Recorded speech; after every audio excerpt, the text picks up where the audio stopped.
you're trapped inside your maze. And if your mind can't comprehend the scale, you declare that everybody else must fail.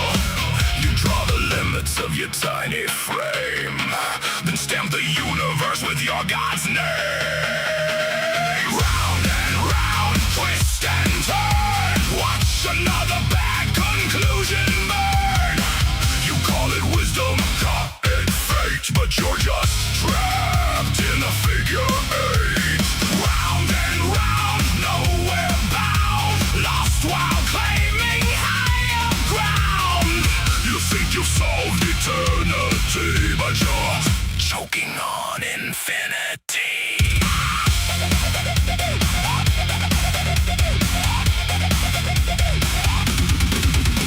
You learned one chapter of theology, now you're lecturing on cosmology, dismissing every paper that they write like decades of research can't survive your insight. You say the experts got it wrong somehow, that you've got all the answers figured out.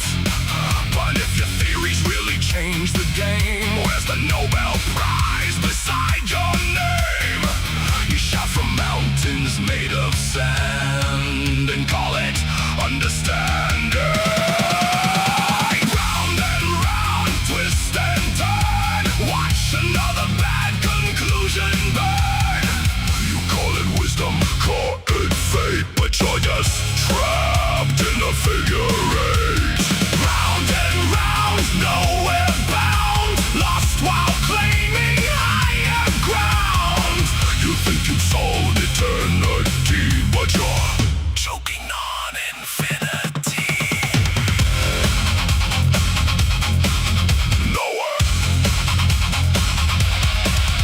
no prize, no proof, no revolution made. Just another sermon dressed up as a grenade. You reject the evidence, rewrite the score, then wonder why nobody's buying it anymore.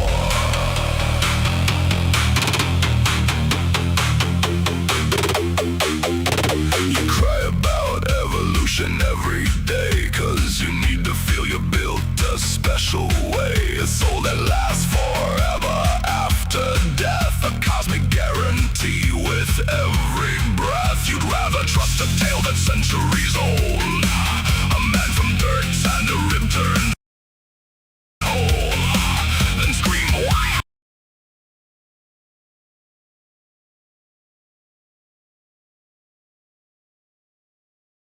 There's still monkeys from the crowd, while screeching like one twice as loud.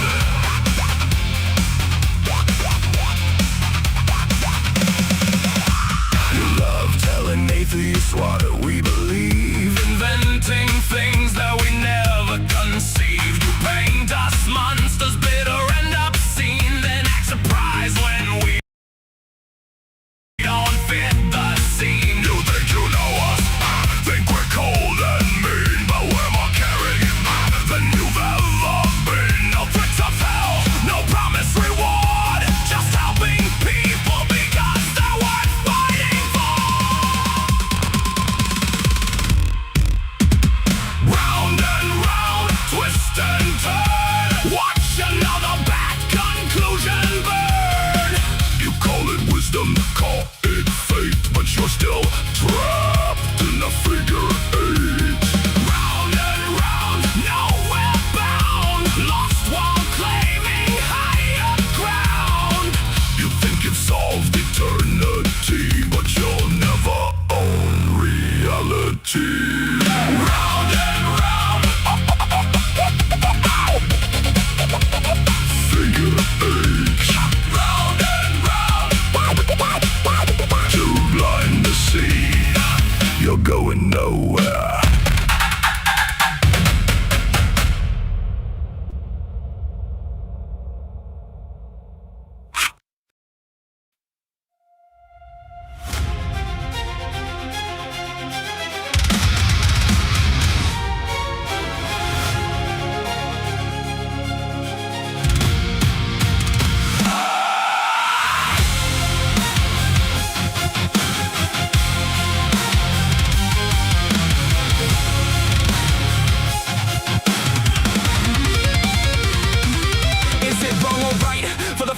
right to vote away our rights. But it's late at night, you're eating gummy bites and your J's are a light. How the fuck you all suck the fucking meaning out of right and wrong? It was inevitable you were gonna make me write this fucking song. It's like you're arguing from your very own kingdom on the clouds. The rest of us are anchored here with our boots on the ground. You think we're down here missing the forest for the trees, but we're just trying to avoid getting caught up at the net. Your forests don't actually mean much when you talk so far above them. You miss the facts on the ground and don't know how to overcome them. You're light years away and 13 billion years behind, but tomorrow we'll be stuck here in a crystal fascist mind. Zoom out higher, fuck that, look around below. History's not a parable, it's a warning that we know. When the boots start marching on your freedom and we'll be in power, we'll ignore your fucking agency and leave you bleeding. Morality is objective, reactive, protective. After all the word salad, it's probably just reflexive. You adorn us with thesaurus words that bore us to death. New rabbit trail appears and you grab it like a habit on that. Now it's so far past the original path, blasting out into the vast. Semitic etymology, erratic ontology, systematic cosmology, romantic ideology, pedantic mythology, frantic epistemology, erratic terminology, making problematic toxicology into a frantic pathology.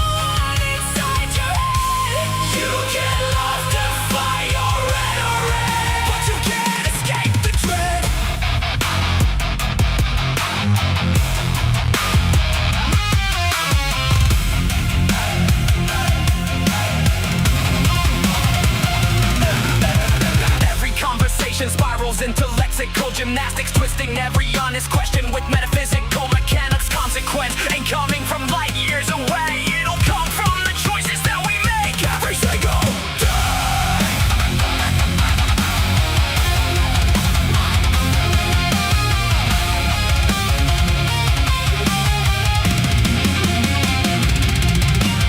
Deal with the world we're in, not the one inside your head.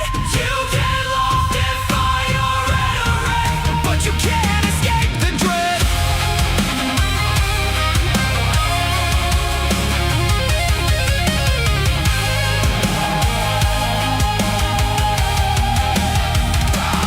We do our best to hang with you when you go off field, oh nerd. Least you can do is try to hang with us here on Earth.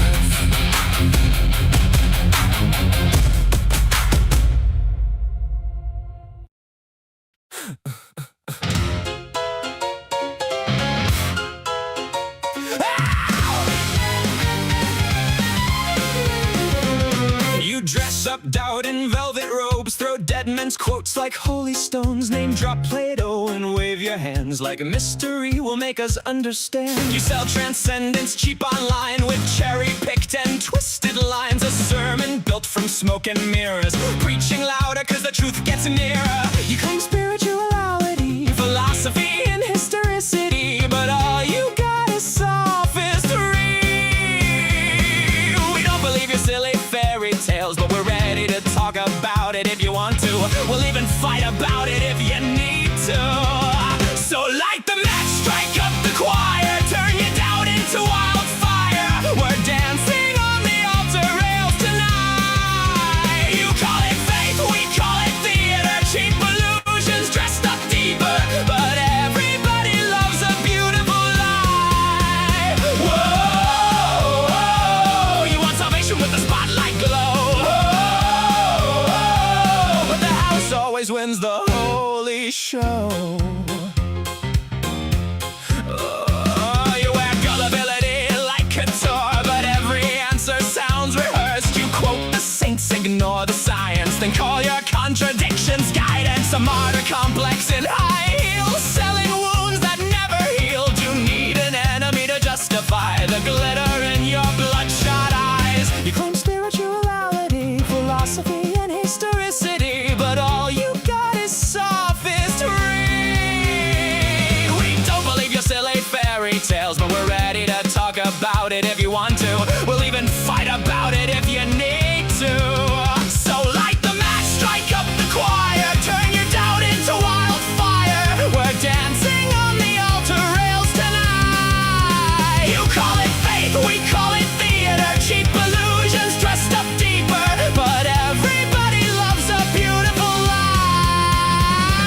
who's been writing all your lines. You pray in public for the applause, then curse the crowd when they don't buy.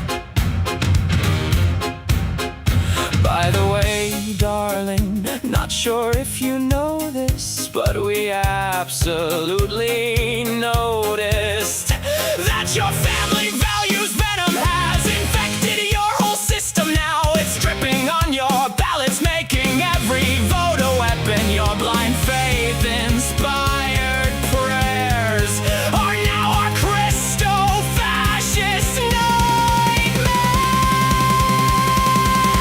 Light the match, strike up the choir, watch the city drown in fire, while angels smoke outside the venue doors. You wanted prophets, you got performers, broken hearts and false informers, singing hallelujah like it's war. Well, now welcome to Async, where we just wanna know all the fears, ideas, dreams, and doubts that you sow. Saints burn up in orange and purple glow. And the sinners steal the whole damn show.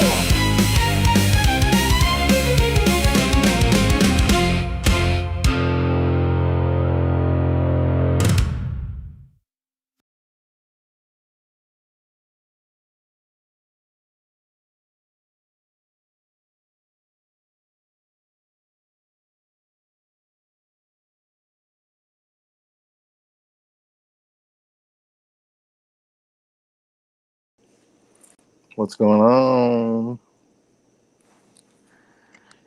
Hello, everybody. What's We are up? back. We're limping, but we are back. So Yeah. I've still got doubled audio. You must have something open. I've Yeah, got did must you have check a YouTube YouTube? stream open somewhere. Yeah, that's why I don't do 300 tabs open. That makes it hard to know what's How going else are you going to keep a recipe for cheesecake that you're never ever going to make? on. You know, it's so true. That's how I do things on my phone, Oh, though. Like I there it have is. It was that 86 tab. browser Okay. tabs open. And one of them, my first one is easy French toast recipe. Yeah, let's go. Let's go. So you Yeah, nailed it. it was a YouTube stream, and Called it. it was so low that it was like could tell. So You found it though. but I found it. Nice. And I stopped it. We good. Cool. So, oh. Where's Hizzle? I thought he was coming up. Or He is said he he might just go to bed. So Oh, yeah, it is pretty. I guess it is. What, 3 a.m. for him? yeah, I'm on my like third. You know, we made it into like the third support ticket, and then it's just like fuck it. You know, he's like, I gotta go. I need some rest. So I'm like, go for Yeah. it. I appreciate the help though, Hizzle. Yeah, he's been good.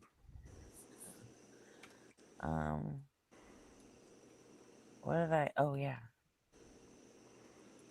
that's what I was gonna do.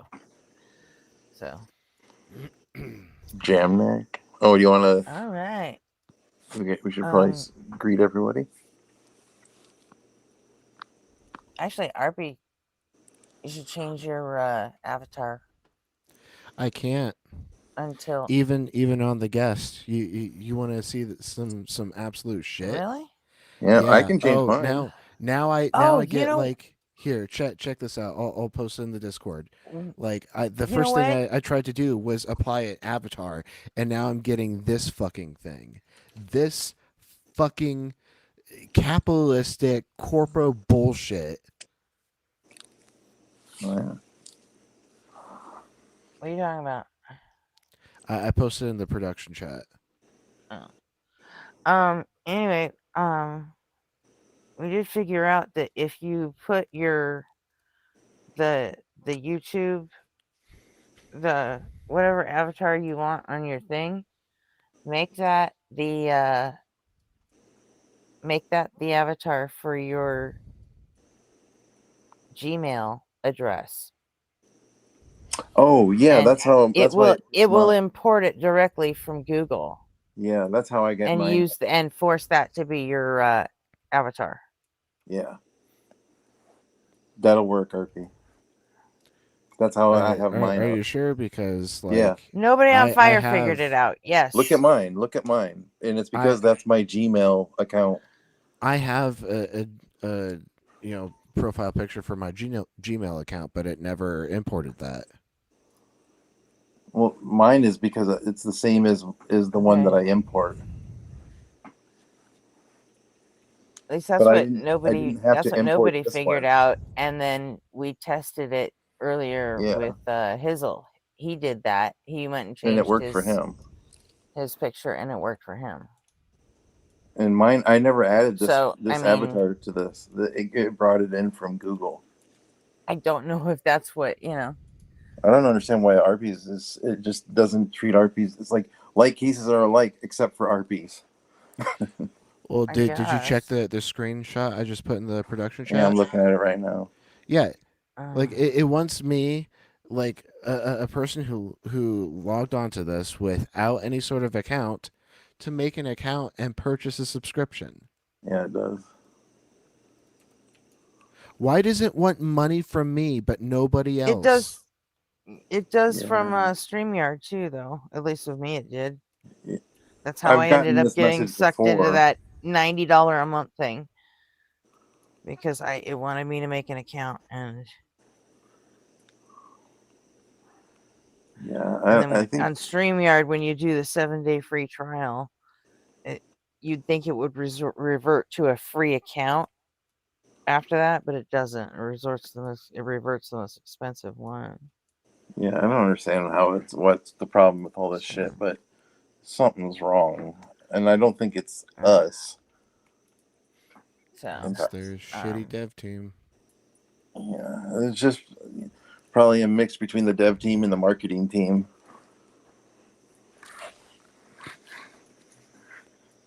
Oh, Anyways, Their give it a shot. If it team is doesn't work, trying to we'll have to gaslight and us. and I spent the money on the annual one this time, so until I can get that money back, or you can find another one that will give us 5 co-host seats for the same money. Yeah, This is what we're stuck with. that's fine. We'll figure it out. We'll roll with the punches. Or get someone else to start paying for it, because I just shelled out what I had on it, and Well, we should be able to get the money back if the product doesn't work as advertised. If they can't come step in to help it, then that we should. Yeah. But so, but anyways, we can talk about all that stuff off stream. Let's just get on with the show for tonight. Yeah. Okay, so we got Opal first with the gold. The How you doing, Opal? Opal? Resist. Hey, buddy. Hope you're feeling better. What's wrong with Resist OP? Hey, Jams. And Jezzo Hizzle. Raid. What's up, Hizzle? Yep. West Side? Oh, did Mezzo right here? That's what Jamnik says. Mezzo left me stranded here. Mezzo gave him a ride. He must have done an actual raid. Yeah. Just dropped him off at Async's front door. So, let's see, Evan Porter and More resist. We got Boogie the Cat or Pastor Muppets, Boogie the Cat. Yeah, I always forget that that's who that is. I don't mean to dead name you Boogie, but Sorry, Boogie. I don't know. It just got in there as Boogie, so now it's like every time I see him in chat, I'm glad it's he like, told hi me though, because I Gretchen, didn't know like who hi it was for Boogie. a long time. So yeah, I still get quite a few people in chat going, "Oh, that's Boogie." I'm like, "Yes, Yeah. it is." I just thought they disappeared. He told people about it the first like couple of days, and then he was just like, "Fuck it, they'll figure it out." Well, I immediately saw the username and thought it was awesome. Like Pastor Yeah, Muppets is a badass.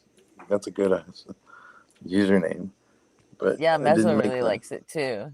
Like yeah twice a week, he mentions that he thinks that's one of the coolest usernames he's ever seen. So right. yeah. Nice work on that, Boogie. Okay, did we get everybody? I think we got everybody. Yeah. Resist, Jamaican.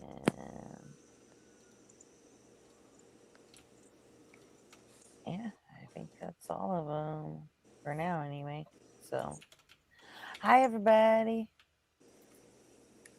Hey. Hey.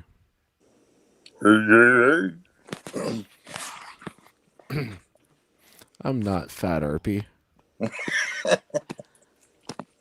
Hi Isa. Good to see you, my dear. TPC streaks through after leaving Mezzo. Did somebody naked just run by? Boogie the Cat is his cat's account. Pastor Muppets is his name. Boogie the Cat is his spirit animal. Mm-hmm. And TP Seeker. Hey TP, how you doing? Toilet paper seeker.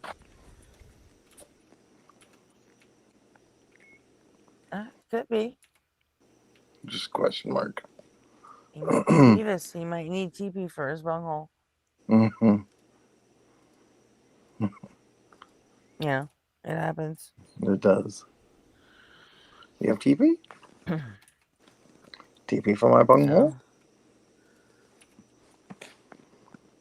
So, all right. I feel Arpy, bad you for anyone who wanna doesn't know what that reference is. take over a little bit here, and I'm gonna send out those team things. Take over how? I can't bring up screens or anything.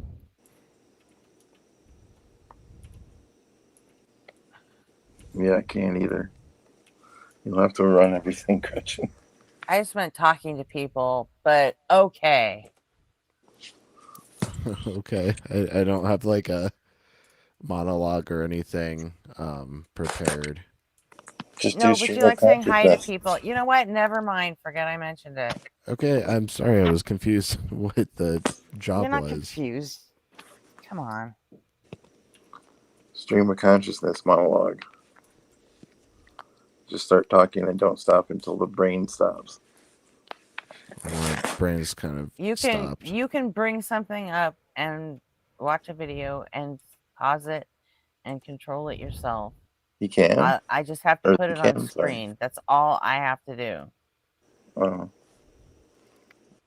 Is that possible for me? Yeah, it works for everybody. You know, like Chase I'm an did idiot.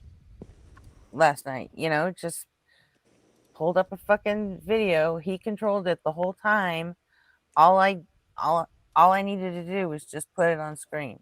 Well, let me try. That way he could pause it at the spots he wanted, so he could talk to it or talk about it.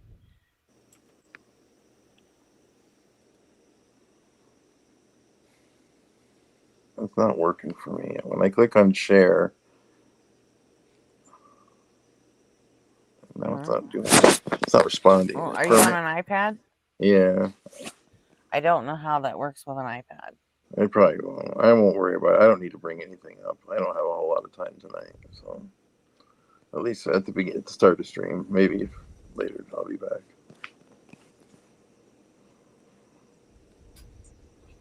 I don't need to be the DJ Hi, anyway. Evan We have P. somebody for that. we got both of them peas now. Hey, Noga. That one looks good. I spent $1,000 on crystals and I'm still sick. And it's 18 minutes. That's a good one. So, Yeah, maybe. Rick's Oh, here. Steven Anderson blames it. That's it. Owen would be a good one too. I don't know who Steven Anderson is. I have no idea. You don't know who that is? He's a hate preacher. You know him, guaranteed. You know him. He's one of the most obnoxious. He's kind Guess of I like the have to see newest. him. Um, Oh, is Chase here? Hi, what's his Chase. fucking Sorry, name? I missed your name, dude. Hey, Chase. He's like the newest. What are those West Baptist? Who am I trying to say? RB. Westboro. Yes, thank you, Jesus. Yeah, that's who Steven Anderson is. He's like one of those type people. He's always irate. He's a Helen Brimstone. Hates LGBTQ stuff. He's just an angry bigot pastor. He's a hate pastor, and I think Dead Domain infiltrated his church in one of their videos, but I can't remember if that was him or not, or if it was a Do you different. want to try putting your avatar in your I'm Google about to hear it, account Casey. I'm doing all right. and Casey, do refreshing you? it before I send this? Like I said, RP? it's already in my Gmail. Yeah, if he's already got a picture, because Oh, what happened to Necto? He's just on his iPad and it keeps happening. So.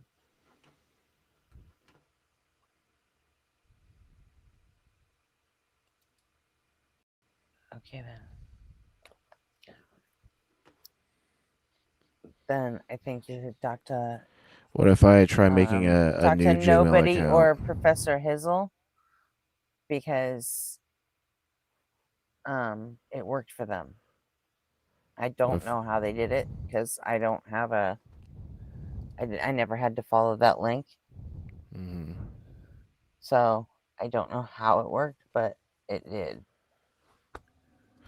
What if I use a new Gmail account that hasn't ever had a profile picture added to it, and I try adding it to that? That could work. Just send me the email address. And then just Here, I'm gonna ignore upload the. ignore the one I just sent you, and then just send me the new email address. Okay. So I'm adding the profile picture first. All right. It is Saved. And where are you? tell your girl she's. I don't know what the hell you're talking about, resist.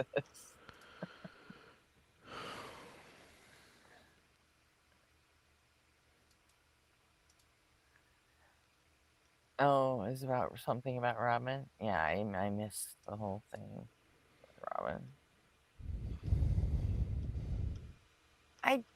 No, that's not true, Evan. I did say hi. I said we got both Evan P's now. Hi, Evan. There you are. I even highlighted one of your comments. So, like, I think you're just wrong this time. I sent you the email address. Okay, got it.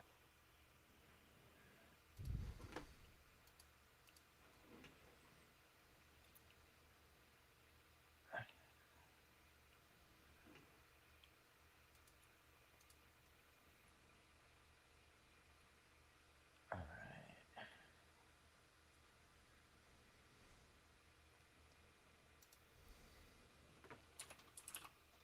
Let's see how it works. And turn off your blocker and any VPN when you do it. Because the Streamlabs support was telling me that will screw everything up. And I'm like, well, I don't think they all are using VPNs or Yeah, I don't use a blockers, you know? VPN. I'm like, there's no way everybody on the fucking team was using that shit. So it's like, I'm sorry, but that whole thing,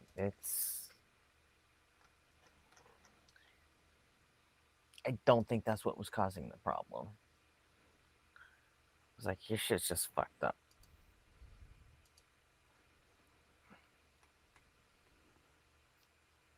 So, okay. Oh, yeah, sorry. Back to, sorry. There you are. Yeah, I don't know what happened. I got. Sorry, I was in the team tab and Sorry. sent it I out. was just trying to get everyone's attention. RP didn't notice either. Yeah. I need to. Well, he can't do anything anyway. No, but I didn't ask him to bring me up. I asked him to tell you. Oh. Yeah. Until we get this shit figured out. I need to make up a new birthday. Okay. When does this account live?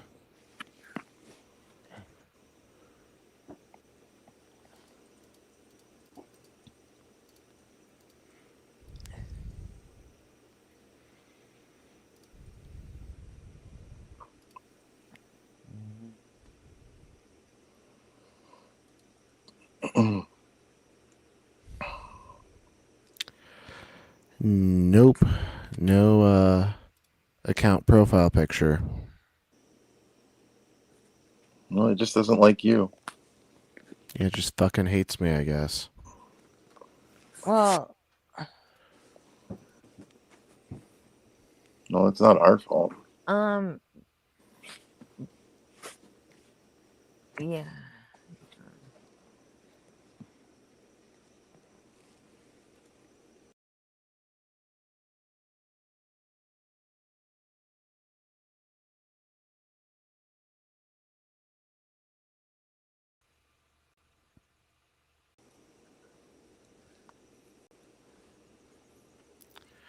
All right. Okay. Turn your camera off on the self promo. Oh, I just closed that out. Let me, I guess, pull that back up.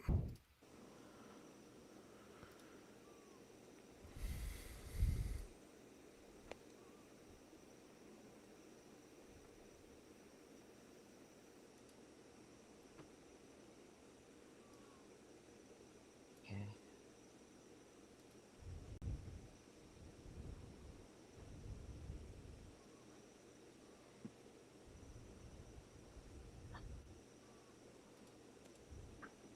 Damn. Hissel, See? how the hell did you get that shit to work? Yeah, it's so weird. I Because don't we think. legit, we told him about the nobody on fire thing, and then Well, there's got to be a way to figure it out. Hizzle put it to the test, and it worked for him. So Yeah. All right. weird. Well, can you go ahead and kick that Um, account off and then resend it to my yeah. regular? Mm-hmm. Sorry, Well, RP. I already sent one to your regular, so you can just We'll get do it that figured now. out. Accept that. Okay. We'll get shit straightened out eventually.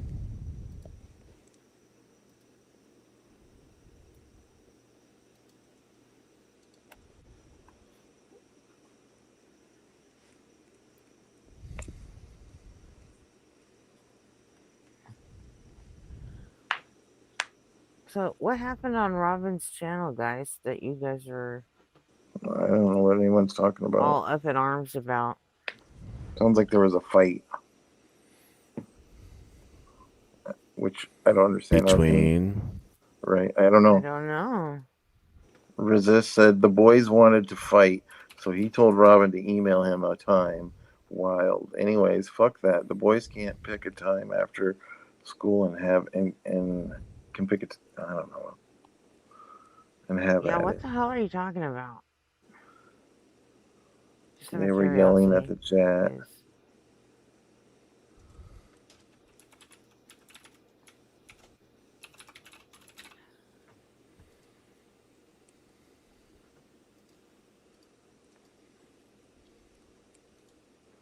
Is Robin here?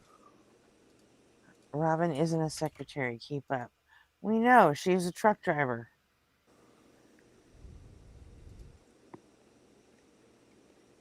Like, legitimately. Yeah, she Drove a like milk knows. truck for 30 years. She knows her. She knows like every fucking road in the Midwest. Hmm? Like she was telling me like roads in uh, in Waterloo, which is my hometown, and she knew them. Like, and they're not normal for out of towners to know some of the roads she was mentioning.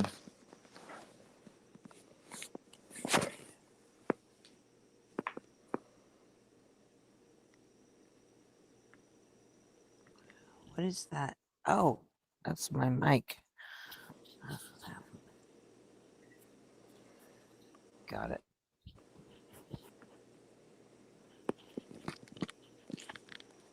So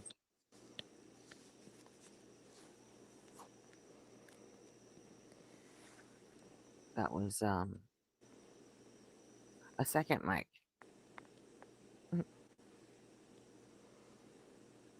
So, oh, where did Arby go?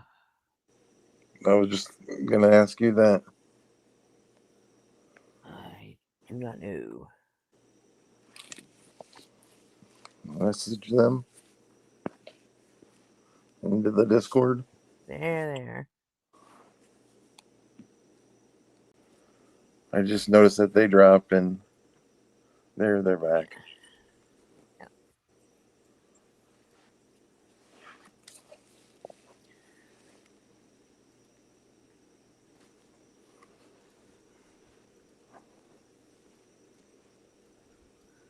Yeah. And then when nobody gets here, if What time nobody is gets nobody here, coming? I don't know. But hopefully it's in 31 minutes. Right. That's when I have to leave.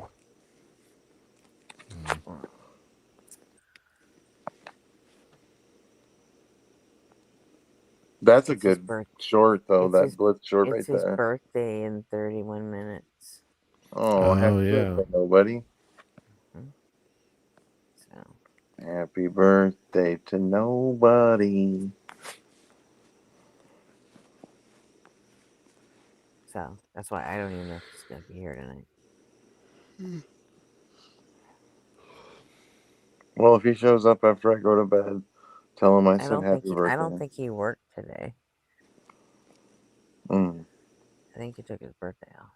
So he's probably out, doing things with his IRL Right. family and friends. I would assume. As a Yankees fan, Oh, I remember this call. When was the date on this?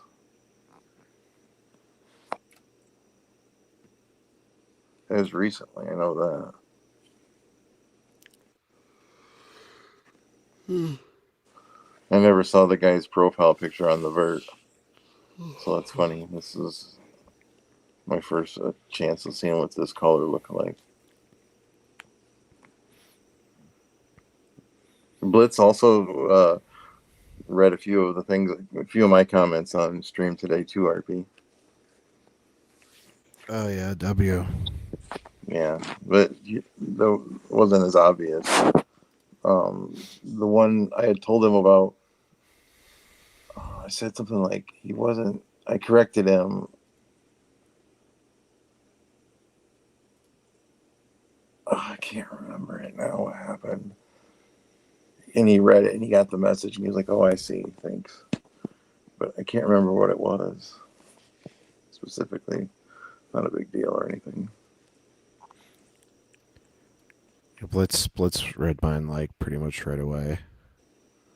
It was like the second message I sent in chat. We'll see you here pretty quick. Nice. all right, we are live. Howdy, howdy, everybody. Hi, Blitz. I'll just skip to when I know I'm What is an atheist? Somebody who is responsible for all of physical reality.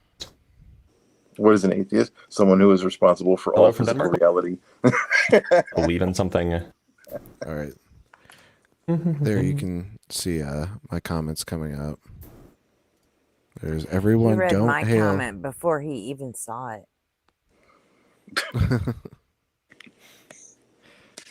Tell me I'm wrong.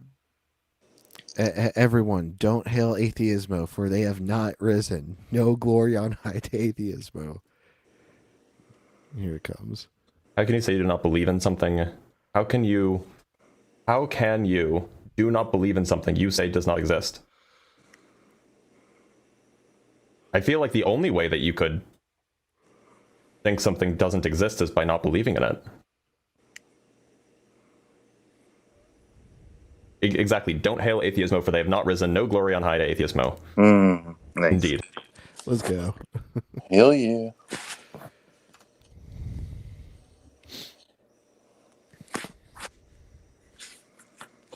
All right. Like that. Casey, do you believe in God? Here we go. I do. I do. And I don't. I- Let's talk about I it. don't. I don't. Yeah, talk about it. I was going through. You guys were 2 callers ago, or 2 or 3 callers ago. You were talking about theism, Yep. and I'm on Google, Yep. and it says theism is the belief in the existence of a god or gods. But then it also talks about core types of theism, and it lists 4 different versions here. Yep. 4 Sure. different versions. Right? I would say Spinoza. I'm surprised he didn't quote Merriam-Webster. Yeah. They like to pretend like dictionaries are prescriptive rather than descriptive. Exactly. You have Is to it type take of this theism? definition. It's in the dictionary. It is Okay. pantheism. Then Okay? theism is And consistent. Then theism is consistent with atheism, because Spinoza's beliefs are consistent with atheism. Yeah. Well, theism, it talks about 4 different types. No, I And understand that. So when pantheism- I'm referring to the language, I'm using it as is typically used in like the philosophical literature and amongst academics. You can say that colloquially, gotcha. pantheism is a type of theism, but then so is atheism. Well, so I just wanted to say that theism means different things depending on the type you're talking about, right? And Yep, so I just wanted sure. to be more And specific. I'm using it in a as way we're that talking. is referred to in the philosophical literature. Okay, so I'm not sure what that means because it says 4 types of theism. Yeah, If so you're talking about you were pantheism, looking you at can't use it in the context of He's like, we can only monotheism, understand what or you can't use it in the dictionary context of says. polytheism because there are 4 different types. okay. That's all I'm saying. I don't Okay. understand. Well, And do you just want to for- defend the just- God that you believe in, or do you want to? Yeah, just wanna come up actually, and- actually, I do. Okay, yeah, go ahead. No, I did want to do that, but I wanted to do that because I just wanted to make sure we are effectively communicating in the Okay. words that we use. We Are you a understand what each pantheist? other means. I'm not going to say pantheism because I think that's Spinoza. That's not. Okay. That's not Are you where a I'm are you a coming from. classical theist? Let's just talk about the pantheism because I would say that God is the energy source of the universe. Okay. which Well, I kind don't of think leads to energy Spinoza, exists. but- So Okay, so I would just say because I think we could because we have to kind of talk about it because I use the word energy to describe something and maybe you want to describe it a different way or call it a different thing. That's fine, but I just need to understand your vocabulary so we can talk to each other. yeah, I take energy Right, to but be the thing that is described by the physics thing, the thing that physicists mean when they talk about energy. Yeah. Okay, so I would that's fine, but I would say that energy cannot be created nor destroyed. So I it's eternal. don't agree with that. Okay, that's fine. But I'm just describing. I'm trying to describe the universe in a way that we can talk because there is a thing like voltage and electricity. Some people will call that energy. I'm not sure what you call it. Okay, but I would call it energy because as an electrical engineer, light is energy. So these no. things we call energy. It's just a Do you, Usually okay, they measurement. don't I just want to exist. clarify. I just want to clarify, but just because I want to make sure that we're not like Voltage. beating around the bush. Isn't energy itself. Even I know that. Right. And energy like isn't like, a thing. It's just a description of like, the ability to do work between 2 different things. hmm And so like I don't actually think that this person is an electrical engineer because they would understand that I concept. sure should hope not. Yeah. You don't believe that Jesus rose from the dead, do you? I think that the whole Christian language has a metaphorical meaning. So in the physical sense that you're talking, no, it's not talking about these physical things. It's metaphorically talking spiritually. It has an ideological meaning that's not physical. So that I'm Okay. a What does it Christian, mean? true What does it Christian. mean that Jesus rose from the dead, But- but not physically? And then he Yeah, appeared so- to his friends, yeah, not physically. Right. the idea of being born again, because is what you're getting at, is this idea of being born again. This idea of being born again, it talks about there's a physical birthing that we all understand, don't need to describe. You're in your mother's womb for 9 months. And then there's a spiritual birthing that deals with the renewing of your thought process or your mind. So one is a typology of the other. And most people that don't really understand Christianity are always thinking in the physical sense, but not in the ideological sense that physics represents.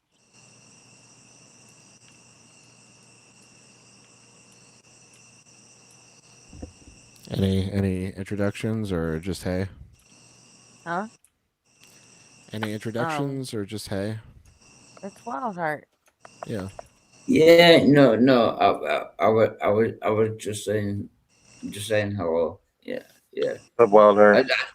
I've just started watching, so I don't know what's going on. So I just want to say hello. Yeah. All right, good to see you, dude. Good to see you too, man. Thank you. It's like a toy train and a real train.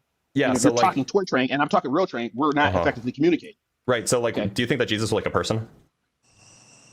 The concept of Christ is an ideological. I'm talking about Jesus, not Christ. That's what I'm actually. Okay, so when you say Jesus, there's a million people named Jesus. Like Who are you talking a about? guy who had a bunch of followers who followed him around in ancient Judea 2,000 years ago. Do you think that was a person? All right.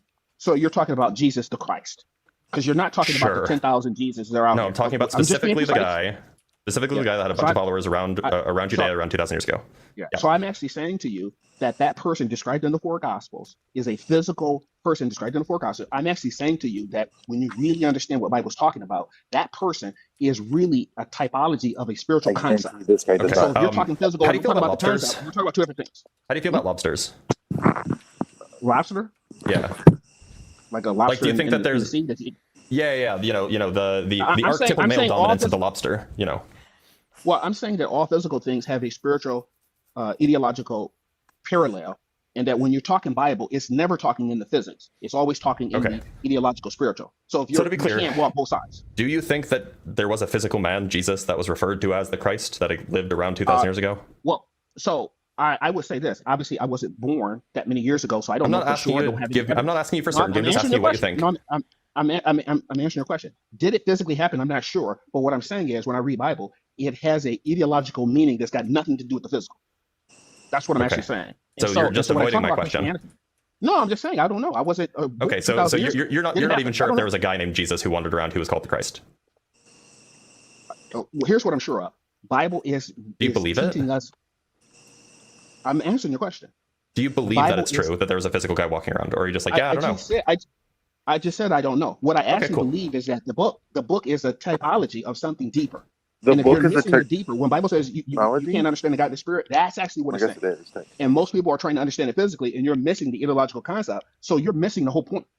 Okay. And so when I'm here, you ask me, do I believe in God? I'm talking about the God of the ideological or the spiritual, absolutely. But that's not something you're talking about. So I was just double checking. I was just double checking to make sure that you weren't like secretly hiding your Christianity. No, I'm a 5,000% Christian, as much as I could be, just not in the physical aspect of it. To be a Christian, and so do you hold to the Nicene Creed? Nope. I'm not. I don't know the Nicene Creed. The Nicene Creed is what? Right? Oh, this is the heretic. Okay. Yeah. I forgot about this guy. Yeah. I did watch this. Like, this was like within the last couple days, even, right? I think so. It's fresh. It's very fresh. You don't have to know it by heart, but the Nicene Creed is what defines Why a Christian. can't I answer the question? But, presumably you've heard it No, before. it doesn't. No, it doesn't define Christian. Yeah, I mean, it really does. No, you said it does. But Bible No, says Christians said it does. Okay, hold on a minute. Bible says they were first called Christians. They were followers of Christ. So if you're a follower of Christ, that's by definition Yeah, and then the Christianity. word changed as it became institutionalized. Okay, hold on. I'm just saying the Bible says if you're a follower of Christ, they were first called Christians because they were disciples of Christ, followers of Christ. So that's by definition what it is. Now, Okay, men so can say whatever. sorry, who are you following? Christ. Is that a person? Christ. Yes. I mean, again. So the person that existed. So you're following someone who doesn't exist. No, I'm following a concept. Christ is an ideological concept. Do you think that that's what the early Christians were following? That they were following a concept? Absolutely. So the disciples wandering around, they weren't following a guy, they were following a concept. Okay. So the Apostle Paul That's says, so good. we have known Christ after the flesh, but we know him no more after the flesh. So Paul had an understanding that this Wait, did fleshly he say person, that? human, that Did you're, he say that literally or Paul thought spiritually? Jesus was an angel. no, he said that literally. It's in the scriptures. You can look it up. Oh, but I thought that the whole business about the scriptures is that they're metaphorically, ideologically spiritual. Absolutely. That is the So how do you know he point wasn't Paul's saying making. it spiritually? That is the point Paul is making. Is that I know. How do you know? Christ is How do you not know Paul equal- was making that point and he wasn't just making it spiritually? Right? How do you know he actually made the point? I'm reading the scriptures. It says it in the scriptures. Well, yeah, but it also says in the wait. scriptures that Jesus was a guy who walked around. So I don't know. It seems like Okay, that you're so- awfully sure about what no, Paul okay. said, but you're not sure about what Jesus did. No. What I'm Yeah. saying is all of scripture has two meanings. One is natural and one is spiritual. But if you're trying to understand what God's saying, he never speaks through the natural. He There's only many speaks through meanings the as spiritual. So all Christians of the Bible make up is for two it. lanes. Right? And so I can distinguish the two because I'm trying to understand what God's really saying. It's over here. I don't mix them. So when Jesus says, unless you eat my flesh and drink my blood, you can have no parts of me. No, In the but when natural, Jesus that says "follow me," he means like literally follow him, right? Because that's a physical thing. No, he does. He's not. No, not. I don't mean like Okay. literally like walking his steps. I mean like follow me. No, I'm a but that person. is literally no. But that is literally following him, and I'm actually saying he's not talking about literally follow behind me. He's talking about the way I think, follow my logic. So that is the spiritual concept. Yes. So now you're understanding what I'm saying because you No, can follow I'm still somebody. not. You just kind of Making fun of misinterpreted you. what I said and assumed that I was Yeah. understanding what you were saying based off your misinterpretation of what I said. What I'm saying when Jesus says follow him, he's talking about follow an ideology that he has. What is his ideology? Yeah, John no, it means 3:16. follow Love. his ideology, as in he's a person Correct. with an ideology, not follow some concept. Yep. I.e., Okay, he so- exists as a person okay, in the okay. Gospels. So a what I'm literal saying is, physical person. even if I agree with that point, Jesus, that physical person doesn't exist right now. So what I'm actually following today is the concept. It's this mindset. Have this mind in you. But that Jesus was also is supposed Christ to in be you. Sure, alive. I'm actually following fine. ideology. But that's the whole point. That hasn't Yeah, changed. and that Hello? ideology That is the hasn't- Nicene Creed. Pause it. Right. That was the whole No. point. Yeah, like that. She's just said that Jesus doesn't exist today, but no Christian alive today would agree with that. I mean, most of them, some would, but most Christians would be appalled at hearing something like that. Can someone else talk so I can make sure I'm not the only one? Yeah, you're here.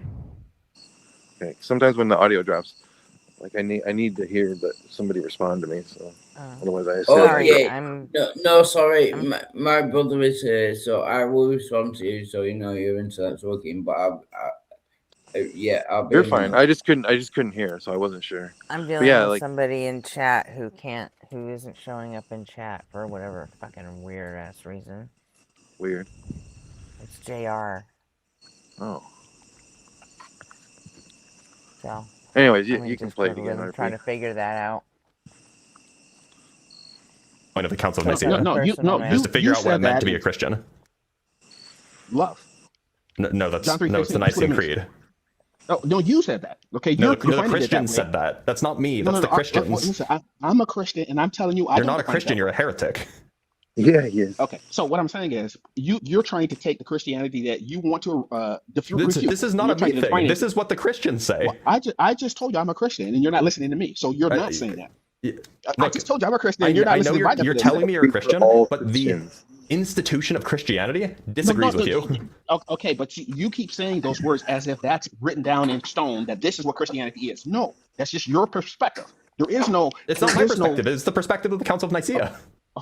Okay, but you're saying the Council of Nicaea is Christianity. They're not Christianity. Christianity. Yeah, is yeah, God. they are. They are the ones who determined what Christianity is. That was the whole thing. There's 41,000 denominations of Christianity. Right? Yeah, and Nobody all of has them a accept the monopoly- Nicene Creed. No. Okay. So funny. You're making an argument, and I'm making a counter argument. That's fine. You can stick with yours. I'm just trying to tell you that Christianity is not something man gets The to define. It's posturing something is God has defined. off the And men chart. can be wrong about it, just like I could be wrong about it. But men doesn't get to define it. So you can't look at the Christianity is Webster and say this is what it is. I mean, I'm sorry. Like, this is just some of the category error. Christianity is a human invention. Now, you could say that it's a human invention about a thing that God created, but it is a human invention. Of course, it is. The idea of following Jesus is a human invention. Okay. All right. So what I'm saying is, if following Jesus, I'll agree that's Christianity, following Jesus. Yeah, But and that's what the only Nicene Creed reason is. you The Nicene know Creed is anything laying out about what it means to follow Christianity Jesus. is because No, but- some men wrote it down.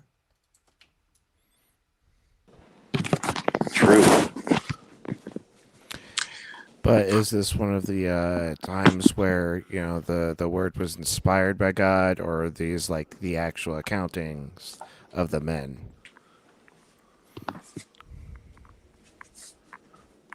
I'm not sure it makes a difference. Because It doesn't, but it's just in the showing end, it how, was how just some inconsistent. fucking guy that had to write it down, or collate it into a book. Right. So Yeah, and that's what Bliss is pointing out, is the Nicene Creed was when they actually made it into a codex. Robin says she's here in the private chat, but I don't see her in the side stage. Oh. I don't see her either. That happened to me once. Tell her to just drop and refresh. Well, I'm sure she can hear us, so yeah, Robin, do that. Do that thing Nectu just said.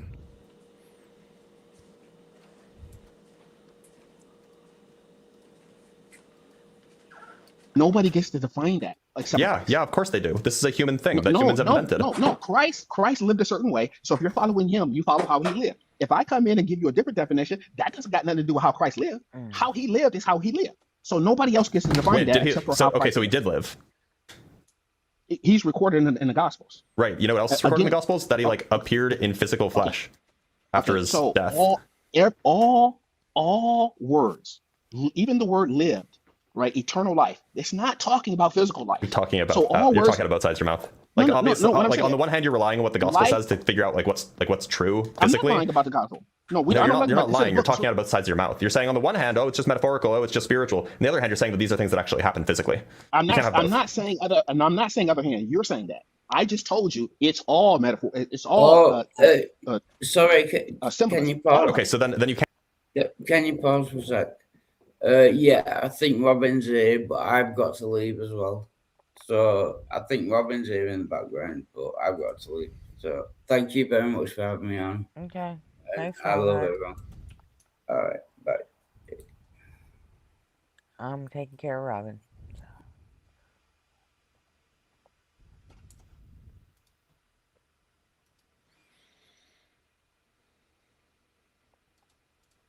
Can't say anything about how Jesus actually lived, right? Because it doesn't say anything about how he actually lived. It's just symbolism. Okay, here's what I can say. I can say that Jesus Christ came on earth to show us the Father. So what is he trying to show us? He's trying to show us love. Did he metaphorically come on earth, or did he physically come on earth? Here, let me just put it this way. If I paint a Picasso portrait, that portrait is real. It's a real portrait. Now, I'm not saying that the portrait is real life, but it's a portrait. So it's conveying a concept, and you can look at it and understand the concept. So Christ has come to portray what love looks like. Did he What physically perfect come? love looks like. We see it in a Picasso painting called the Four Okay, Gospels. but the Picasso painting is whether he physical. actually So, came, whether in the same he actually way, came, or whether I'm convinced, just like when I watch a movie. When you watch a movie, The Matrix, did you watch the movie? Yes. Was it real people? No, it's a movie. But you still can understand the right? message. Okay, the question is conveyed in the was movie. Jesus So a the real? point Was is, Jesus a what's real the message? person? Did Jesus I come in the just same said- way? Did Jesus come in the same way that the portrait came? Okay. So here's my Do not final comment. answer. Do not My comment. final answer is that whether Jesus came in the flesh or whether Jesus not came in the comment. movie Matrix, we still have the Messiah concept, which is the point. Get the concept. And don't try to worry about whether or not it physically happened or not, whether I it's am worried a about it. parable or whatever. Understand the concept. And so I'm trying to tell you the whole point of Bible is understanding the concept of love, but you want to stay on the physical. And I'm saying don't go there. Stay on the concept. So the point of Jesus because the coming, physical is point very of the four relevant, right? Gospels- No, to you. It's very relevant to you. It's but not very to me. relevant to the claims So of that's the- Christianity, right? Because look, the core claim No, of Christianity is no, that it is not. please. The core claim of Christianity is that man is sinful. Jesus came, died for our sins, and through him we can purify ourselves. We can gain redemption, right? That's the core concept of Christianity. Okay. So unless it's physically true that Jesus died, Yeah. there's nothing. No, okay, so this is your TikTok or your sense. So I understand that. But when you say the core claims of Christianity, you're not talking to me about what I'm actually talking about. You're talking about what Okay, you so you're not a think and what Christian. you're refuting. No, you've You defined can be Christianity. you can be a Shriston. I'm saying that you have Christian defined Christianity 2.0. wrong, but because you accept it as being correct, you can't hear me. Look, And you don't want to hear it. would you That's say fine. that would you I'm say actually that giving you a version Okay, of Christianity. I don't know why you can't let me ask my question. Okay. If I tell you I am a Yankees fan, right? But then I go to the World Series where the Yankees are playing, I'm rooting against them. And You know, every time the Yankees come on the TV, I turn the TV off. And every time I see somebody wearing a Yankees jersey, I throw my drink at them. Would I be a Yankees fan? No. But you can't tell me what a Yankees fan is. I'm telling you I'm a Yankees fan. No, but I'm saying I'm a Christian, and you're telling me I'm not because my views don't align with what. Yeah, I know. You're telling me I'm not a Yankees fan. No, I'm saying I'm a Christian. So listen to and me. I'm saying I'm a explain Yankees fan.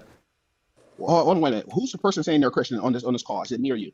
You're saying you're a Christian. I'm saying I'm a Yankees fan. Okay, so who gets to define what Christianity is? Me or you? If I'm the Christian, under you're your not. reasoning, Who gets to define? under your reasoning, you do. But then under my reasoning, I get to define whether I'm a Yankees fan.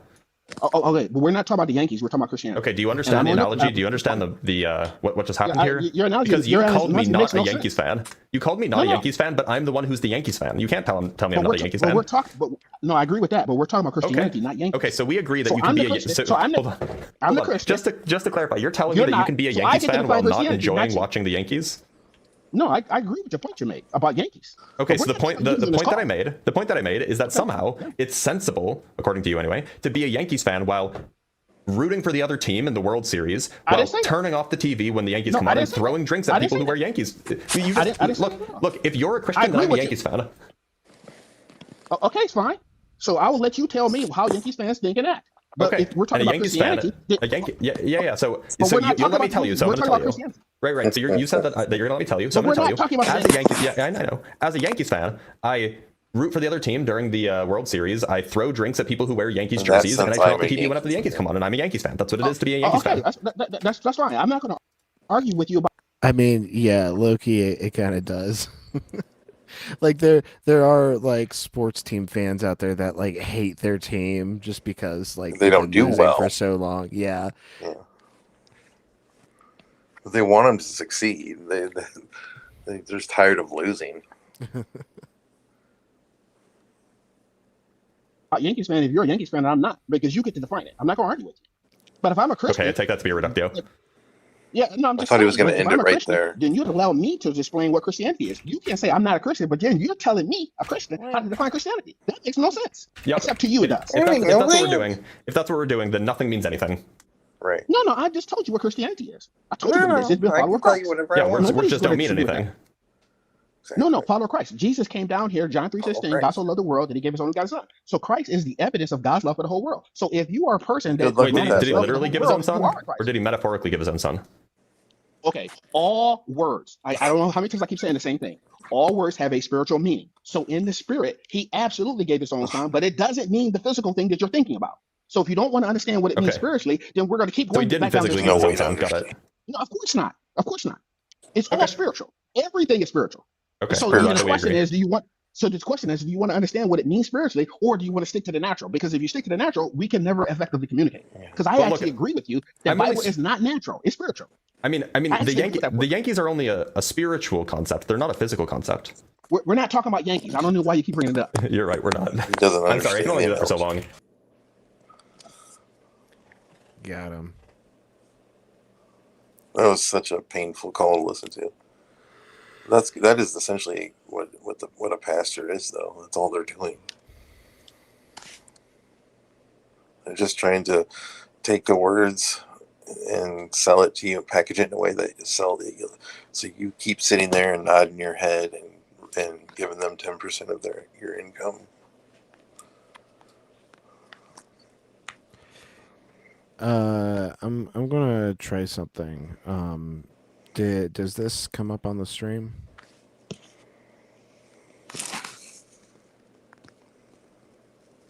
I don't see anything. Did anything change? No. What? Okay, so I can't see even. What's this chalkboard? Okay, so I can't even highlight comments.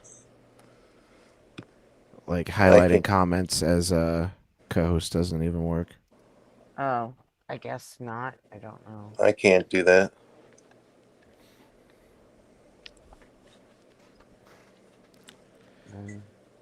I'll add it to the list of shit that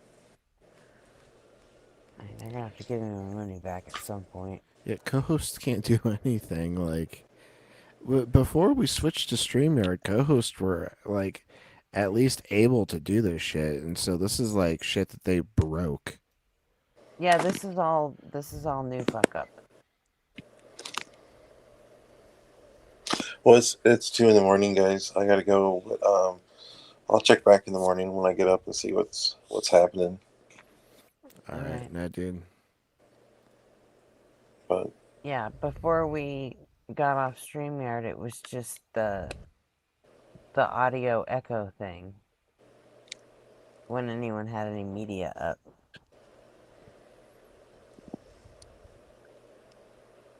I Yeah. get home around 10. So if you guys are still going, I'll join then when I get to my PC. Oh, I for sure won't be still going then. You won't, but Gretchen might. If I'm just letting her know, if she's still Yeah. around, then I'll come hang out with her. You know, I might only be on for another like 2 hours because RP Junior's birthday party is Oh, tomorrow. happy birthday! Well, his birthday party is Okay. tomorrow. His And birthday is Robin's next going week. to bed too. So, like, Nice. alright. If you guys just call it a short night, that's fine too. But I'll still check when I get up. But anyways, good night, everybody. Good night. Night, Nectar.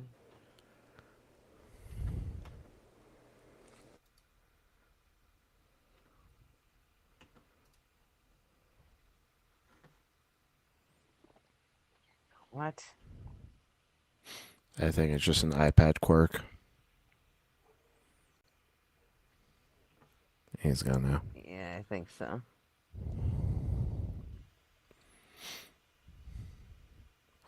Oh yeah, we knew Mezzo ended already. I'm not with it. I can't even kick him.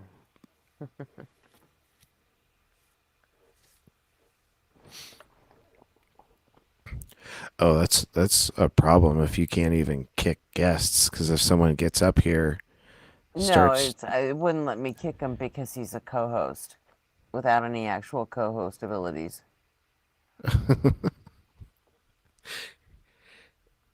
I'm beginning to think that the spiritual actually exists, and our abilities are purely spiritual. We're co-hosts in spirit only. Damn, this platform just might convince me to be a theist.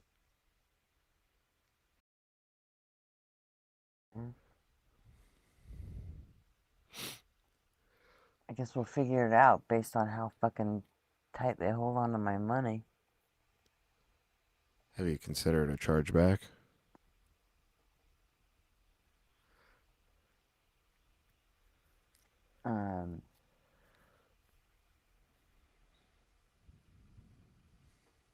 That could end up costing Don't like, say that. at Don't. least for Bank of America, that's not just a free thing that you get to do.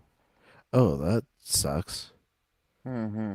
With Chase, like they don't even question it. They usually side on, you know, on the customer side. Yeah.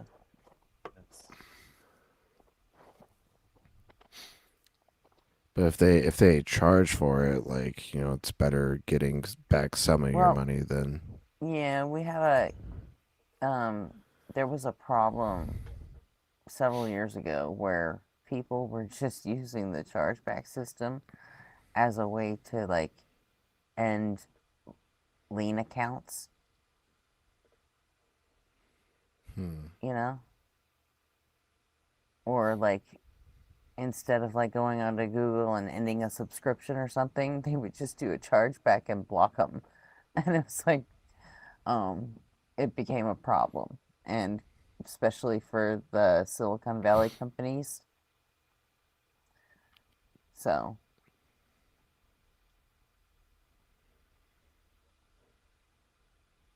they gave the banks the ability to charge for the service.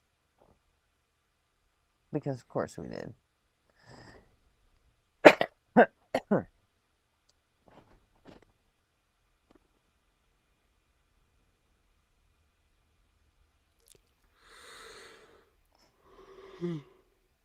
It's actually on a list of actual services now. It's not just, you know, customer service. It's its own thing. Yeah, that sucks. I've only had to do, I think, Yeah. 1 or 2 chargebacks my entire lifetime. One was like I bought tickets from a shady ticket reseller, and they were trying to like when I bought tickets, they sent me the wrong tickets. I think on purpose, just so like they could say like, oh, we sent tickets. But then when I like got in contact with their customer service, they're like, okay, well, we'll send you the right tickets, but you have to send us the tickets that we sent you back. And I was like, fuck no, I'm not sending these tickets until I get my actual tickets. Like, I'm holding these as leverage right now because they were tickets to like a more expensive concert. It was tickets to Machine Gun Kelly at Red Rocks, and I was trying to see this smaller guy, Porter Robinson. And so, after weeks of them refusing to send my tickets, I just did a chargeback.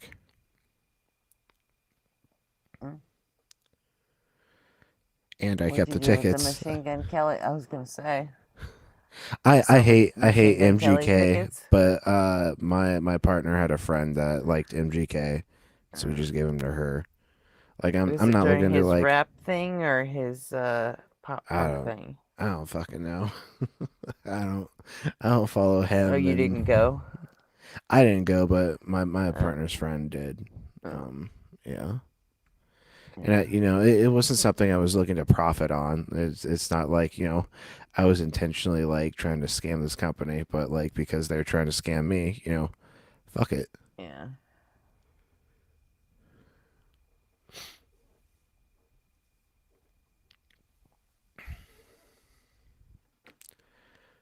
All right, I just really quickly wanted to see if Will Duffy is in the comments.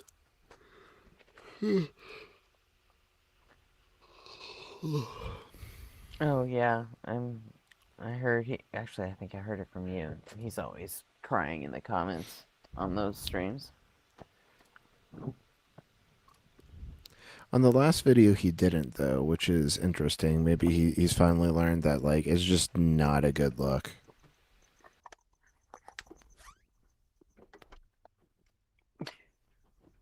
Of all the things that he learned from these mega streams with Erica, that's the one thing he learns is not to cry in the comments. Right? Like That's fucked up, man. imagine getting a free university level course on evolution, and like you don't learn any of the substance, but you pick up this rhetorical trick of not crying in the comments. Yeah, that's fucking crazy.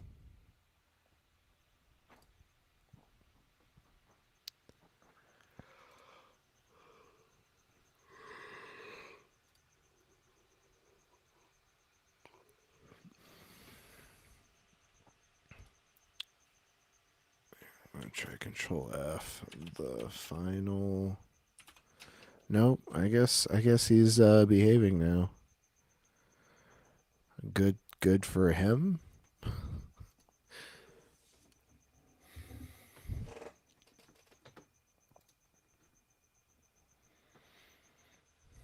bad he didn't learn anything like, I don't know, maybe some science.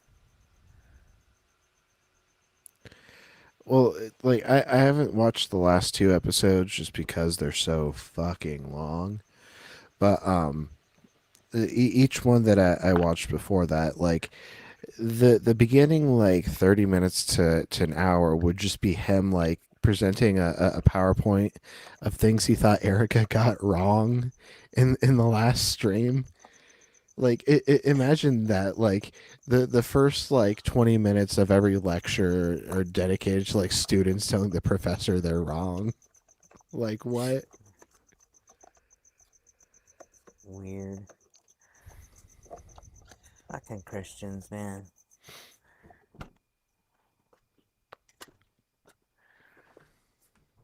We got Austin back there. Austin.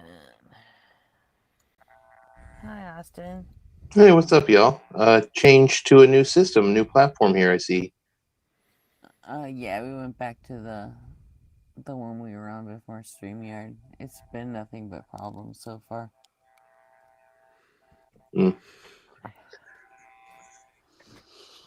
Yeah, I wasn't sure if you guys were gonna react to Will Duffy, but my general impression there is that he is only there to sharpen his mindfuckery and his rhetoric, and he's not really there to learn evolutionary biology.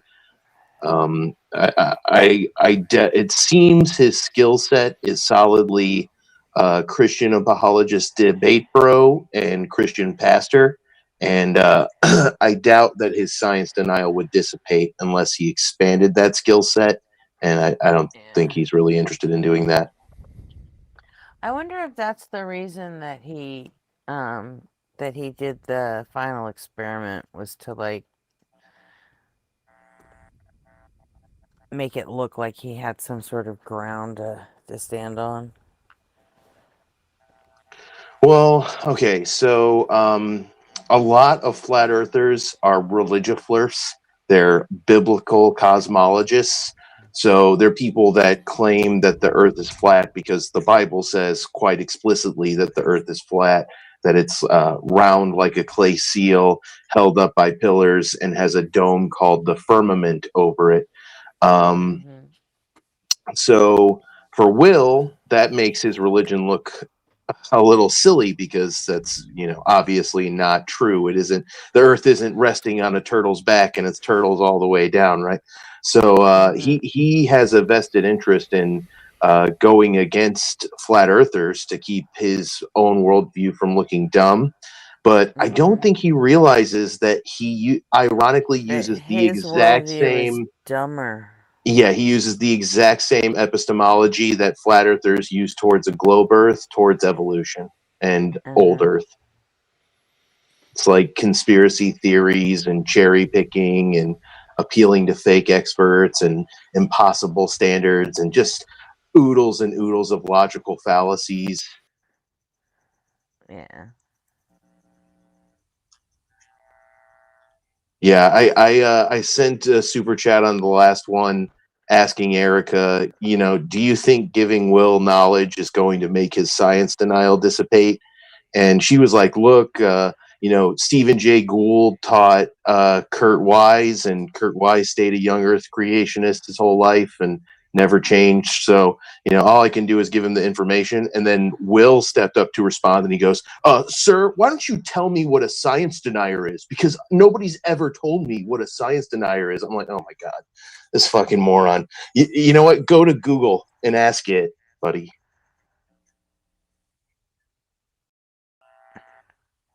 Nice. And there's no way that's true. Like, yeah.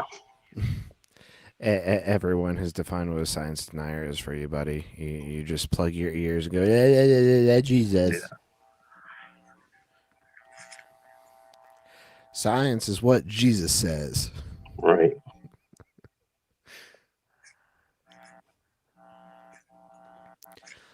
Well, this isn't the Duffy Erica stream, but it is about evolution. Yeah, I think I saw part of this one.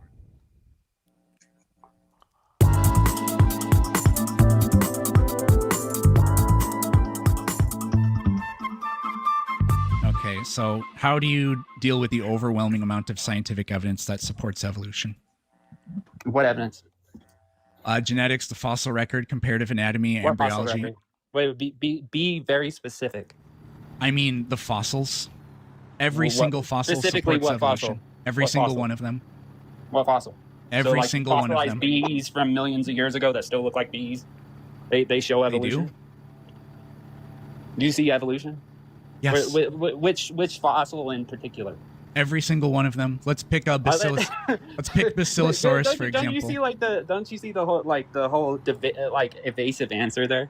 Like every single one. I can't pick out one. They're all my favorite, right? Well, that's not what's happening, but I'll explain it to you. I mean. Yeah, let me know when you want me to answer the question that you were previously really annoyed that I wouldn't answer, and now I'm trying to answer it and you won't let me. Let me know. As an ex-atheist, I am not fooled. by your rhetoric. Okay, and atheists are what percent of Americans? 3.2. The what Oh percent my of the God. population? 7%. Yeah, I don't buy for a second they used to be an atheist. Nope. And yes, the chat is asking, yes, we're pretty sure this was Soli. Soli's a flat earther. And apparently he's also an evolution denier, which ought to surprise nobody. There's a big overlap. That Venn diagram is practically a circle. Yeah, you mentioned, like, you know, Will being annoyed by, you know, flirts being religious. Like, you know, not all Christians are flirts, but all flirts do seem to be Christian. Pretty much. Percent. The Right? smart percent, yeah. Yeah, the smart percent. Yeah. Okay. Okay. So Let me know when you want me to tell you about the fossils that prove evolution, which is what Yeah, let me you know. asked for. Let me know. All right, Basilosaurus. You know what that is? I do. It's a whale. It's the one that looks kind of like a Loch Ness monster. No, not at all. But anyways, Kind of. It does. Long neck. Like it does not have a long neck. No. But anyways, we got back up Show for a picture. just a second here. Show a actually. picture. Show a picture. I'm not debating with a computer. Show a picture. Does he show a picture Well, of Basilosaurus? Oh, yeah. it's Here he the goes. No, it's not on here.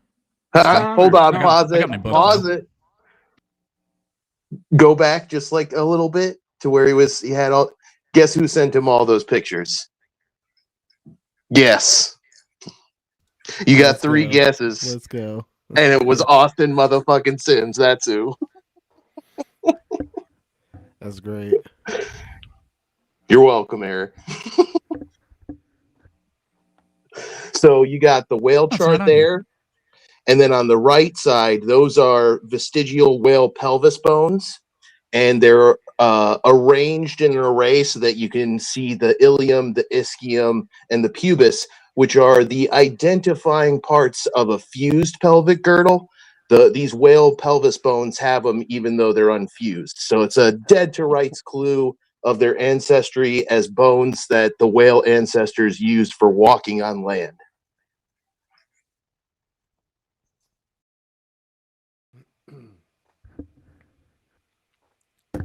Yeah, whales are that weird evolutionary chain where, like, goes fish to, like, land dweller, like, back into the sea. Yep. Like, return to the sea, the surface sucks. Go into the water. That's It's fine. not on there. No. I got my book Don't- though. Don't see one with like long fin arms and a long neck. What's your point? Well, I'm trying to Where- get where- to, where- I'm trying where to did get it to go? my Like- point, but you have a habit of interrupting every single time I try to talk. And then you demanded that I show Okay, you a come picture on, of come Basilosaurus, so Come I'm on, looking you were for a doing picture of good for a while. Basilosaurus. You were doing good. We were going back and forth. Act like this is like one of your larger broadcast things. Holy shit, this is gonna take And me like forever there's to find this someone in the picture. crowd trying to moderate it. Like convince us. What? Was Convince that us. it? Nope. I'm looking for the picture that you wanted real quick. It would have been so much faster to Okay, just and it Google proves this. what? Okay, so here's Basilosaurus on the bottom. Okay, right? cool. Very short neck, right? Okay. Cool. So we have to back up just a second here. So evolution means that species change over time, right? Mm-hmm. Which means that Where's the change? which means that the species of the past necessarily have to be different than the species of the present, correct? Not necessarily. Things go extinct. Then it wouldn't be evolution. What? Well, yeah, things go extinct. That's part of it. Yeah. If it's extinct, there isn't a species of the present. That's not like a gotcha, Soli. Well, what's great is that Soli doesn't know that there's like 8 different lines of evidence proving that every whale ancestor fossil species in the line is a whale ancestor fossil. There's the involucrum, the ear bone, and the tympanic bulla that's only found in cetaceans. There's the astragalus ankle bone, which is only found in artiodactyls. There's the TBX4 gene that produces hind limbs in artiodactyls, but doesn't produce hind limbs in cetaceans. Oh man, it just goes on and on. This is a new name. All right, well, do your thing, Gretchen. Hi, John Smith. You 18? Yeah, I'm 30. I'm 36. Okay. Do we know you by another name in chat or something? No, my actual name is John Smith. I get that a lot. It really is. I could show you my ID on camera if you want. No, it's fine. I'll take your word for it. Okay. So, what brings you to the stage? Well, no, I was just so I'm kind of sick tonight. I was just scrolling through YouTube to keep me awake, and I saw you're on the what do you call it? The photo that shows up on the video? Thumbnail. The thumbnail. It said God just isn't and MAGA just can't. That was is that the prompt currently? Yeah, basically. Oh, okay. Yeah, so I'd be interested in talking about that. I agree. I agree that. Yeah. I agree that MAGA just can't. I don't know why, but they suck, and yeah, they definitely do. I really well, wish they fascism could. sucks big time. I really wish they could though. so I'm upset with them. They're not doing enough of what I want them to do. Is my issue. Oh. But on the other side of the God just isn't, I am interested in hearing your arguments for that. I see you're going through some evolution videos. Yeah, I need you to like hang tight because we're gonna do a thing here. Okay. Okay. So, but we're not forgetting about you. I promise. Yeah, we got a friend coming up. I'm a middle child. I'm used to being ignored and forgotten. I am too. Good fun, huh? So, all right. Let's see. Share.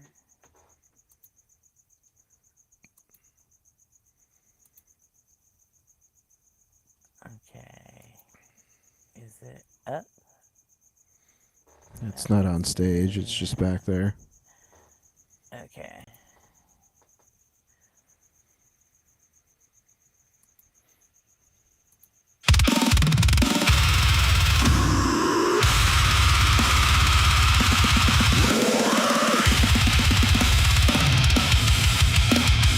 Warning.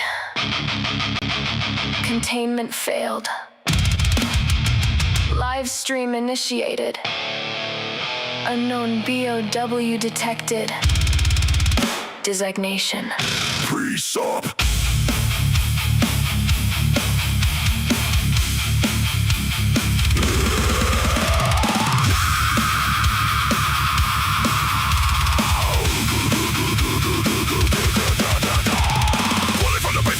Pre-sub rebels into the stream to prey. Vomiting summons with tag underneath. Mutated logic cruising behind running tape. Without God you can't know truth. Same fake the script with no real proof. Umbrella grade rhetoric, virus born lies. Vector to create more weak and scared minds. But nobody on fire at this common cold. No panic in his voice, no need to fold. Crosshair fuck his intellectual aim. Ready to push another zombie claim. You start with God, then conclude God's true.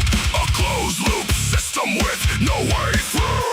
Ouroboros reasoning, wearing holy skin.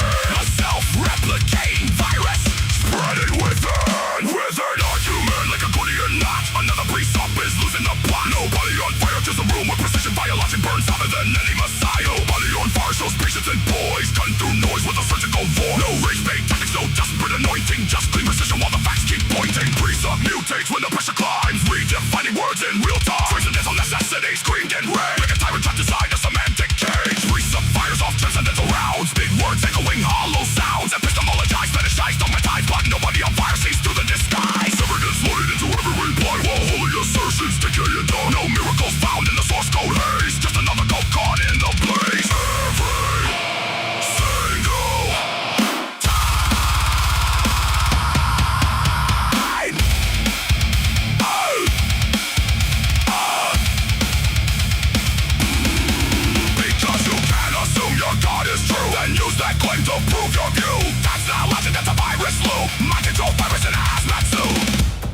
W detected. Precept staggering. Audio peaking. Worldview collapsing. Live while streaming. Status. Eradication required.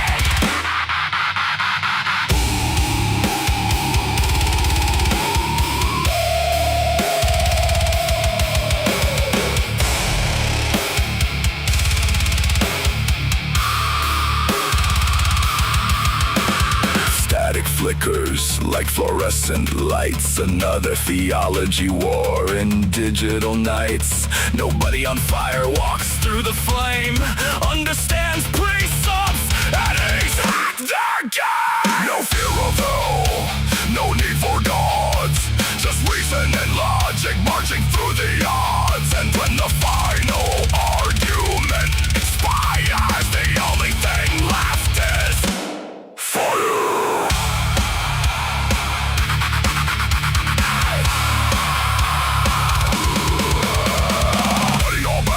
To the door, nobody on fire leaves the precept scorched. Precept reduced to a failed experiment, buried beneath his own circular testament. Containment chamber glowing red, stacks of dead arguments fed to the shred. And documents melt into ash, every circular claim erased in the fire. Containment restored. Debate archived. Precept status neutralized. Nobody on fire status. Uninfected.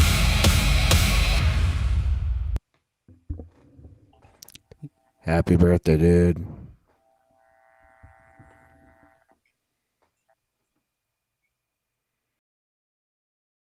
Yeah, sorry, my mic was turned way down. Is this too loud? Happy birthday. Nope, you're good. That sounds good. Hey, what's up? Yeah, it's my birthday. Feliz cumpleaños, amigo. Yeah. Spasiba. First is your birthday. That's why we're all saying happy birthday. You really are slow, aren't you? Yeah, sometimes. So John, it's nobody on fire's birthday, so he's automatically right. Nobody. Does God exist? I'm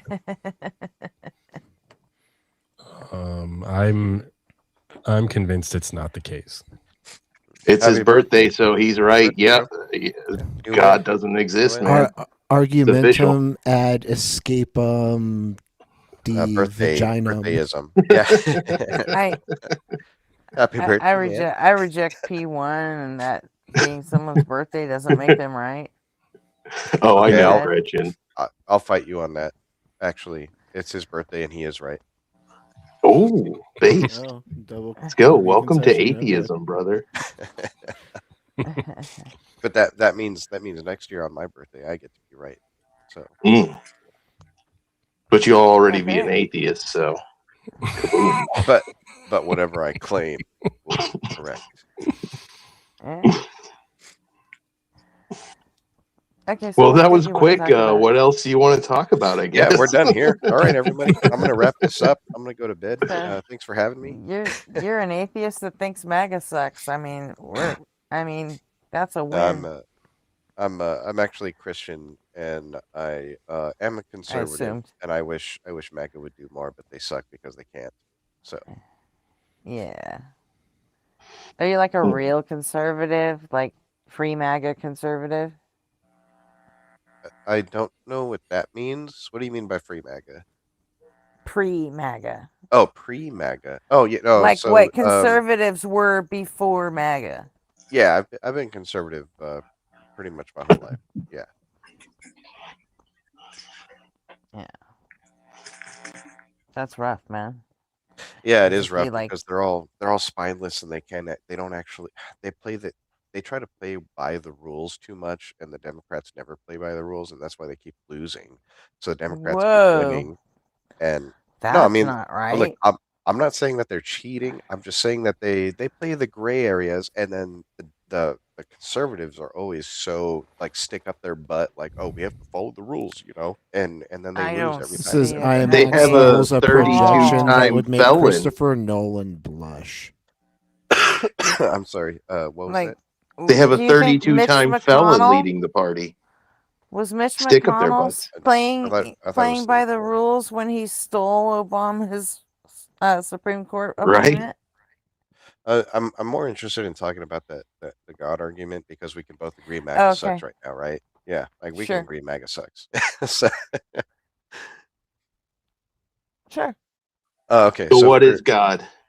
Okay. so What is so your for the God argument, the claim on the thumbnail was God just isn't, meaning he doesn't exist. Well, Is that that's correct? not a claim per That's the se. topic. It's just sort of the general. It's just a way to say politics and religion. Let's go. Oh, okay. I see. You know. So, Okay. So we're atheists. We're gonna say God's not real. So, okay. I'm pretty sure you guys. This is my first time ever even seeing your channel, so I don't know much okay. about y'all. Are you guys are y'all pretty informed on the metaphysical argument? Which one?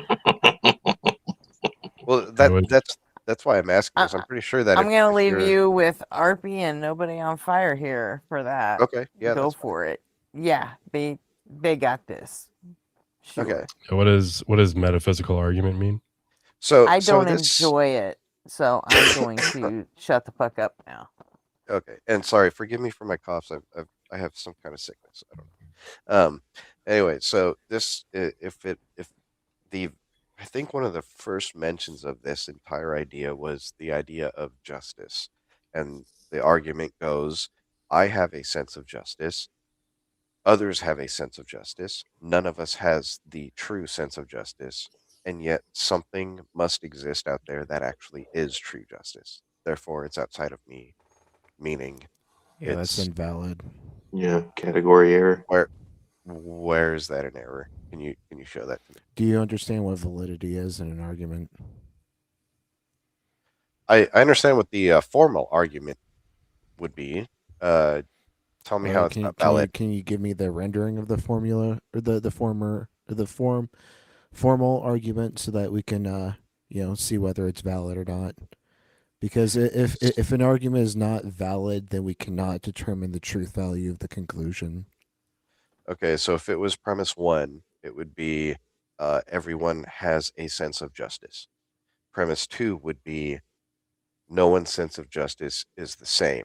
Premise 3 would be there must be a true justice. Okay, Now, slow down. Hold on. Since we're doing this, I'm going to type this out. Premise 1, everybody has a sense of justice.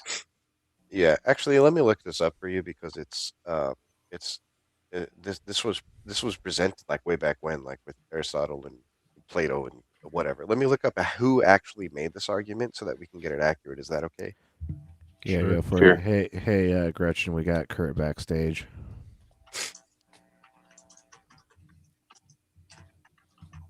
Yeah, let me look this up. P2, nobody's sense of justice is the same as somebody else's. Hold on, let me try to find the actual accurate quotes from this guy. Okay.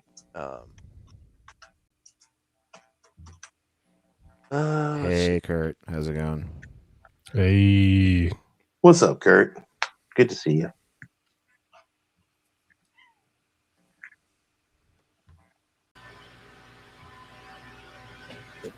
What up, Dusty? What's going on, guys? Holy shit, it's Powder Dusty. Don't let me interrupt.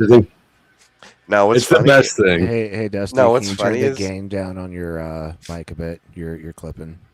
what's Say that again. I've Can you seen turn you on your so many gain other down? channels. Is that better? Oops. Is that Yeah, better? That sounds better. Perfect. Thanks.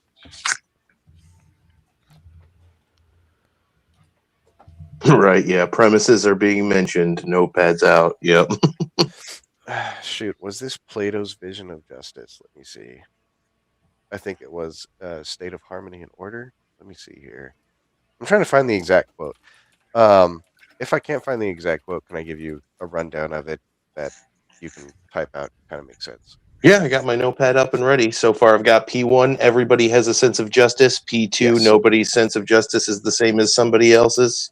Nobody has a sense of true justice. Yes. I reject then premise 2. You need to demonstrate that there is true justice. Well, if everyone has a different sense of justice, then we all can't say that we have the true sense of justice. What is true because here? they're different. Right. That's my point. Yeah, exactly. That's the point. No, what is true? No, like I need to know what it means. Like, can you like? So if between you and me, if you stole something from me and I said you owe that back to me and you give it back, and I would say we're even. But Arpy might be like, no, he needs to give it back as well as some on top for the sake of him stealing it in the first place. He needs to have some repercussions. And then Kurt might be like, no, he not only needs to give more back, but you also get to steal something back from him. And then AC Sims might be like, no, just steal it back and then you're fine. And we could all have that same sense of justice. So we know that something called justice exists, but none of us can know what it truly is. No, I don't accept that. The concept of justice is a thing. Justice does not exist. Things that are physical exist. Concepts don't have physicality. They're immaterial, so they don't exist, but they are things. Well, I'm willing to hear out the whole syllogism. Is there a P3? Oh, so P3 would be, so if P1 was we all have a sense of justice, P2 is none of us has a true sense of justice. P3 would be there must exist justice somewhere. Or not, okay. That would be the conclusion. The conclusion would be there must exist somewhere else justice, true justice, that we're all appealing to. Yeah, no, I reject that because, as I said, physical things exist. Concepts do not exist, but they are things. Well, so thoughts. What was the don't conclusion? exist. Sorry, what was the conclusion? Sorry. The conclusion is there must be justice out there somewhere that exists. So if I can find a way to explain the fact that humans have a sense of justice that makes more sense than the concrete existence of this true justice thing, would that defeat the argument?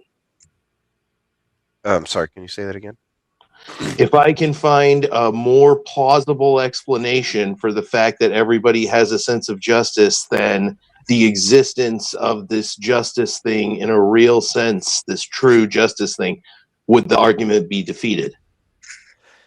I'm not so sure because justice is used as it used to be more popularized. Time instead out, of guys. justice, I it was need a love. second. I think it was love. Kurt, there's a little tiny up arrow next to your mic button. The mute and unmute. There's a little tiny up arrow, and that should give you access to your input and output for your microphone. Yeah, like if I were to say that humans have a sense of justice because we evolved it because we're a social species, so that sense of justice helps them thrive within that social species, so selected for pro-social adaptations, including that sense of justice, and that explains it without a need for some true justice thing to exist in reality outside of our minds and concepts, right? Well, no, because how do you know that you actually got justice? I don't. Nobody does. Yeah, so then, if justice is just a concept, like you wouldn't say that unicorns exist, right? Well, but hold on. Would you say unicorns exist? Yes or no? I would say no. Okay, but do they might thoughts have. of unicorns exist? I think Noah ate them on the ark. I'm kidding. No, I don't think unicorns exist. So unicorns don't exist, but thoughts of unicorns exist that to work you? This time? Yeah, sure. Okay, so justice as like a physical thing doesn't actually exist. It only exists as thoughts and concepts, similar to the thought of unicorns existing in your language. But you deny the actual existence of unicorns. Like, can you go out and get me a bucket of justice? I can give you something like justice. You can give me your concept of justice. There right, is no physical justice, and so like we're talking about conceptual things here. Yeah, it's a subjective concept. Right. Yeah, There is no Exactly. objective. It's Really. if Thank you, justice is Dusty. trying That's where I was to, going. if it's trying to equal the scales, then how do you know that the justice that you've applied actually equals the scales of the wrongs that was done to you? You don't. You don't, Yeah. exactly. But there must exist somewhere where true justice actually exists. That No. doesn't follow. Yes, you can actually. Why? It must exist. No. Why? So we all have a concept of a thing that isn't real and doesn't exist. It exists we as all- a concept. We all recognize the impulse because we're all social animals and we have the same social instinct, but we don't all share the same perspective on what justice is. We've never no- agreed on what justice is. Any situation, any punishment, everybody's going to disagree on it. Exactly. And we've never found a way to tell which moral system is quote unquote correct.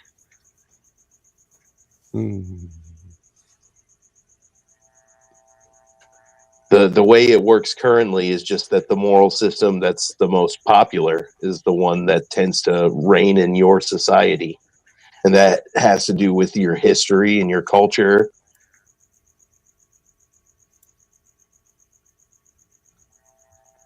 It seems to me that if we all have this sense of justice, but we also know, I'm going through their premises again. We all have a sense of justice. We also know none of us has perfect justice. Therefore, we know for sure that there is a perfect justice, right? No. No, that doesn't follow. You don't believe that there's a perfect justice? No. That there's a justice that exists out there aside from us all? What does it mean for a concept to be perfect? How can a concept even be imperfect if it wasn't already existing? The concept itself doesn't exist. You've already conceded this because you don't believe unicorns exist. But the concept of a unicorn exists in your the way that you use existence. I don't think that's a good example. I think concepts exist too. I mean, I think that might be where you're losing them because I definitely think concepts exist. They're not tangible, but we interact with them in a very real way. The brain state that gives rise to the experience of the concept exists, but I don't think like the concept, like the qualitative experience of understanding the concept actually exists.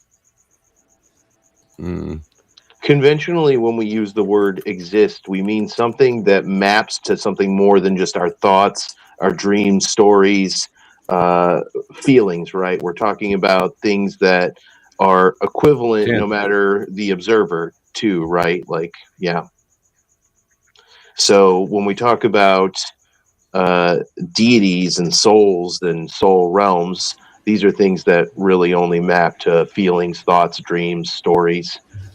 Which are really the most real things there are to us, right? Yeah. It's like the only I understand real what you're God saying. I there just think that like you kind of like I agree with you guys. That's you kind of lose me there too though, because really nothing is more real than our experience, right? Our consciousness. Does Wi-Fi exist? Yeah, right. No, I was just saying that deities are a concept that really only maps to thoughts, feelings, dreams, stories. They don't actually map to reality. Okay. Well, so my problem is I don't know how to formalize this. Do you have an idea of how you want to formalize it? Do you have like we could either just talk about like the like who are you asking? John. If there's like a way that you would formalize it with variables in like propositional or some type of logic, then like that would be easiest. Otherwise we could just like pick like a string of words for each premise and then the conclusion that you feel really confident in, and then we can try and formalize it for you. Yeah, sure. And like just real quick, can anybody hear me now? Yeah, we hear you. Yes. Okay. Yes. Dr. Kurt. Hey, Grish, What I was can it, pull up a Kurt? notepad. Can you is that like a I had to reload it and then Yeah. I had to reselect the microphone using it's the same microphone, but it's listed twice. So is that like a Red Dead Redemption avatar? I like it. no, it's just I one don't came see up it, with RP. myself. No. I'm pulling it up. Okay. Okay, so nobody on fire. Sorry, can you say your question again real quick?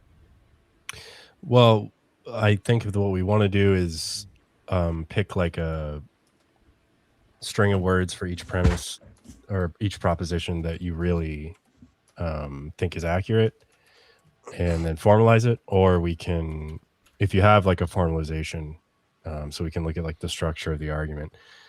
Okay, so here's where I think I'm losing you guys and myself in this argument. Is if on premise 1 it was that everyone has a sense of justice, premise 2 was no one's sense of justice is absolutely true, then number 3, is there such a thing as justice? Can justice Well, be true or false? Questions Does it questions aren't actually? premises. Well, I'm not okay. So I'm not As a using it as social construct, it does. Well, to give you an idea of what I thought I heard, but if justice actually does exist, then wouldn't there have to be a true justice that actually equalized everything? It would have to exist. John, do you understand how abstract nouns work? Like, are you familiar with how we make an abstract noun? Can you explain it to me? Okay, so you bite into a Dorito and you hear a crunch.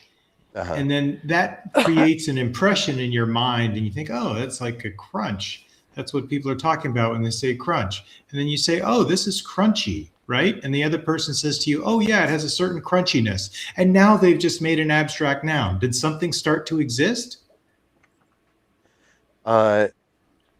Well, in this case, it would be, hey, I crunched on something and it was crunchy. And then someone else says, no, I crunched on something else and it was crunchier, or it was a different kind of. I think you're missing the noun. I said crunchiness. Then all of us would say, hey, there is such a thing called crunchiness, but none of us. So you think that became something that existed when people started saying it as a noun? No, you just defined it as an experience. I think it already existed. Oh, you think it existed before there were Doritos and people?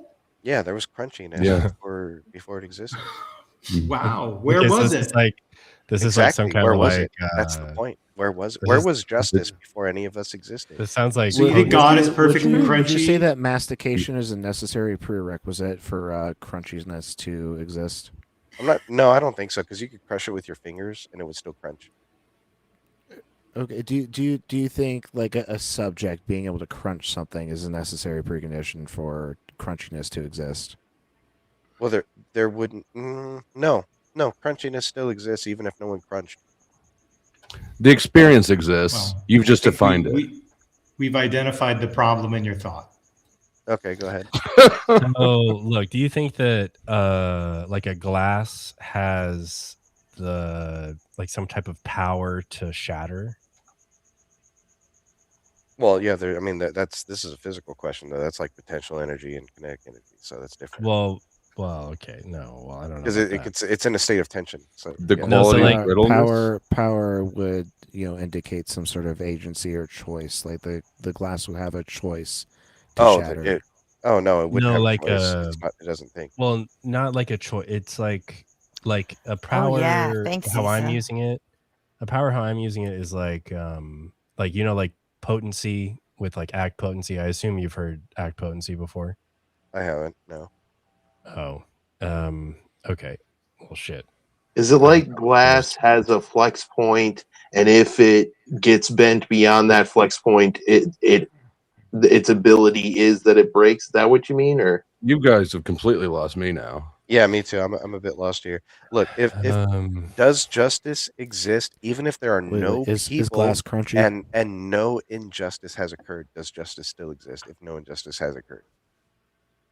Okay, look, It one does. of the things that RP was talking about. I have to clarify a couple things. One of the things that RP was talking about is like there are people who will say that justice does not exist, like full stop. That doesn't make any sense. And I'm inclined to agree with them, but a Platonist, which you were referencing Plato, the funny thing about that is that he thinks that there's a perfect form of justice that does exist, and this has nothing to do with God. That's where I'm grabbing my argument from. Yeah, that's right, what I'm talking about. Yeah, right, but this has nothing to do with God when it comes to Plato. It's just that there's a Platonic realm, and it's an abstract form such that there is a perfect form of justice, and we have limited access, whether it be epistemically or how it propagates in our world. But from Plato's argument, you derive what you would call God, because there must be something out there that has doesn't follow actually from the argument at all, because God does Right. not appear in the premises. Right. Therefore, So look, the conclusion can never be God. If someone else out there had true sense of justice that none of us have, then would we not call him God? And he which means he would have to be, in order to have justice true, is just preference. but We gotta slow in down. order to have true justice outside of our preference, it would have to be perfect knowledge, knowing all sides at all times. Well, and it would have to be perfect Do you power think the in order Supreme to. Court justice is the president? No, I don't. But that's So you what can I'm understand saying. there's a That's why role they're- of justice, and then there's a different role of executive stuff, What? and that they don't have to be the same thing, right? In order for you to rule justly, perfectly justly, what would you need? You would need perfect knowledge and to know all sides, and you would need perfect power to actually execute. Perfect. What does that mean in this context? It means you know everything. It means you're omnipotent. It means If you you're, know everything, you know nothing. You're a database. that doesn't even make any sense. Well, in order to have when true you know justice, something, you know it fallibly. If you know it without any ability to be wrong, you don't even know it. You're just a database. But we rule on justice based off what we do know from both sides presenting arguments, and then we implement it using the limited power that we have. If you want true justice, you would need to have all knowledge and all power. That's So what there you is would no need. such thing, is what you're saying. There's no such thing as true No, I'm justice saying- under your I'm definition, saying- because that never happens. That's what Plato says. He says none of us have it here on Earth, but because we all tap into it, it must exist elsewhere. Where does it exist? Why must it exist Just because you elsewhere? can conceptualize something doesn't mean that you're tapping into something that So exists all of in us- some platonic form. All of us. Does that mean since unicorns aren't real I on can- Earth, they must be somewhere else? Exactly. That is a fair that's a fair counterpoint. Yeah, I can see that. Can I ask a question? And this is totally sincere. Is this what actually convinced you God exists? No. Right. Like, this wouldn't convince me either. It was more one of those. True, but we didn't ask him to give us evidence that God exists. We told Oh, him it's an okay. open This sounds like a topic Jay and go Dyer for point it, or something. You know, we said it's an open topic: religion, Fair enough. politics, and this. Yeah, is no, what he this went with, was so this was one of the old, like you said, Platonic arguments. this for, is what he chose. This is what we entertain. Yeah, Period. not necessarily God, but for Platonic forms, yeah. another being that's outside of us. Yeah. Yeah, a realm. Yeah. I would say like a state of being. I wouldn't say like saying a being seems to say that it's like a Well, entity, yeah. Well, when you get into it, it would have to be one singular being. When you get into the rest of the argument, Well, I need an argument for that. That's but not so, what Plato's just the beginning. arguing. Well, because if it's omnipotent, then how can there be another omnipotent? That means someone else has the Well, same see, powers. How is we don't have justice all the power. omnipotent? Yeah, this is Well, why no, I kept so saying the- we got to slow down. Like so we're the- making so the, too many claims. Yeah, that's why I was saying if you wanted to exact actual true justice, one, you would need to know every single detail about every single side, and you would need to know. what? Well, now you that just would be omniscient. Hold on. Now you just treated justice as like a type of action. So we need to we want to pick either justice exists or there's some true sense, which when the way that you've been using it, I take it you're doing something like something is true if and only if it's not deceptive. And so like a lot of people will not even treat true the way that you're doing it, like saying like true north or whatever.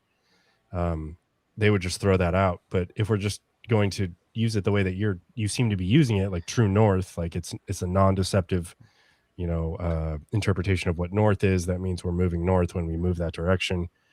So true justice meaning not deceptive, a not deceptive application or application of true and justice in conjunction. Then we now all it's not know that- existent anymore. Now it's not ontic. Now it's just a true direction or a true act. So are we hung up on? By the way, since it's your when- birthday and you can't be wrong, the word is now amplification. Shut up. So are we hung up on the part where I say all of us have a sense of justice, but none of it's true? But there must be something that exists out there called true justice. That's what Well, is that okay. where we get It's hung up? it's just that humans have imperfect brains, and so we try to figure out justice the best we can to survive as a pro-social species. And so we evolved a brain that's mostly truth seeking, but it's not always good at truth seeking.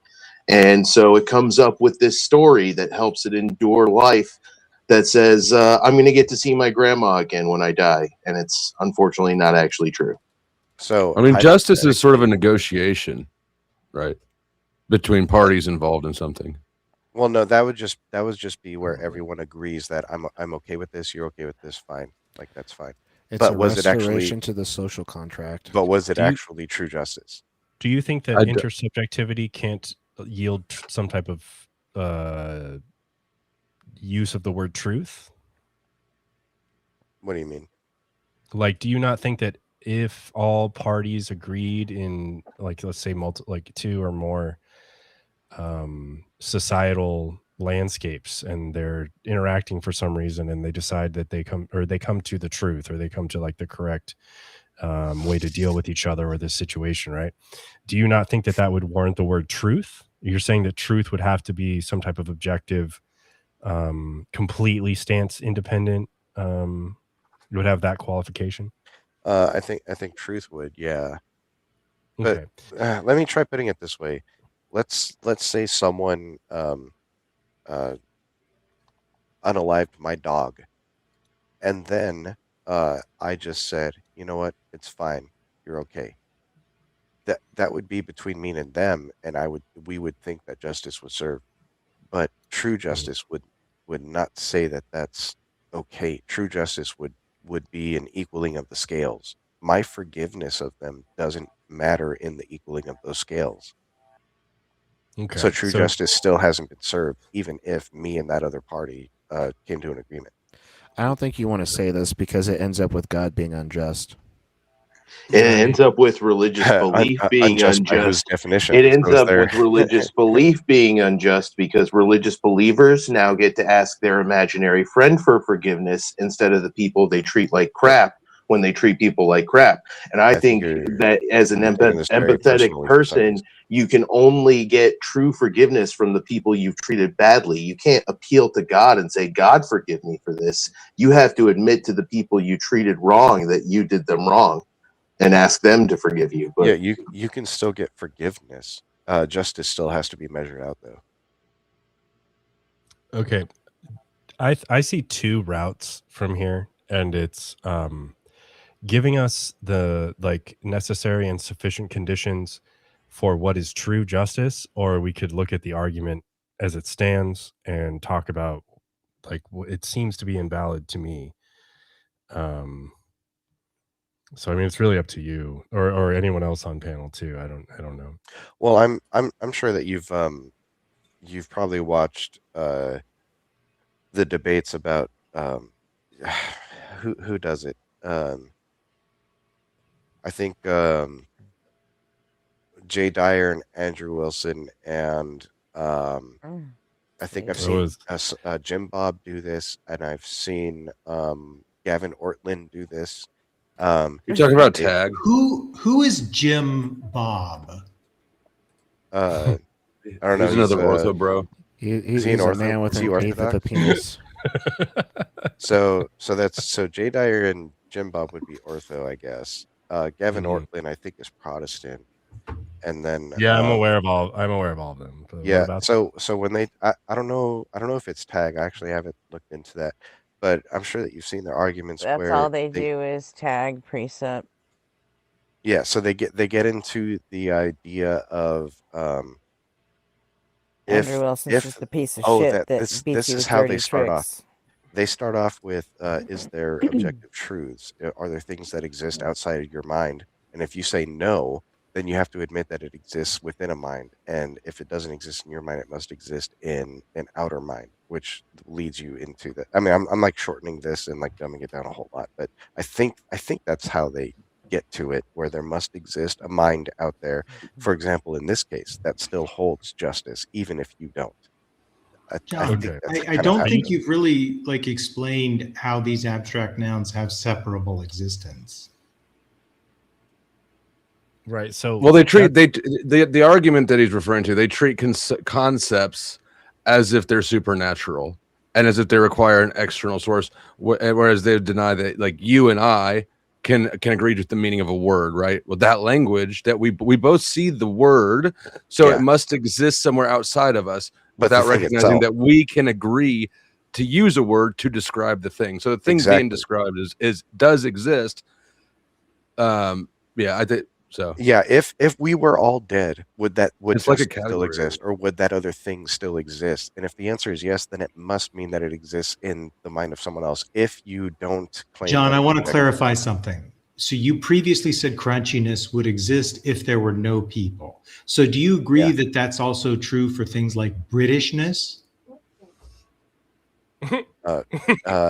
Actually, the platonic British form. Let's go. Well, that's an attribute of a human, so no, it wouldn't. But crunchiness. Is wait. So what's the difference? The difference. Well, if humans don't exist, then they're not around to have characteristics. Yeah, and well, what if the universe was floppy sloppy? Yeah, no. One nothing of the was hard. Was floppy sloppy? Is that everything was gooey and like I'm not familiar. What if it was turbulent? Everything was sort of slimy. Nacho cheese universe. Yeah. What if all things were Glarsh and Glorsh? That's exactly. But one of them is in reference to dirty lobster backs, and the other one is in reference to the actual physical qualities of a thing. No, I don't believe that crunchiness has anything to do with physical qualities. It has to do with perception. Which is you're perceiving a physical quality. Did it crunch?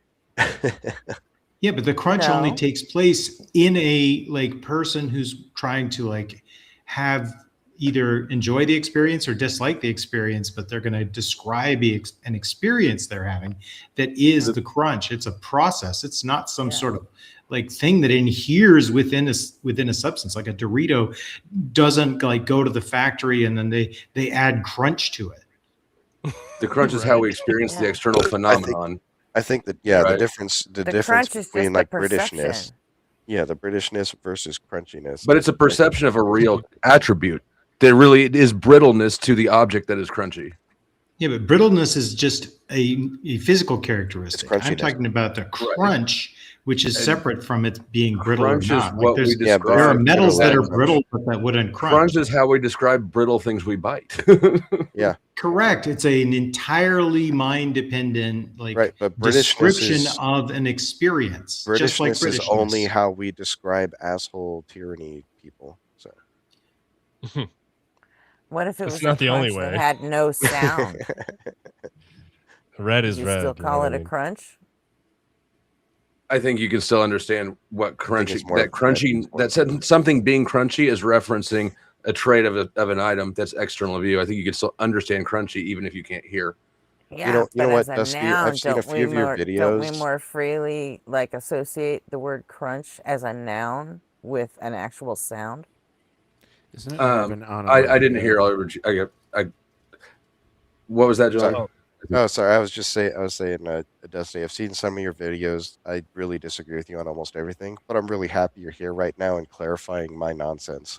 it's helping. Yeah, well, I agree more with them on their conclusions, but I appreciate you helping get through the argument because I'm full of Dayquil right now. John, and I'm not really making sense. John, imagine a fresh head of lettuce. And all the leaves are full of water, and it's just been picked and Hold on, is it male or female? It's lettuce. It doesn't matter. You can fuck it. Jesus Christ! I'm trying to picture it in my head. Sorry. When you get the right parts of it, it's gonna crunch when you eat it, right? And then let's imagine it waits somewhere for 4 or 5 days, and it wilts. Where did the crunch go?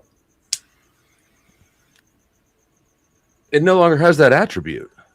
Yeah, it's In other the words, physical, there the is no physical such characteristic. thing as that attribute. It's just a description how does of a this apply certain to justice? experience people have with that thing. How does this apply to justice? Look, the problem is that you're saying that properties that things that do exist themselves exist. And The that's property what- doesn't exist in isolation. It has to be part of something. Does justice No, wait. exist if none of us existed? Does justice exist? Oh my No. That was the question. I don't know. Absolutely I don't know. I don't. I think that I don't know why you're How giving could justice it? such prominent space in your head. Justice is just Why does it a perspective matter? opinion. Well, that It's- because that it's was going the to be- Aristotelian argument. Well, no. Because none of that Aristotle gets is- you no, to a no, god. No, wait, hold on. Slow down. Aristotle's in contention with you. He does not think that this is the he does not think that this is the case. Aristotle is a moderate realist. He thinks that things that exhibit properties cause those properties or those. Who's Aristotle disagree with? With him. With John. With John. With John Smith. Okay. I thought you were saying me, and I was about to get pissed at Aristotle. So no, And why Aristotle did he propose disagrees. this argument? No, he was a moderate realist. He thinks that properties are like attached to things necessarily. There's no separate existent properties or whatever. Plato was different. Plato said, yes, there is a form of perfect justice that exists ontically in an abstract realm. They're saying two different things. Aristotle agrees with him that there is a perfect amount or a perfect type of justice or something, but it does not exist by itself. And so when you say a perfect justice needs to exist because these other things stand in some type of relationship with the idea of justice. I'm sorry, am I confusing Talking, what if Aristotle we then? had a hold on. stodgy Brit here to make this even more wordy than anything? And Yeah, boom, so he appears. Aristotle will disagree with you. Plato will agree with you. They will be talking about the same thing as you. So am I talking about but- Plato then? I'm well, sorry. if it's you're been a while since I saying that looked this if you're saying that justice exists ontically, you're talking about Plato. up. Okay, then I think I might be talking about Plato. Yeah, I just want to deal with the ontological status of Britishness. If your Britishness isn't ontological, then you're not a true Brit. Oh not God, really. fuck off! you British lobster back. No one likes you. Get out of here. I'm just kidding. I'm just fucking with you.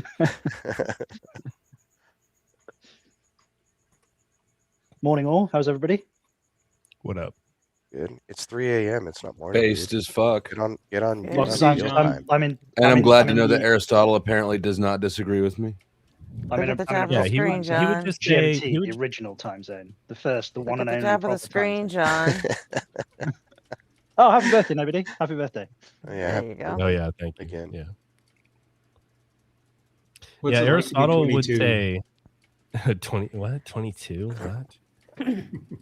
I'm well past Yeah, 30. I'm gonna have to look this up. I think it was because I haven't had to deal with this since college. So, but yeah, it might have been Plato instead of Aristotle that went through this theory of justice. I remember it like in philosophy class. It intrigued me and kind of stuck with me, and so that's why I was bringing it up. But Well, just with Plato's the- not your friend here either.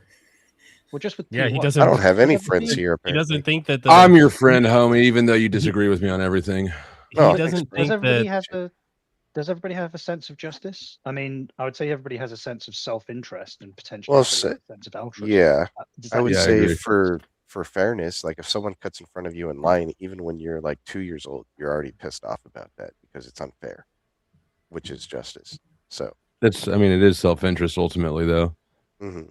Justice is a social. I mean, it's socially learned, right? It's really what we experience is that's taken from me. Yeah, I wouldn't I want want to it be treated back. that way, so I don't want to see Right. other people being treated that way. Because if But I permit then, that treatment of but other then, people, what if some More British asshole Britishness showed up and incoming. said, "You don't get to have that back. Instead, you only get part of Hey, it." Eugene. Would that be justice to you? I mean, it would piss me off because I'm not getting the thing. But the Exactly. So justice you have is two just senses of the justice. social justice is just the extension of self-interest, right? Like I understand my self-interest, so I can assume that you understand yours, and I still think it's a negotiation But ultimately. agree on what would be justice. Is there a perfect flavor? Like, is Yeah, there an objective truth that cilantro tastes like shit? Yeah. Is there an object? No. First of all, it doesn't. Second of all, it's is objectively there an tasty. It's called objective? coriander, not cilantro, but still. Is there an objective justice that we'd be able to appeal to and try to get as close to possible and say that actually would be the most fair thing? No, I don't think so at all. Outside of okay. And I don't think that I don't think that there's any example ever. Like there's nothing in existence that you can reference to say this is why I think it exists. I Perfect agree justice. with you, which is why when you get to the conclusion of then true justice must exist outside of us. But how? That's how we get But I there. don't think it does This- exist. Like That doesn't follow. Why this does So it you're have to saying exist? so you're saying justice exists, but it doesn't exist. I'm saying justice is a social agreement, basically, but it's not. True justice existing externally of human opinions is not a thing. I don't believe at all. But justice, or our concept of justice, or reciprocity, or whatever, is a first-person experience to us. I can't like the language that we use to try and convey what we mean when we talk about these concepts is so rudimentary and such Someone's got feedback or something. Trying to explain that like to mirror that concept perfectly in somebody else's brain is frankly impossible. And the systems that we use to apply this thing called justice that are based on consensus. So it's a first person experience of how I expect to be treated, combined with the reciprocity of not wanting to transgress that barrier line with myself, so I don't want to transgress it on other people.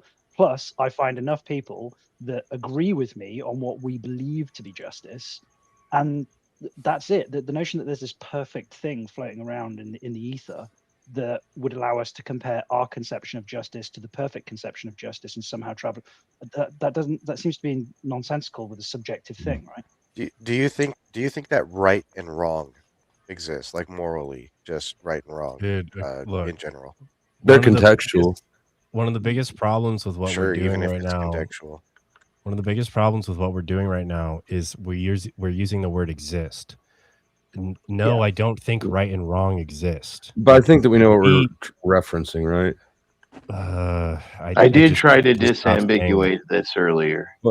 Yeah, like it's not like justice exists in like a three-dimensional space, right? It doesn't work. Right. We understand it's a concept. Right. It's a but you're like even an individual person cannot agree with themselves on what's just. What feels just immediately after something happens, you realize later you maybe overreacted some, right?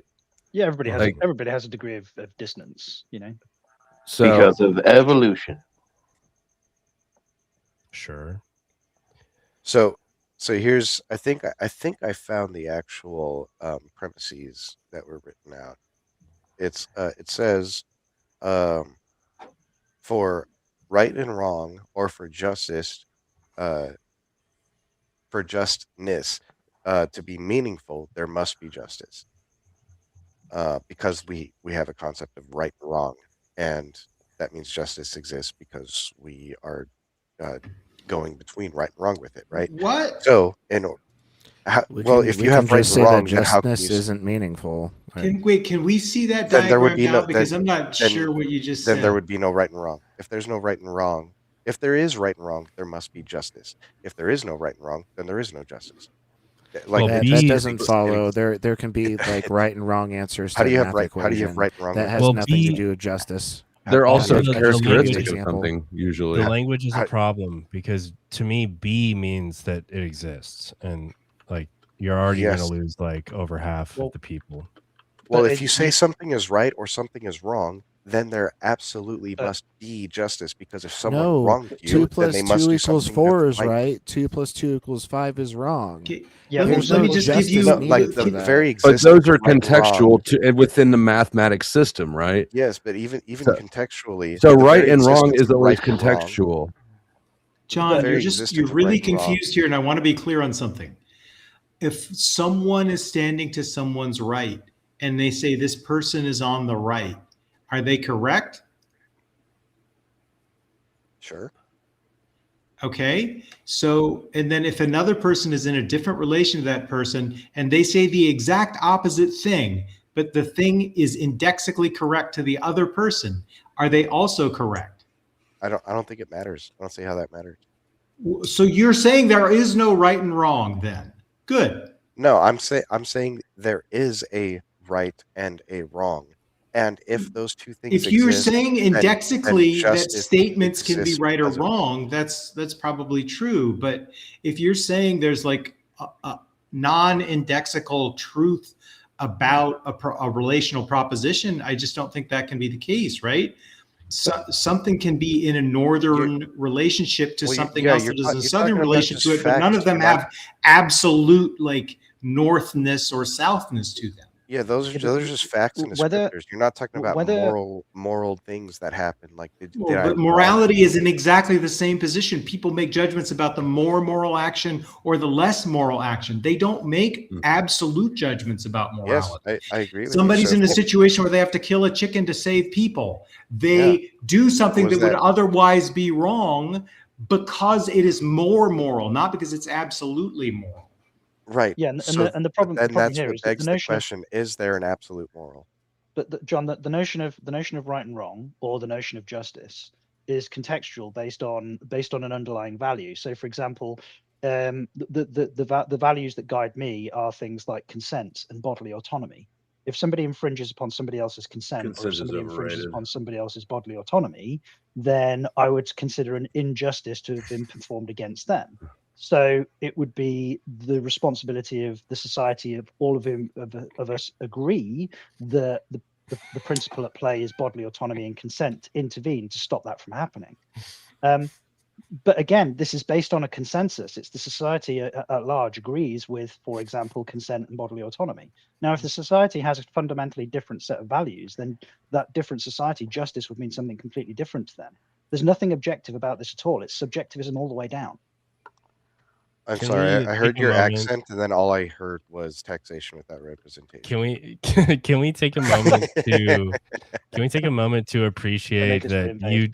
UG has said he's going to meditate until I make an argument, and he's on camera meditating now. Oh my goodness. Let's give him some time. Yeah, so So I have a quick question. Which do you think is better, a vindictive, righteous God, or a merciful, gracious God? Is that for me? Yep. Merciful, gracious God. So why are you so strung up on justice then, since it's impossible to be just if you're merciful and gracious? They're literally opposites of one another. Because what he did was he paid the cost of the justiceness with his son, and so that's how he balanced the scales. And did I not totally call that this axiological system is going to involve appealing to somebody else other than the wronged party to get forgiveness? Like, how is Jesus's sacrifice paying the cost of justice for you? That just doesn't make sense. It's like saying me harming myself somehow helps pay my neighbor's taxes. They're totally unrelated. Yeah, no, it's so this is kind of crazy if you were to draw this out. So you have let's say you have the entire timeline, right? As soon as the first sin was committed, that perfect timeline was imperfect, and there's nothing you can do to make it perfect again. Oh wait, Even John. if John, you real quick behave, before you go on, Sure. what shape is the Earth? heart shaped. I wanted to hear what. Yeah. Hold on. Tell about the timeline again. Okay, so this is how it was kind of explained to me. The reason why you cannot perfectly pay for your own transgressions is because as soon as the first sin is committed in What that is that? timeline, So you can What is the ruin first sin? everything, but What you is can't that? fix everything. Correct. What is the yes. first sin? Why would? How does that? If we were created and commanded to be perfect and holy from the very beginning, the one time that you mess up, it messes up your entire timeline. And even if you followed every rule after that, you just sinned once. You lied hang one on, time. John. So, But we What do weren't you mean perfect. by Yeah, we were but you're created? still- What are you coming up with this? but also super quick From the Bible. so from an internal critique of your position, you're stating that we were created by a deity, and then that deity commanded us to be perfect and to not sin. But were we perfect? Yeah, we weren't perfect. That would be a manufacturer error. So he created us Yeah, sick and we would- commanded us to be well, right? No, so okay, right? so now we're getting into the whole idea of free will. So No, let me no. rewind. It has nothing to do with free will. It has to do with like demonstrate that there's a No, it creator. has to do with free will because you can't be perfect without the free will. There's no reason to talk about free will if you're going to say there's a creation and a sin event when there's no demonstration of that. If You he can't build commanded on us- on nothing. You have Hold to on, establish that your if he premises are commanded us- true. If he commanded us to Who love he him, who? if we're working within my my he's paradigm explaining here, his right? perspective. I'm not. your, yeah, Well, you're he's asking explaining me to his explain perspective, from which my is point of necessarily view. not your perspective. So you're Yeah. going to have to probably meet him at his perspective if we're discussing his perspective. Yeah, you I have would to think. understand it from where I'm coming from here. So if Okay, where but I'm you're like coming- saying things that are demonstrably false. So why would we just let you go on? You like if I give you Okay, we'll meet weird his thing about the MCU and Star perspective Wars, at you you tell me where you are. You're welcome to stop me.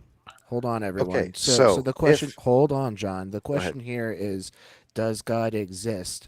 And John is trying to present justice as a reason for God existing. We can't just grant him that God exists and then continue with the justice argument, because that's what's being questioned at hand. And so no, we can't just grant him that the Bible's true. Yeah, I mean this is That would gonna be a- Or that there's creation or that there's this, sin. This is a discussion that's been going on for thousands of years, so we're definitely not But- going to get through it tonight in one YouTube video. That's for sure. Yeah, but No, but you're saying things that are objectively wrong and provably so. I don't think it's provably so. It's And provable it's there's wrong. no creator I can God. disprove Genesis within the very first chapter. You want to do Yeah, it? go for it. Okay, great. Well, first of all, we need to understand your epistemic stance on the Bible. Well, every time I try to get through my epistemic Yeah, stance on the you Bible, don't I get want to interrupted. understand that, or the cowboy hat below me doesn't Are want you to. an inerrantist? Do you believe everything in the Bible is true? Yeah. Okay, great. Gretchen, His beliefs don't have anything to do with you demonstrating it's false. You think that snakes talked? Well, I think it could be an allegory. Well, I was about to ask, bring like, up is it? Would you window. like Can you if, bring if, up if, Christian? a, Okay. if a, let's say for Alright. argument's sake, there's something in the Bible that we can demonstrate using like science and physics isn't actually possible, but it's described in the Bible. You would be happy to put that in the context of allegory, or maybe sort of like speaking. Towards No, like not a necessarily. particular So, for example, when it says that God stopped the sun in the sky, I believe that actually happened. I think that He's powerful enough to do that and make sure that that existence still stays in existence while He does. Okay, that. so that's flat Earth level stuff. I'm done, guys. Oh, so Yeah, my own totally belief in fair. God can't be You, strong you enough to didn't do that? realize that religious beliefs were irrational? Well, you just learned that, well, cowboy hat? There are people who gonna have go ahead religious and beliefs that aren't demonstrate- flat earthers, and this is So like my flat God, Earth level my God shit. can't stop the sun. Also, the Bible Well, doesn't no, say that. no, the that would world be is absolutely flat. impossible. It would He's be amazed that he met a religious person with globally and irrational every beliefs. moment That's of crazy. It says that. It- All it- right, it'd how be- about we it'd be don't all perfectly talk at impossible. once? Yeah, Thanks. can I get to my argument? All right, Yeah, so it's irrelevant, but go ahead. John, we're going to start out with some very basic planetary science. Okay, does the sun create day-night cycles along with the Earth's rotation on its axis? Sorry, say it again. Does the sun create day-night cycles, or is it responsible for the day-night cycles when the Earth rotates on its axis? Okay, I'm not a flat earther, but his opinion is not your demonstration. Thank you, Dusty. I hate Can you, but I love answer, you right now. Can you answer the question? No, day and night is just what we call it whenever the Earth rotates. If the sun didn't exist, would we still have day and night? Yes.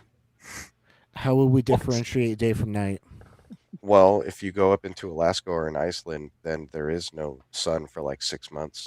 So we just call it by the hours that the Earth is spinning. Yeah, too bad Oh, Alaska come isn't the on. entire Earth. So how will we differentiate day and night if 24 there is hours no passing. sun? That's how.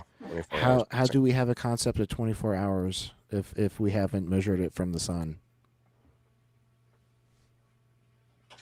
It wouldn't matter if I could 24 hours conceive is of it or not. dependent on the sun, on observing the sun. It wouldn't matter if I could conceive of it or not. It would still pass.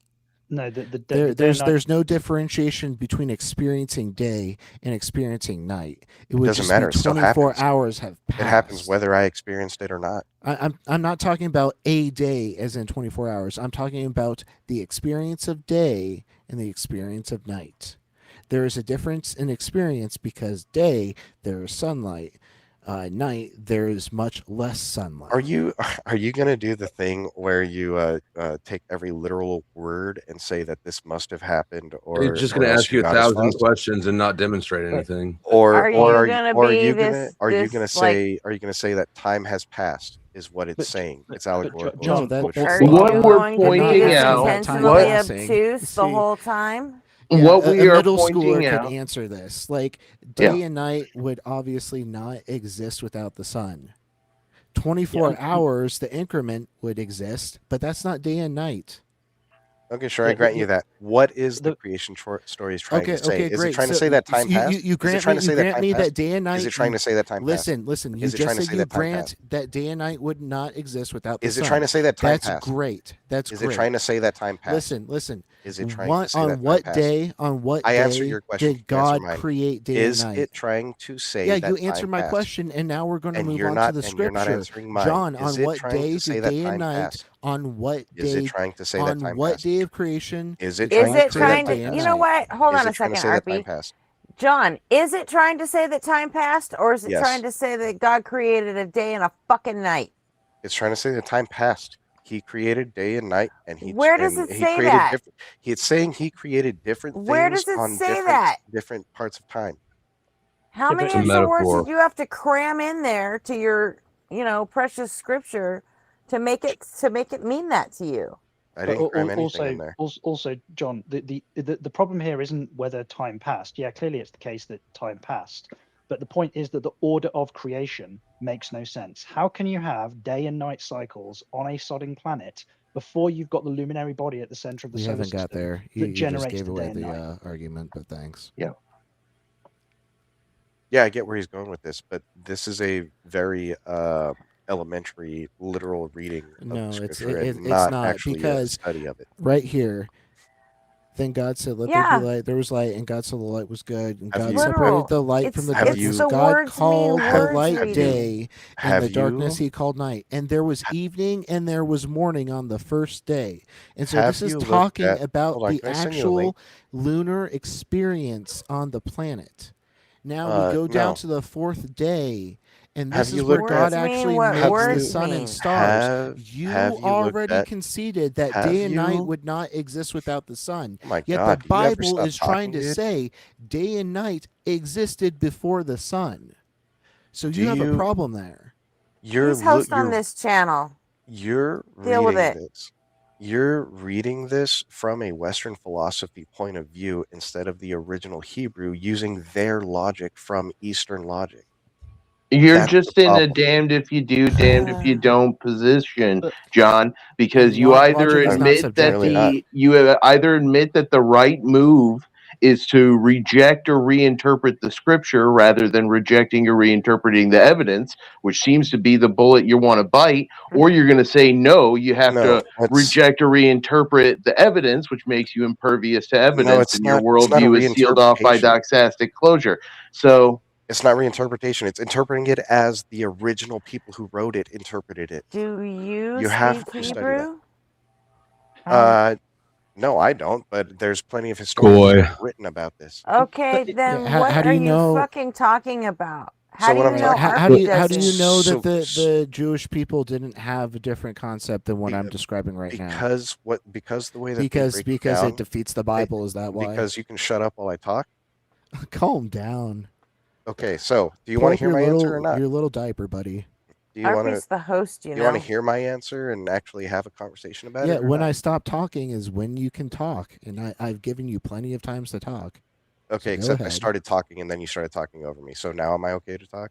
Are you going Oh, to cry stop with more, the or are you fucking going to give the meta. argument? Just start talking again. Okay, so step logic versus block logic. In the Western philosophy, you. we use step logic. In Eastern philosophy, and back in the day when the Torah was written, they would have used block logic, and this is Eastern philosophy. So, in the same way that we would say, I got up, I ate breakfast, I read the newspaper, I drove to work. This is all chronological to us. To them, they would have changed that entire conversation to say, I drove to work, walked across the street, and drove home. I ate breakfast, I ate lunch, I ate dinner. I read the newspaper, I read the reports, I read the magazine. So what they do is they categorize everything into the actions rather than the time period that it happened. Same way that you're reading Genesis now, day 1, separating light from darkness, day 2, separating water from sky, day Do you have a 3, source for separating this? land from water.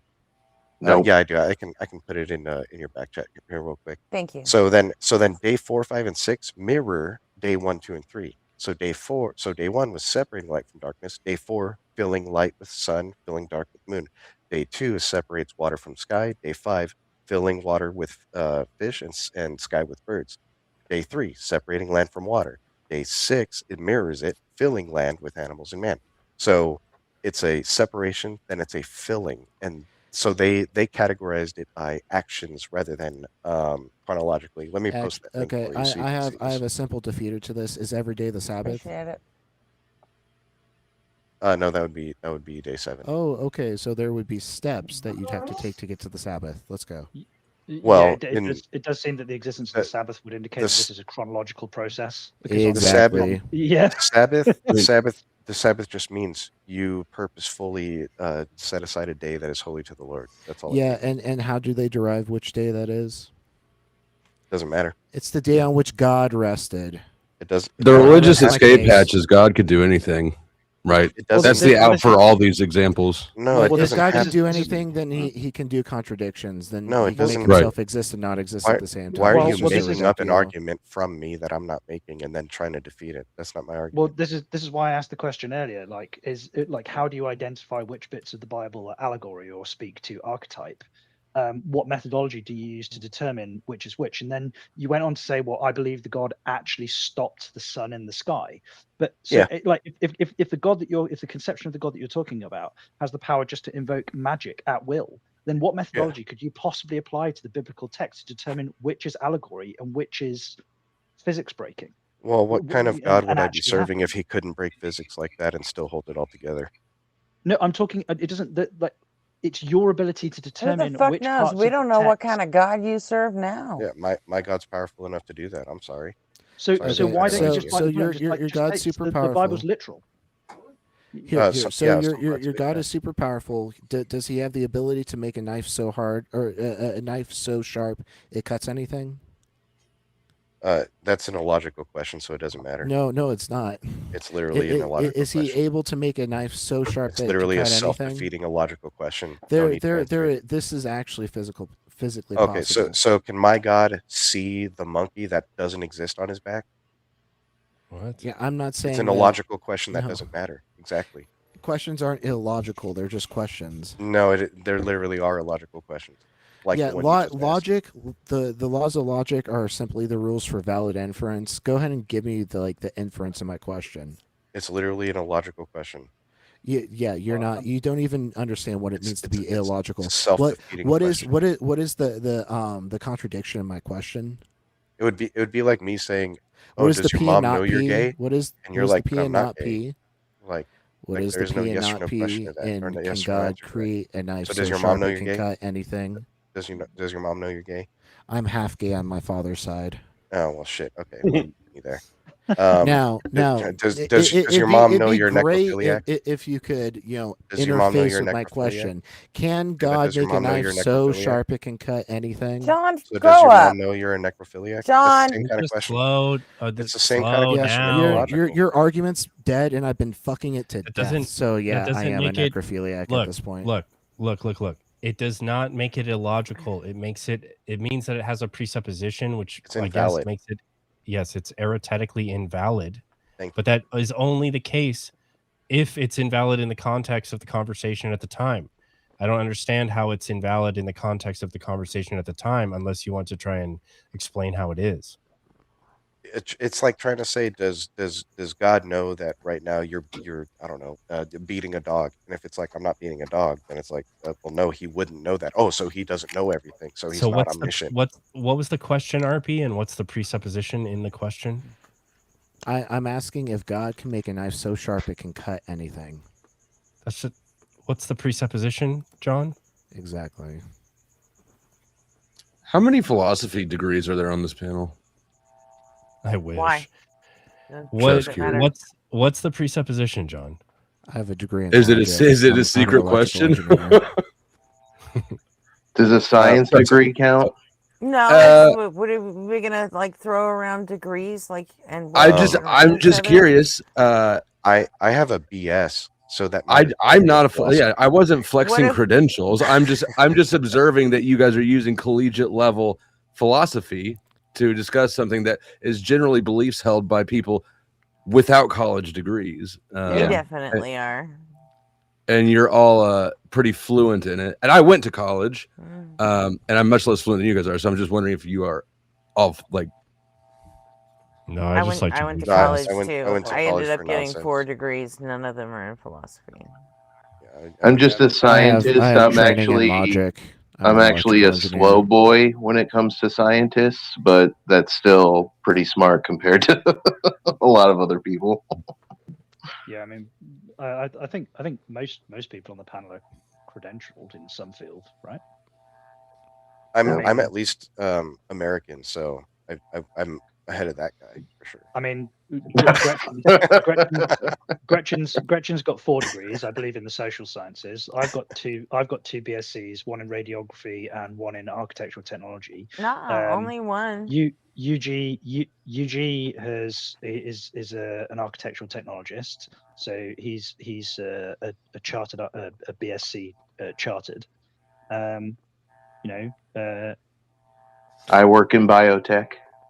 Yeah, I didn't mean to take us off on a tangent, but since we're here, what is architectural technologist? John, So only my psych degree is in any kind of science. The other 2 are linguistics, Russian studies, and right, okay, sorry. And then Well, I've got a I business didn't- marketing yeah. degree, so No, like, fair enough. which doesn't really count for fucking anything. I totally agree with you because that's what I have too. An architectural technologist is so it's the modern conception of the architecture degree. So an architecture degree in the United Kingdom is a BA, it's a Bachelor of Arts. And there's huge amounts of like art history, architectural history in it. And what they were finding was that these students were coming out of universities, joining architectural practices, think they were going to be the next Norman Fosters and wanting to blow their brains out because they were just spending all day, every day building housing estates. So the architectural technology is a degree that focuses on, it's got more structural engineering elements. It's actually got law modules to it because when you create a tender document, that forms like a legal contract. Just tell people you're a fucking architect. My God, John, we don't have to go through this every fucking time. What he's explaining is he's basically a civil engineer with like our architecture with arts training. Yeah, it's also I was actually super interested. Science and environmental. Yeah, I was super interested in architecture. Sorry, I've heard it a lot. It brings I know you math and art together. You gotta come up with a create shorthand, something like it's the difference between a doctor and a, physician's assistant or something. Architecture nurse practitioner versus a, Architecture played a big There's gotta role. be some sort of analog that doesn't require you to go through that whole. Okay, spiel. It's about tolerances more than design. It's the same is as what I'm architecture getting. degree, but it has more structural engineering and less art history, more law, less art history, basically. Okay. Architecture played a big role in the evolution of your God beliefs, in case you didn't know that. This has been a great derail, but let's get back to what John was running from. John, can God make a knife so sharp that it can cut through anything? Yes. Okay, great. Can God make a shield so strong that it can block anything? Yes. What happens when the knife tries to cut through the shield? Exactly. So we're exactly where I thought we would be. It's an illogical question. Or it's an invalid question. It's a paradox. It's an it's an invalid question because it's a paradox. It's not an invalid question. So you can It's just not an totally invalid dismiss the question. question. No, if you the would two say things can exist, then they can interact. Okay, so can God see the monkey that's not on my back? Yep. God see? can do anything. Yeah, your Magic. God can do anything. No, he can't do anything that's outside the bounds of the logic that he created. So no, he can't. There's no monkey on my back. So how Wait, isn't your God then how does he omnipresent? make a squared Doesn't your circle? God see all monkeys Exactly. like Can ever God in make a existence? squared And so circle? no, No, listen. Actually, your question he's not isn't all-powerful. illogical. If your God is omnipresent, And that's the point that they then try to he make sees every all time, and it's an monkeys in invalid question. existence. All monkeys in existence are not on your back, so he does see You answered the it. monkey that's not on your back. No, but there is a monkey that's not on my back. Can he see the Yes, monkey that's not on my back? every monkey is not on your back. No, and that he monkey sees those doesn't monkeys. exist. That monkey doesn't exist. How can he No, see something okay, that this doesn't is exist? no. Look, You're- you're walking It's an yourself. invalid. Your It's an example invalid failed, question. buddy. It's an You're invalid Because walking. it's not I on your want to back, hear it what doesn't nobody has to exist. say. He's my Well, favorite slow boy. Go ahead, nobody. Look, you walked yourself into like a language trap. You said, Mhm. "Can he see the monkey that's not on my back?" All of them are not on your back. So RP's point is that he sees all the monkeys. Therefore, yes, he sees the monkey that's not on your back. That's all monkeys. So even if I just Google search this for you, can God, for example, this is exactly the question you're asking. Can God create a rock he can't lift? No, That's God not cannot the create. exact question I asked. Did Yeah, I you ask just anything okay. about a rock? Let me rephrase this. Can Do you know God what the word create? exact means? Let me Just Can you define let me exact? retype this. Can God create a knife that can cut through a shield that can't be demolished by anything? This presents a logical contradiction regarding the reading nature ChatGPT of right now? omnipotence. Yeah, I literally just told you I googled Yeah, this. he did. This is an Okay. invalid question. No, So we it's can dismiss completely it. valid. No, it's How a is it paradox. invalid? Yeah. How is it invalid? First of all, define invalid. By that I would mean that asking the question. Let me see. How would I say that it's invalid? The No, how would you the define question invalid? the question itself does not apply to what we're talking about because it cannot. There's a logical absurdity to it. You're saying that Yeah, because your God is logically absurd. Thank you. No, it's like asking if God can create a square circle. No, you can't because those definitions don't match up. It's a paradox. You cannot have a square circle. well, It's no, a the logical answer would just contradiction. no, the answer would just be no. He can't It's- create a square circle. Well, yeah, that's what I'm saying. No, he can't create a square circle because that's a logical contradiction. Right, but that doesn't make the question problematic. That just means the answer is no. Yep. But what is derived from the question is, oh, if he can't, therefore he's not omnipotent because he can't do everything. Correct. Therefore, your God is not And omnipotent. did you know that I could And I'm make a saying rock that that's line so of big that I reasoning can't is lift invalid. it? It's Well, not invalid. It Yeah, just the- means that your God's Okay. not omnipotent and you don't want to fucking admit it. Yeah, I No, don't it think doesn't. Almost, That's it's that's almost literally like the opposite. it's almost like that when humans created the No. concept of an all-knowing, all-powerful God, they didn't think it through clearly enough, and now it's loaded with internal contradictions. Well, it No, it's wasn't just even it just means that. that the question itself is invalid. That's all it The means. concept evolved from soul realm beliefs. We thought first that there was this thing inside of us that goes somewhere else when we die, and then we invented the place where that thing goes, and then we invented beings and entities that reside in that place that collect the souls or ferry them across, and then those things evolved into God beliefs. And it's all just fiction. Nothing. It doesn't describe anything real. It's in the same Jesus Christ, Cap, category as how long is your dragons, fucking name? trolls, fairies, all that stuff. So the purpose of this question was Oh, he to took off. purposefully attack the omnipotence that Christians give to God. That's the purpose of it. So, for example, It's called a reductio. Yeah, the shortened version is: can God create a rock so heavy he can't lift it? One, Yeah. if he can create that rock, now he can't lift Where'd it. you He's not go, Cat? omnipotent. If he cannot create that rock, now he can't create it. Therefore, he's not omnipotent. So it purposefully creates this paradox. What's funny is this was answered thousands of years ago because it was asked thousands of years ago, and everyone already knows this is a ridiculous, absurd question. No, that it's not, is because invalid. I can. Why do No, you listen, still? listen. Why do you It's still not appeal a to this ridiculous question that's been question answered? because I can make a rock that's so heavy that I can't lift it. So it's valid.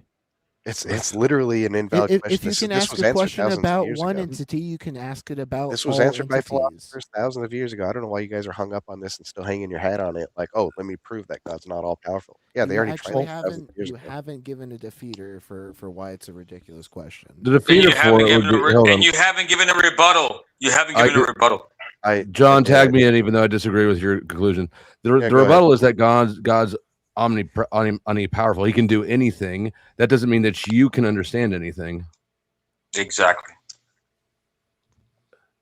Right. Cap, so you've been if here we for can't 5 understand seconds. anything, You don't how- know what how the can we fuck you're understand that talking God's all about. powerful? Gritson, how you been? Fine. Shut up and let them finish this. Please. Yeah, saying that we can't understand anything is just going to bottom out in us not actually being able to understand that God is all powerful. So And if we you just can't make appeal the claim to- that God's all powerful if you can't actually understand anything. Right, and that is where it ends up, right? But Right. if Right. you I think that's even a The Bible verse that you exposition- can't understand the mind of God. Exactly. The The Bible- exposition completely shatters. Okay, so if we appeal to the laws of logic, the first one would be that the law of non-contradiction, right? No, so the law A of cannot be identity is not classically referred to as the first law. You got to stop listening to Jay Dyer. Okay. Exactly. I don't listen to him. I actually. Everybody needs to stop listening to Jay. Okay, so one of the Generally. laws of logic. He needs to I don't start know doing which one it coke. is, but it would be non-contradiction, right? A cannot be not A. So that's why this question itself is illogical. Is because Sorry, you're John. saying If you can't- believe in the law of non-contradiction, why did you affirm a contradiction when you said that you could both have a knife that can cut everything and also a shield that can defend everything? Exactly. You've I was already confirmed a contradiction. because I was entertaining a question to get to the end of the point, which is where we are now. I just Came want out to. of You've already done it. meditation You with can't some- backtrack it now. You've already Are done we it. Are we I'm at not the end? backtracking. Are we? I literally am still making the same argument I was beforehand. He was just starting on point A, and I'm like, let's just skip to C. Let's But skip you've to C. already You want to rejected say the law of non-contradiction because you've affirmed a contradiction. No, I haven't. I'm actually. You have. You not, said that you can have the knife and you can have the shield. I only said that to get to here. You can because only we're- have one. Well, where we we're are now talking is that about- you're affirming a contradiction. That's where we're we are. talking about the same question of can God create a rock so heavy he can't lift it? That's not exactly the where same we question. are. That's yes. It's it not is. the same. No, it isn't. It's literally the No, same it thing. isn't. It's literally the same thing. Yeah, it's Can specifically you have a knife why that I can cut use everything this and a example shield that and can not the defend law. everything? You want the shield or the knife? Cap, calm down. We're having like an actual intellectual conversation here. Sorry. But it's not actually getting anywhere because I don't feel like probably the logical, riddles are why he does or doesn't believe in God. That's true. Very true. Well, he believes in God because when he was a little kid and didn't have priors, somebody told him this thing was real and was in a category different from Santa and trolls and fairies when it really is in the Probably. exact same category.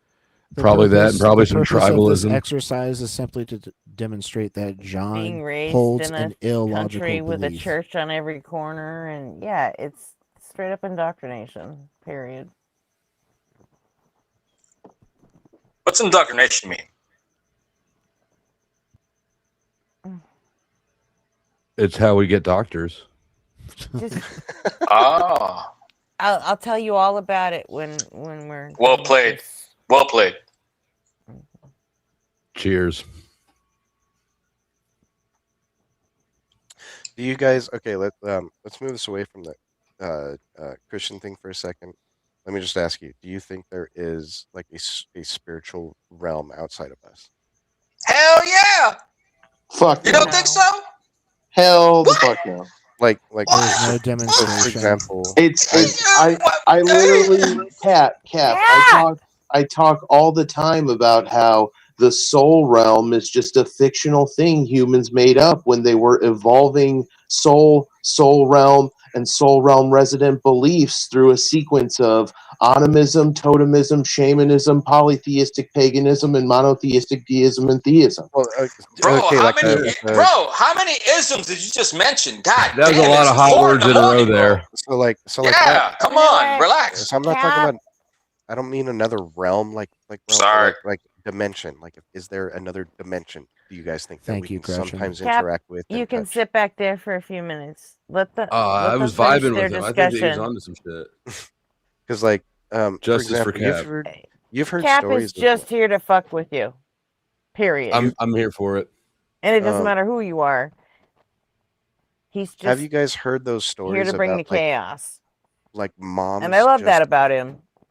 But like this when was moms happening just first. know about their kids are in danger, but they're like miles away from each other. Like, have you guys heard stories That's about that? confirmation bias. What about all the times that they but- have a bad feeling that their kid isn't actually in danger?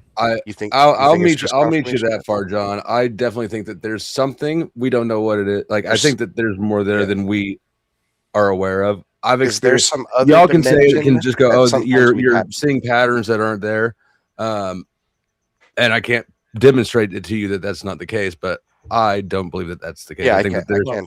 I can't. For I don't know what it is. That doesn't mean that therefore God, right? That just means like Right, there's I'm not trying some to draw a parallel. phenomenon that we don't understand the mechanics of. Yeah, there's definitely something that we like sometimes like tap into, like maybe No, maybe that's it not is the fourth demonstrated by dimension. those stories at all. Like a mom could notice their child acting strangely before the child left for some activity. The mom could Okay, but have then like right then seen at the some time that it's messages needed, online they know. and stuff. Yeah, There's never been a Dude, you demonstration gotta that look it's at the these stories, exact man. time. You gotta look at these These are stories. We just- can't these rule are out just stories. subconscious They're awareness. not studies. Subconscious awareness. These have no sort of Or they're like connected in some empirical or way scientific across the rigor realm. to them. They're just like, oh my god, this crazy thing happened to me one time. Yeah, it's You because we're pattern seeking entities. So it's like when people like idiots go and see like fortune tellers, and the But what fortune pattern teller, do you see? the fortune teller will say like 10 things about you, and you remember the 2 that are like tangentially related. Yeah, that's to not them. what I'm talking What's about. what's scientifically in your brain, demonstrable never done is that. remote viewing. Remote viewing is scientifically, consistently demonstrable to be something that people can do at above average. No, it's not. No, absolutely. What the fuck are you Absolutely. talking Go ahead and get Come the on, study dude, you for don't- that because I'm not. that I'm is- not going that to is do your homework categorically for you. Untrue. You don't think that No, there's you're some making the way that we're claim. You connected? need to go ahead. You're and right, and demonstrate I'm the not claim. accepting homework assignments at this point. What I'm telling you is there have been tons and tons. There's people on YouTube that do this themselves If and you're document it the unable whole to way through. substantiate your claim, then don't make it. Okay. You're asking me to do I'm here to your discuss things. I'm homework not for here to you. accept This homework is- assignments. this You don't is have to believe what crazy I'm saying. projection. It is demonstrated. Pseudoscience Can you alert. provide a source that I'm projecting? Bullshit alert. Bullshit. Yeah, I'll go Okay, ahead so and do time- your fucking homework for you. So time out. If, and when if when I prove you wrong, are you going to concede? Go find me some proof, please. I need sources on your proof. Yeah, okay. I'll be right back. I'm so gonna get the so study. if I told you, yeah, I randomly at like 2 p.m. I all of a sudden had this gut feeling that my daughter was in danger. I drove the car, rushed over to the school to pick her up, and just then a shooter showed up. Like, how are you going to tell me that that's pattern recognition, or how are you going to dismiss that? There's got to be It's something not. It's else a coincidence. It's called the There's- law of how large is it- numbers. how Do you know is it how a many people coincidence? get a bad feeling and rush to go check on their You kid, and think- then nothing happens? They never remember it again because you remember come hits on. and No, not you can't- you misses. can't just It's chuck called that up. confirmation bias, dude. You can't just chalk that up. You can't just say, "Oh, it's confirmation bias." So No, there's but- we're attached some way other than physical. The That's all I'm problem, saying. it's like ultimately it is physical, but the It's problem is that coincidence. our brain takes in shitloads of information that we're not consciously aware of. That's my assessment of this is that's where our gut feeling, our intuitions come from. Like our brains take in loads of information, record it, and sometimes we don't have conscious access to it, but it causes like gut feeling or something. What That's obviously- information would my brain have given me that told me that some other random kid was going to go shoot up that school before I went? I don't know. Maybe it was Exactly. There's there's no information, dude, that could tell me that. Well, like I don't know, but the point is that that's a much more reasonable and rational explanation than fucking magic, or we're connected on some additional dimensional realm that we don't have the ability to detect in any way, shape, or form.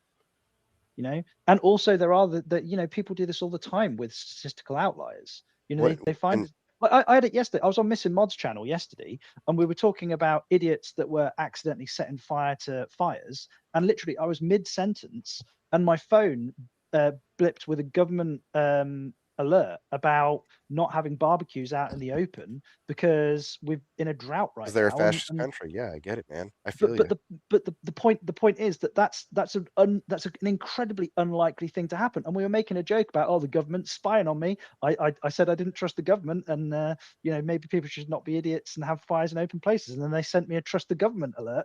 You know, it's just a coincidence. It's complete. But what if there is, like, across the fourth dimension, which we're all a part of, that we cannot like fully experience, but what if sometimes we tap in and we just barely experience just a smidge, just a tiny bit?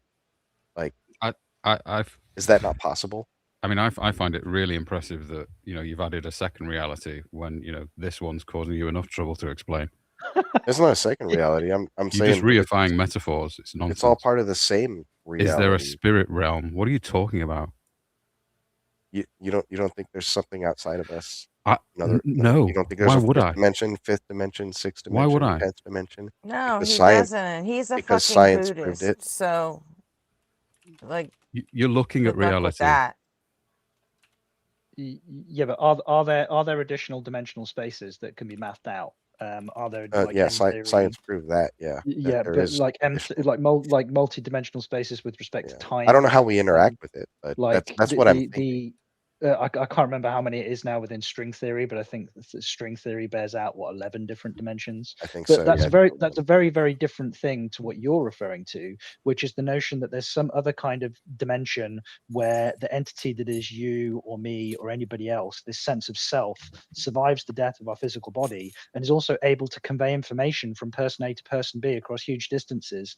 You know, I'm not. I'm not saying that we survived death or whatever. I'm just saying We are straying into J like, Money territory, guys.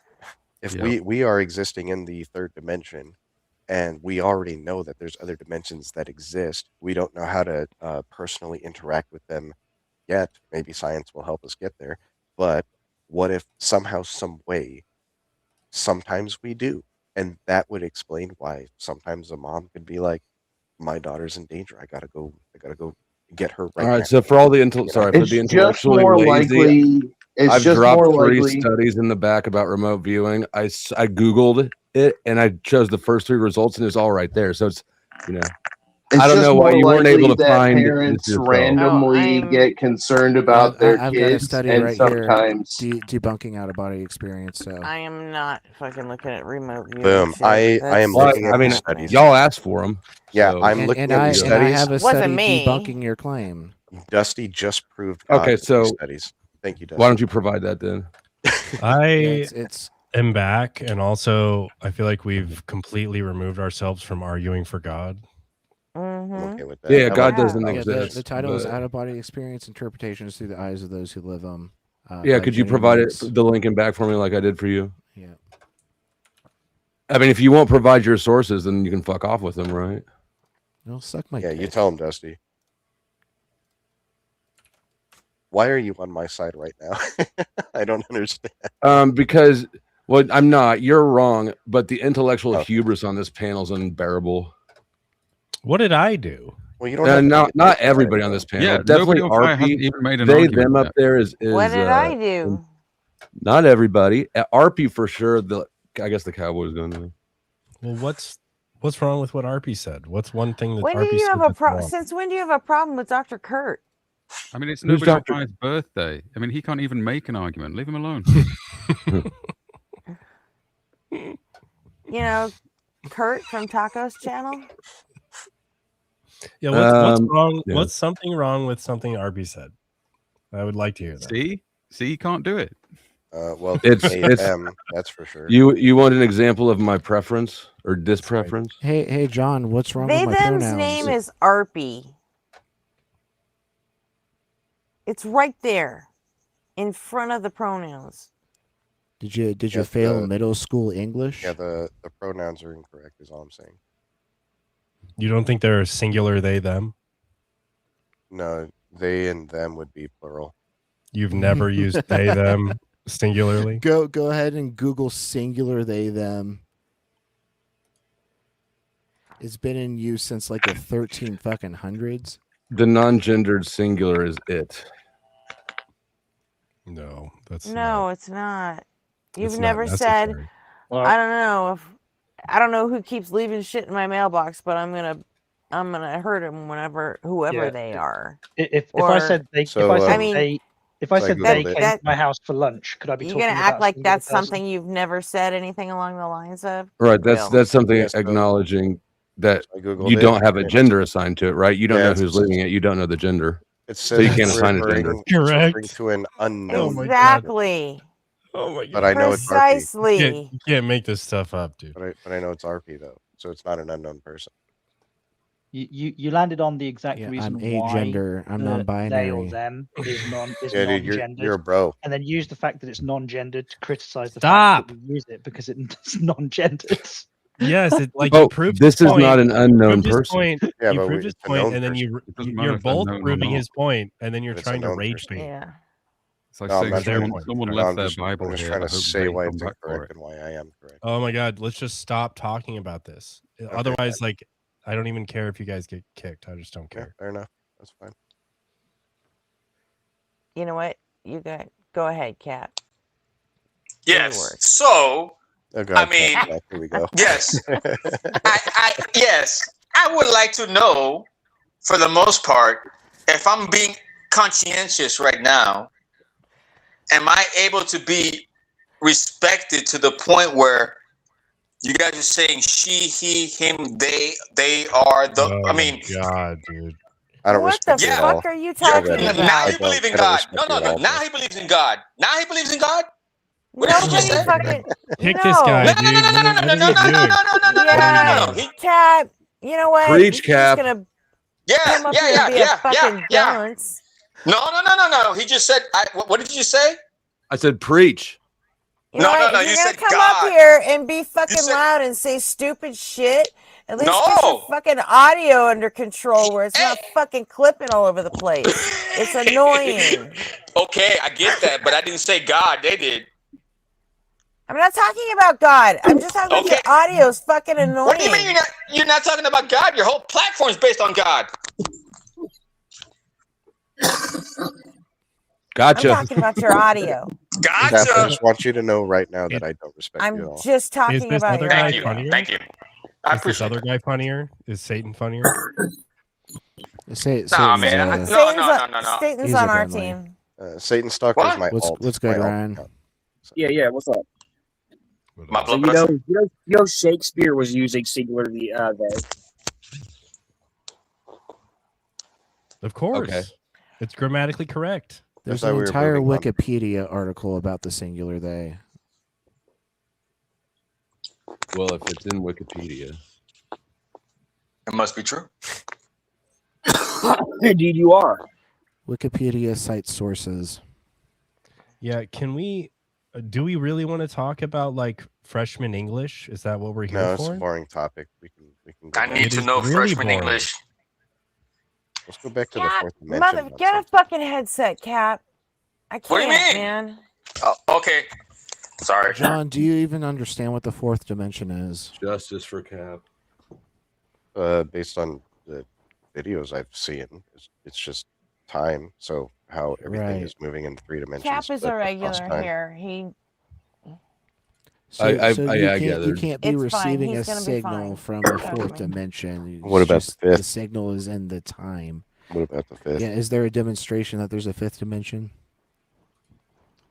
I think the string theory, like we said, it showed how there's a It's not a possibly spatial dimension. If Chase is in chat, he can come up here and talk about string theory because he's an actual theoretical physicist. Yeah, and like I'm not but saying the that dimensions, they're quote unquote, in string theory, they're compact dimensions. They're not Yo. the same as the three primary spatial dimensions.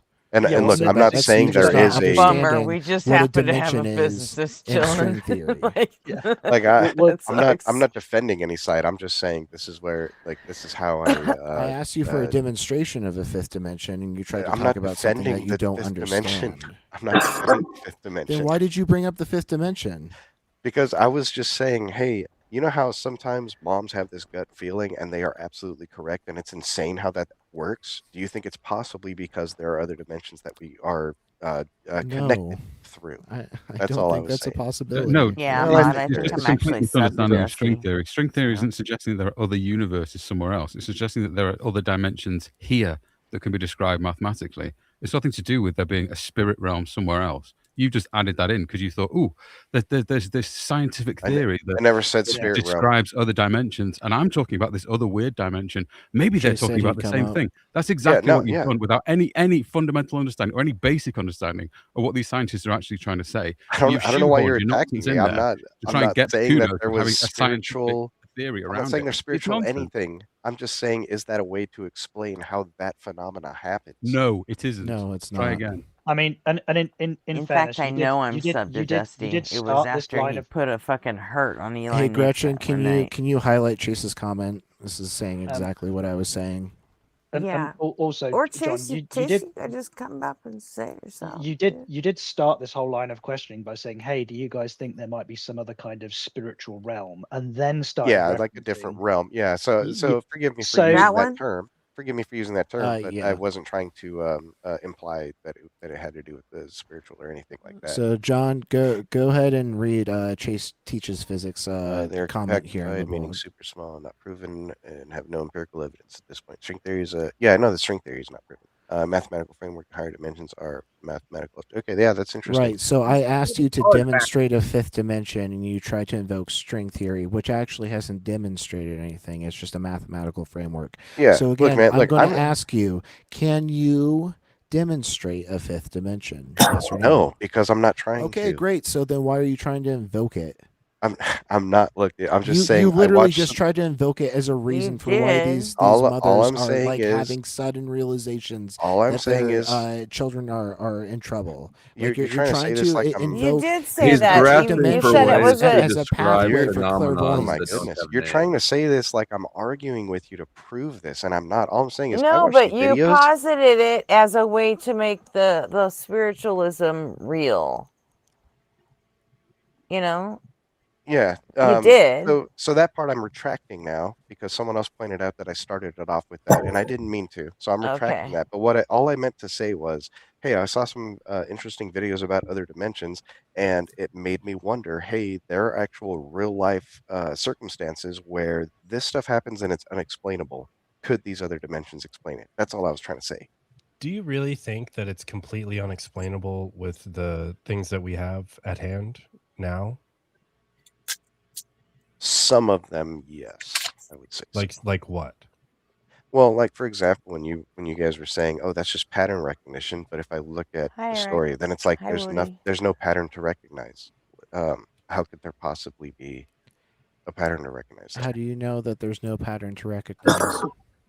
Because like if you every single day you take care of a kid, feed them, drop them off at school over and over again, there's no pattern about some other random adult showing up at that school to do some horrible thing. How do you know So there's that no when you were pattern. dropping them off, you didn't subconsciously see like a shady van or like some like guy rocking back and forth Because in a car? if the van wasn't there when you drop them off, then there's nothing to see. There's no pattern there. How do There's we know nothing to that's see. the case in this scenario? That's what And I'm real saying. quick, These I things just looked at happen. the link. Subconsciously. I just looked at the link RP you dropped. It has nothing to do with remote viewing. It's out of body experiences that you dropped. Yeah, what's the difference? Well, in one, somebody claims to die and leave their body and then come back to it, and in the other, you're knowing information that you don't have a physical, explainable way of knowing. So, What is the?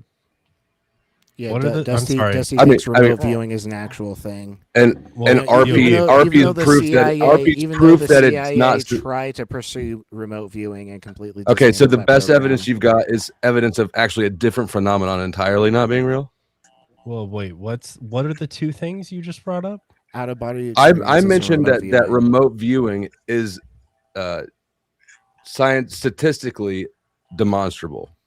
No. And Yeah, repeatable. I don't know about now, that. I've What's actually, the I've other actually had thing? a, I know. I've actually had a quick look through the studies that you just posted. What is One of going them is a meta study done on several studies since the 1970s. The problem is that the person who did the meta study is also responsible for a significant proportion of the studies that he's doing the meta on. So we can probably just chuck that one out of hand. Also, the statistical significance was really, really low. It was barely above random chance. It was slightly above random chance, but barely above random chance. And when you include things like the probability of unlikely events happening, like Jada, do you have something to add to this conversation? it becomes I think so. non-significant. Okay, go on to the other two. Let's see the other one. I've only done the first two, and then the PMC one.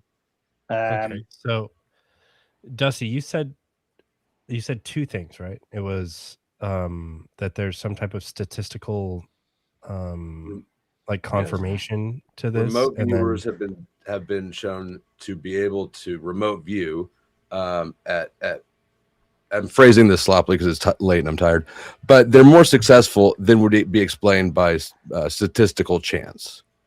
And that's a phenomenon that's been demonstrated. Not at huge increases, but statistically significant for decades. The problem with the meta study is that some of the studies had a okay, that's fine. You can say it's conflict of interest. About 5%, and some of them had a success range of 95%. The average success range was about 18%. So right. I mean, the number of studies, So, I would seriously doubt the 95% study. Like the range. Those are statistically significant results, though, right? Not when you're agreeing with what I just said. You're just questioning whether or not that's actually reflective of accurate information. Well, yeah, but also I'm going to be the methodology of the study. Like the methodology of the different studies at play here to produce such an unbelievably wide range is nuts. That's an insane range of results to have. Right. So if you dump a load of crank studies in with a load of legitimate studies, and then the crank studies bring up the average result, then how does that help? Shit data in, shit data out. Right. And the presence of the 95% success rate on remote viewing. And I'm not using any of these actually as why I believe what I believe. I just went out and pulled the first three links that came up in a Google research. Because I had a feeling that RP didn't actually need me to find the information for them because they can find it. They're just being your claim, indignant buddy. because you have claim. no you when you claim when you make a claim. You want me to do the work to force feed you something that it's your burden of that proof. you have already decided you don't want. You're not actually interested in understanding. You've already decided that you're not going to believe it. Hold on. And the evidence that you give that it's wrong is actually something else entirely. What is so you're both dishonest. You're just being dishonest. No, stop. What is the thing that they're not interested in? It's remote viewing. RP is not interested in learning about remote viewing because RP's already concluded that it's bullshit. Okay, correct, RP? I agree. So the request for sources was disingenuous. How would I know about the CIA's program about remote viewing if I never looked into it? This is something I've looked into extensively, and I came to the conclusion after my own research that it's bullshit. Okay, and the best source you asked me for sources. The best one that you could provide to me was something about an entirely different phenomenon. What was okay? Go ahead and demonstrate that these are actual phenomenon. If you can't demonstrate that they're actual phenomenon, then you can't demonstrate a differentiation between the two. I'll use the remote definitions viewing provided. a type of out of body experience? No, I don't believe that the people leave their bodies. What are we talking about? Real quick. Well, people don't leave their bodies in out of body experiences either. It's detached knowledge, right? It's not. It's demonstrated knowledge of something that you don't have the physical capacity to actually have gained that information. All right, hold on, John. What were you saying? I was just saying, Async, thanks for having me up. I got to crash out and go to bed. No, we didn't even get to do the argument for God. Well, that's fine, but I wanted I wanted to do a study with can you do that guys with right now. Maddie. When I go to bed, I'm gonna try to have a remote viewing experience of Powder Dusty, Hey, and I'll let you guys know what John? color underwear he has. All right, look, John? I'll talk to you Black. about I'll John. talk to you about God next time. How Weird about that? note to Okay, end on. John, can I ask make a special request of you? Yeah, sure. Will you come back on 9/11 so we can talk about this? MAGA isn't doing enough. On September 11th. Yeah. Why? 1, 2, 3, 4. That's 4 weeks from now. Mm-hmm. Can't make any promises, but I'll subscribe so that I get the notification when you're live Okay. again. And if I can join Please up, then try. I will. We might even do it on like the night of the 10th, going into the 11th, because we do a overnight thing. But that's my birthday, so Okay. September Yeah, 11th. I'm usually I not up want this late, so I want people to come and argue with No, me Maddie, about come back. politics you want to for my argue on your birthday. birthday? Yes. Yes, I do. Okay. I will come with the most trolliest arguments. Thank you. Appreciate it. All right, yeah, thanks for having me up. Y'all have a good night. Thanks, Dusty, for All right. kind of having my back, but also not. I got you, man. I may not be the hero you want, but I'm the hero you need. Yep. Yes, you Watch are. some more of my And shit, then too.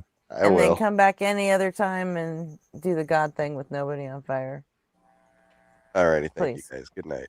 Okay. Later.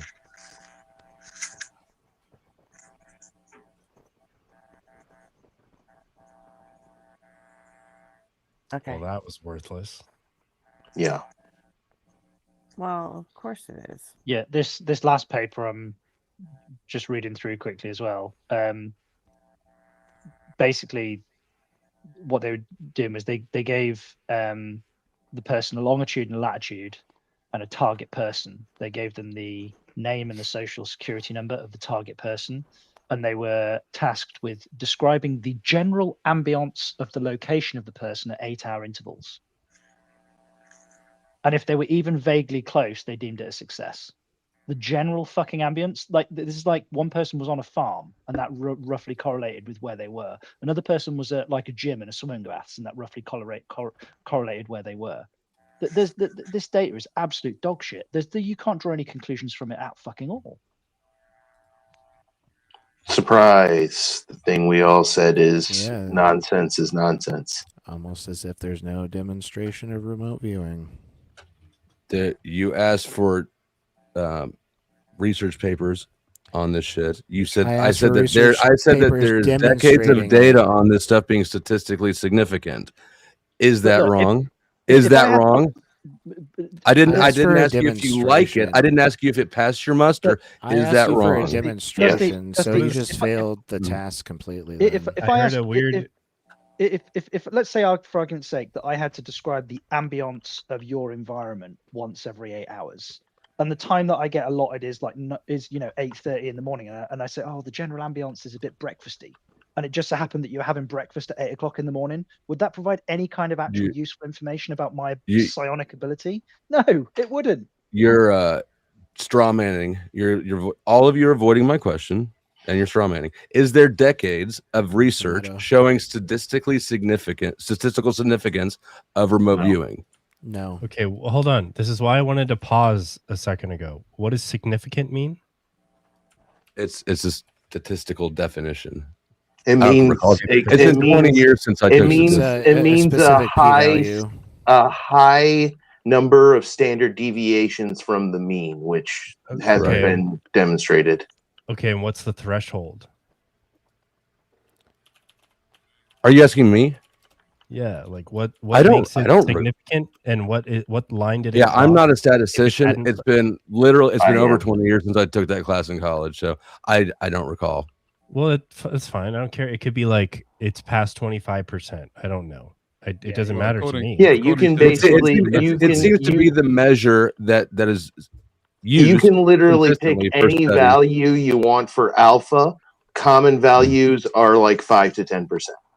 So according to the meta study that he cited, across the studies we analysed, performance was about 19% better than the chance expectation. Our statistical interval around the estimate is 13.6 to 25%. So that's I'm going to quite go ahead and take my W since we've moved on to analyzing the data of these studies that do find statistical significance. I'll go ahead and just assume that I was correct in my claim. We've demonstrated why they don't actually find that. Cope harder. Put it up on your fridge, I don't understand. I don't understand why do you have like some type of reason that like you want to hold on to this? Like no. He wants to believe it's just real. late and I'm getting cranky and RP's snarky. Well, what's the point? Like, oh, I'm sorry, baby. RP's You don't have to snarky whether apologize. it's late or early. So I don't. Yeah, I'm that bitch. I mean, dude, it would be cool, but You it's are not that real. bitch. Sorry. We've also got other meta studies that we could cite where they've got 30 different ESP studies where they say that there's a lack of replication of anomalous process of information transfer. So they basically say it's not a thing. They're faulty studies. Yeah. So we've got people making meta studies saying that they're okay, and people making meta studies saying that they're not. So there's no consensus. And there in my science. meta studies, if your meta studies say that But your let's- meta studies are fucked up. But let's put it this way: if there was any This is underlying reductive. physics, if there was some underlying physics that was Now, do you- governing it, then we would Sorry. be getting more reliable results, right? I think you would all agree that as far as metaphysical or whatever, however you want to describe phenomenon like this, remote viewing does have a higher demonstrability rate than other shit like out of body experiences or know. Nope. Okay. Aren't those the Why same would thing? we concede to the fact that if this were the case, No, if it there is such doesn't. a thing as ESP, why would we concede to it being non-physical? I don't know that I asked you to do that. Well, you put it as a presupposition in your statement that it was non-physical. Well, because I don't actually understand the phenomenon I'm trying to describe. So I'm grasping at words that are imperfect. Sure. So why are you trying to To argue try to for illustrate a something that purpose. you don't fully understand? But would you agree that if this were to be the case, that there was this phenomena and it was a real thing, why would we think it was non-physical? I don't know that I said it was. I don't know that. I'm not saying that you did say that. Okay. Well, I mean, why are you asking me to support something that I? Well, it wouldn't be a didn't defeater for our worldview, would it? Or for a physicalist worldview, would it? I don't think if ESP existed, you'd be like, well, okay, well, there's some physical connection. Yeah. I'm not actually trying to prove. I think that you might be like jumping too many steps ahead and like where you think I'm trying to go with it. I'm not religious or. Yeah. I'm not actually trying to prove the existence of, the spirit realm. Sure. Are you just being a contrarian? What I do believe, where I think John and I, or what I would agree with John is, I don't believe that we humans, I don't believe that for something to exist, we have to be able to understand or replicate it scientifically. So I think that I do believe in I think that he was doing a poor job of explaining it, but I do believe there's phenomenon that happens that we can't replicate, right? That's the issue, is we can't replicate a lot of these things and so that we can't prove it scientifically. That doesn't mean it doesn't exist. It just means that there are aspects of our universe that we currently don't understand, and I would be prepared to concede that there are probably some aspects of our universe that we will never have the capacity to understand because of by virtue of who and what we are as a species. But there's no demonstration that with this, at least, that like if we had some kind of demonstration that somebody was able to consistently provide information, there was no other way that they could possibly have the information, and it was highly consistent, highly accurate data, that would at least show that there is a there, and then we could start investigating what physical principles governed that ability. But there's no demonstration that there is a there. Like this data is the methodologies for these studies is mostly crap. The data is all over the place with respect to being able to demonstrate any kind of consistency. It just doesn't seem to be worth the time and money invested in it. How do you explain the placebo effect? What? Well, hang on. So a placebo effect has got nothing to do. I know. I just shifted a bit. Do you believe in homeopathy? Is that where we're going? I don't know what homeopathy is, so probably It's not. a psychosomatic effect that Yeah. your brain makes real. We used to get it all the time. We'd get like old patients who, you know, we'd put them on the MRI scanner. We were looking at like, you know, some like, you know, collapsed like chunk of their spinal column. You know, usually what happened is they'd come in and say they've got, why are you looking at my spine? The pain's in my foot. I'm like, yes, because you've got a compressed nerve in your spine. That's why we're looking at it, because you might need surgery. And they're like, all right, great. You put them on the MRI scanner. They're on the MRI scanner for 15 minutes. They hop off and they go, oh, thank you, doctor. I feel much better. I'm like, no, this is just diagnostic imaging. We've not treated you yet. You know? But it's just psychological. It's nothing mysterious about it.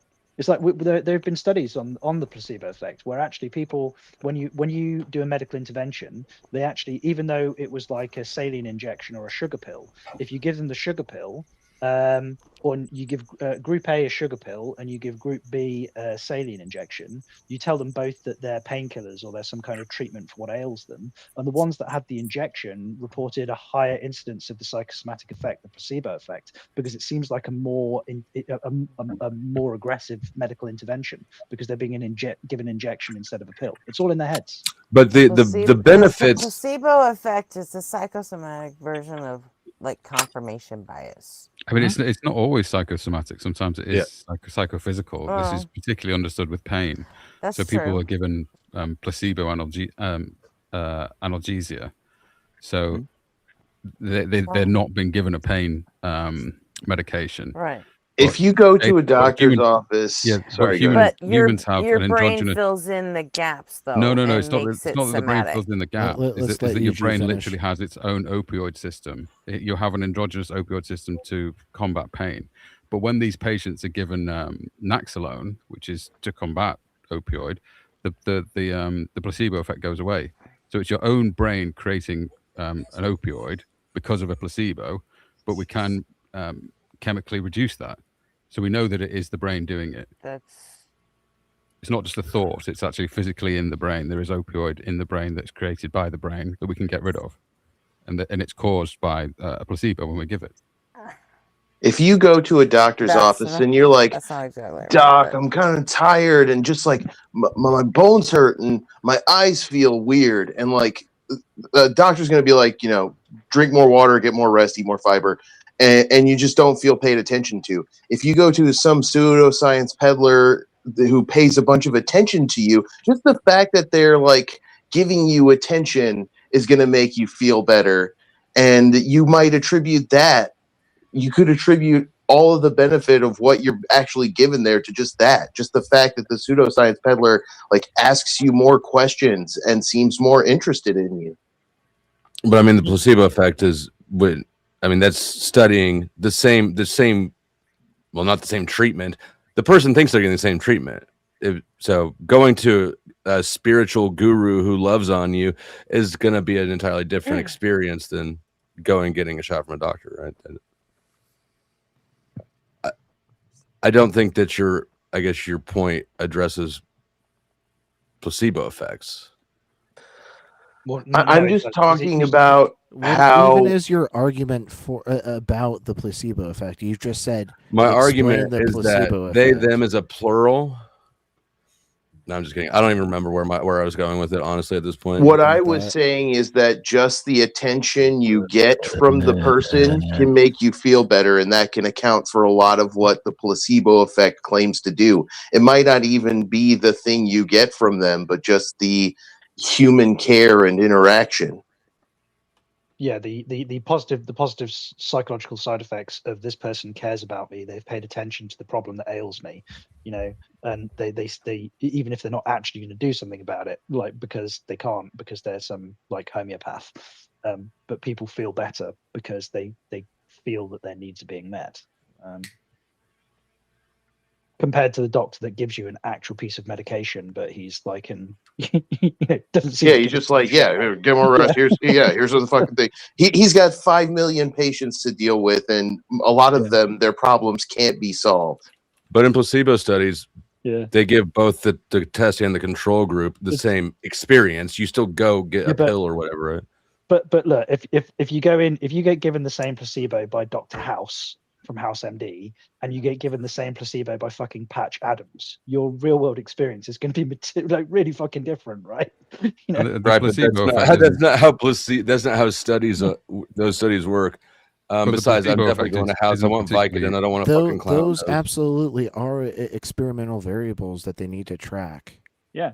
You discuss like variables like that at the end of your studies to determine like, you know, if there are better methodologies or not. Right. Yeah. I'm not saying you don't track any differences, but you try to get rid of those. Well, think about where the differences are. That they're in terms of like pain, nausea, being tired, and then some other like symptoms. No one's going to give you a placebo for a tumor and expect for it to go away. It's about how you report your feelings.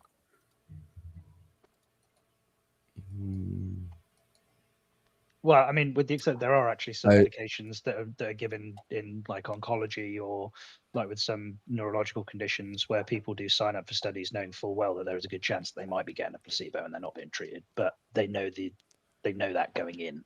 They don't know if they are. Are you sure that there's not that there aren't studies where the placebo is shown to actually provide physical recovery for things? Not from. I feel like I recall having read about them, but I'm not in any position to actually support this claim at this point. I mean, like the thing is, like sometimes things like cancers and other medical problems do go into remission of their own accord. It's very rare, but it does occasionally happen. But there's no like placebo for a broken leg. You know, there's no placebo for like an aneurysm in the brain. Like that doesn't happen. You know, usually like the subjective experiences that we have, like for example, around things like pain management or like chronic fatigue, nerve conditions, things like that. These are the areas where placebos have shown to have some kind of effect because the patient thinks they're being treated and they're not. Well, they are being treated. Well, yeah, I suppose it depends how your conception is treated. Yeah, yeah, I guess, but yeah. So one of the annoying things about statistics is how insanely hard it is to prove things, and the fact that correlation does not equal causation. It's way more easy to show correlative links than it is to show a causative link. And it's so much easier to show a correlative link than it is to show a causative link that it's one of the most common fallacies. It's called the ice cream variable or a confounding variable. And it's also made even worse by the fact that in a lot of circumstances we notice correlation and we go, oh, I wonder what the causation is here. Yeah, exactly. Is that the one that ice cream causes murder? Crime, yeah. Yeah.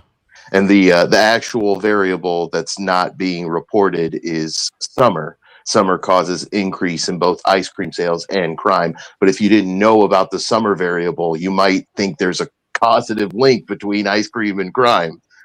Yeah, and it causes all sorts of problems. But like because, for example, the massive drop in violent crime in the Western world seems to directly correlate with the removal of lead additives from petroleum fuels in cars, and we've still not, yeah, bizarre, right? But obviously, does that mean like it's something that's still been looked into? But like the notion that basically the reason that everybody violent crime was worse is because everybody who was committing violent crime was running around the place with mild heavy metal poisoning caused by these like fuel exhausts. But the signal's there. We just don't know what the mechanism is. If there is one, it could just be a coincidence, you know. Another thing to consider carefully is the logical fallacy of post hoc ergo propter hoc, thinking that just because something happens after another thing, that there's a causative link between those two things. Like, I ate a sandwich and then 5 minutes later there was an earthquake. Therefore, me eating sandwiches causes earthquakes and I should never eat a sandwich again. Yeah, I mean, so what was that thing? That thing called again? Was, tectonic structural support. What's that fallacy again? You said post hoc ergo propter hoc. It means that which follows from that which came before.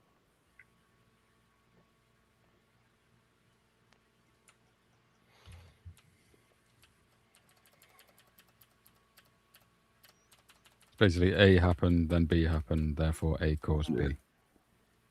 Yeah, lots of people get sick or feel bad, and then they feel better, and they tend to attribute whatever they were doing at the time that they started to feel better.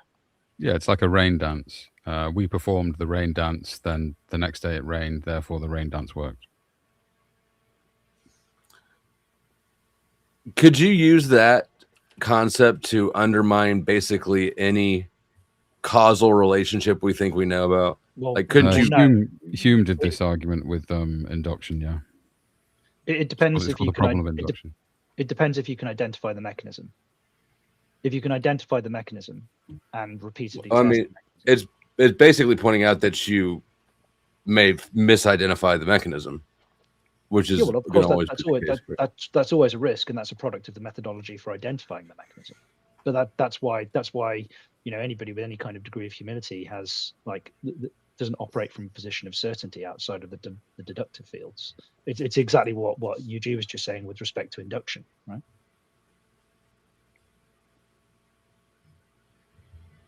It's why all of our scientific fields have sigma scales attached to them. A confidence scale attached to them.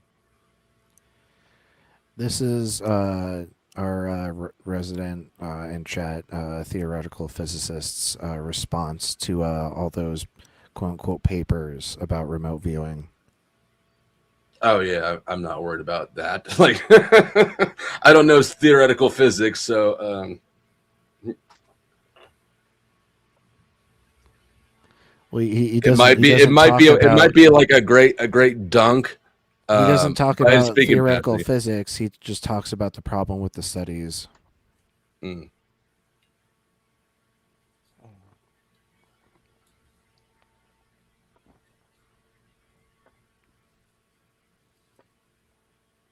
I don't think he's reading it. Okay. Yeah. So basically, it's if people aren't reading it, he's using the notion of a coin. A coin should give you a fair coin where you've corrected for all of the external stimuli, should give you a 50-50 result in both directions. But if you notice that the coin is giving you a lot more head results, then there are other things that we should do, like, is the flipping mechanism biased? Is the coin weighted? Is it actually a fair coin? It doesn't mean that you get to conclude that the coin is being, physically manipulated or mentally controlled by an external character.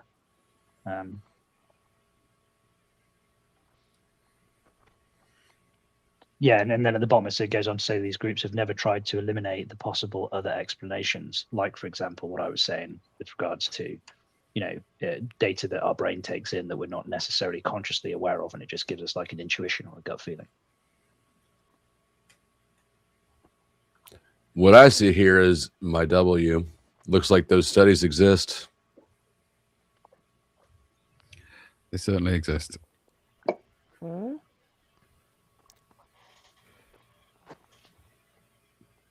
All the studies that ARPA right says now. doesn't exist, showing Well, I mean, that a are not being debunked study analyzed. still exists.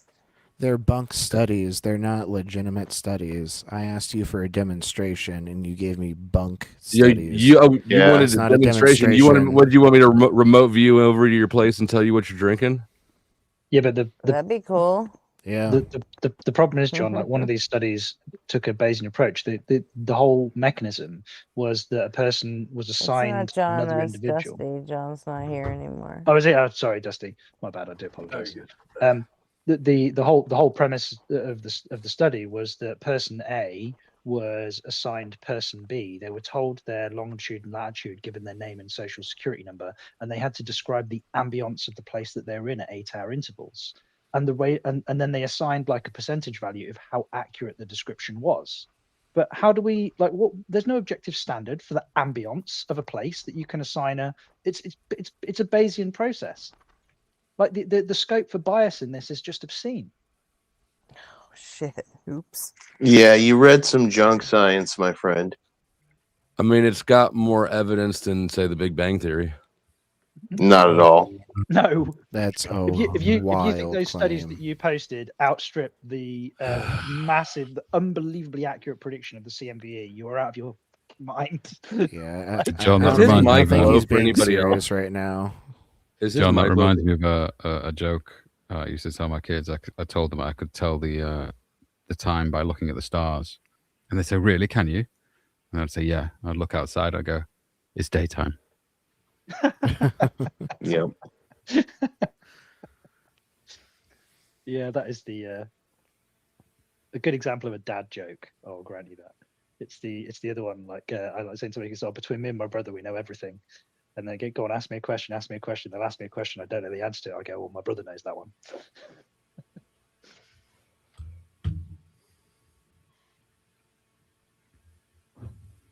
I like being the meteorologist who says, "Oh, it's going to be between negative 370 degrees Kelvin tomorrow and 500,000 degrees." I'm never wrong. I'm always right. Nailed it. Yeah.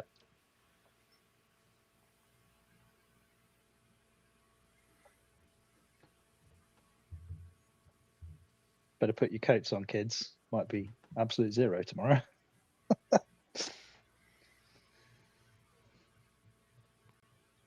Or being the end times prophet who says, "Oh, the end time is going to happen sometime between the next, 0.04 nanoseconds after I finish this second and 14 trillion years after I finish this second." I'm probably never going to be wrong about that either.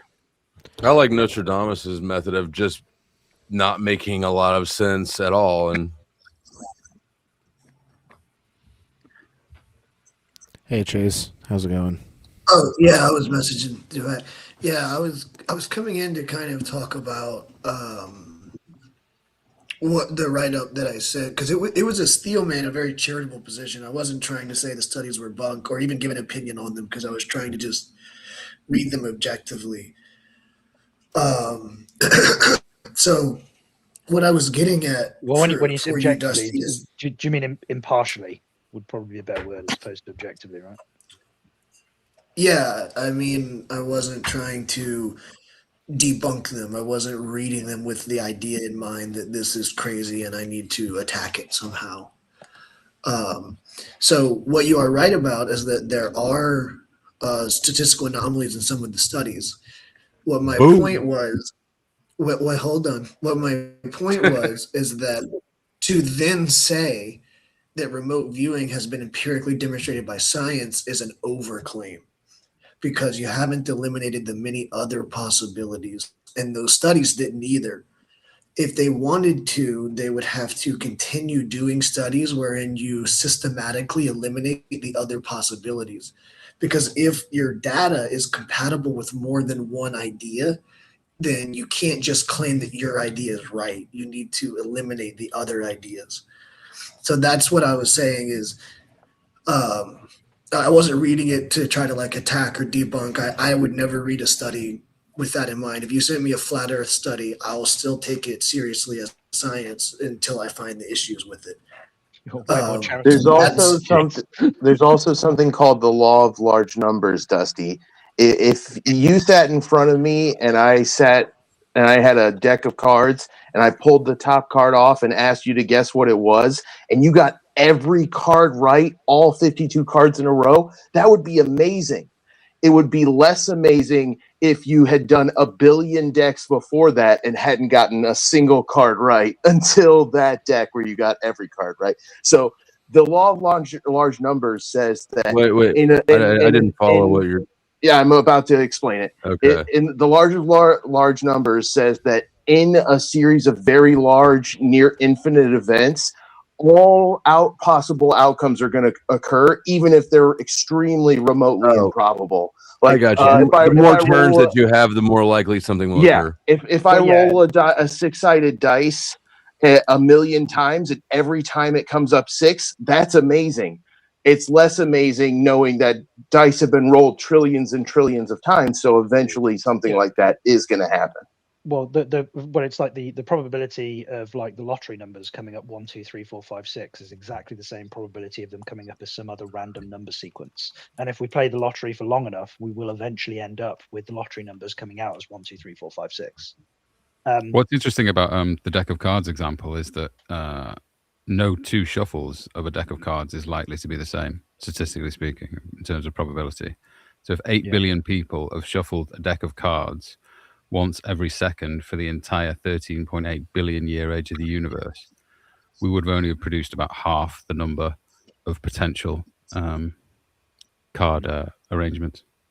Yeah, it would be 52 factorial, which is a ridiculously huge number. Yeah, it's, that is 8.07 times 10 to the power of 67. Yeah, it's also like I can't remember if it was one of the state lotteries in the US or in the UK. But in order for you to guarantee that you're going to win the lottery once, that would require you buying 20 tickets a week for 20,000 years. Yeah. And that's the odds that you're actually dealing with. You know? Well, I just think it's cool that every shuffle of the deck you make has probably never happened before. Yeah, but I was just going to give, so that was what I was saying, Dusty. The reason I even sent such a long write-up is I was not attacking your idea off the bat. I wasn't, trying to, I wasn't reading it with a debunk in mind. And anything that you want to send me in the future, I read everything with an open mind until I see and even with this, it's not so much that oh, there's absolutely nothing. Like you said, there are statistical anomalies. It's just the fact that they are compatible with multiple different outcomes, multiple different conclusions that we can draw. So it's a bit of an overclaim to then claim that any one of them is right. It's also an overclaim for me to say that remote viewing is ruled out because there are methodological errors.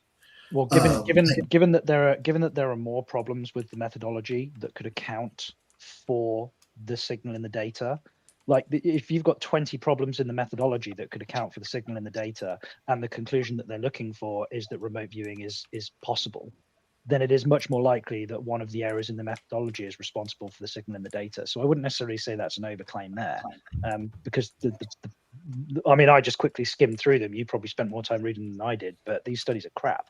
They're fucking full of holes. So I'm gonna be completely honest. My position on mostly I was annoyed at RP demanding disingenuously I provide evidence for something that he didn't really need evidence for because he's aware of it apparently. Then it was me actually trying to make a strong. What am I aware of? The fact that remote viewing is bullcrap. Right.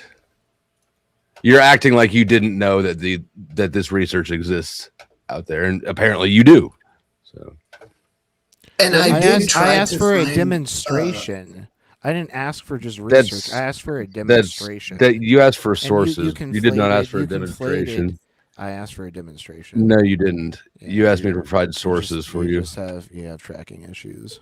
So what I will say is, I didn't look for a super long time, but I did do a look through to see if I could find anywhere where someone has taken these studies and tried to systematically eliminate the other possibilities, and I couldn't find anything, which is why I would say that that's why I would classify it as an overclaim. Right. No, I agree. And I appreciate you being as diligent as you have been on, on something that was, to be completely honest, more me being petty than me really being able to stand in this square.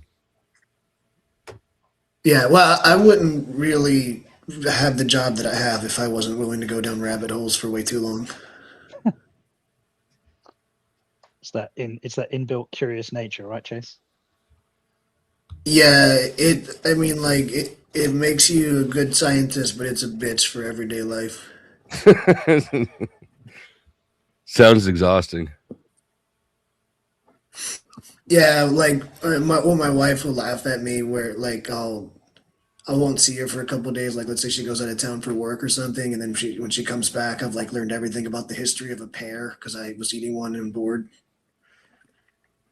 And is there any interesting history there?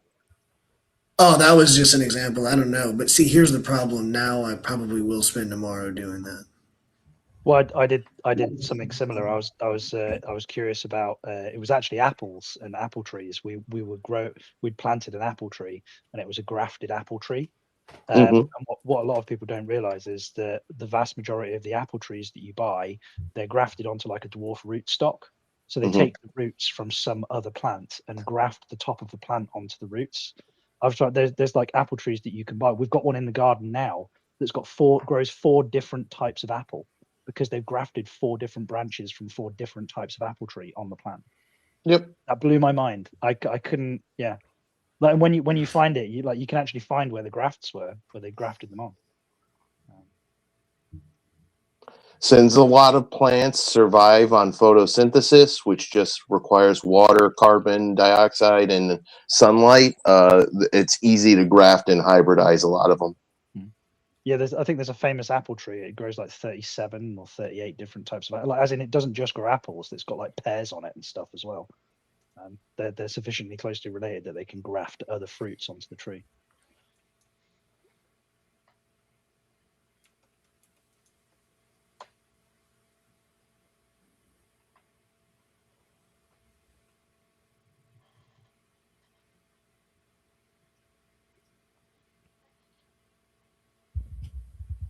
Yeah, it's not like animals where you have complicated blood types and other factors to consider that make those kinds of grafts way more problematic.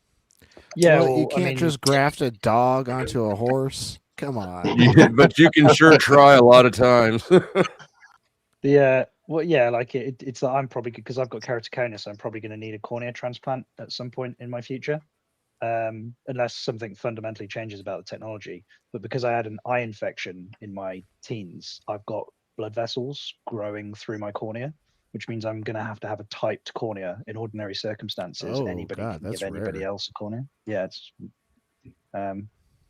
my eyesight without my contact lenses or glasses is absolute dog shit. Like that eye infection, it blew vessels through my cornea, left behind cholesterol deposits and all sorts. So my corneas are fucked. But the repercussions of a cornea graft are not insignificant. If it fails, it could leave me blind completely. But the fact that it needs to be tissue typed is a bit of a fucking headache, to be honest. It'll need to be tissue typed, and it will need to be the appropriate antigens for my blood as well. Fortunately, I'm O neg, so I'm a universal donor, so that's not going to be too much of a problem. But oh, dude, I'm O negative too.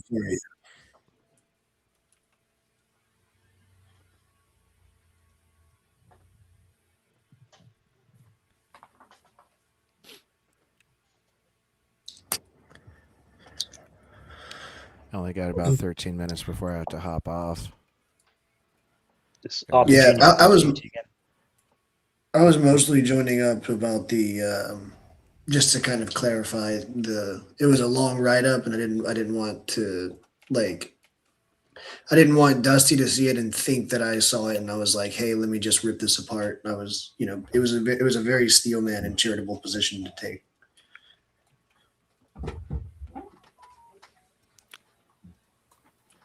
What and then were I you was saying, John? Hmm? You said something about RP Junior. Oh no, I was just asking, is it RP Junior? You on back to your regular RP Junior duties? That's why you're going to drop off. Well, today is his first birthday party, so I got a lot of things I got to get done.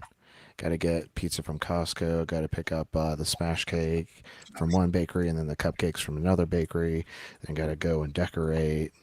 So, Is it family, or have you got nursery friends and stuff coming along as well? yeah, it's a pretty big party. I think about 50 people are going to be there. Jesus. Yeah, I don't. I don't know how. Like, especially when they get into school, like the average class size in my kid's school was about 28, 30 kids. So that basically means that on average, somewhere between 25 and 30 of your weekends a year are occupied by somebody's fucking birthday party. Oh, that you go to God, the kids to. Yeah. Because they invite the whole class, and usually it's like a climbing wall, or it's always noisy. You end up leaving and you got like fucking tinnitus or something. Dusty, let me disturb the peace a little bit more since Chase happens to be up here. You were talking about the Big Bang Theory a little bit earlier. Do you want to revisit that? We have an actual physicist up here. You could ask him some questions if you want. I mean, physics is also fake news.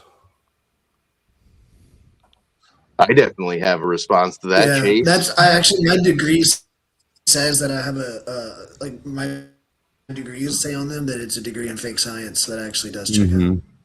Yeah. Yeah, no, I would say physics is just applied math. So calling it fake news definitely seems odd. I'm gonna be honest with you. I'm tired. My brain. I'm not gonna follow any. I'm not gonna be learning any physics tonight at all. I mean, you can explain theoretical physics to me if you want, but it's just gonna bounce right off me. So do you I know didn't what like the Big regular Bang? high school Do you know physics. what the Big Bang Theory is? I think so. Okay. I What's don't know the what Big you're Bang Theory? thinking of when you ask me that question. So, Explain your understanding of it for us. I'm just here to learn. Why don't you explain what it is? Well, I wasn't. I was hoping you would, but so Chase. Hold on. Earlier, you made a claim that there's less evidence for the Big Bang than for some crazy thing. How are you able to make that claim if like you don't even understand what the Big Bang is? Yeah. Through intuition. Oh God, intuition is a okay, god so you're just awful pulling it out of your epistemology. You guys don't have any intuition. I don't Intuition use is not a intuition as my reliable pathway to epistemology. truth. It's dog shit for your You epistemic grounding. unwhimsical bastards. There's a lot of intuition in what I do. I use curiosity, rationality, logic, empiricism, skepticism, If it makes you feel axiology. any better, Dusty, I chuckled. Thank you. I usually use algebraic geometry, differential geometry, PDEs, topology. I honestly might just be a mathematician at this point. The problem with intuition is that it therefore expects the universe to operate within the perimeter of your cognitive limitations. Is the universe obligated to make sense to you? Are you hitting me with the Neil deGrasse Tyson? Is that what's happening? Yeah. You're Neil deGrasse Tysoning me right now? Maybe. I think Neil deGrasse Tyson is a pretty big guy. If he hit you with him, that would be very aggressive. Yeah. I raise you one. I don't Bill know if I could pick him up. I mean, like, how am I hitting you with him? Like grabbing him by the ankles and swinging him like a bat? Yeah, I mean that's if you could do that, I would just concede my point to you, and you're right about Big Bang. You're right about everything, actually. Hi, Eric. Hello.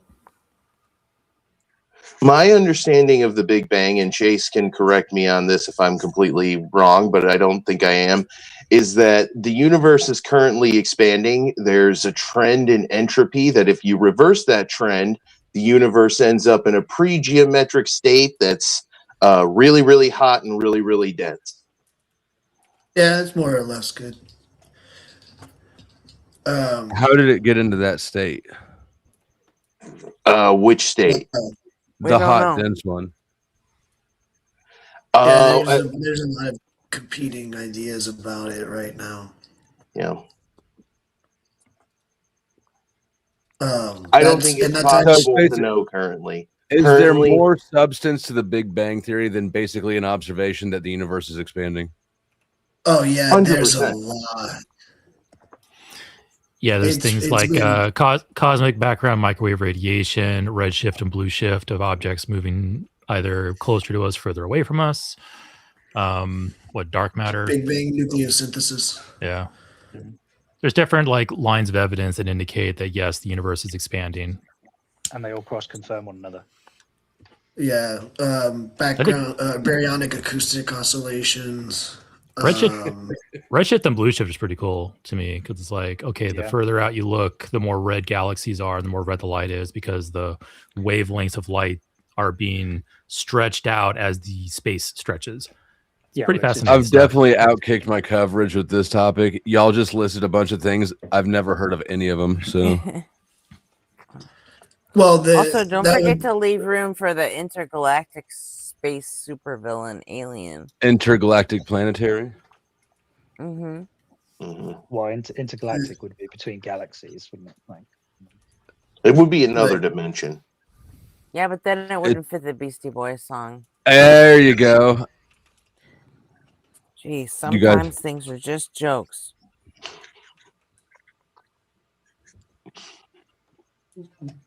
Well, I appreciate you letting us talk about the Big Bang Theory because it's one of my favorite subjects.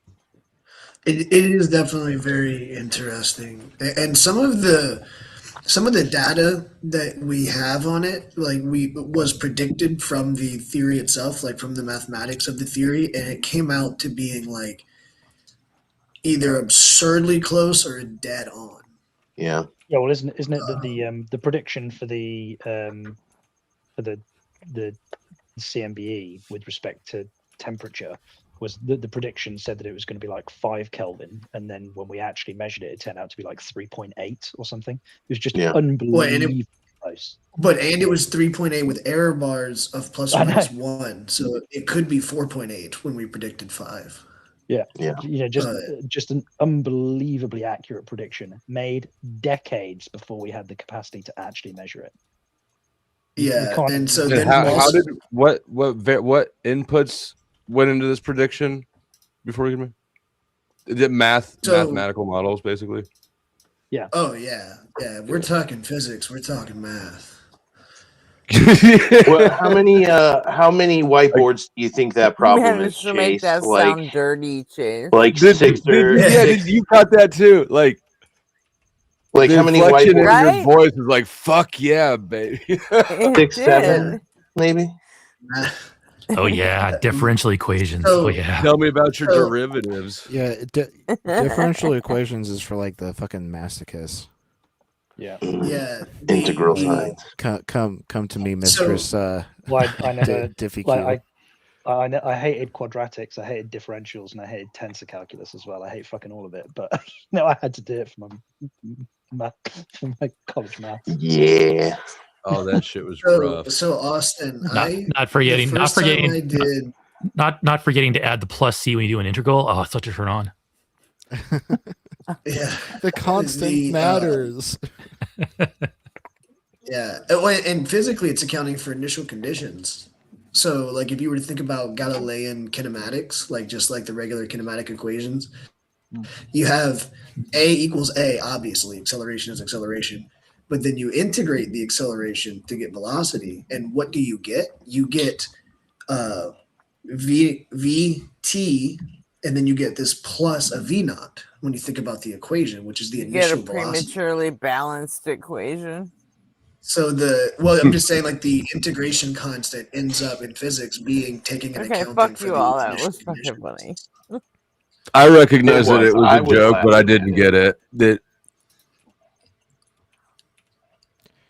Gretchen went from sometimes it's just a joke to it's now always a joke if Gretchen is saying it.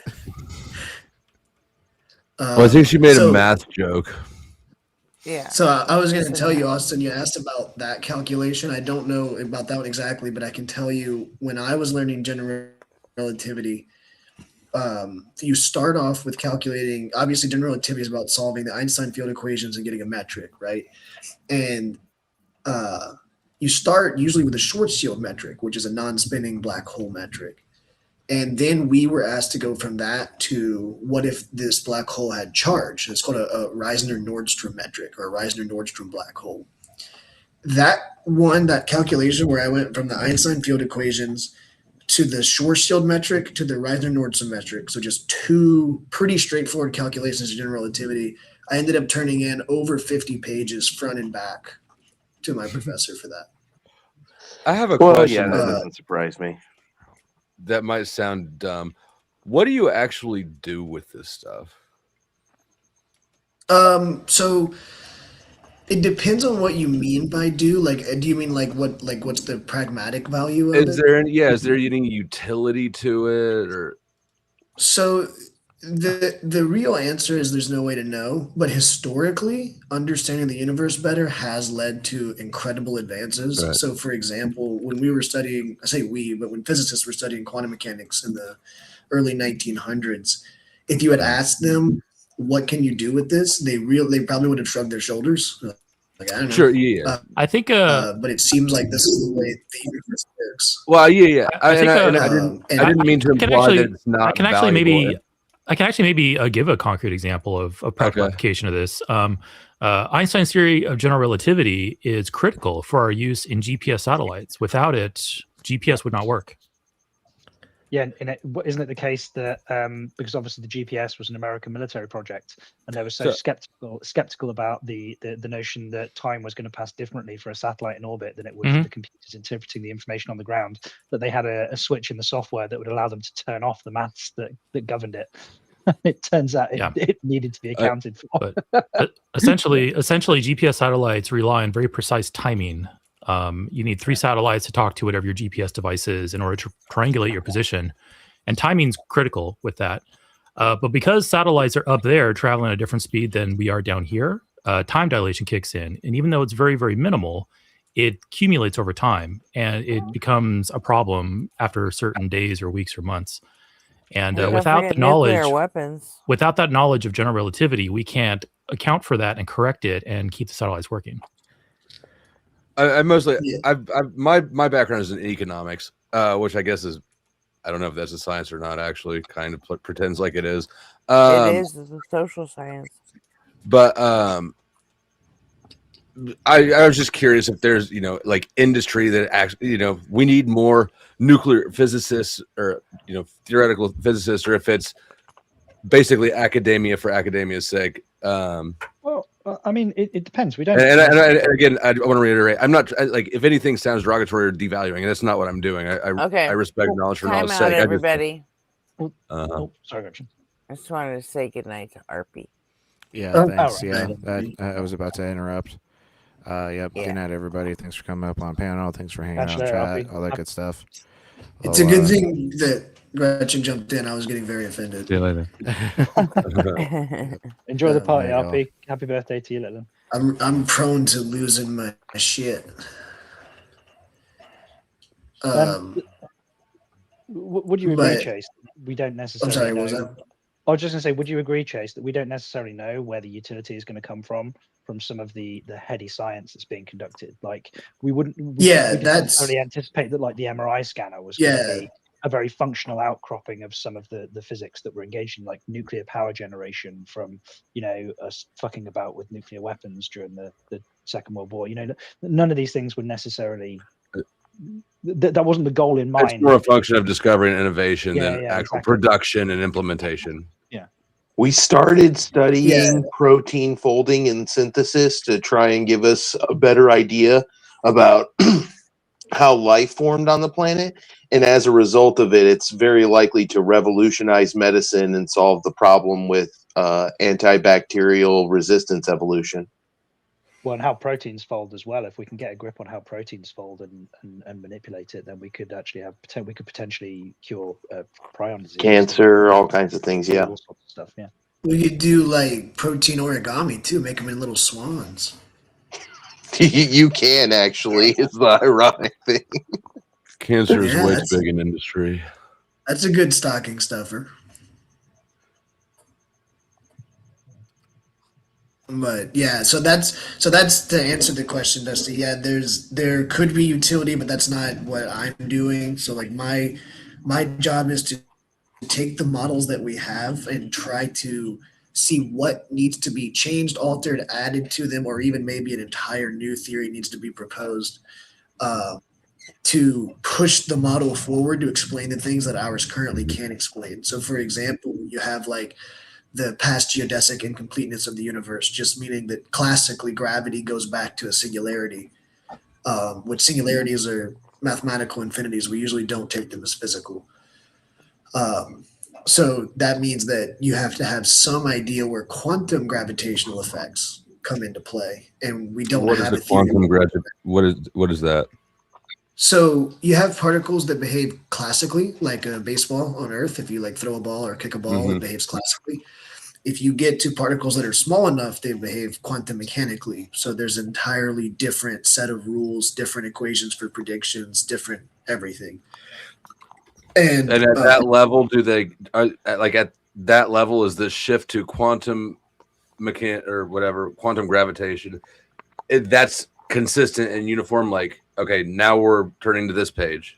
No, in fact, you would never have it in a classical system that the batter hits the ball before it leaves the pitcher's hand, but that can happen in a quantum system. Jesus Christ. Yeah, there are some aspects in quantum mechanics where you can flip cause and effect. There's other things like electron tunneling. An electron hits an obstacle, it doesn't have the energy to go over it, above it, around it, and it just magically appears on the other fucking side. But then we can't account for it at all. But it's how all our computers work. It's one of the reasons why we're going to hit a point, and we're getting pretty close to it, where we can't miniaturize our computers any further because of quantum tunneling. Yeah, so in undergrad, when we were learning about quantum tunneling in our introductory to quantum mechanics class, I asked my professor, I was like, so how does it do that? Like, I know that the math allows it, and I know that experimentally we see it, but how does it do that? And he goes, quantum mechanics is weird, my friend. Moving on. That's fucked. He's basically saying, the fuck if I know. Yeah, he's like, no, if you know, go get your Nobel Prize, brother. Yeah. So what it sounds like what you're explaining are mathematical models, right? Like how do you know at some point that you haven't mentally masturbated yourself into something that's mathematically structurable but is not actually reflective of reality? Because what you just described sounds, do you understand what I'm asking? Yes, and quantum mechanics, specifically quantum field theory, the standard model, is the most accurate experimentally of any theory humans have come up with. When you test these things, the math is true and makes correct predictions. If quantum mechanics wasn't true, we couldn't make nuclear weapons. You couldn't make the computer we're talking on. Yeah, that's what the math theories actually are implemented into reality. Yeah, and that's why it's so crazy, because it's not just funky math. It's funky math, and then the universe does it. I mean, just the fact as to that you're using either a computer or a phone to communicate with us right now has a lot of stuff at play: logic, math, physics, advanced physics like general relativity. Like all of it's at play to make the device that you're using right now possible. Well, sure. Yeah, no, I definitely, obviously, there's things going on here that I don't understand on lots of levels. And of course, it's also true that there's things that aren't really applicable. Like, I don't really find spin particularly applicable. Yeah. It does exist, though. But and I it's mean, just observed. the thing about quantum, anything as far as I'm aware, is that it just basically everything you know now, the opposite. Like fuck everything that you know that's consistently right. I wish, and I don't know shit about quantum anything really. I just have observed enough. I'm familiar enough with it to know that it seems like a headache, and I should just probably stay away from that shit. Well, yeah, but sorry, super quick, Chase. When you said about spin, but like we use that functionally. Did you say that you don't think spin has any? Like, say for example, like an electron. A positron. Yeah, yeah. No, I meant as in like anti-electron because it's spinning in the opposite direction, right? I meant as in like building phones and stuff. You don't really need to know about spin to do things like that. Yeah, and that's what's so crazy about quantum mechanics is like I wish it was just take everything you know and now flip it upside down. It's more like take everything you know and put it on acid. Like it's not even as simple as just flipping it upside down. It doesn't, like, so much of it, and that's why we have different interpretations. There's still ongoing debates about which interpretations of quantum mechanics are better, quote unquote. They all give the same mathematical result, but it's like this is actually a perfect example of what I was saying earlier. They all give the same mathematical result. So if you like many worlds and I like Copenhagen, I can't say you're wrong, I'm right, because the data is consistent with both views. So it's a subject of debate. Was it? I can't remember who it was. Was it Feynman who said that if you think you understand quantum mechanics, you don't understand quantum mechanics? And then he went on to say something along, and I'm going to paraphrase. He went on to say something along the lines of, the accuracy of the predictions that we can make using this thing that we don't understand is like predicting the width of the United States to the accuracy or to the error of the thickness of a human hair when you've never actually set foot in the United States. Yeah, so it's unbelievably accurate. Yeah, it's accurate to 1 part in 10 billion. Another thing that I really like, so our accuracy in quantum mechanics, its agreement with experiment would be like if you predicted the distance between yourself and the moon to within the width of a dime. Damn. Like it's absurdly and unbelievably accurate. If it's wrong, then we need to explain the unbelievable utility that it has to us, because it seems like the utility and it being wrong they can't really exist in the same universe, right? Is it an accurate statement that matter behaves differently when observed? No, I'm so glad you asked. This is a very big misconception that I spend a lot of my science communication on doing. Matter is behaving differently when it's detected or otherwise entangled with a system. So what I mean by that is we say like a word like observed or observer, but if I send an electron through a double slit experiment, right, and I have a detector detected, if you're Copenhagen, it collapses the wave function. If you're many worlds, it entangles the entire system and splits the universe. I don't care what your interpretation is. Let's use Copenhagen. So the detector collapses the wave function, which means that it's behaving differently. And if you don't have a physicist in the room, like let's say you have the detector automatically print out the result, you don't have any humans, any consciousness whatsoever involved in the process, that detector will still make the detection. It will still collapse the wave function, and matter will still behave differently because it's interacting with other particles in the detector. So the act of measuring it, not the act of observing it, is what causes the change. Yes. Okay. And then you have an issue which we don't like to bring up too much when we're doing science communication because it leads to like woo-woo nonsense. But it's actually kind of hard to pin down what a measurement exactly is. It's called the measurement problem.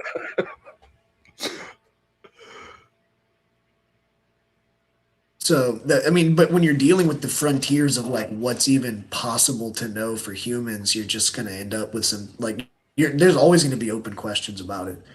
So, physics is broadly separated, this is very roughly speaking, into 3 categories. So you have theorist, phenomenologist, and experimentalist. The theorists, what we do, this is what my job is we work with the mathematics to try to get the math to explain more than it currently does. So like I work in string theory. There's no evidence for string theory. We've never found the extra dimensions. We've never found a string. We've never found a brain. However, the mathematics gives you a perfectly internally mathematically consistent framework for quantum gravity. And actually, yesterday I gave a whole talk on the panel about this. I did Austin, you would appreciate it. I had a whole slideshow from a talk that I gave to the physics department where I go, where I'm doing my PhD now. I had the whole slide up and I was like giving the presentation, but it very elegantly gives you a theory of quantum gravity. So we work on that theory, trying to see, is it right? Is it wrong? Blah, blah, blah. But I'm just working with the mathematics. My job is to get the math to explain more things, very broadly, very broadly. Then you have a phenomenologist. Their job is to take the theory that I'm working on and say, hey, how could we test this? Is there a way that this idea can be falsified? Again, because we have to exclude it from all the other potentially valid ideas. Then you have the experimentalists. They actually build the machinery, set up the systems, and systematically eliminate the options until they find the correct one.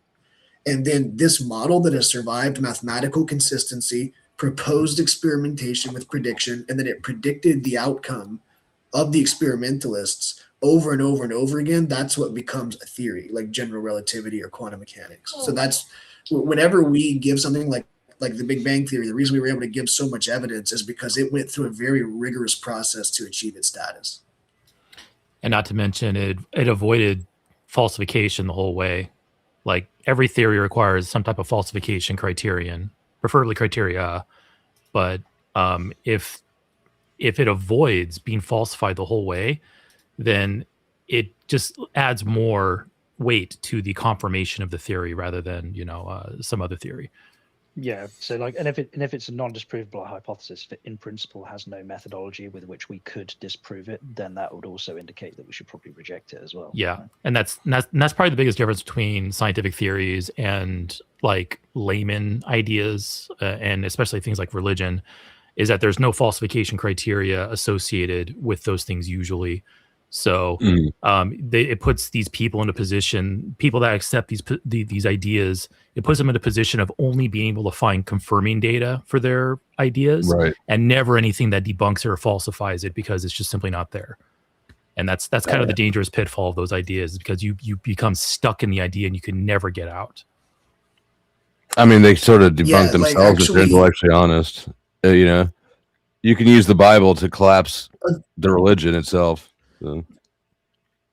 It's definitely, I agree with that point. But what Eric is saying, I actually experienced it today in a good faith way. I was talking with a Thomic Catholic who likes like the followings of St. Thomas Aquinas. And he basically started by defining God as the essence of being, or nature itself, or the underlying source of the universe. And I was like, so if you've defined God to be nature, then is there any way for me to tell the difference between God, or nature with God being nature, or just nature with no God? And he was like, no. I was like, okay, well then it's an unfalsifiable claim. I'm just going to carry on. And sort of they just put forth, like they just became pagans, right? Do you remember that person's name? It was Catholic Thinker. Oh yeah, I'm homies with him. Yeah. Okay. Yeah, that's why I said it was a very good faith discussion. Yeah, Aquinas is somebody that Christians like tell me to read a lot. They don't really tell me why I should read it. They just, when I express non-belief, they say, "Well, you need to read Aquinas. You need to read Aquinas." Like, well, it's just a hand wave. It's like a scientist saying, "Well, just read Einstein. Just read Einstein. You'll get it. Just read Einstein." Yeah. I would say from very limited. I'm not a philosopher. It's a very well known fact about me that I find it boring. But from my understanding, what Thomas Aquinas did was basically, and definitely nobody on fire, and some of you guys that know better than me definitely correct me if I'm wrong. But my understanding is that Thomas Aquinas, I knew that was going to basically reemerge.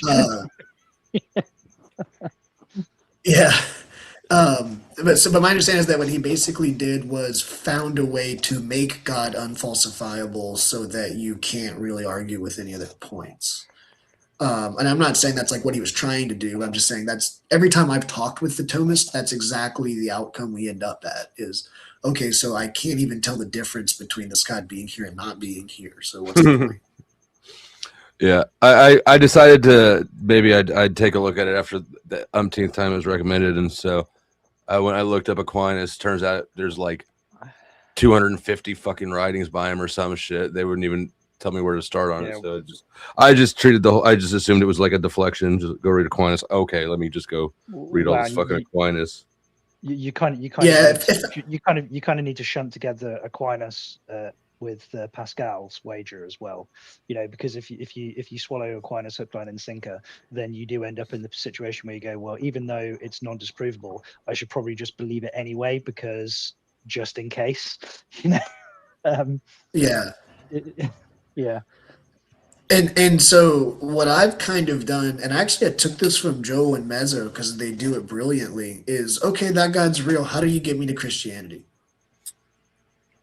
Like, now we can go back and talk about the Bible. Like, they do such a brilliant, I know they're making jokes a lot, but they do such a brilliant job of directing the conversation to the Bible. And that way you can force these concrete claims, like you were saying, Dusty, where it's really hard to dig through the Bible and not come out getting torched in an argument. The philosophical is such a muddy, cloudy, hazy place that getting the conversation out of there and into something more concrete. Like, okay, especially like things like presuppositional apologetic people, they want to use philosophy to demonstrate that God exists. And you can simply say, okay, for the sake of argument, I'll grant it. Now show me it's the Christian God. And then 9 times out of 10 they bow out at that point because they don't really care. Well, I'm but sure that's the whole debate tactic. It's the Mott and Bailey. They start off trying to defend a specific theistic position like Christianity or Islam or whatever, and then you start thumping great big holes in their ideology, and then they immediately retreat to the deistic position, which is a non-disprovable hypothesis, and then they have an aneurysm and fucking drop dead. I mean, it's just conflating the general God with specific God is definitely something they do. Well, and I'm sure that CT will have an answer for this, but like what a Thomas is going to say is that like we actually don't know the qualities that God has. We can only refer to them through analog or like through analogy. And so like I'm sure that like there goes the whole relationship thing. Well, I'm sure that there's an answer for this one, but does that mean that we're just like drawing an analogy when we say that they exist? Like, do they not really exist and it's just an analogy like that? You know, like if we can't know any properties of God, they're all through analogy. They're all through like there's another better word for it versus analogy. Yeah, but if that's the case, then does it really exist or is it analogous with existence? You know what I mean? Yeah, but for the Thomists, they're all apophatic, aren't they? So they'll just say whatever you say of gods, that's not true. Well, I got some big math brains around me. Let me ask you this. Does the Trinity make any fucking actual sense? Can you have... I'm going to weigh in here. 1 and 3 are different numbers, so no. Okay. Thank you. Yeah, strictly speaking, contradictions cannot exist. Contradictions cannot exist, and the Trinity has contradictions within it. I think that if you're trying to create a system of making people mentally malleable, getting them to believe in something that 1 is 3, like such as self-contradicting beliefs, like it's the perfect mental exercise to train people to just gloss over shit that doesn't make sense and go along with it. Absolutely. Yeah. Well, I think all of the different iterations of Christianity, be it Protestant, Catholic, Methodist, fundamental, whatever, I don't care. If they want to go and have another few like religiously orientated wars, make their mind up on what the Trinity actually means, if it's true, if it's false, and then the rest of us agnostics and atheists can critique the decision that they come to at the end. Because I'm sick to death of arguing with dozens of different positions on the Trinity, with zero consistency. Yeah, and I think it's kind of like this, and I've shared this metaphor on the channel before.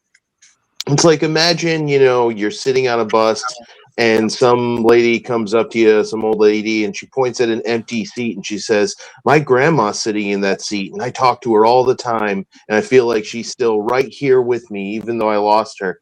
You're not going to be like, well, that's bullshit. Fuck you, old lady. You're stupid. That's wrong. Like, right? It would be weird. We bristle at the idea of telling people their beliefs are wrong in that scenario. I would.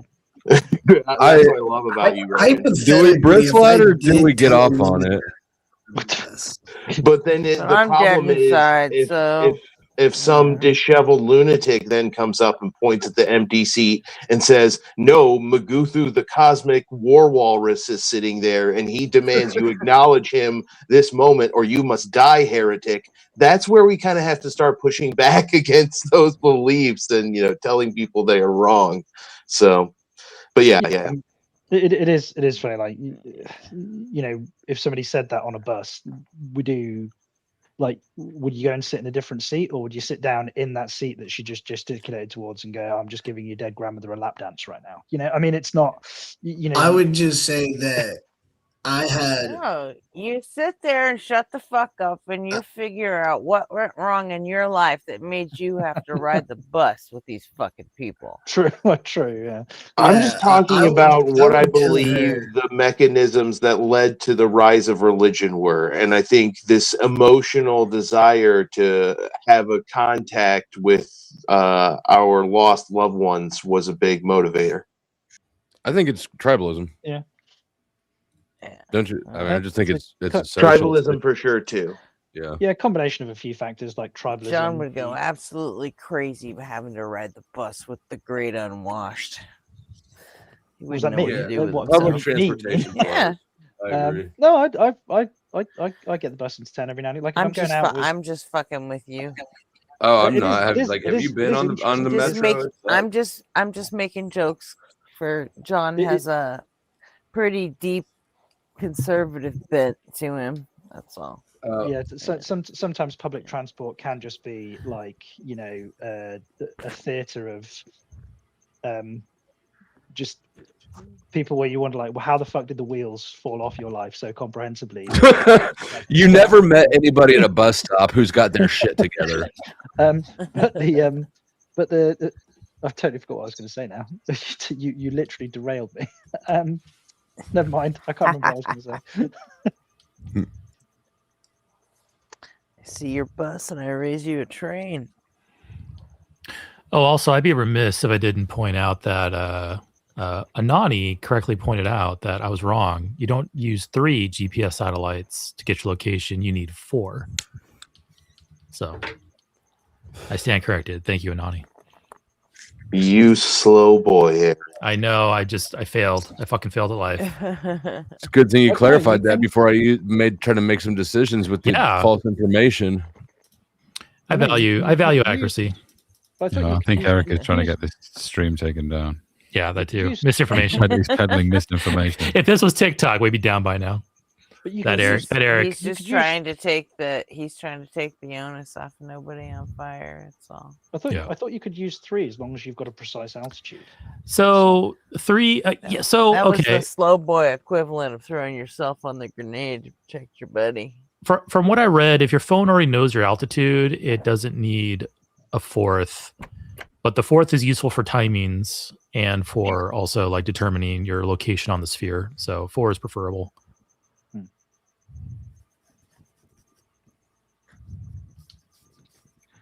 Yeah, So- at a minimum, it would certainly make sense that more data points would increase accuracy, right? Yeah. So I have one. Well, it may be a little bit too much, but there's this idea in special relativity that was debated at CERN back in the day when John Bell was there. I think it's even called Bell's rocket ship question or something. So for those of you that know a little about special relativity, try to not look it up and don't do any math if you know the math of it, and just think about it. If I have 2 spaceships, A and B, and I set them at a perfect distance apart and I tie a string between them, the string is touching both ships and they both accelerate at the same rate, getting up to 99% the speed of light. Does the string break due to length contraction, or does it not break because they accelerated at the same rate? And that question had the CERN physicists like literally arguing with each other. So can watch one more time. So these ships are traveling at 180 degrees in opposite directions away from each other, right? No. Same direction. Right. So there's a string between 2 ships, and they accelerate up to 0.99% the speed of light. In the same direction at the same rate. Right. And the question, and So- the outcome is either the string breaks or what's the other option? Or it doesn't break. And that's what's so interesting about it, because in special relativity you have a lot of things like, well, it's dependent on observer A or dependent on observer B and whatever inertial reference frame you're in. But this way, the way that John Bell produced the question, the way he formulated it, is you have to pick, because the string breaking or not breaking is an objective reality that you're going to have to make a prediction on. You can't just say, oh, well, it's dependent on what observer.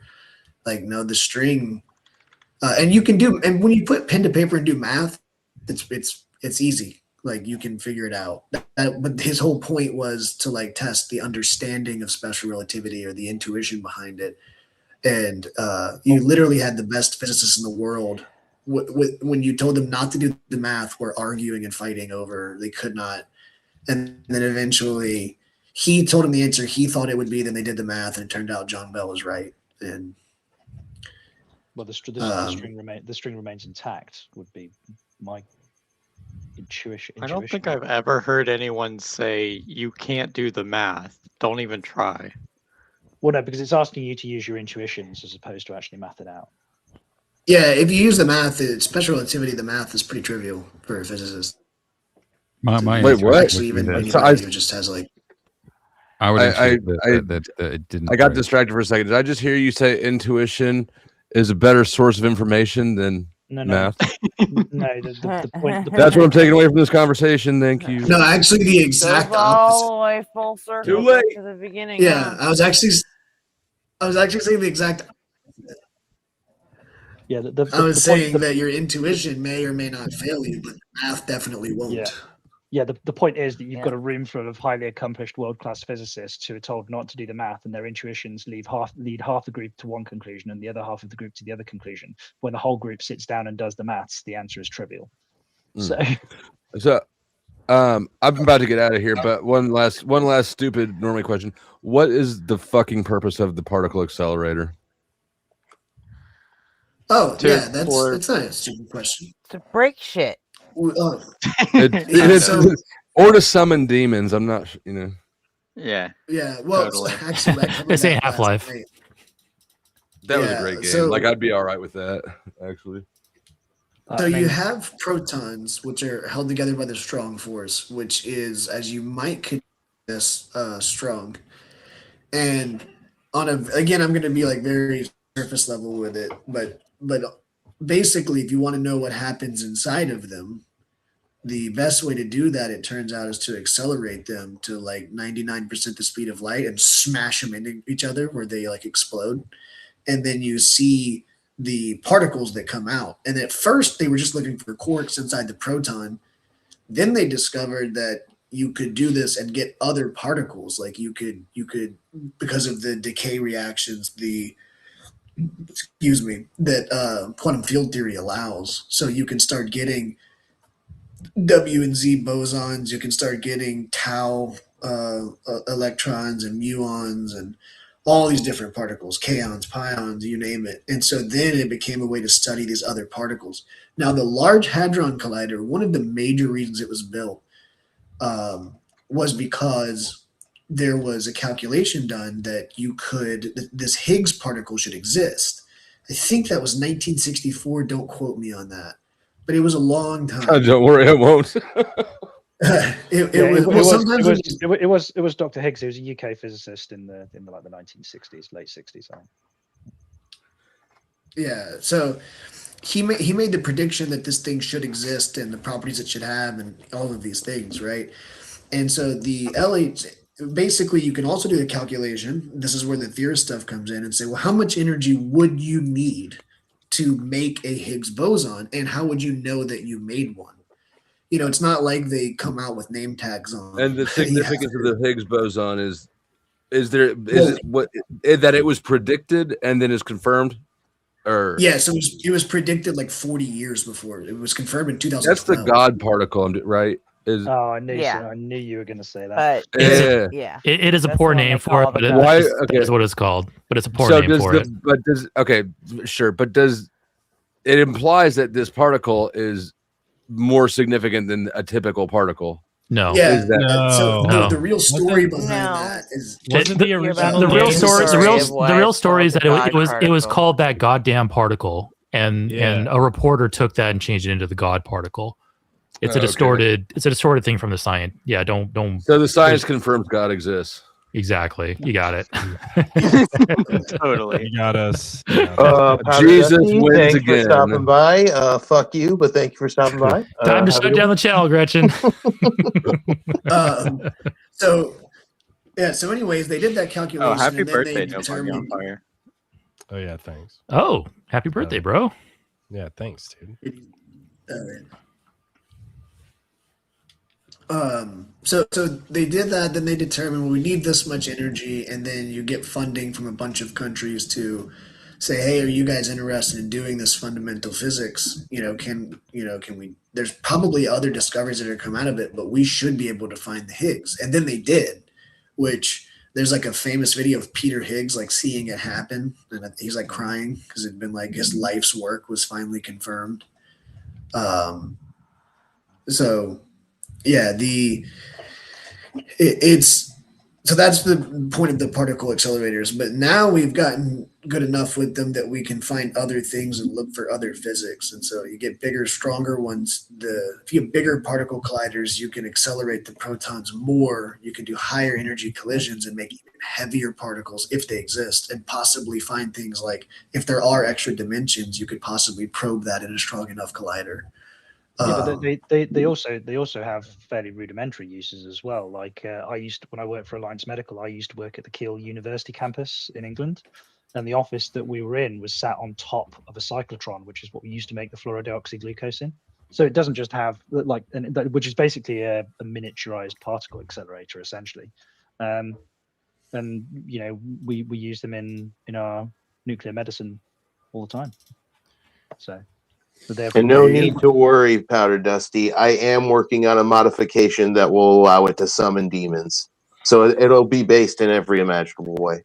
Is it going to be like the Half-Life ones, or is it going to be like the Doom ones? Well, technically, it's going to open up to an infinite multiverse of pain, so it'll be all the different demons. Well, the universe of pain sounds more like Doom. It's kind of, but it's all of them. It's kind of like a pick your own adventure type thing. Exactly. I want a Duke Nukem dystopian future because there's titties and beer in that. That was the shit back in the day. Well, hey, the world's gone to shit. Aliens are everywhere, but we still have titty bars. The only people left alive are me and these strippers. Yeah. We'll still have good everything food. except sight of the important stuff. We'll still have good food and titties. Yeah. Ladies with big titties still got to pay their rent in the apocalypse. And I've got unlimited space bar and hits. Hey, thanks for having me. Good talking to you guys. Peace out, Dusty. See you, Dusty. Check out my channel sometime if you feel like doing some fuck shit. Later, Salute to the Dusty. chat. See you, Dusty. I put your channel in the chat earlier. I recalled an accident that occurred on a particle accelerator. A guy named Anatoly Bergotsky, who accidentally a high energy beam went through his fucking face when he was maintaining the machine. And I guess it was a interesting medical observation about what happens when you stick your head in a particle accelerator. Yeah.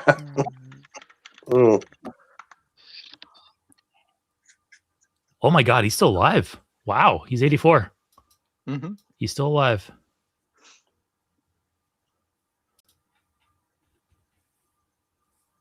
Yeah, he got fucked up though. Yeah, I did.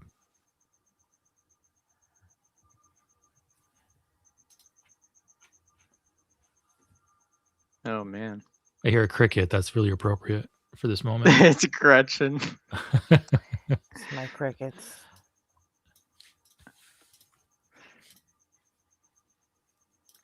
They've aggressive this year.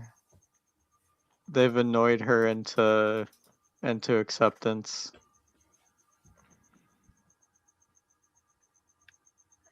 We used to have lots of crickets. They don't annoy me. They just annoy everybody I'm talking to. They annoy people who don't live around crickets. True. Yeah. I remember back in Las Vegas when I grew up there, there's crickets everywhere. But up here in Washington, we have like no crickets. It's like dead silent, except for my left ear right now. I just hear crickets. Yeah. And then you guys.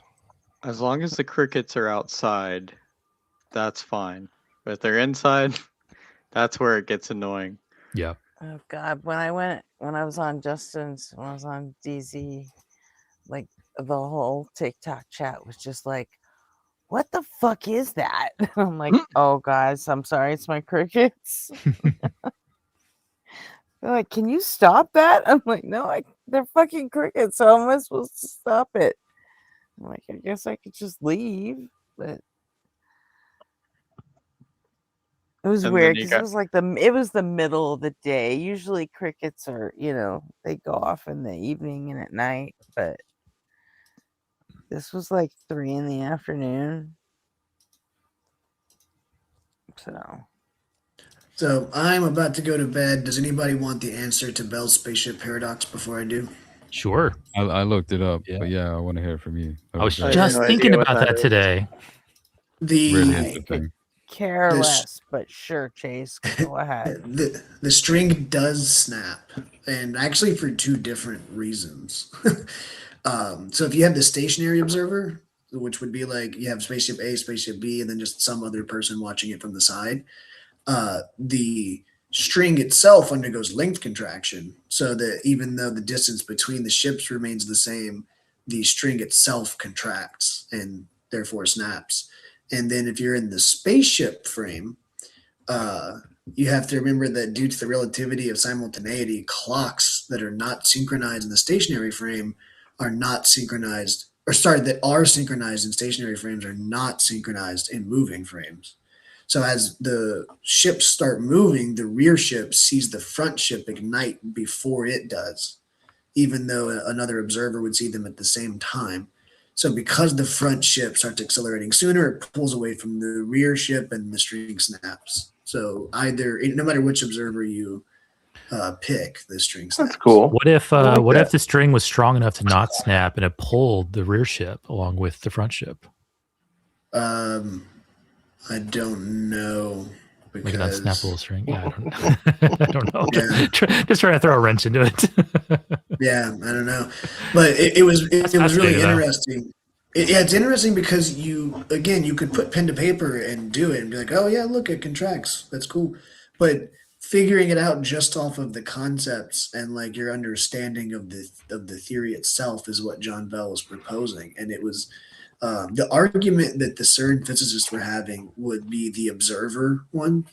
They were basically arguing, how does the string contract and not the also the distance between the ships? Shouldn't they both contract and the string wouldn't snap? And that seems very plausible. Sorry. There were top physicists in the world who were arguing back and very convinced that it wouldn't snap for that reason. So it's not like there's no stupid position to take. It's just a matter of you can show that it does. And one of the main ways you can kind of explain it is like when the string accelerates, like the internal molecular bonds contract and find a relaxed equilibrium. The distance between the two spaceships is not a physical object. It's an artificial gap controlled by two independent engines. So the string contracts and the space between the spaceships does not contract, which is what causes the snap. Oh, weird. Yeah, and somehow John Bell just intuitively knew that because some people are geniuses. And I stay jealous of people like that. Yeah, it must be nice to just, I mean, Chase, you probably enjoy this, but just like your job is just to sit around and think all day. You probably do very practical things, but like theoretical physicists, like the really good ones, they can afford to like sit around and argue after class one day and just do cool stuff like that. Yeah, well, I mean, we kind of do get paid to think. Yeah. I mean, something has to come from it. You can't just think of I thought a bunch of cool stuff today, but it needs to eventually be monetized somehow in order to continue paying for it, right? So yeah, I mean, that's usually where tax dollars have to pay for super theoretical research, because you're not going to find a way to monetize something we don't understand yet. Yeah. So I imagine a lot of this funding is basically just like bets. Like it's effectively a bet from whatever the funding source is, like the government or a grantee or something like that, or a grantor rather. Okay, there might be something here that's monetizable in the future. We will throw money at it to see if there's anything practical here that can be later used for additional profit. It's almost like speculation market. Yeah, there's a couple. Oh, sorry, Chase. No, you're good. I was just gonna say there's a couple of other reasons that they give funding. So some companies give the funding without an expectation of return because they get tax breaks. Mm-hmm. And then the other one is that there used to be, before the current administration, which I don't get in politics, but Gretchen will tear up the current administration for me. There used to be this idea in government that understanding the universe was an important thing. So we should fund highly theoretical escapades because it's a good thing to just know. It's not a bad thing to know more. And then the current administration was like, yeah, fuck all that. Yeah, it's not good for this quarter's bottom line. Yeah, and so that issue is why we've had, I believe the current number is over 15,000 scientists leave the United States. Oh yeah, we're experiencing massive brain drain right now. Like this will have ramifications for decades to come. Yeah, and so and they just did a new one. I don't know if you guys know about it, but there's a newer one that goes into effect in September that we were talking about in our department, where foreign students will now get 4 years for their visa, regardless of if they're doing an undergraduate or graduate degree. And very famously, PhDs in physics take a minimum of 6 years. That's going pretty quick. You're usually looking at 6 to 8 years, and I've seen people take 10. So they're doing 4 years, and then they're doing a policy where at year 3.5, so 6 months before your year is up, you can apply again, but you need to apply for a specified amount of time. And then after that amount of time, if you don't graduate, you're deported. So they're putting, and you have to, at that year 3.5, you have to pay an extra $500 or $600 re-subscription type fee, maybe reapplication fee, something like that. You have to pay that, and the university is not allowed to waive that or cover that cost for you. That is like explicitly a provision in there. So, Chase, as a string theorist, and when it comes to sort of getting funding, are you sat there sort of hating on the loop quantum gravity grifters, saying they don't deserve any money? I have a unique view. So I work in several different quantum gravity frameworks. I work in string theory, M theory primarily. I also work with causal set theory, causal dynamical triangulations, and a little bit with loop quantum cosmology. So I'm not really I haven't really picked a team to sell out to. I do think string theory is the most compelling, for my own reasons. But so I don't really. Actually, it's funny. I'm not just trying to plug it, but I just finished a paper that's about to be submitted for publishing, wherein I argue that the best approach to solving quantum gravity is to look at what I call transition points. So a point where one framework does something better than another, and see if you can mathematically connect the two frameworks at that point to get either a deeper framework or to propose an alteration to one of the two original frameworks. And in that way, maybe you could start getting some universal constants or some mathematical proofs of the way things have to be in your theory of quantum gravity. And so that's probably going to be chapter 1 of my dissertation, is going to be that argument. Especially if I can get that paper published. But it's basically saying that you shouldn't pick just yet because they all have different strings. Loop quantum gravity is background independent. String theory assumes a smooth continuous spacetime from the outset. So if spacetime is emergent, well, now you've got an issue. If you're string theory, you have no way to explain emergent spacetime. You've been taking it for granted. But loop quantum gravity doesn't have the beautiful matter unification and infrared recovery. So maybe there's a way to use one to propose changes to the other, or maybe even find something where they're kind of connected in a deeper way. So anyways, it's a long-winded answer to say I'm not a fan of picking teams. I think that working between the frameworks is a good way to make progress. And then my second paper that I wrote, I explicitly showed that you could do that by connecting a CDT and CST bridge. I was able to create a function that could take causality in causal set theory, and I successfully recreated an exact causally dynamical triangulated spacetime connecting the two ideas. And that one's also about to be submitted. So when you do that, are you keeping the sort of building block, the discrete geometrical building block to CDT? So no, I'm actually fully getting rid of them. I'm getting all the way to just causal order. So the set has two things. It has a set of events, and then it has their causal order. And then from that, I showed that you can use that the function that I was actually able to come up with and prove. And my advisor checked it and said that it's correct. And then we're sending it off to undergo peer review to see if it actually is. But I showed that just from events and their causal order, I was able to recreate the exact original causal dynamical space-time. So I was able to create it, the geometry from a pre-geometric substrate. That's pretty freaking cool. Yeah, that one will be hopefully published by the end of the year. I'm gonna go with I agree. Publication is some kind of bitch.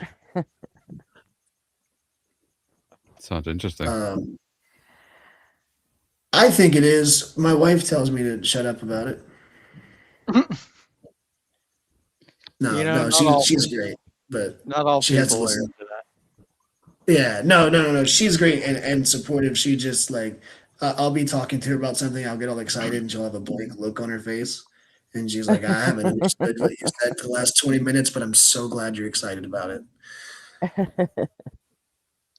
Like, thanks. But yeah, I have a chalkboard in my office. Last year, I broke down the fine tuning argument, and I mapped it onto U.S. politics and the history of elections to show how we've fine tuned ourselves.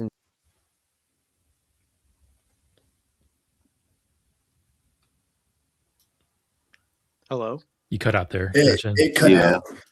We fine tuned ourselves into what? It did nothing. Did she get raptured? She might have. We'll miss you. Quick, everyone look out the window. Are people like ascending into the sky? Let's get a static TV and see if we can talk to her. Anybody see No, even if you see people ascending into My the mic sky, died. because I filled a bunch of blow-up dolls with helium. Why do you have Can you guys hear me now? blow-up dolls? Can you guys Don't hear me ask now? questions you can't handle the answers Yeah, to. we hear you, Gretchen. Okay. AC was just telling us about how many blow up dolls he has. Yeah. That would be hilarious. You get a bunch of people together and just say, "Oh yeah, the rapture's gonna happen. The rapture's gonna happen," and then just release the blow up dolls. It's a hilarious prank to play on evangelicals. Yeah. Well, I love how they use the rapture as a threat. It's like, you mean all the annoying people are going to be gone? Yeah. What I did was I took like 100 years worth of elections and used the fine tuning argument for God. And I basically proved that we've fine tuned ourselves into being fucking Republicans. And that's how Trump happened. I hate that. But that it explains how Trump happened. Thanks, I hate it. Small changes over time, and you end up with Trump. Nobody, Trump are you still there? Yeah, I'm here. Since it's your birthday and we've been talking about fun problems, I think I might have a fun problem you might not have heard of before. Have you ever heard of the birthday problem? Nobody? I don't know. Have I? Well, you have to explain it. Okay, it's just a question of how many people do you think you would need to gather in a room before the odds that two of them share the same birthday are greater than the odds that none of them share a birthday? Oh, I know this. I'm not going to say, though. I have no idea, but it's only like there's only 365 options, so it sounds like it'd be easy to do it. 50. That's pretty high. That for sure will be enough, but you're overshooting it. It's less than that. I mean, 6 or 7. You're undershooting it. It's more than that. Okay. Damn. 69? Nah, he already won because he said 6, 7. That's right. So. No, you would think it would be a lot, but it's actually only like 23 or 24. And that's because the actual formula is a factorial formula, because each person you introduce into the system increases the odds by an increasing amount. Okay. So, like, if you think about it, if you only have 2 people in the system to begin with, that's the odds they share a birthday are 1/365 squared, right? But as soon as you enter a third person into the system, there's an odds that the first and third person share a birthday, and there's also an odds that the second and third person might share a birthday. So each one, yeah. So actually, by only like 23 or 24, you flip the odds, and now it's more likely that at least 2 of them share a birthday than it is that none of them share a birthday. Yeah, but And that's obviously just a fun little statistics problem for you. But it also doesn't account for the human factor. Like, for example, Right. I was born. Summer births are more likely. Yeah. There's exactly, like, we're right. more likely to be conceived on Valentine's Day, or all that kind of crap. You assume a perfect system with perfect equal distribution for the problem. Or what if, like, we use this equation to prove, like, libertarian free will, and so we all decided to only have sex on one day, and so there would be impossible birthdays to share. Right. People are only born on February 29th, once every 4 years. Well, I was born on the 28th of November, and I was born exactly 2 weeks after my due date. And when we went to the NCT class, one of the guys there went, "Your parents had a fantastic Valentine's Day then." I was like, "Fuck, thanks for that thought. That's great, bro." Nice. Which just happened. Valentine's Day also happens to be my wife's birthday. So I just looked it up. In the U.S., most births occur in August. My husband too. I'm a normie. You're a normie. Who knew? Your parents porked. Your parents porked around Christmas time. Sure, that makes sense. Yeah. Don't worry. Yeah, I everybody. figure I was a New Year. I figure I was a product of New Year's they didn't Eve. make love. They didn't have so- beautiful, sexy time. It was just a good porking. Yeah, they porked each other about Christmas time. I'm almost definitely a New Year's Eve baby. I was born in December. A New Year's so- Eve conception. So. Jesus is the ultimate voyeur. Because. Yeah, he kind of is. On 9/11, it's pretty much. Yeah. I mean, he's literally everywhere. He's like in my nose right now. He's up your butt. Well, hey, I mean, God is up your butt. All the time. God is up your butt right now. that's what I was saying. It's not all negative. Chase, Muslims literally believe that Shaitan lives up your That was nose. freaky. That's one of the reasons that you put water up there to wash him out. You gotta Jesus is douche the god. literally a sparkle in your daddy's eye. Like, literally. That brings up an interesting question. Does God not respect consent? It's like, if I tell God to get out of my butt, does he get out or what?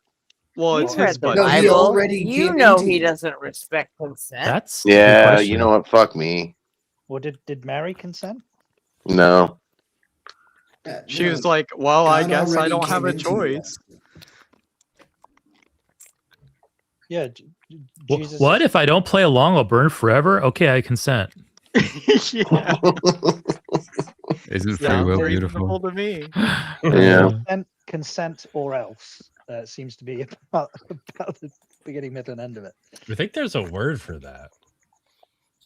God, Yeah, if you're real, coercion. touch my prostate. No, guys, these words don't apply to God. He's in the special category where like rules don't apply to him. Right. He has Yeah. the special There is magic a belt. word for that. It's called love. Come on. Oh yeah. Ew. Yeah. Yeah. He wouldn't Yeah. want to step on your free will by getting out of your butt before you ask, especially. Oh, well, I'm definitely asking. Get up out of there. Well, I mean, you should probably be a little bit more considerate with the pull-out than the insertion, right? I mean, that has scope to get messy. So. Well, does yeah, he, don't go hurt in through the me. Like, mouth? yeah, make the extraction painless for sure. Does he go in through the mouth or through the butt? I don't know. He's It's everywhere, so it's Why both. not? Why not both? Yeah. Yeah. I want him out of everything. All of my crevices. Get Spit out. roasted by God. All of the crevice. Crevices. But he can stay in your orifices, right? No, I want him out of those too. Even Crevices includes orifices. And sphincters. Yes, obviously. How many So sphincters do we if he's have? like outside of you completely, isn't he? I Just mean, surrounding my you? cleavage is a fucking crevice, but not an orifice. Yeah, okay. Well, different that's things.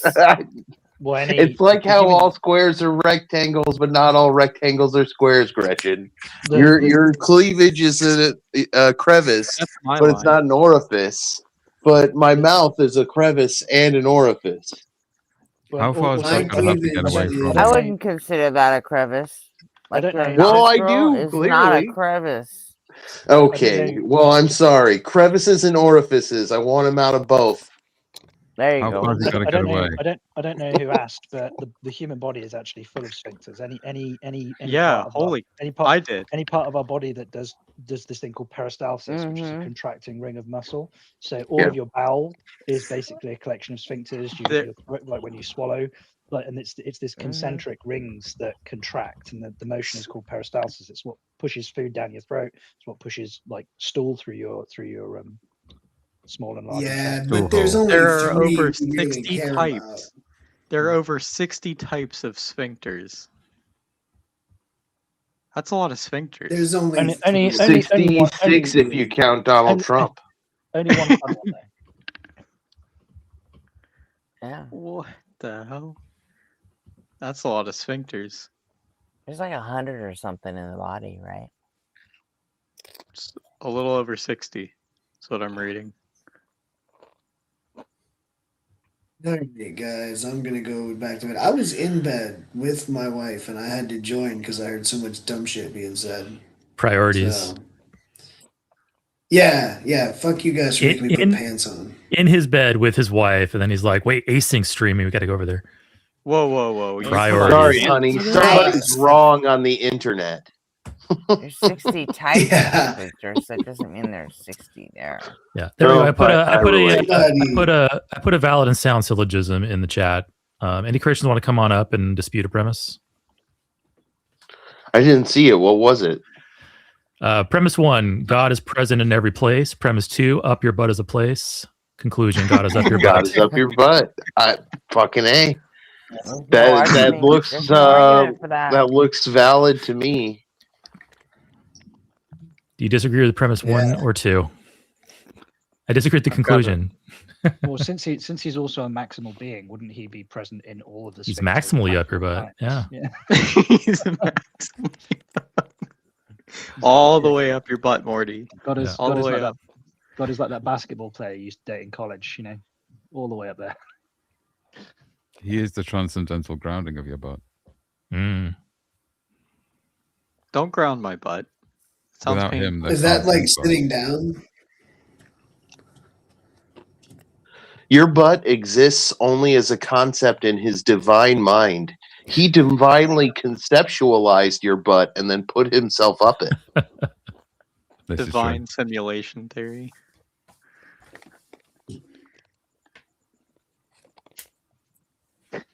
Yeah, there was I think we've officially run out of things to talk about, haven't we?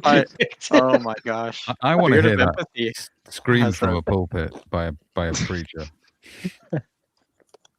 God is up your butt. I've proven it. You better believe it that God is up your butt. And it says right Well, here. I don't know about he that, ain't but I coming know out. that like religious faith healing types have sold butthole sunning lamps, and people have stuffed those up their butts. I think Trump recommended you should stuff one of those up your butt instead of getting vaccinated for COVID. Yeah, no, it was before they had the vaccine. He said that we're looking into different ways on how to cure it. I think and one of them was putting light or Shiny? doing something with light. So Shining people light said into your trying to- veins. Yeah, Yeah. bringing light Yeah, inside the body. The body, Give that's it a what it was. cleaning. I think what happened. Yeah. I think what happened there was I think he was referencing like I get the impression that what happened is one of the doctors, one of the advisors that he was speaking to, I guess, on a fairly regular basis, but obviously mentioned this thing tangentially, and then in his unfiltered moronic way, he just because there is actually a type of there was a study done on a type of light therapy, like infrared therapy for dealing with like bacterial lung infections and stuff like that. But obviously, COVID was viral, so it didn't seem to be relevant at all. Yeah, let's just cook the body. Yeah, that's sounds great. Yeah, swallow this halogen oven. That'll help. All right, guys, I'm gonna go get back in bed. No worries. All right, Chase. Thanks. Have a good night. GG's. Yeah, Enjoy appreciate that, it. Chase. Yeah, happy birthday, nobody on fire. Thanks, dude. 2 I'm seconds, older now. guys. I've just got to get out of this guy's bed. Yeah, and just You don't want to stay and cuddle?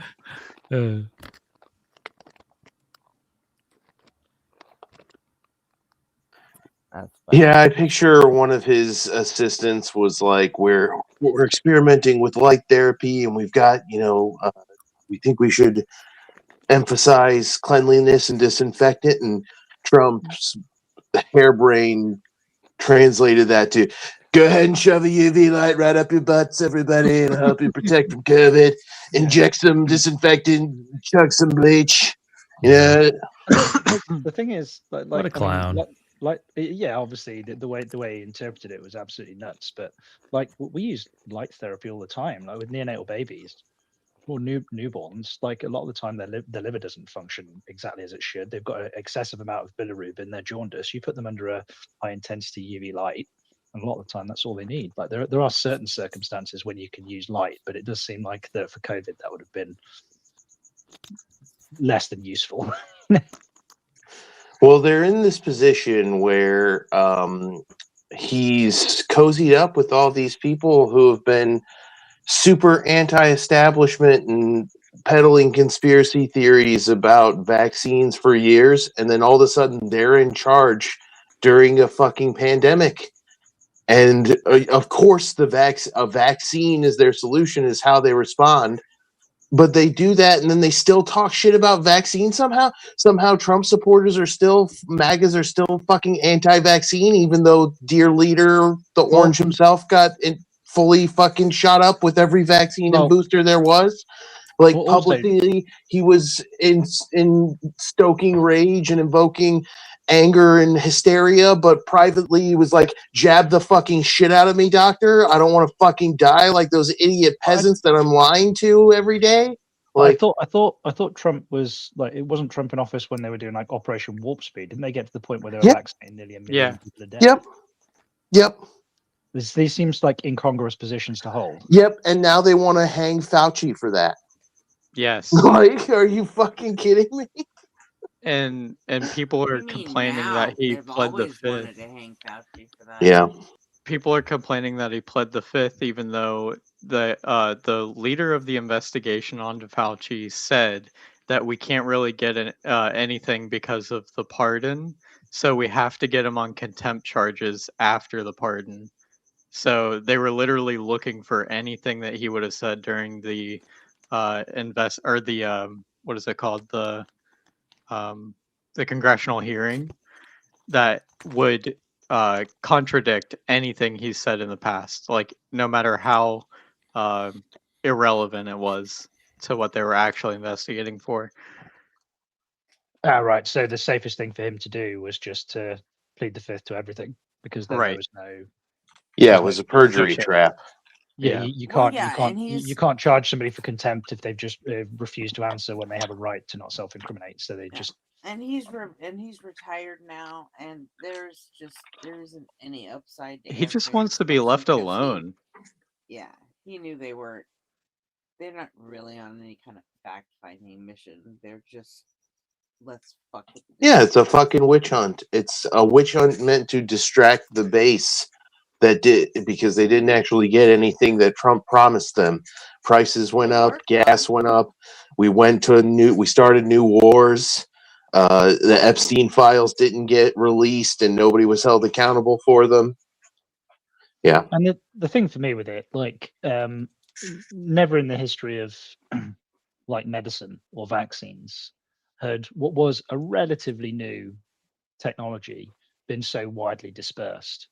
But that being said, the thing that we were dealing with was also fairly outside of precedent as well. Like this global pandemic, the first time we've ever really had one of that kind of scale, where we actually had the technology to do something about it, as opposed to just everybody dropping the fuck dead. And from a personal point of view, you know, especially for those people who are high risk. My dad passed away before the vaccines were available, but if the vaccine had been available, I'd have been advocating for it to be applied with a fucking bucket. You know, I mean, get it in him. You know, so, even the Johnson and Johnson one. Yeah, that would have been better than nothing. Like, you know, his choices were: we either suppress your immune system and then you survive, like you won't believe. He had acquired hemophilia. So it was either a choice between letting COVID run roughshod over your body and shred your lungs and put you into multi-system organ failure, or we treat the acquired or we treat the COVID, and then you bleed to death because his kidneys were bleeding. You know, Oof. Fucked. Basically. That's Do terrifying. you treat the autoimmune condition, or do you treat the fatal viral infection? Fuck. You know, I'm sorry, man. The vaccine would potentially have resolved that problem. So yeah. Yeah. No, it's not a certainty, obviously, but it would have been better than the absolutely zero fucking options that we actually had at the time. Yep, and those options were given to us by science and curiosity and naturalism and physicalism and rational empiricism, and not religious bullshit and fideism and fucking spirits and all this nonsense that predated the scientific revolution. I was doing IT for multiple hospitals during COVID, like the peak of COVID, and I remember the people just as they were dying, like just reaching out and trying to call for help and calling me for help because they didn't know the difference between me and like a nurse or something, or a All I doctor know and is me. It was just really, really horrifying and sad. And the people who deny COVID just drove me absolutely insane. So one of my best friends is a lifelong Christian pediatrician and pediatric surgeon. And during COVID, he had a patient who was in a high elevated risk environment and probably should have been vaccinated, but wasn't vaccinated because the parents were extreme anti-vaxxers. Well, wouldn't you know it, that kid contracted meningococcal disease and had to have not one, not two, not three, but all four limbs amputated, because meningococcal disease is an extremely aggressive bacterial infection that attacks the limbs very rapidly. Fortunately, the kid survived, but yeah, had to have all four limbs amputated. And after my friend did this surgery and ended his shift, I presume he went septic, and that's why they had to amputate. yeah. Exactly. After my friend ended his shift, he walked out of the hospital to go to his car and got encountered by a mob of screaming anti-vax, protesters.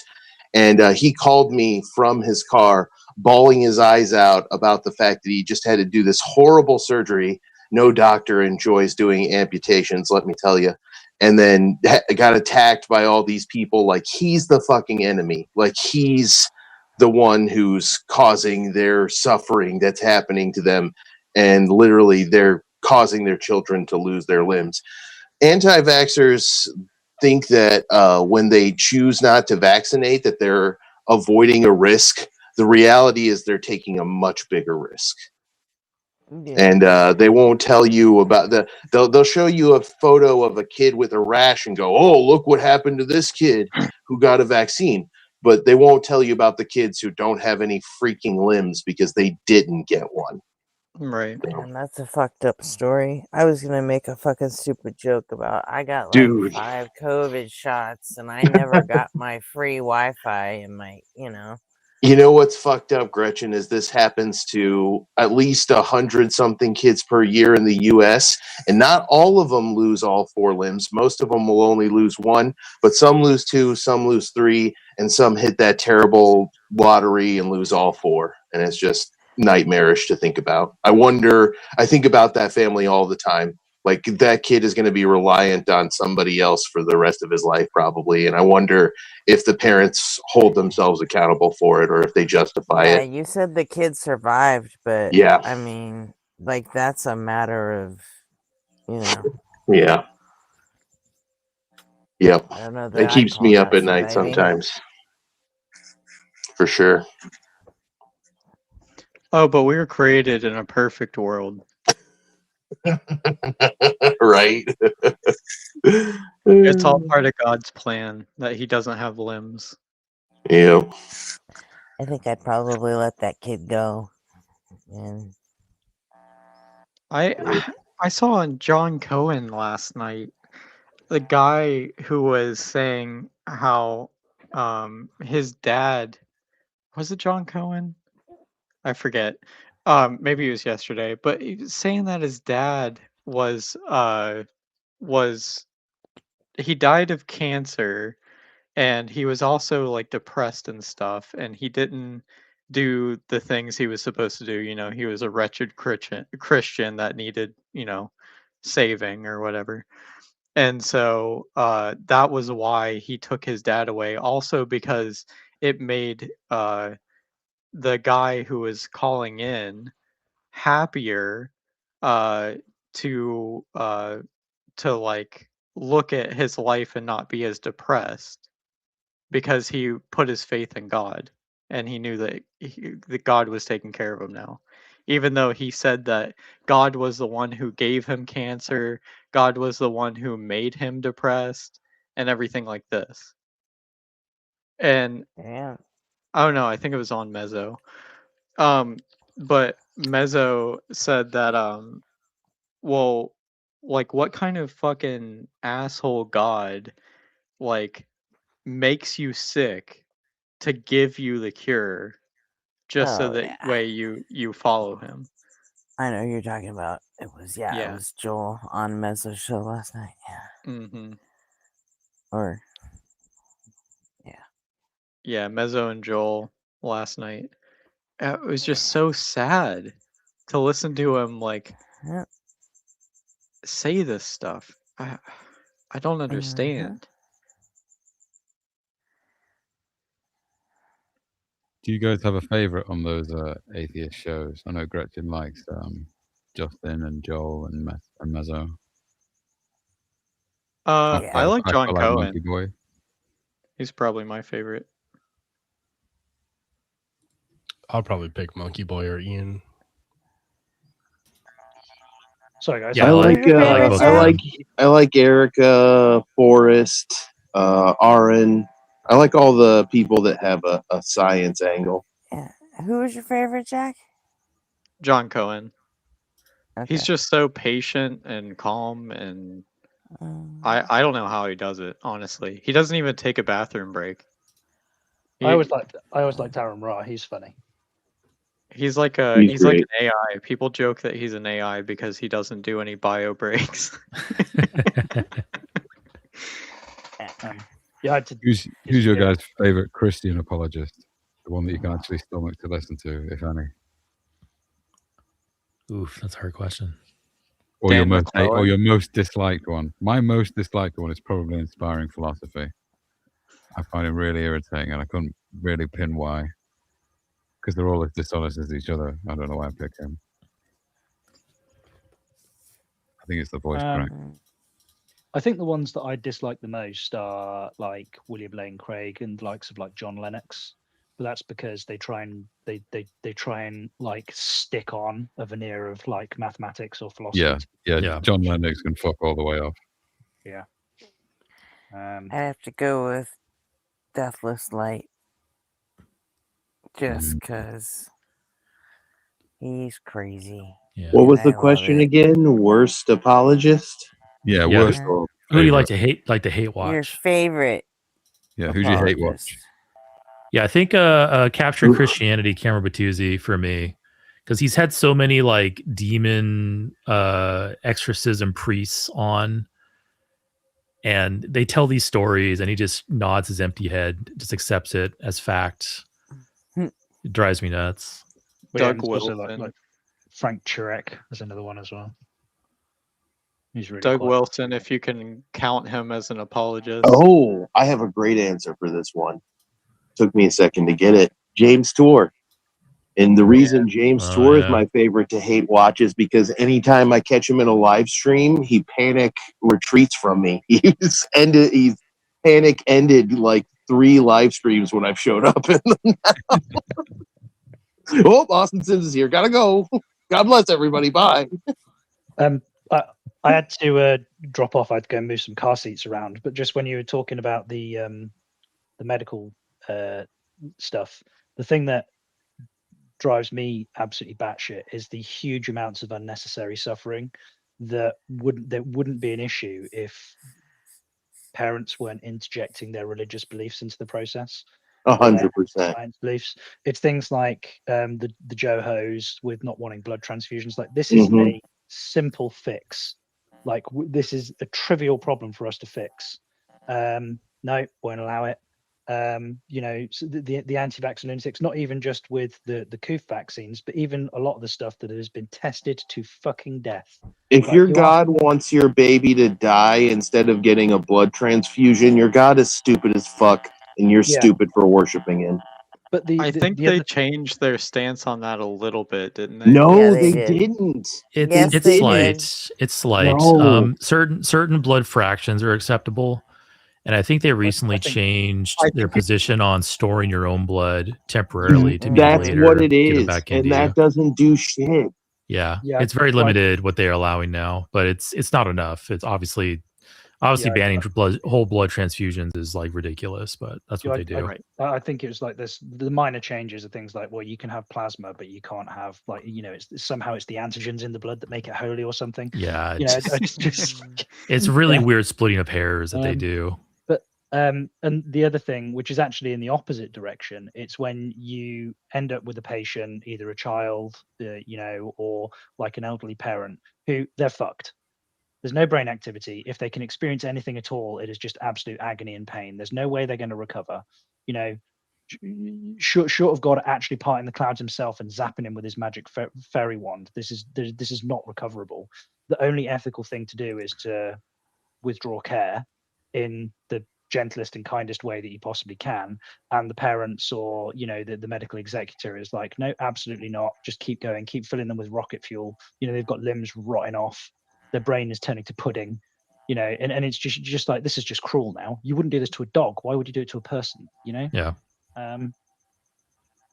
So yeah, there's a line in there. Just dogmatic preservation of life is very cruel in some cases.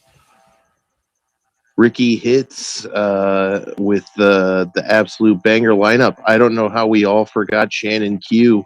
Yeah. God, she's amazing. I loved the debate she did against Darth Dawkins. Oh my God. She fucking cooked him. He was like melting down. He spoke about her for 3 years after that. Wow. And she did like zero prep for that. She was a replacement. Yep. Who would win? Pre-sup philosopher with undefeatable God or wine mom? Wine mom on every day of the week. Yeah. What was funny about it was about 3 minutes in that she went, And "Oh, this twice is a on dialogue Sunday." tree." What was that? About 3 minutes in, You Shannon said- Q was like, "Oh, this is definitely a dialogue tree. I can see what you're doing." And he was like, no, it's The not. script. Yeah. Yeah, basically just running an if that then this protocol for Yeah. religious nutbaggery. It's like if people who run dialogue trees, like if it's such a solid dialogue tree, just publish it. Like, don't fucking get into a conversation. Don't argue. Just publish it. Like, it's like just a couple weeks ago, Ian over on his channel, he had a logic tree, basically like his refutation of the Kalam cosmological argument, and he's like showing it on the screen there. He's like, if this, then this, if that, and that. Like, you don't see Ian taking that into a conversation and like obfuscating that through a conversation. He just simply puts it out there. And it's like, if there is this pre-sup banger dialogue tree or a logic tree that just simply shows that the pre-sup approach to proving God is in fact inescapable and correct, just publish it. Why do we have to have conversations about it? Well, it's because they need in it. time and they need the space to call you a slow boy. Go Yes, ahead. exactly. That's kind of like the motivation that they have for the most part. But yeah, just what my point being is that the fact that they don't publish that dialogue tree or any of their documents, as far as I know, is a big indictment against the contents of it, because it's like, okay, if it's there and it's solid, just put it out there. Let people analyze it in their own time. It doesn't have to be in like this debate on Discord. But also, Eric, it's very much. I mean, obviously, it has to be the debate. That's where the money is. Yeah. Well, I was going to say that that's where the money is. That's where they're going for the optics as well. The other thing is, if you publish the dialogue tree, then you can't retrospectively weasel out of it. You can't say, "Oh no, I didn't say that," or "You're interpreting it this way." We're talking about Cornelius Van Til's Christian presuppositional philosophy. The whole reason for which Van Til himself said was to, and I quote, shut the mouth of the atheist. These people are not dealing with good faith. Like the whole, And it's kind of in the Not same to prove vein. God. It's kind of in the same vein as like what Ken Ham does, where he gets actual accredited scientists who also happen to believe in God, pays them a stupid amount, a ridiculous amount of money to write a paper, and then he goes, "Oh, this scientist who is accredited from this institution, who made this worm gear that was used on the International Space Station, has published this paper about the existence Biology." of God." About biology or something like, and they pretend that the paper that they've published is peer reviewed, when actually what would happen is if they published that paper or tried to get that paper peer reviewed, then the academic institution that accredited them with an engineering degree in the first place would go, "Do we need to rescind this motherfucker's qualifications? Because he's publishing some fucking crazy stuff." Yeah. That's what Behe's actual institution has said on their fucking website. They're like, we want to fire this guy, but he's got tenure. He abused the tenure system. So the best we can do is put a disclaimer on our website saying this crackpot's opinions don't reflect the rest of us. But yeah. Have you guys heard about the scandal with one of our academics at, is it Oxford or Cambridge? I don't know which. Cambridge, I think. Cambridge. He's just the guy was apparently a complete fantasist. I heard something about it, but I haven't heard the full story. He was found dead at 3:00 in the afternoon in his own home. Yeah, I believe so. All of the shit that's been going on, like whilst they've not categorically stated it, they're not looking for anybody else in connection with his death, which basically tells you all you need to know, really. But yeah, he was like a total fan. He was making claims like he ran 600 miles in 6 days, or he'd raised millions of pounds for charity, and like all of these things. Like it wasn't 600 miles in. What is him being found at 3 p.m. have? Oh no, he was found at 3 p.m. on Friday. I'm just saying, like this happened like yesterday. I was just to say that was like it's right up to date news. Unfolding story. Yeah. What's the name? Story. Oh, I'll Google him. I'll find it for you. He was the youngest. He was the youngest black professor. He was the youngest black professor that had ever been appointed at Cambridge. He was like 37 when he was appointed. Oh, okay. So what's being reported about him is that he proclaimed himself as like profoundly autistic and nonverbal till he was 11. Couldn't read and write until he was 18, but somehow managed to get a PhD. In spite of the fact that his PhD title has grammar mistakes in it. Yeah, they found like 100 from some of his dissertations and stuff that he'd submitted as part of his PhD. They found like 180 either whole paragraphs or phrases which were either paraphrased or just directly copied from another student's work. Wow. Yeah. Oh, is that So why just he complete came up with plagiarism. the whole non-verbal thing? Yeah, it's kind of an excuse. He said that the reason the way Just that he cope manages his for autism is shit mimicry. grammar. Yeah, exactly.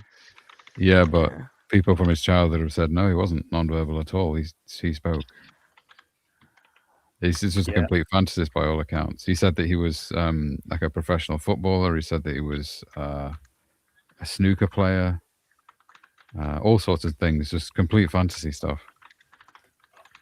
But yeah, it's become a bit of a narcissism. Okay. Yeah, completely. But it's an interesting story about institutions, I guess, who can get to the top. He stepped down the second that Cambridge, like the day that they said that they were going to investigate, he stepped down immediately, and the media coverage has been pretty intense. How long was it between him stepping down and like the ultimate step down?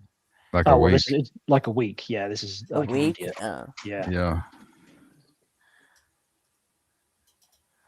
But yeah, you basically a young father with a wife and kids, and it's by virtue of how ruthless people in the media and on the internet can be, and his own stupidity. He just obviously wasn't able to deal with it. So, well, that's at least my interpretation of it. I shouldn't use the word obviously. It's just how it seems to me. Yeah, I think it's a stretch to blame that one on the media and shit. I mean. Yeah, but it is like the speculation. Like, should the Yeah, media but coverage have been media's quite just doing what media is gonna do. No, I mean, I know. But nobody made him make all this shit up, right? It's not really been helpful for people of color in top flight academic institutions. It's you can imagine the types of people who are saying some pretty horrendous shit, just basing it on his race, like inherently dishonest or whatever, and that's complete crap. Yeah. Like anybody, regardless of their skin color, has the capacity to be a fucking narcissist idiot, don't they? So it's not causative. For sure. I think I'm gonna start getting ready to sign off for the night here. There's nothing else anybody needs from me. Thanks for having me up, y'all. Yeah, see you, Austin. Thanks, He's Austin. Night, Austin. I'm gonna duck out too. It's 4:30, so everyone have a good morning. Later. See ya. Night, Eric. See you. Everybody else gonna leave me too? No, I'm Yeah, still here.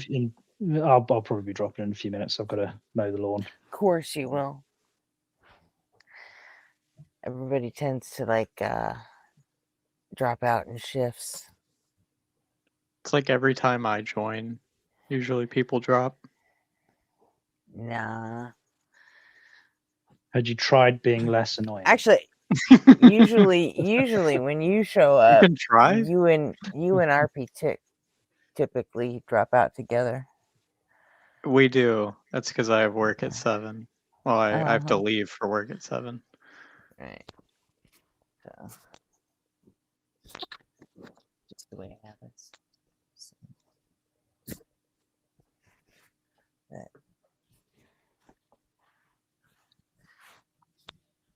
nobody's still here, or is he eating? Oh,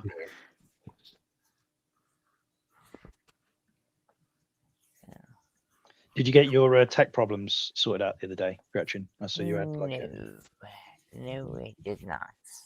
because I see you've switched back over to the other what's it. No, we're still on the who's it?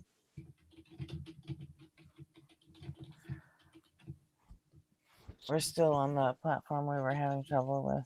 It's just I don't really have any co-hosts right now to cover me. Hi, Happy Jay. birthday to you. Happy birthday. Happy birthday. Motorcycle. It's your birthday.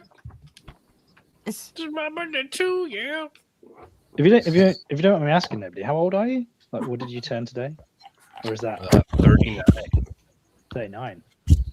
That's crazy. I'm about to be, well, I'm about to leave my 30s. Is it crazy? Because Why would you even ask that? Leave your 30s. That means you're 40. Yeah, well, you know. I'd rather say it the riddle way.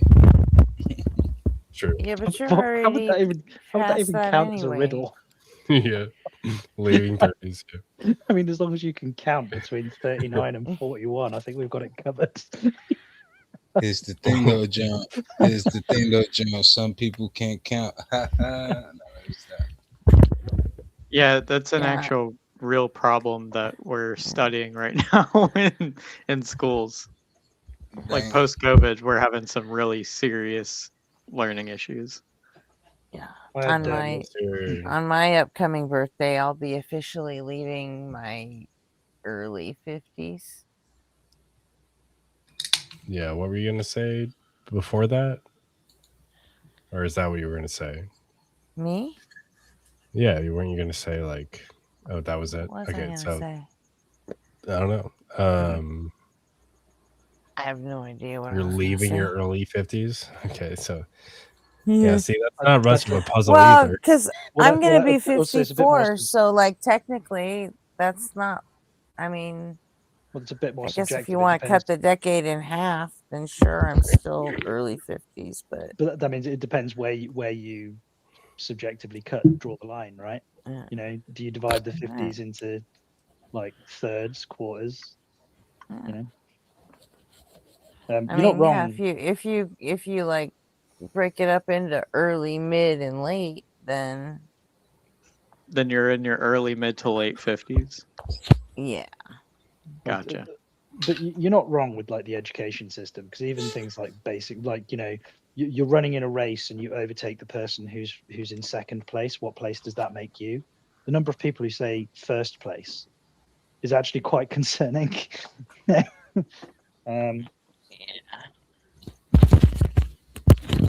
Yeah, that's just like not really thinking about it though. Who's fucking around with their mic, Jay? That's not what. That's me. What I'm doing. What I'm doing. Was it you? What I'm doing. You're What doing is up? drums on your microphone. I'm not doing drums on my mic. That's crazy. We had But yeah, most people don't really, you know, contextualize word problems like that, you know. Well, the It's worst like one if we you had. have a plane crash that's, you know, the plane crash right on the border of Canada and the US, you know, and there's equal amounts of people from equal numbers of Canadians and Americans on the plane. The whole thing goes up in flames. Where'd you bury the Which side do you bury the survivors? You know, Yeah. and people don't stop and think about, you know. Yeah, or it's like if an They always sit there for, you know, a couple minutes and guess which, and then they rationalize their answer too, you know. Yeah, the other one I quite like is if an intercity train is heading north at 60 miles an hour and the wind is blowing west at 15 miles an hour, in which direction does the steam blow? We've not used steam trains for like 150 Right. years. Intercity train's an electric train, but they sit there trying to work it out. You know, but the thing with the education system, the worst thing we ever had, it was with my daughter, and they would bring times tables homework back every week, and each week they do between the one, I think they went from 1 up to 14, and she'd have to learn the Jay, times it table. is you. That's me. Man, Yeah, it is you, Jay. What am I doing? It was How does it they- sound? Roll the YouTube stream back a little bit and you'll hear it. Hold on. But my daughter answered, and bearing in mind we were talking like the 2 times table and the 5 times table. It wasn't particularly complicated stuff, but it was her early years schooling, just going back a few years. And my daughter had, when the question was 0 times 5 or 0 times 2, my daughter had answered the question as 2 and 5, which is obviously incorrect. You multiply anything by 0, the answer is 0. Right. But my daughter had answered the question wrong, but the teacher had marked the question correct, which indicated that my daughter's teacher didn't know what happened when you multiplied by 0. And we had the 2 times table on one week, and I went into the school and I just said, look, I understand this might be an oversight, but the problem is, like, intuitively, when you start teaching people maths, it's like Dave has 4 apples and Kenneth has 6 apples. The notion that when you multiply a number by 0 isn't really intuitive. And I've now got to sit down and explain to her exactly why she was wrong. And you, Mark, telling her that she's correct has created a conflict between me, her parent, and you, the teacher. And you were clearly wrong about this. So can we make sure this doesn't happen again? The next week, we had the 5 times tables. And my daughter did the same thing again, despite the fact that I'd explained it to her, which I probably hadn't been clear enough with her. And the teacher marked it correct again. So I went back into the school and I was like, okay, now I'm just going to ask the fucking direct question. Does my daughter's teacher know that if you multiply by 0, the answer is always fucking 0? And I ended up sat down in front of the key stage coordinator and she went, well, actually, it was the teacher who marked it last week and it was the teaching assistant who marked it this week. I'm like, that's even fucking worse. There's 2 of them. That doesn't help. That just means there's twice the amount of people who don't know. Teaching my kids. What Yeah. about now? It's still messed up. Man, No, it it's was better. just, yeah, it was just nuts, right? For now, until you start moving it around. Also, it's a little bit nuts that you felt it was your job to go in there and say something about that. Well, of course, Well, I mean, it is. It is as a parent. Like if the No, it's not. It's your Yeah. job to tell your. No, you just tell your kid that your teacher's a fucking idiot. Yeah, but no, the problem is That's it. that then means that every single thing that if I don't go in and correct the cause of the problem, then I now have to sit down and go through every single last stitch of work that my daughter has done at school to see if she is actually Wouldn't being you have to being anyway? taught by a fucking idiot. But well, I mean, You'd have to anyway, because if it's something so fucking, Well, not for every time, because then Yeah, they but would you at don't least know know. this time. They would know that anything times 0 is 0 from now on. So that would at least alleviate some of the Right, headache. but that only gets rid of one problem, because if they don't know that anything times 0 is 0, oh, I guarantee there's other shit they don't fucking know. It's better than nothing, and I would rather cross that bridge when we get there. Yeah, Well, I I'm even saying said you'd key have to stage check. You'd have to check the kids' work like constantly from now on. Well, I mean, and we do go through schoolwork and like when we do the teacher, like the teacher parent meetings, they put like out all their workbooks and stuff, and you can have a flip through them. But they're just like my daughter's full-time job is to be in education, and my full-time job is to do what I do as a I don't have the time to do my full-time job and go through everything that she's learning. So is there stuff that's been missed? Yeah, probably. But I mean, the bit that was concerning is it was just something that was so fundamental. Like you don't need a degree in mathematics in order to be able to know that. I even said to the key stage coordinator, like if teachers in the school don't know that multiplying by 0 always equals in a 0, I'll pop your little fucking brains with what happens when you try and divide by 0. But yeah, it was just nuts. But hey, at least you did it. I mean, there are some people that won't even take the time and do that, even for their own kids. You know? Well, I was kind of like I wouldn't when my kids were little. Well, I was teach kind my of kids anything. I don't have the kind of I don't have the kind of patience that it takes to teach kids stuff. Well, I was really kind of don't. curious. I was kind of curious to know if like it was like the sign of a bigger problem. Like, were the other 29 kids in my daughter's class like had a lot of them answered the question correctly and they were being told that it was wrong by the teacher, or was it just a coincidence? You know, I'm like, is this indicative of a more fundamental problem, or is this just bad luck? That's the kind of shit that would drive me fucking bonkers. You know. The class has got like a mum and dad's WhatsApp group where all the parents are in the same like group chat on WhatsApp, I didn't. I never had the problem again when I was checking like the other times tables that were coming back. So I never pulled the chain on it. But I was like, if I send a message to all of the other parents and we compare our notes on how this work is being marked, are we gonna have a fucking problem here? So I think what happened after the second meeting, the key stage coordinator went back to my daughter's teacher and went and actually had a sit down chat. It wouldn't surprise me if the teacher ended up having to do like a maths seminar or something to iron this out because it didn't happen again.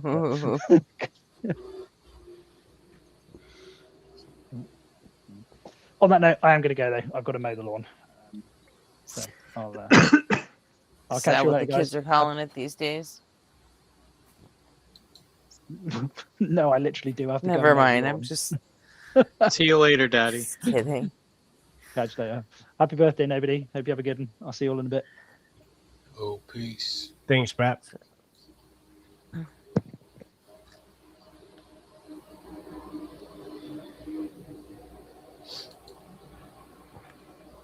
Stay mute if you're not talking, dude. So what's up, Background fellas? noise is a pain in the ass. What? Are you here? What? I'm making background noise too. Damn it. What'd you say? What's up, fellas? Oh, yeah. I thought but that if you're last not- word was completely different. What'd you think he said? The F Fellas? slur. Fellas. Oh. Yeah. Wow. Yeah, I didn't hear that at all. That's why I was like, what?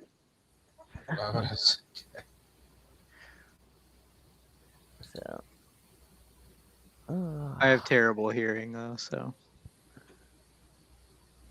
Yeah.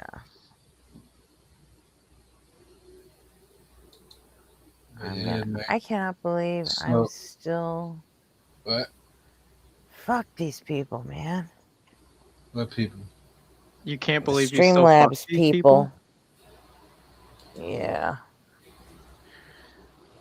Keep fucking these people. I won't stop. I can't be stopped. It's crazy. Fucking nuts. Not the nuts.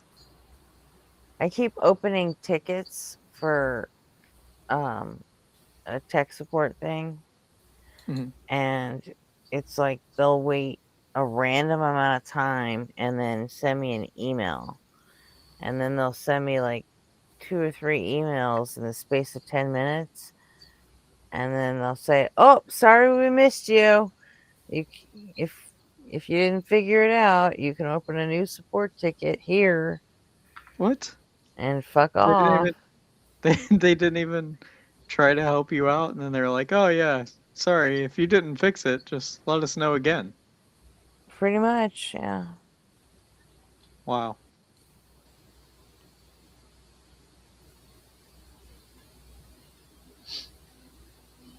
So I'm on my 3rd one with them.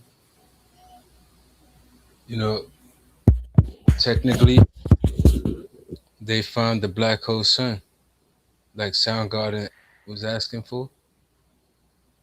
Technically, they found it. You know, but it Where didn't did they wash. find it? It didn't wash away the rain, but it came. But it came though. They found it. Black hole stars. Look it up. The sun is a star, right? Mm-hmm. Last I checked, at least. Yeah. So look it up. It is Black hole indeed a star. star. Look it up. For real. They found it. Black hole stars.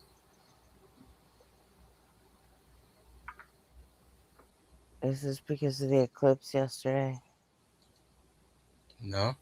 It's because science finally came through for Soundgarden. They've been asking for years. You know? Didn't they isn't there supposed to be a meteor shower happening this weekend? I don't know. I thought I saw something like that on Twitter or something, but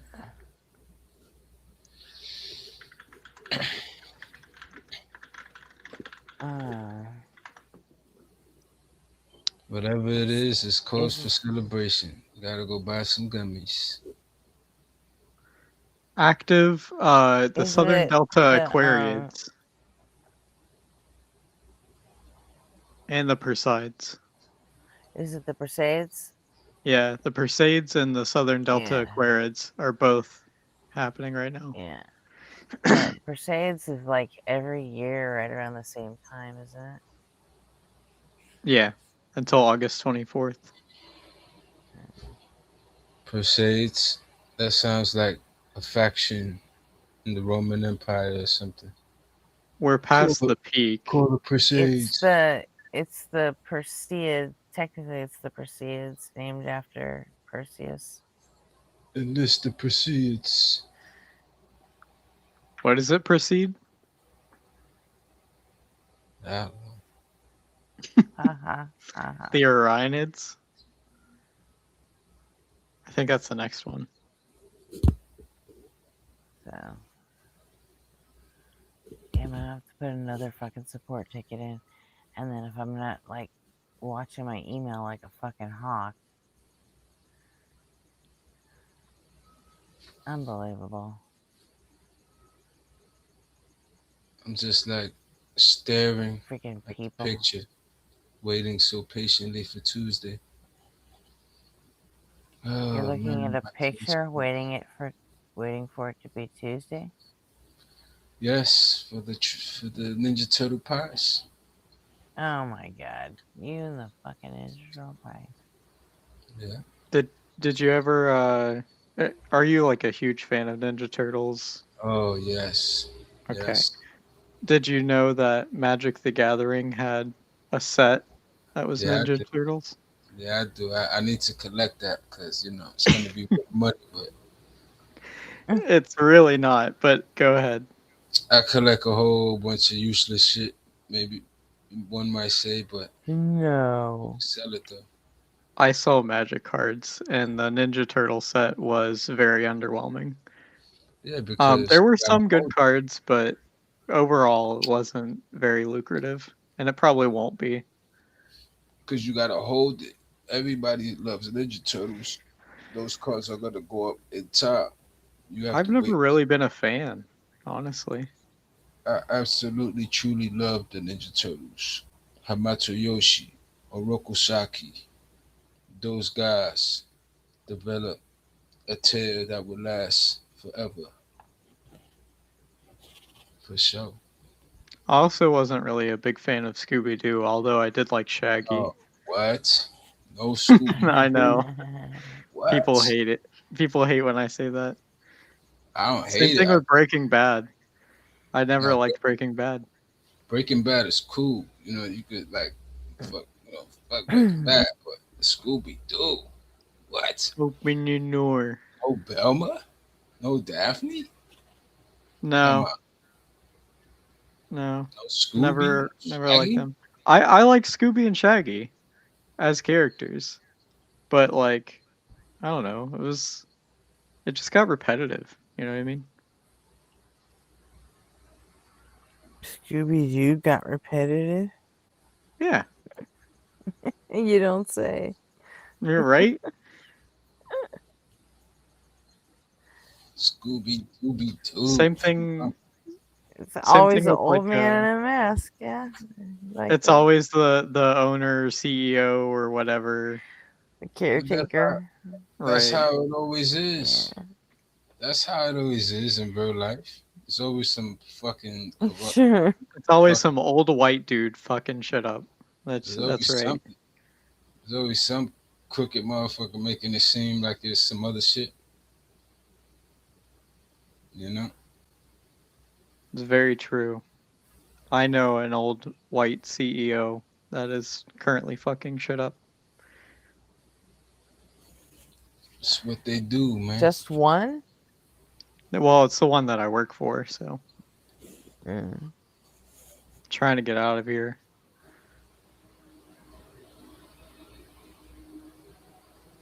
Man, listen. I don't mind having a crazy CEO boss. You know what I'm saying? As long as What about a Christian nationalist? I mean, that's his business, man. As long as As long as I could smoke my shit, you know what I'm saying? Come to work feeling how I want to feel. And Oh you no, ain't you can't smoke shit. If he found out that you smoke shit, you'd be gone immediately. Fuck that dude. Right. You know what? No, he's like, I don't know. Gretchen knows more about this because I shared emails, but Fuck that Yeah, dude. I don't think I ever actually read that. oh, you should. I know, I keep, every time I blow past your name in DMs, I'm like, oh yeah, I gotta go read that stuff. And then I get derailed. I gave you the redacted like email addresses picture version, not the actual emails, but I'm saving the actual emails for when we actually have somebody that is able to handle the the thing. What is it called? Inspectors General. When we actually have an Inspectors General for this. I can't go to work if I can't be myself and chill. I need a job that allows me to do that. My job lets me just be myself. I work on my own time. I don't have What to does deal that with nobody. mean? You know what I'm saying? I just deal with the people I, you know, do my drop offs to. I go pick up, do my route, done. That's why I like jobs like that where I'm by myself. You know what I'm saying? So if I can't blow it down, I can't do, you know what I'm saying? If I can't be in the right frame of mind, fuck that. My time gotta be mine, you know what I'm saying? All Well, that it shit. makes it very clear that the time is his. No. And that I'm my own you boss. work for him. As long as I And get the job done, you shouldn't have and nothing to say. and even if he asks for stuff outside of work, you should be willing to do it. Like go to his mansion and uh, install a printer for him. Mm. It's a Yeah. fucking dick. Well, people gonna do what they do, but I tell you this, I need to have my peace of mind. I'm gonna be out there dealing with motherfuckers. I done experienced so much craziness out there that the least I'm gonna do is have my mind right. I seen I hear you. craziness out there, man.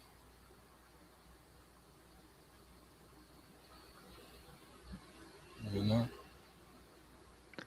I know it. Remember, I seen somebody get freaking stabbed to death. It's crazy. Like I didn't see when he got stabbed, but I saw him on the floor and them trying to resuscitate him. That's sad, man. And as I'm passing by, I'm looking down, and it's like, if I explained it, you understand how it was set up that way. Like I had to pass by, like there was there in the circle, but you could still see. It was like a few bodies hovered over him, trying to work on him, but you could still see him. You know what I'm saying? As I'm walking by, so I look down, I see, and it's like you see that he's gone. Like you see in the eyes, like he's gone. It's Yeah, crazy. man. I don't know why people do that shit. Made the news and everything. Where is? I found out later on he ended up passing away. On the site, I didn't know because we work on him and shit. But I read later on he passed in the hospital.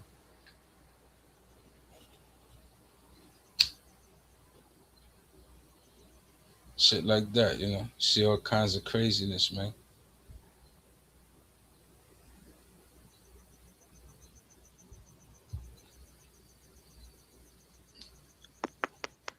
Just the other day, some old person got hit by a car. I don't know if they okay what. I haven't seen no memorial or nothing like that. but like it was the same shit. But I didn't like pass by. Like I didn't have to pass by. So the shit with the kid, I had to. Like it was set up where I had to pass by. I usually don't. Like if I see some shit like that, I go the other way, which is what I did the other day. Like when I saw that happen with the old person, I was like, damn.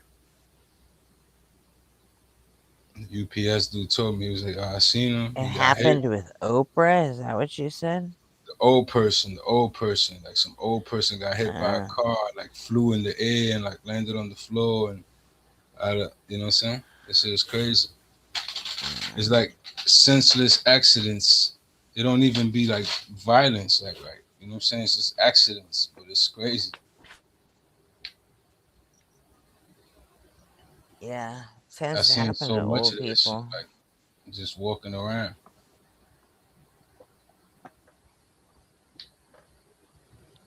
Do we have anything to react to? I mean, got the monument mythos. we could. Monument mythos? Uh-huh. What's that? It's a alternative history, analog horror.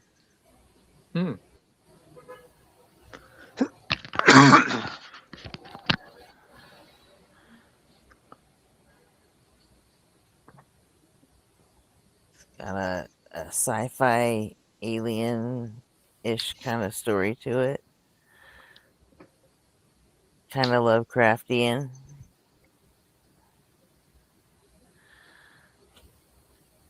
It's an interesting one. So, let's check it out. Does anybody think that sounds interesting? Yeah, and I'm gonna play the Night Mind explainer version, because when we did the Mandela catalog, we had a lot of people like in chat that were like down with it. They thought it was cool, but they really didn't quite get it. So I'm gonna play a version with like commentary running through it, so it makes it like hard to miss stuff. So let me find it. I know it's here somewhere. They said that if a certain theory, I think it was I forget what it was. Like I forget what I read, but like basically that if that's the case, that it's possible that dark matter is not a thing. Like that it never was. Like it was probably just What's like the case? Like that's what I'm trying to remember. It was an article I read. It might have been about that black hole sun, the black hole star. Nah, I'm for real. That happened. Like you think I'm joking? Like you think I'm playing? I'm dead serious.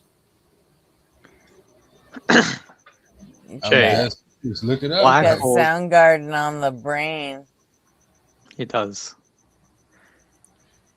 Black holes can form systems, but it's not a star. It's a black hole. Well, it says black hole star, right? No. No, but you gotta. Did you look it up? Look it up. Like, open up a Google tab. Type in. Just found black hole star. You know, look it up. Read it. I found sees a wandering mega black hole shredding star. Well, they're trying to say that it's possible that what you call it, that this is a possible explanation for those red dots, those redshift dots that JWST picked up on. You know, like remember JWST picked up on like redshifted objects that seem too well developed for the time period. So they're like trying to say that this could be a possible explanation these objects that they found that they call black hole stars. But being that they call them black hole stars, and I know stars are suns, that's why I make the little joke of the black hole sun, you know. But really, what they said was that they found a black hole star. It's a reddish object that emits like 200 times the energy of a star, or something like that. Like they look orange or something like that. Like I forget exactly what I read about it, but it's definitely a new object. You know?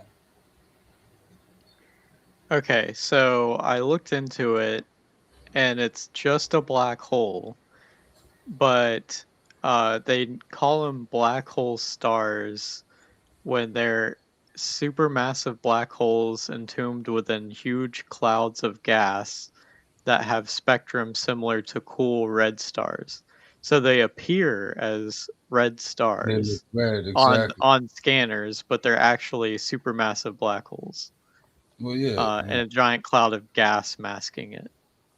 Well, yeah, And they're that's. super redshifted. But they emit like, that's what I'm saying. They super redshifted and they emit like 200 times the energy, right, of a normal black hole, or something like that. I forget what it said. Like they emit a lot more energy. Well, they're supermassive black holes. Well, I mean, even more than the most supermassive black holes. Like it's like a new, you know, like they're saying like this goes harder, like this goes crazier. You see what I'm saying? Like I forget the exact verbiage, obviously, hence the ebonics. But you know, I That's not remember ebonics. reading about it. No, the supermassive black holes are. I'm saying nothing like they're emitting more energy. I'm saying that they're. I'm saying that. I'm saying that they're absorbing more mass, but that's just because they're supermassive black holes inside of a gas cloud, essentially. So yeah, of course they're going to be consuming more mass and redshifted because there's something to redshift. That's what I'm saying. But they red though, and they're doing more than. It's not just a regular old black Yeah, hole. so the gas itself, whenever it collapses in on itself, because this is the same kind of gas that's in stars, right? At a certain point, when the gravity becomes so great, it it fuses the atoms together just like in a normal star. So it's emitting, the gas is emitting that, but the black hole is not emitting that. If that makes sense. Yeah, kinda. But like, even still, it was just an analogous to just the term. It wasn't like me saying it's like a real sun, like the way our sun is a sun. I'm talking about like, you know. Imagine funny song. imagine if I skinned an alligator and then I started wearing its skin. Would you call me a real alligator? Well, no, I mean, but if That's you essentially are, what this is. no, I mean, but the term that's being used is like you could flip the term around. You see what I'm saying? Like you can flip the term around, it's saying the star. Like it's using the term star. So black hole star, right? Mhm. You might be able to reword that and say black hole sun, because a star is a sun, just, you know. A sun is a star, but A a sun black is a hole is star. not a sun or a A star. star is a sun. Yeah, you know what I mean. You know what the fuck I mean, Yeah. man. You get Yeah. that analogy, damn it. Yeah, but like a black hole is not a star. They do kind of the opposite thing. I If understand you that. think about it. This black hole is called a black hole star, right? So it opens up the segue for my little analogy, wink wink, nudge nudge, right? Yeah. That's all it is. I don't think it's actually a real sun. You know, I get it. I don't It's know, a you black kept hole. saying it. it's a black hole. You know what I mean? I get it, but it's analogous. Black hole sun, won't you come? Well, it finally came. He's got this song stuck in his brain. Yes, I fucking do. I Yeah, was you listening do. to it, and I was like, "What a coincidence! It is a good song, though. We found it."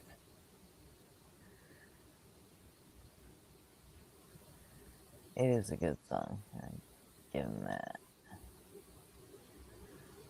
So. But Okay. you know, that's how it is. Everything is affected by black holes. You know what I'm saying? Everywhere. It's like Chrissy said, like we orbit one. I knew that already, by the way.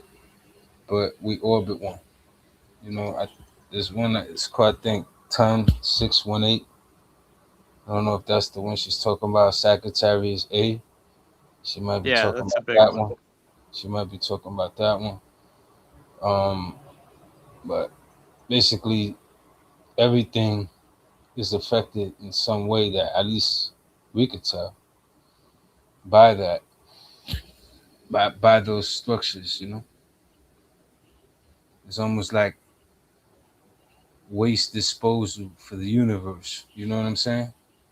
It's almost like the universe's way of like throwing out its garbage.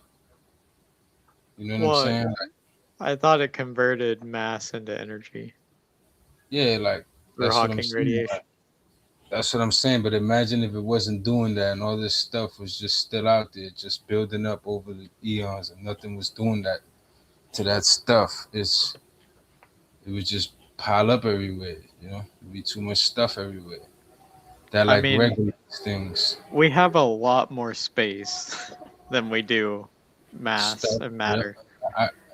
I figure So that. having more mass, I don't think is really a problem. No, I figured that, but I figured think about everything that ever went into a black hole. If it never went into it, and it was just out there floating, and it never I got still sucked think in. we would have near the same amount of space that we do now, just But because like, that's how massive it is.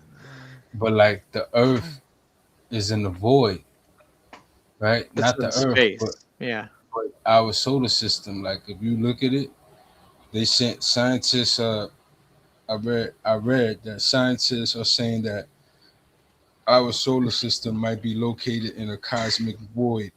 Damn it, Like Jamnik. you could look it up. Supermassive black hole sun by A Muse cosmic Garden. void. You know what I'm saying? That's cursed. You know? Yeah, I love jams.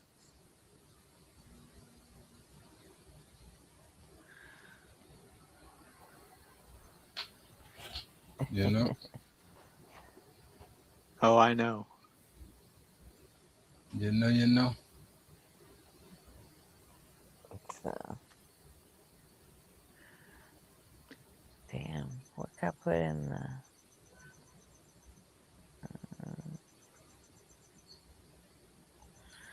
Okay. Well, All right. honestly, all that stuff is pretty damn cool. Mm-hmm. It's good Almost to as cool as what we're about to watch. what the fuck we about to watch. More weird shit. Weird shit. Mm-hmm. No. Just give it a shot. Weird shit, no. No, let me stop. What are you trying to say? That I watch weird shit? Yeah, the other day that video series, that was pretty weird. I tried to watch it, but Mandela Catalog? I couldn't Yeah. stay up. I couldn't stay up. I'm like, yo, what the Well, fuck this is is going to be a lot shorter. This isn't going to take 2 or 3 days to finish like Mandela did. all right. Okay.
I can't hear this. Huh? Yeah, I can't hear it at all. You can't hear it? No, it's silent. Oh shit! I've got it turned like way down. My bad. Okay, let me.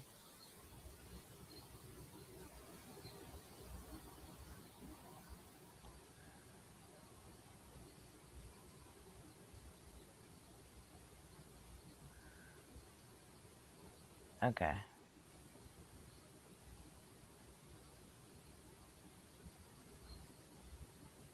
Better? Nope. Well, you gotta play it. Yeah. What? I did play it for a second. His space bar. It just plays automatically when you do that.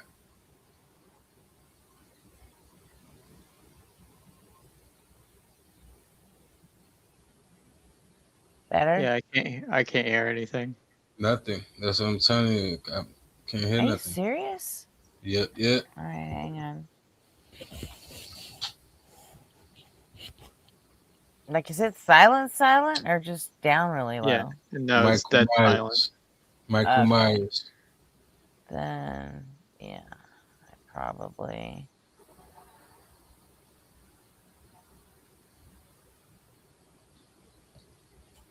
I didn't have the tab audio shared then, probably.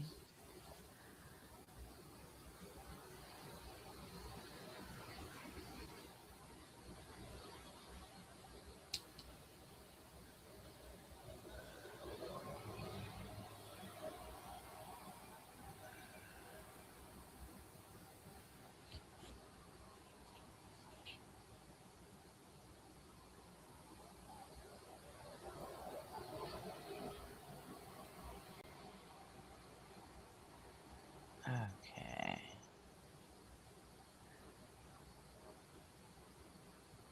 Oh, tell me this is gonna work this time, please. Video and the offer tonight, mind viewers. Now, about the story we have ahead of us. Very loud. Yeah. Is that working? Okay, good. Very loud. Is it too loud? Yeah. Seriously? Yeah. That's coming from me. For this emerging spring evening. On September 12, 2020, a YouTube channel named Alex Kansas brought an unsuspecting audience a glimpse into a history that both intrigued and repulsed them. Yeah, with some surprises here and there that would be greatly enjoyed. Liberty Lurker was the beginning of the exploration of a timeline from what seemed to be another universe, one in which, as you might have guessed, there was a lot more. Some surprises here and there that would be greatly enjoyed. Liberty Lurker was the beginning of the exploration of a timeline from what seemed to be another universe, one in which, as you might have guessed, there was a lot more to U.S. monuments than one might expect at first glance. Alex has divided the Monument Mythos series in 2 seasons, both of which are in separate playlists. I'll provide a link to those in the video description below, and as always, I highly encourage that you watch the series yourself before proceeding with my video. It's a great project, it deserves your views, and you'll get more out of the experience than my shot-for-shot run-through. We're going to be connecting the dots a little here and there and making bullet points for the action, not going through the whole thing end-to-end on continuous play. So really, if you want to enjoy Monument Mythos, and really you want to because it's quite enjoyable, then go watch the playlist first, and then come back to me. You know the drill. I'll give you 5 seconds, and then we're off and running. Ready? Cool. Alternate timeline history class, let's go! In 1889, an interview with the designer for the Statue of Liberty described how then President Grant kept asking for the pedestal to be made bigger, to the point that it ended up being taller than the statue itself. Later, in 1949, it underwent extensive renovations, and thanks to an official blueprint that was classified for 36 years, we know what the renovations were. Provide entrance for sustenance, install engine to assist with eventual departure. This engine was installed at the very base of the pedestal, and the entrance and stairs are clearly pointed out leading into a chamber just above the engine with a drain to waste storage. Something living was meant to be put in here, and the size of the pedestal was designed with that in mind. During the summer of 1954, thousands of immigrants passing through Ellis Island described a foul odor. One immigrant, Eleonora Bramante, said this: "Ellis Island was awful. The whole place reeked of flesh, like a slaughterhouse.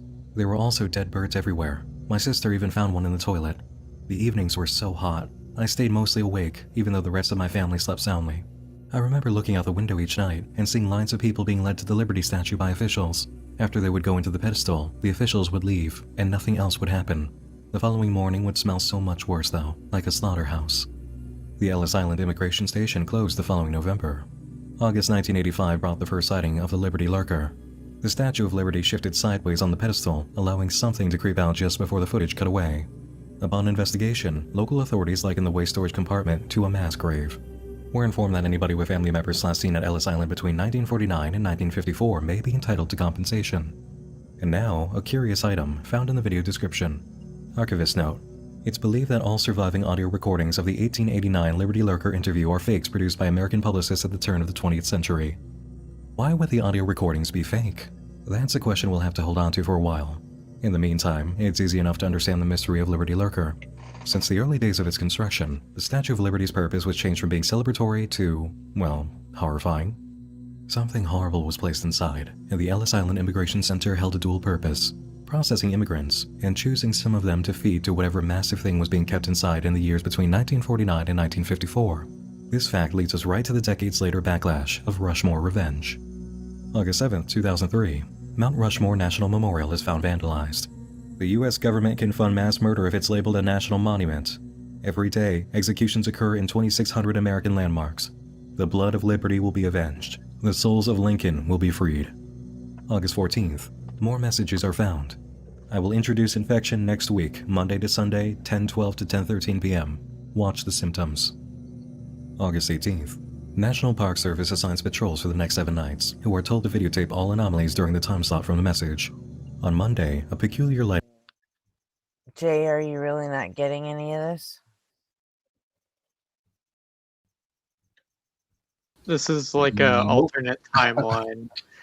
This is like an alternate timeline. This is all fake. Like, I'll play it at original speed. I didn't realize he was talking. Usually he talks pretty slow. I thought I could get away with it, but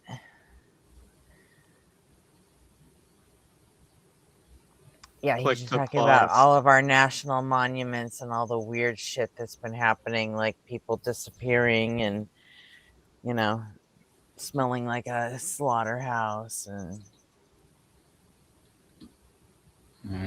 don't worry, he puts it all together.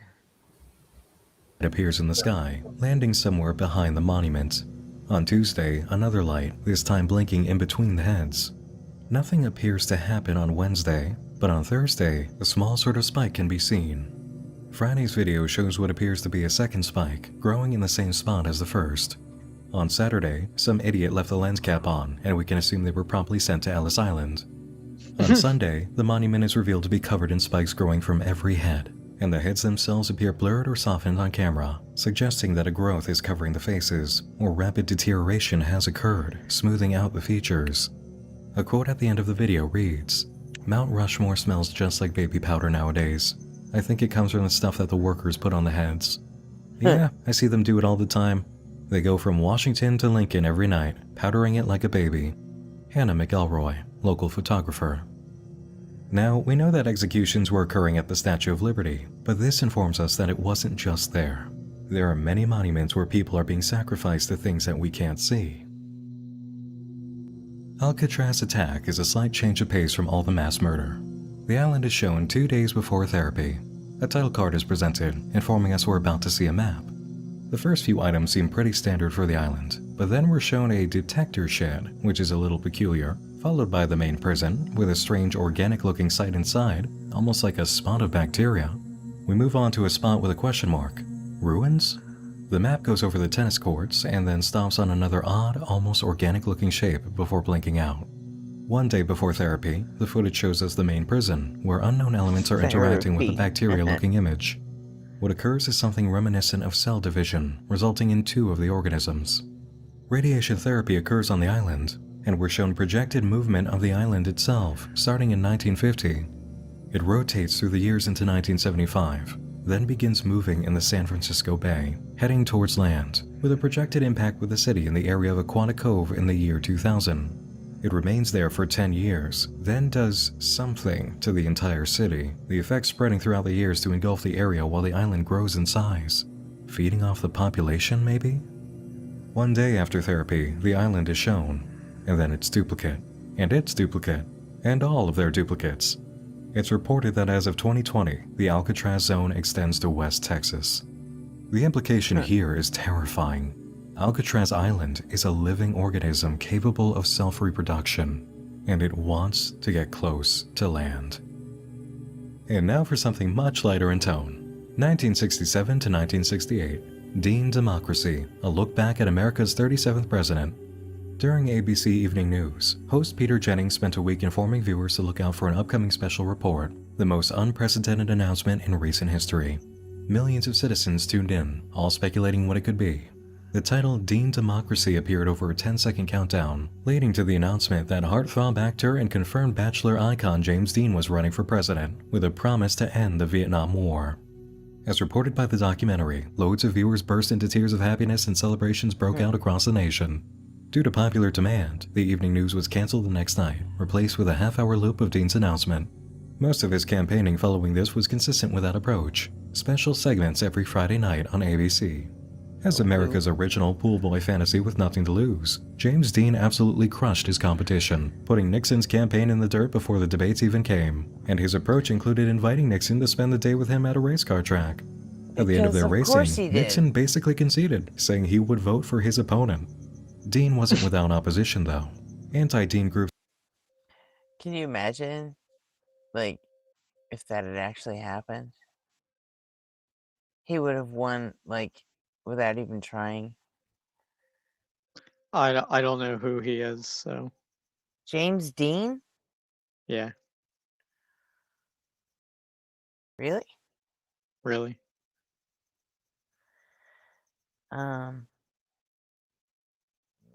He's an actor. I mean, he died in a car wreck, but he was in the Marilyn Monroe Rebel Without a Cause kind of era. Nothing, huh? No. Wow. That's kind of crazy. I know. Apparently everybody knows this but me, I guess.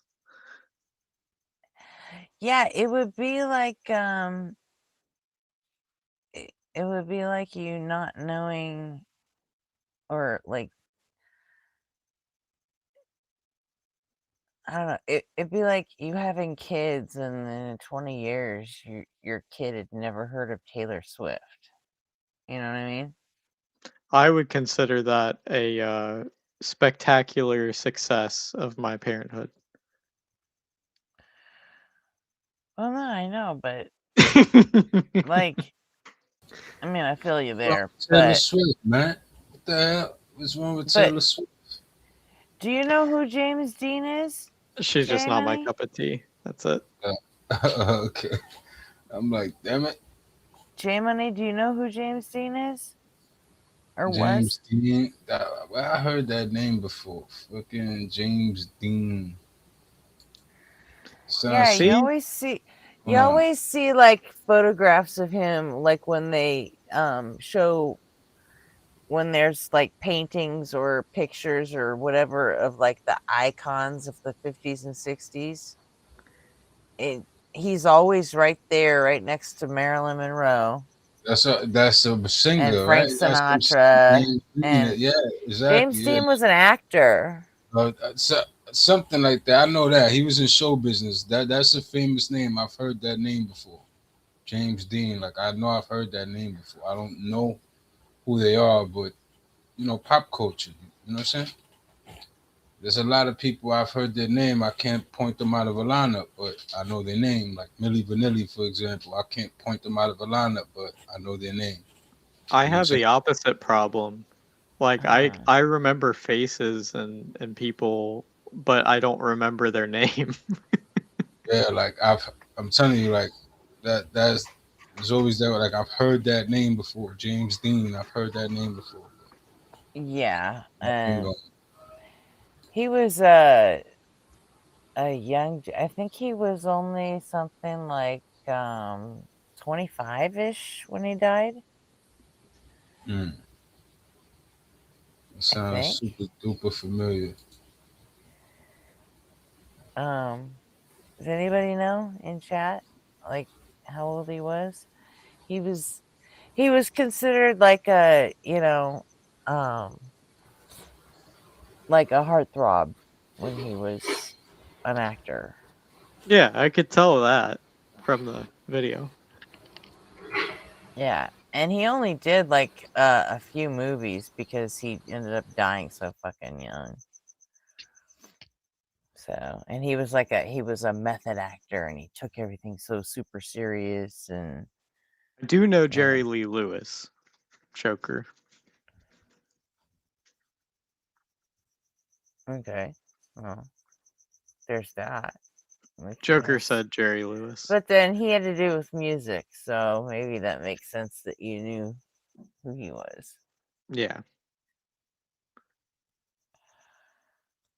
So, but yeah, oh, he was 24 when he died? Okay. Sounds about right. Yeah, he was driving his, like, what was it, a convertible, like, Corvette or something? And he was really into car racing, and he was taking his super duper sports car up to the track, and he died.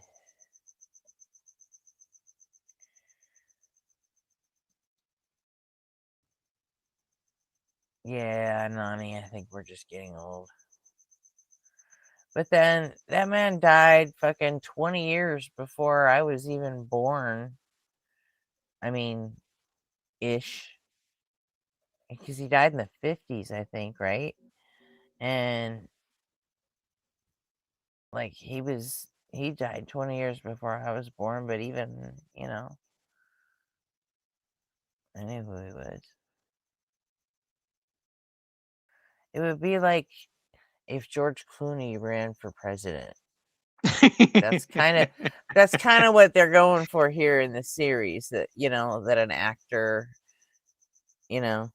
What? That never ran for happens. An president. actor becoming president?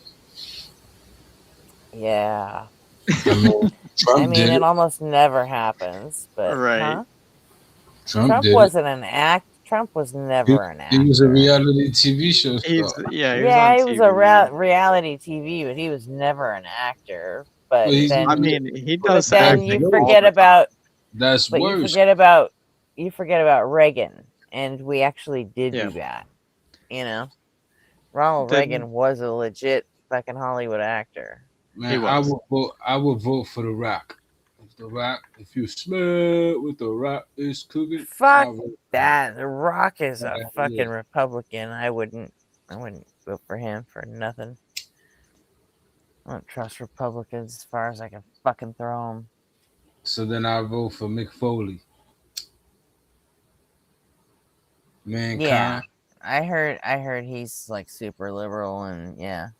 If Ryan Reynolds wasn't Canadian, I'd vote for him. But it's against the Constitution, so. Yeah. So. I love me some Mankind, so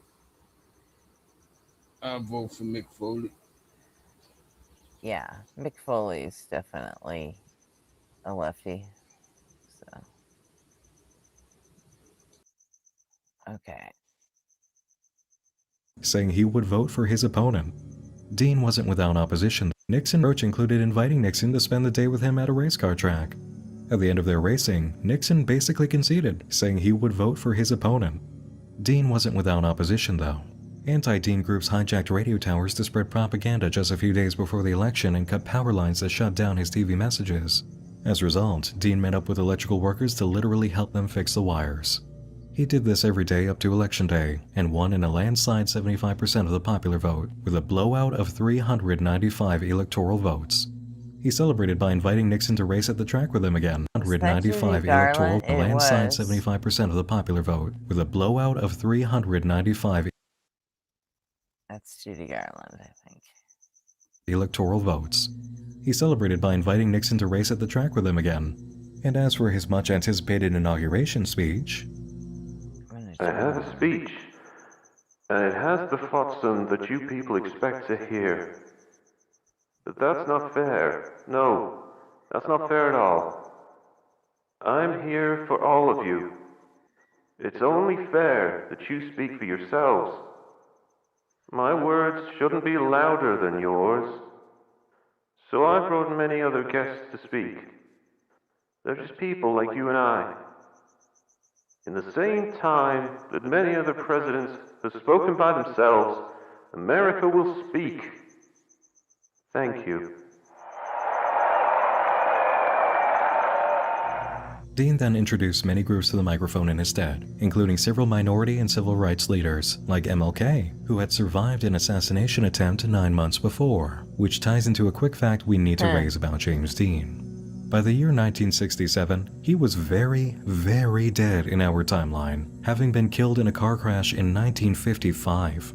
Likewise, Martin Luther King did die in the assassination attempt before President Dean's inauguration. So there's 2 facts regarding people in the Monument Mythos history that make it very different from ours. August 17, 2003. Air Force One makes an unannounced trip across the US. Civilians claim to see it drop packages on various national monuments, including Mount Rushmore, something in San Francisco around the vicinity of the Golden Gate Bridge, and Ellis Island. When the plane landed, something was seen inside, but not enough of it to guess what or who it was. White House officials later disclosed that the unusual flight of Air Force One was unauthorized and unmanned. The lone figure seen inside the plane, dubbed the Air Force One Angel, has yet to be identified by federal authorities. According to the archivist's notes, it remains a mystery how the Angel bypassed the anti-burglar doors of the plane. There were peculiar distortions in the plastic doorway of the main entrance as a clue, however. All existing photos of the Angel were taken at stops during the flight, and the plane was shot down when it re-entered Washington. Now, here's where we begin playing connect the dots. The Air Force One Angel made 3 stops, 2 of which are definitely known. As for the area of the Golden Gate Bridge, Alcatraz Island is sitting in the bay the bridge is built over. So, the Angel was purposely making stops in locations where anomalies are being kept or monitored by the US.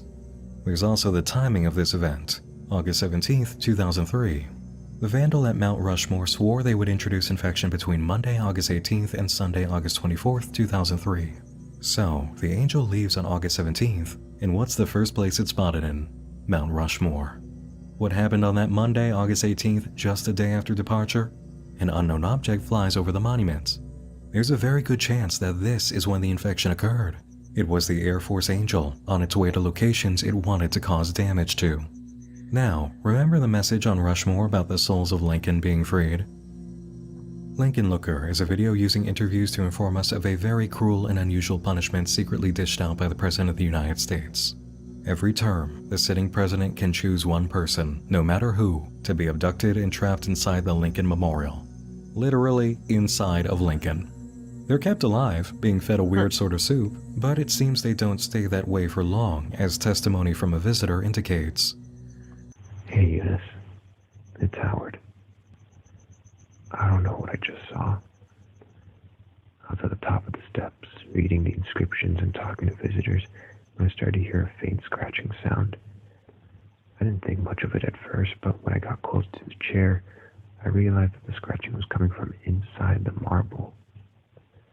So I went to a guard and asked whether she could do anything about animals that could be trapped in there. She told me not to worry about it, and that they'd take care of it once there were fewer visitors. A few minutes passed, and the scratching became much louder. I went back to the guard and asked what kind of animals usually got stuck in there, and she said, wild animals. The sound started to make visitors anxious. I remember one boy pulling so hard at his mother's hand, begging to leave. A blind girl with one of those canes went up to the chair and pressed her head against it to listen. Then she started crying. Her parents tried to pull her away, but she just began to hit the chair with her cane. That's when the guards asked everyone to go back down the steps. I don't know why, and it's going to sound crazy, but I felt compelled to help. So I went to the blind girl and joined her in hitting the marble. The guards tried to pin us down, but the scratching became too loud for even them. It sounded like someone was shaving down a chalkboard. Eventually the marble began to crack, and a few more hits caused the crevice to expand all the way to the top of the chair. There was a sudden burst of air from the damage, and the head suddenly turned toward us. I was afraid it would fall, so I picked the girl up and went down a few steps. The head slowly rotated back into place, and when it started to be pushed upwards, I took out my camera. It was no wild animal. Howard's recording shows us a familiar sight. The head of a memorial sliding out of place, allowing something inside that isn't human to emerge. This is another spot where the expendable are fed to monsters, and the Rushmore Vandal knows about it. Speaking of, here's the next video, Washington Wormhole. It begins with a poem, The Special Tree. The forest fell swiftly as the lumberjack swung, except for the special tree, which could not be stung. She missed her friends and the hymns they sung, so she started a tune that broke the man's lung. This video is pretty straightforward thanks to the timeline of events we're given. 1840, first photograph of the special tree is taken. 1848, construction begins on the Washington Monument around the tree. 1861 to 1865, construction halts due to the Civil War. Prisoners of war seen being led into the unfinished tower. 1888, construction is completed. 1910, the monument becomes a major tourist attraction. Advertisements say, visit the Washington Monument and listen closely. Hear the music within its walls. 1910 to 1971, 20 people disappear while visiting the monument and are labeled Washington absentees. 1972, news agencies leak a classified film called Washington Standard Operation, showing how visitors can be led inside the center of the monument, placed in an elevator, and taken to the top, where sound waves echo up through the floor, affecting the stability of the person and causing them to fall to their death. 2000, the monument is vandalized with a message. The infection is nigh. The music of Washington will end. 2003, footage reveals the special tree that's alive inside the monument, which we understand has been knocking people unconscious with its music when they reach the top. It breaks the monument in half, bending all the way over, forming an arc, and produces lightning and blinding white light. After the spectacle, all 19 Washington absentees are found unconscious at the base of the monument. But that can't be right because there were 20. The archivist note in the description tells us, 20th Washington absentee has been identified. There is a very strange discrepancy here, but I'm sure we'll find out the meaning of it later. Did you also notice when the monument's true nature was revealed? 2003, same year as the Air Force Angel and Rushmore Revenge events. Someone was very busy during this time. The video Delaware Double takes the form of an evening news report in 1976 from a small program. The facts are short, so we'll be quick. 2 fishermen discover the frozen body of George Washington in the Delaware River, though it seemed to have drifted away from where he might have drowned if he had drowned.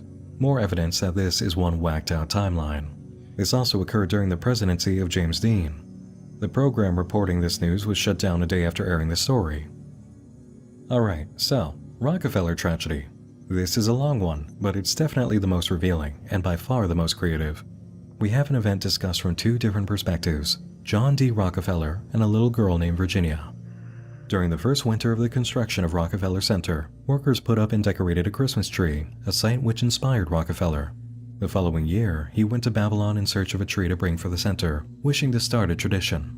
Virginia picks up the tale from here. Mr. Rockefeller disapproved of all the trees he was shown on his journey, until suddenly hearing sweet music in the air, as though the very wind itself had fallen in love. Following the noise, he found himself at the base of a very special tree, which we recognize.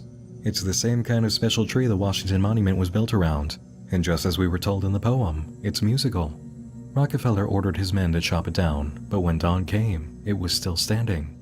They tried dynamite next, and still couldn't shake it, so Rockefeller hired a team of gravediggers. After a week of digging, they told him, the tree will be out in 3 years at this rate. So, for 3 years, he let them dig, and just use a different tree each Christmas. In the 4th year, he had the special tree ready for the center. Virginia had saved up money to buy an ornament, and she wanted to be the first to decorate the tree. Unable to reach the height needed to place the ornament, she gathered 10 friends, and they formed a human ladder. Virginia put the star at the very top, and there was a strange sound. The tree began shaking, then slowly bent backwards. When the top touched the ground, it formed a perfect arc, and lightning shot out from inside, producing thunderous booms, just as we saw occur with the Washington Monument. The lightning struck Virginia and her friends, blinding them with white light.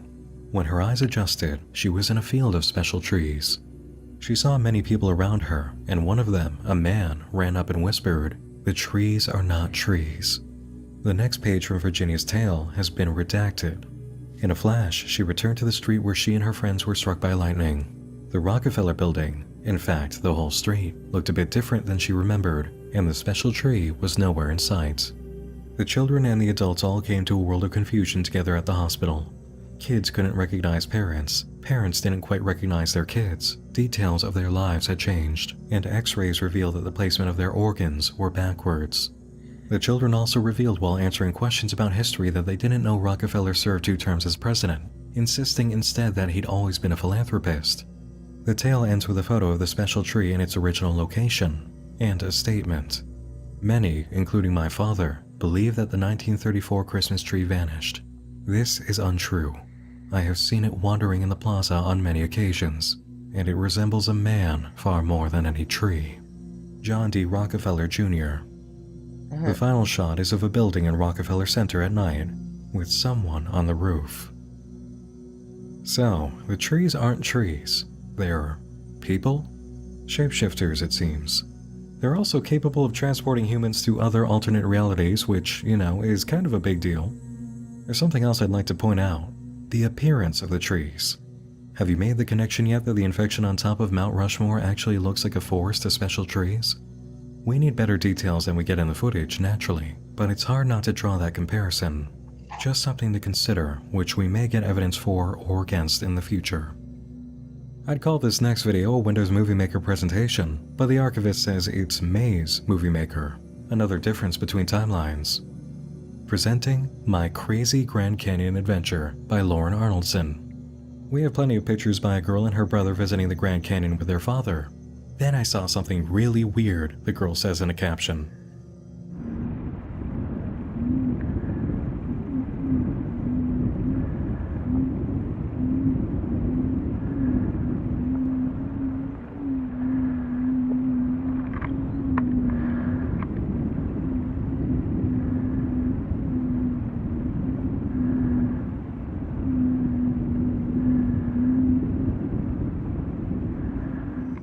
Lauren later sees the weird thing again, and has footage this time too.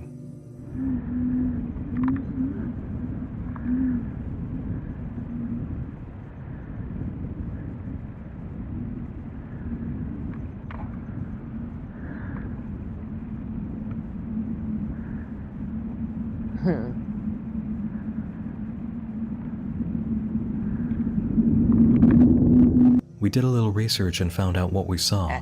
It's called a canyon gallon, or canyon crown. It uses vinegar to shrink its huge head back into its body. My dad said the reason we went on this trip was so he could find his sister Maya. I think that was Maya. Then we're given photos of people visiting the canyon who have no heads, ending with a picture of 2 people walking towards Head Off Trail. This is, yeah, you know what? I really don't have anything yet to tie this to or explain it. This is just freaky. File it away. We'll come back to it later. Okay, moving on.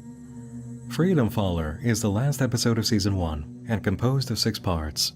Part 1 consists of excerpts from a series of exchanges in 1858 between men in Washington and Italy, discussing a statue called Liberty, which must stand on the Capitol Dome. The engineer of the group promises to find somebody who can bring the statue to life, and reaches out to Thomas Crawford, a sculptor in Italy. He presents 3 designs, and Freedom 3 is chosen. Thomas Crawford gets to work, and his commissioner, Montgomery, checks in 6 weeks later. Instead of speaking with Crawford, he's greeted by Alfonso Zaffini, a detective, who informs him that Mr. Crawford passed away. Freedom is apparently done, however. A ship called Monarcha will receive the statue, and it should arrive in a month. Part 2. Daughter. Nina, the sculptor's daughter, loves the sketches he made for Freedom. She says Freedom looks like her mother if she was a queen. Nina asked if her father could make a statue that looked like her, and he said yes. Crawford went to work on Freedom and eventually wasn't heard from for a few days, which worried his wife. She went to visit him, and when she returned, she walked straight to her room. The inspector showed up the next day, asking about Crawford. He spoke to Mrs. Crawford, and a few moments later, more men showed up. Mama was crying, Nina wrote. She kept yelling, "She has his eyes. She has his eyes." Scared, Nina ran to the docks, remembering which vessel Freedom was meant to ship out from. Parts of freedom were in each of the boxes she found, and she crawled inside one, hoping to be sent wherever her father was. I feel his spirit around freedom, she said. Nina is loaded into the ship and begins to starve after a few days. Soon she hears something big moving around the room, and the rope around her box is cut. She escapes from the box and finds some bread and fruit in the room next door. Then she sees her savior, the statue, which has her father's eyes.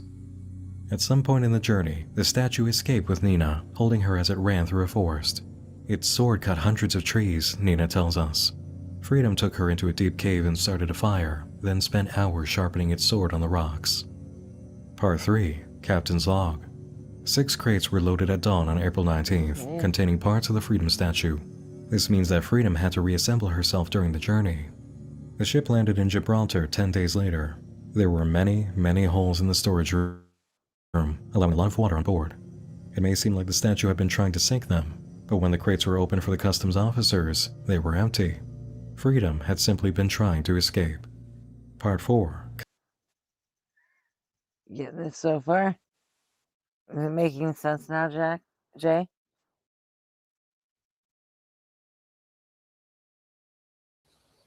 I mean, not really, but I'm still like, watching.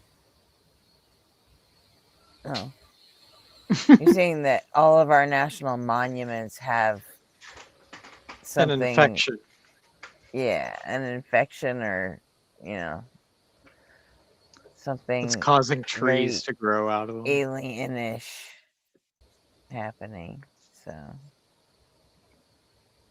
Okay. Like aliens, for sure. Yeah. Commissioner report. Good call. The actions of the statue cutting its way through the forest attracted attention. Apparently, it made its way up a natural monument called the Rock, cutting down hundreds of trees and creating landslides. The entrance to an underground cavern was discovered at the top, and within hours, the commissioner and his men were inside. In the middle of the cavern stood Freedom. Surrounding her were the splayed remains of an individual. A hollowed-out torso was stretched a quarter of the way up the statue, the sight of which compelled a few of the officers to exit the cavern. The human remains were sent to the morgue, while the sculpture was cleaned and lifted out. Nina's journal was found in the cavern as well. Part 5. Craftsman. This takes the form of a poem by Philip Reed and describes what happened when the ship finally reached the United States.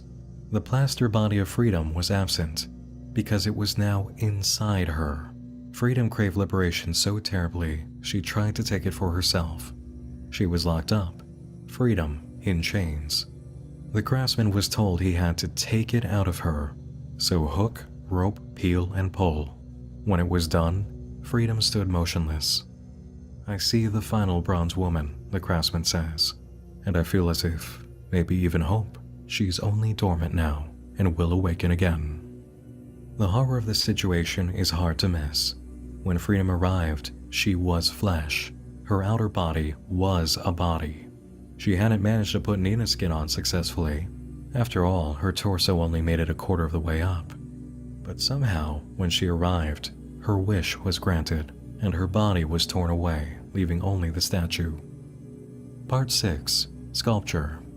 At some point in this timeline, a load of anti-Dean Association zealots attacked democracy as millions looked on in horror. During the assault, the Statue of Freedom was shot down by random fire. It's hinted at... What's that? President group attacking the Capitol. Oh. Yeah, that's not even possible in the real timeline. Right. Yeah. We would never do something like that. Part 6. Sculpture. At some point in this timeline, a load of anti-Dean Association zealots attacked democracy as millions looked on in horror. During the assault, the Statue of Freedom was shot down by random fire. It's hinted at through the footage that follows that Freedom was awakened at this moment, and she raised her sword in the midst of the anti-Dean attack, delivering swift retaliation. And that's it for Season 1. I hope you were taking notes, because you'll probably need them for Season 2. Or not, because I'm going to be making the connections based on all of my own notes anyway. So, yeah, you know what, forget it. Just tune in next time, alright? It won't be a long wait, I promise. I'm excited to finish this up and see how it all shakes out, especially because I've heard that the finale is wild. And with everything we've seen so far, that's setting the bar pretty high. Good With all the one, elements Zap. presented already too, I really will need that second season to draw some conclusions and answer some questions that have come up. We know a decent amount to start, but there's plenty more info we could use. Monument Mythos really is cool, and a very creative project with clear effort put into its design and attempts at authenticity for media. It's kooky too, of course. I mean, we're talking about a timeline where monsters and reality-shifting trees are hidden inside US monuments, and the original ambiguously bi icon James Dean is a president who obliterated Nixon on the campaign. Yes, terrible name. This one's called the Monument Mythos. I think what's So going on. so far we have national monuments with like anomalies underneath and inside of them and growing on them. So I have an you idea. think what? So I think that these trees transported some otherworldly creature, and the government knows about it and has partnered with these creatures in order to protect America. And in doing so, they had to feed it people. You think? Yeah. Let's find out if you're correct. And now it's spreading. Maybe.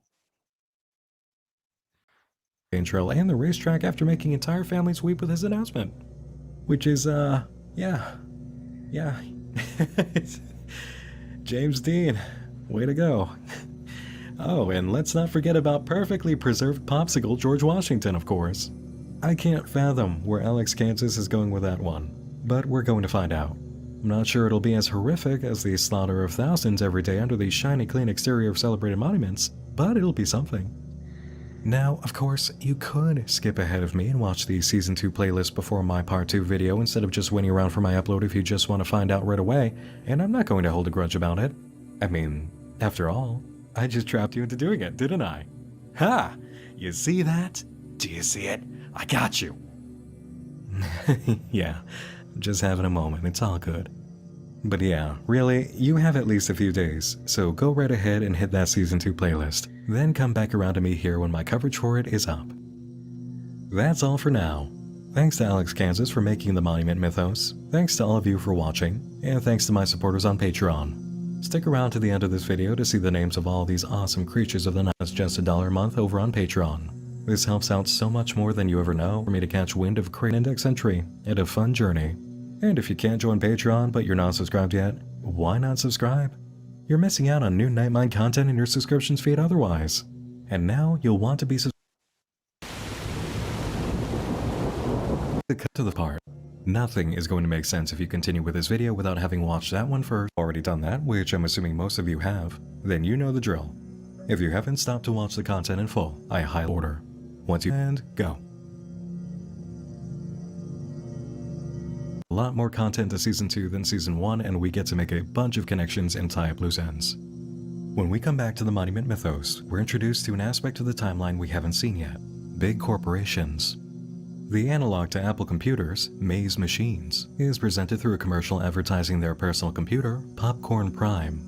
We then receive a map of Maze manufacturing plants established each year in the US from 1960 to 1971, spreading in a sort of W pattern from the west coast to the east, starting around the area of San Francisco and leading to just outside New York.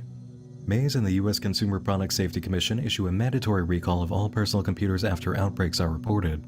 PCs are to be disposed of at the local Hazardous Tech Collection Center. This most likely occurred in the 1980s, judging by the timeline we're given next. 1960. Maze Machines is founded by Rob Carriers and Rob Wetruba, that timeline's counterpart to Steve Jobs and Steve Wozniak. 1969. President Dean establishes the Department of Technology, uniting all major American computer corporations and allocating billions of dollars toward technological advancement.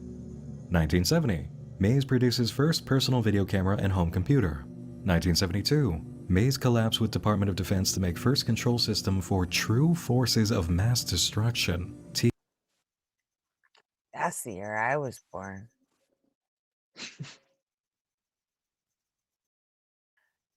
True forces of mass destruction. Is it a coincidence? I think not. When the necessary wave function was born? Mm-hmm. Jamnik, you missed part 1. You can roll it back because we just finished part 1.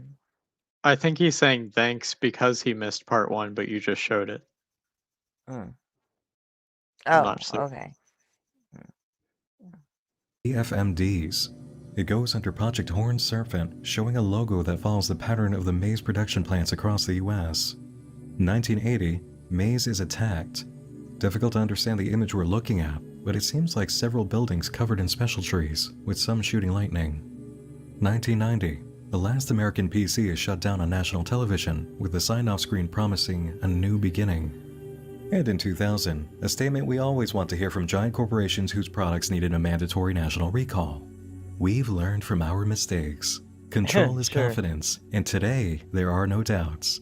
With Maze Movie Maker, now you can take control. Next, we explore Maze Factory, or we're about to, but first, we spread the word someone puts on the screen. Then we're shown some graffiti, but where are the monuments? They are all connected. We're actually in the point of view now of the vandal from Rushmore Revenge, or a member of their group. 2 pairs of legs are seen headed down the stairs and end up in a cave. They reported that the air felt charged. One of them takes out a map and examines a spot that's been censored, probably by Maze, since they now own the footage. One of the intruders touches the wall, activating an electric response. The monster down here is very hard to describe. Do not visit these sites. They have not been fed in years. Filmed by Maya and Nathaniel Arnoldson. Well, look at that. We found our vandals. Arnoldson was the family name of the group in Canyon Crown, and the father was looking for his sister, Maya. He must have been Nathaniel. And guess what? We've already met Maya Arnoldson. She was the Lincoln Looker taken by mistake. Her experience in the statue may have been the event that made her join whatever organization is infiltrating monuments. The pattern for info in the video descriptions changes here too. We're no longer dealing with the archivist. A statement from Maze now indicates that several photographs of President Dean have been manipulated to protect security interests, and people are encouraged to check their Twitter account, spelled quite differently from our history's Twitter. And now, a personal favorite for a lot of people, ripped straight from the pages of last year's edition of Really Stupid News, the Suez Canal Crab.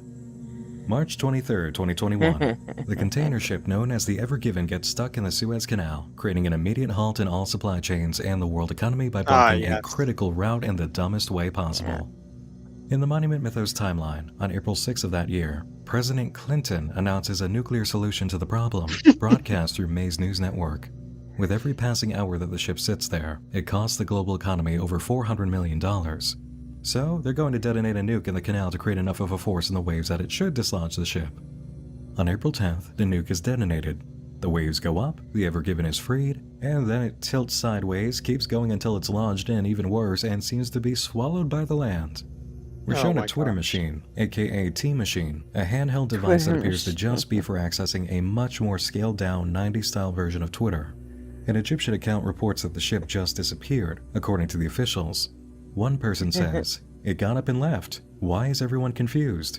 And then we're shown exactly what happened, as the Ever Given is now walking on appendages that make it seem like a daddy long legs. An Egyptian tweet comes in. The Americans destroyed the Suez Canal and released a demon. Great. April 11th, a UN Security Council meeting declares that the Suez Canal crab will not be destroyed. The crab cannot be eliminated without causing great damage to the Ever Given.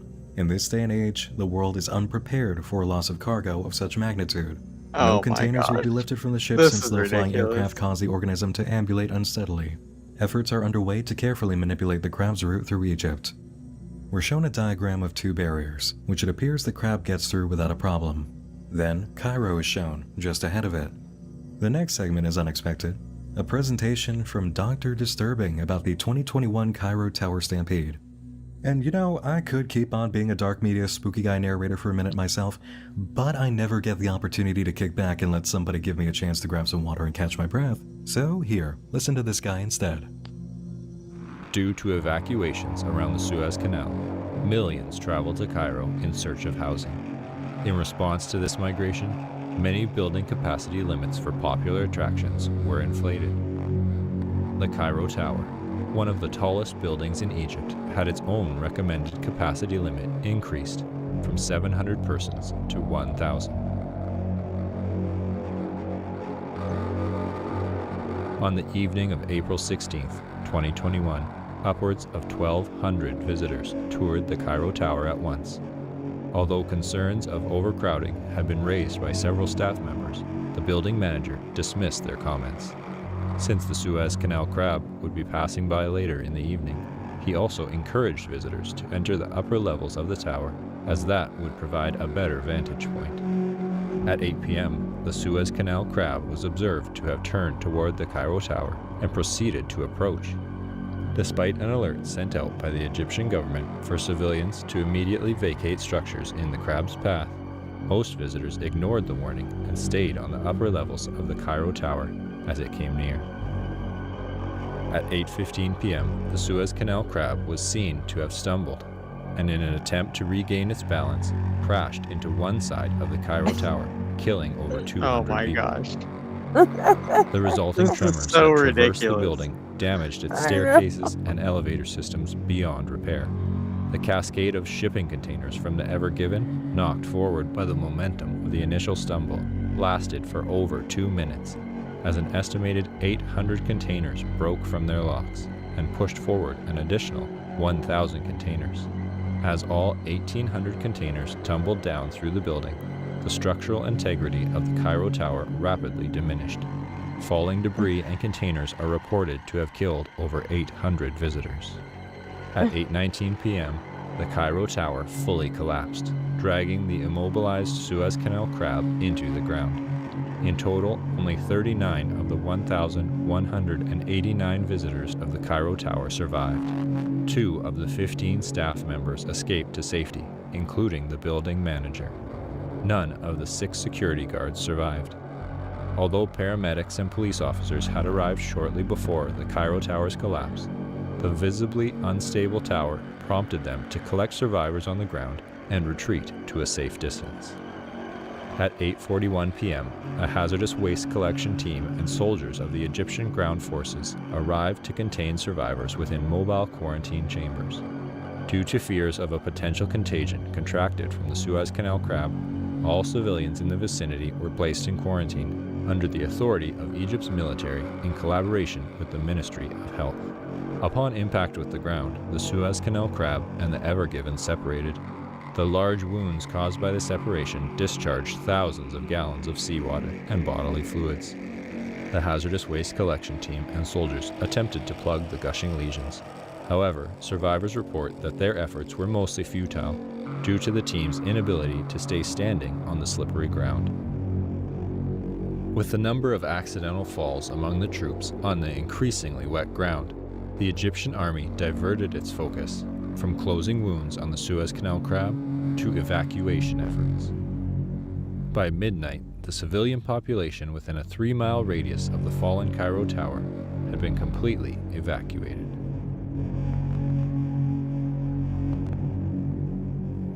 On the morning of April 17th, Egyptian authorities publicly announced that the Suez Canal crab had fallen in Cairo and laid in a vegetative state. Although the Cairo exclusion zone was primarily intended to prevent any media coverage of the crab and the surrounding destruction, several The Cairo exclusion zone It's like some Chernobyl shit. for a boat crab. For a boat crab that fell For a over. boat crab. journalists managed to record footage of the site through the assistance of private helicopter pilots.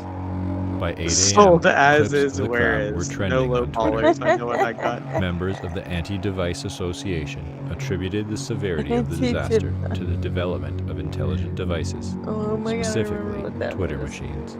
They reasoned that due to the popularity of Twitter in America, the Ever Given was overstocked with T machines, which weighed the ship down and consequently caused the initial obstruction of the Suez Canal.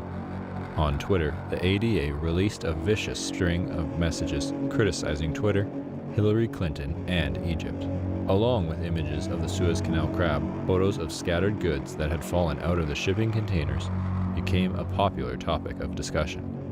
One image of a sports car resting on top of debris would be retweeted by the ADA with the caption, "The Cairo exclusion zone is a conspiracy to keep goods in Egypt.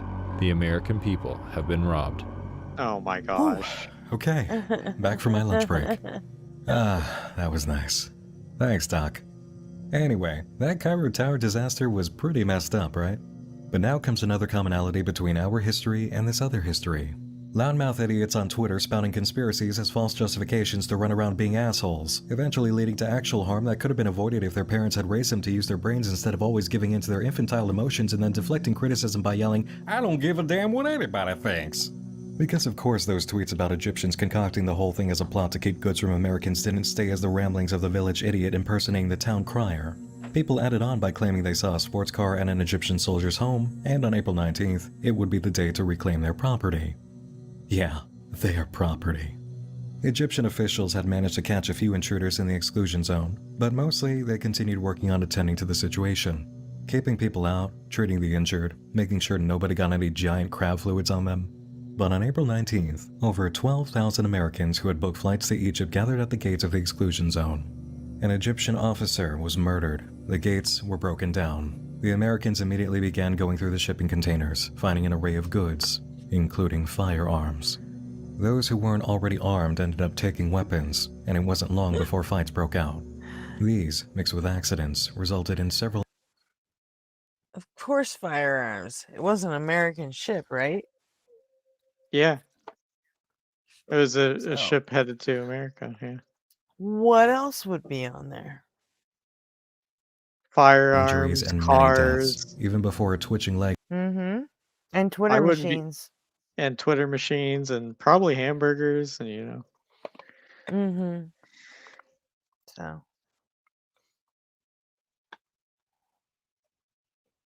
On the Suez Canal crab caused the panic, which created a stampede on the wet ground, crushing several falling people as others ran away from the scene.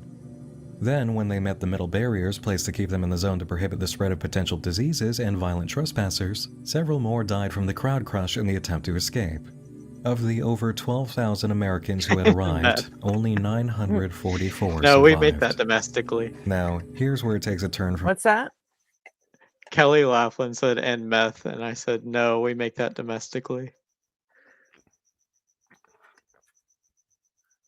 Well, I mean, we do get a lot of it from Mexico, but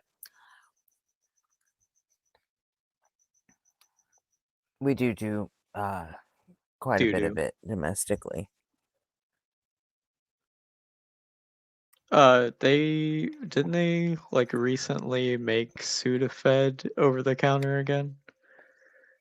You just have to ask. Did they? Well, I mean, technically, it always has been. Right. Like, mostly you could get it this whole time. It's just you have to ask. Right. You know? And you have to scan your ID or whatever. Yeah, they still sell it over the counter, but they usually keep it locked up behind the pharmacy. Yeah. So. But it wouldn't shock me if they just started selling it on the shelf again, to be honest. Because, I mean, because they've been doing that for, what, 15 years now? Yeah. Well, they recently got rid of the old fake Sudafed thing. That wasn't actually... yeah, because it wasn't doing anything. Right, because it literally does nothing. So. But then,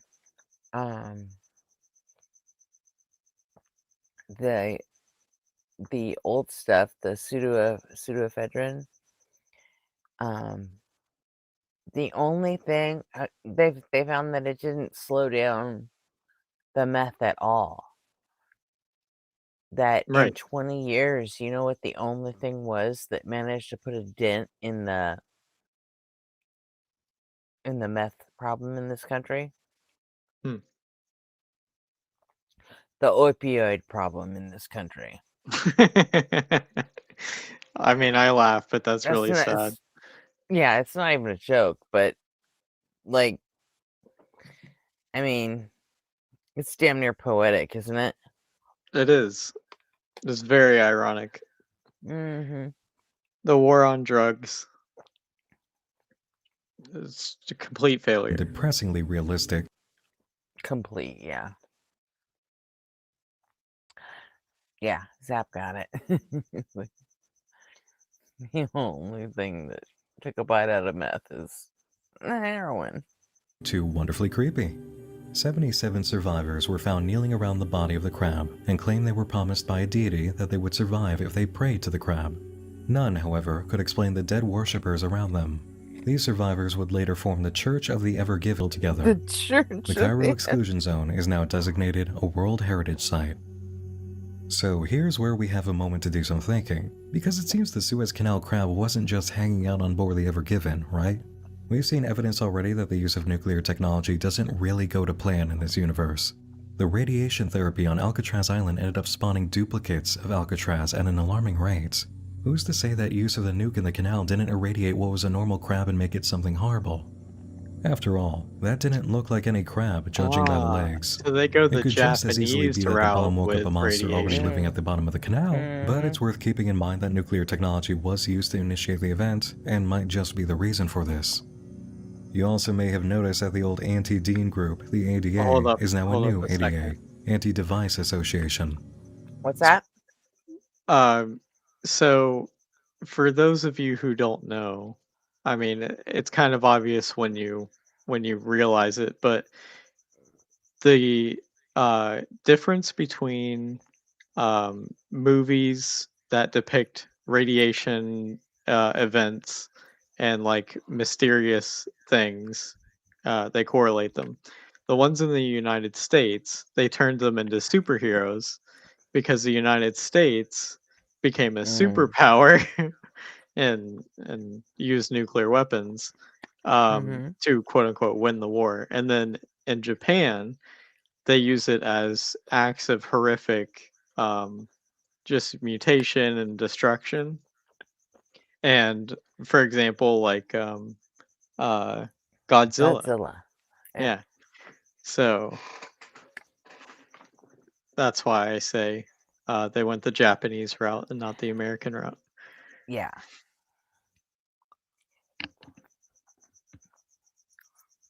Yeah, over here, when people fuck with radiation over here, we get, Iron Man. The Hulk. Over there, they get Hulk. Yeah. And over in Japan, they get kaijus, Yeah.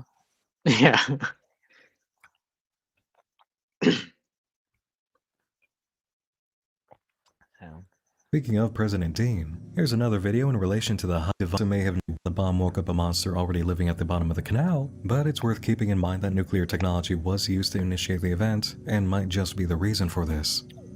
You also may have noticed that the old anti-Dean group, the ADA, is now a new ADA, Anti-Device Association.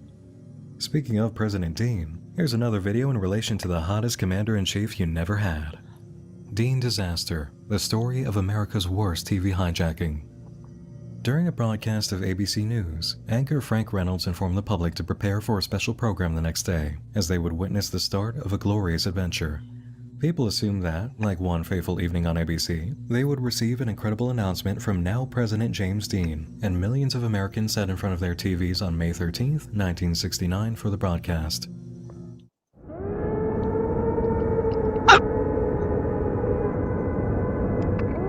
Sorry about that. Dean's America is Alright. You alright?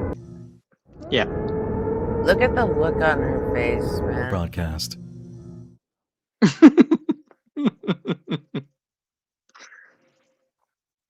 Americans sat in front of their TVs on May 13th, 1969 for the broadcast. That's a Can you wild look. imagine?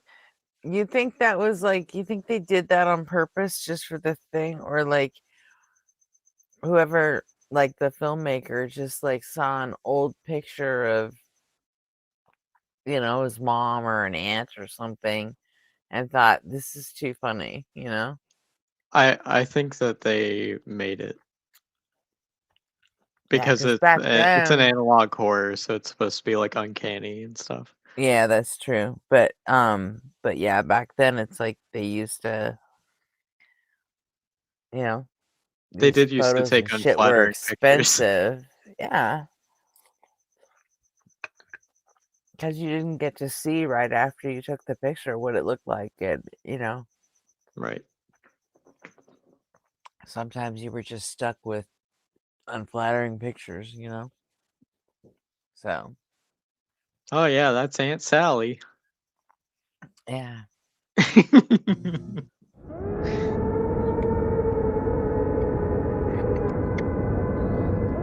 James Dean's America is hell. But you Morning, still Jelly. don't believe us. You'll hear the truth from James Dean himself.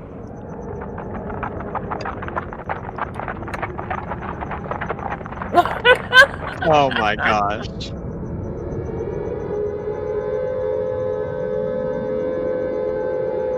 This From is that moment, wild. air raid sirens nationwide activated, playing at a much higher volume than usual, which burst the eardrums of anyone within a Hey, Jelly, we were watching the Mythos. Yeah, Monument Mythos.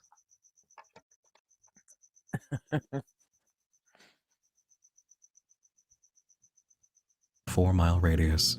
Extreme panic ensued, causing a rush on bomb shelters resulting in stampedes.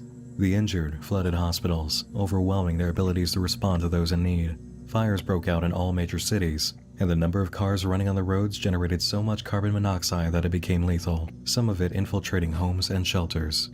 President Dean was rushed to the underground bunker, but refused to stay, hearing the screams above.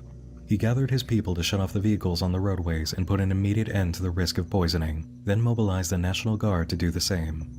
His next order of business was finding out the source of the air raid sirens. A few phone calls revealed there was no nuclear threat, which meant this was a coordinated attack. He ordered the armed forces to shut down all the air raid sirens, and when technicians arrived to do so, they discovered the bodies of those who tried in piles, forming ramps to the tops of the sirens. With all forces occupied dealing with their own sirens, shutting down cars and assisting people, there was no one to tackle an air raid siren near the White House. So Dean took it upon himself to shut it down, permanently damaging his hearing in the process, rendering him deaf. The volume also burst several blood vessels, causing abdominal hernias. In his drive to join the forces working on the emergency, he had sustained the same injuries as countless Americans who had been caught in the immediate radius of the sirens, and now would literally share their pain. The sirens would be shut down within 3 hours, and the next day, radios would relay the message that Americans in their shelters could leave. It had been a domestic anti-Dean group who hijacked the sirens, and their attack had cost so many their lives, their hearing, and their health. President Dean chose to respond to the event with a speech to be delivered not only in captions on TV, but through the very sirens that had been used against the people.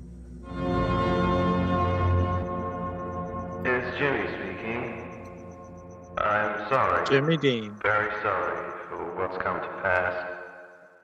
I wish I could bring back your friends, your family.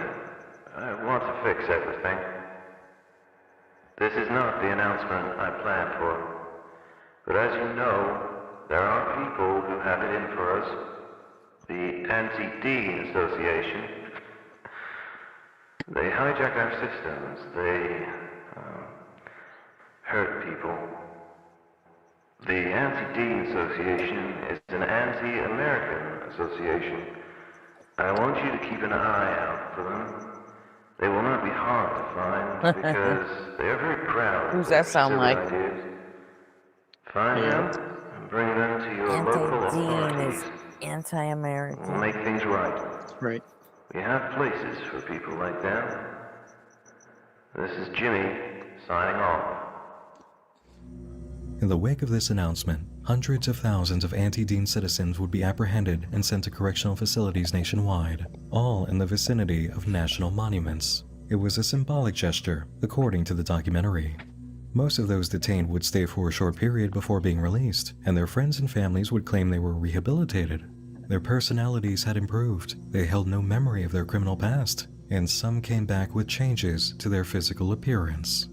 People were so impressed with whatever was happening in the correctional facilities that they began requesting admission for themselves, despite not being ADA members. It got so bad that Dean had to issue a statement. Hey, it's Jimmy again. A lot of you won't be sent to the same places we're sending those anti-Deaners to. I get it. Those who come out of these places, they look clean as a whistle. But if we send you to those places too, then those correctional facilities lose their purpose. If we send everyone to prison, then what's a prison anymore? This is Jimmy, signing off. May 22nd, 1969. President Dean receives a state-of-the-art hearing implant from May's Machines. He was so impressed with the quality and ease of surgery that he was inspired to take action that would allow such a change of life for the American people, prompting him to request an emergency session of Congress. He spoke before them, insisting that they needed to bring together technology companies to manufacture the hearing aid that he'd received for the whole nation. It took just 10 hours from that point for Congress to approve the Department of Technology. By May 27th, everyone with hearing loss from the ADA attack was eligible for the surgery, free of charge. Mass rapid surgery hospitals were organized, and surgical androids were given clearance for use in these locations. Yeah, Surgical androids. androids. Didn't see that one coming, right? Free mass surgery and robots. That sounds reasonable. That doesn't sound like that could go wrong at all. And once everybody who had lost their Also, hearing this in the guy attack looks was like a given the finger. surgery, anyone hard of hearing who had been What's that that? way before the attack was also The granted android the looks free like a treatment.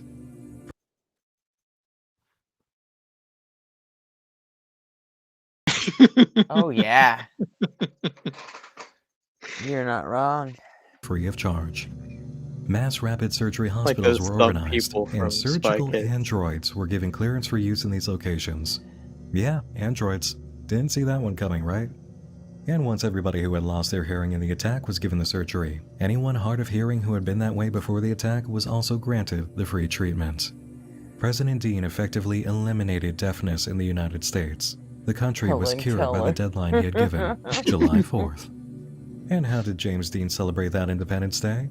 Why, at the racetrack, of course, with his old friend Richard Nixon.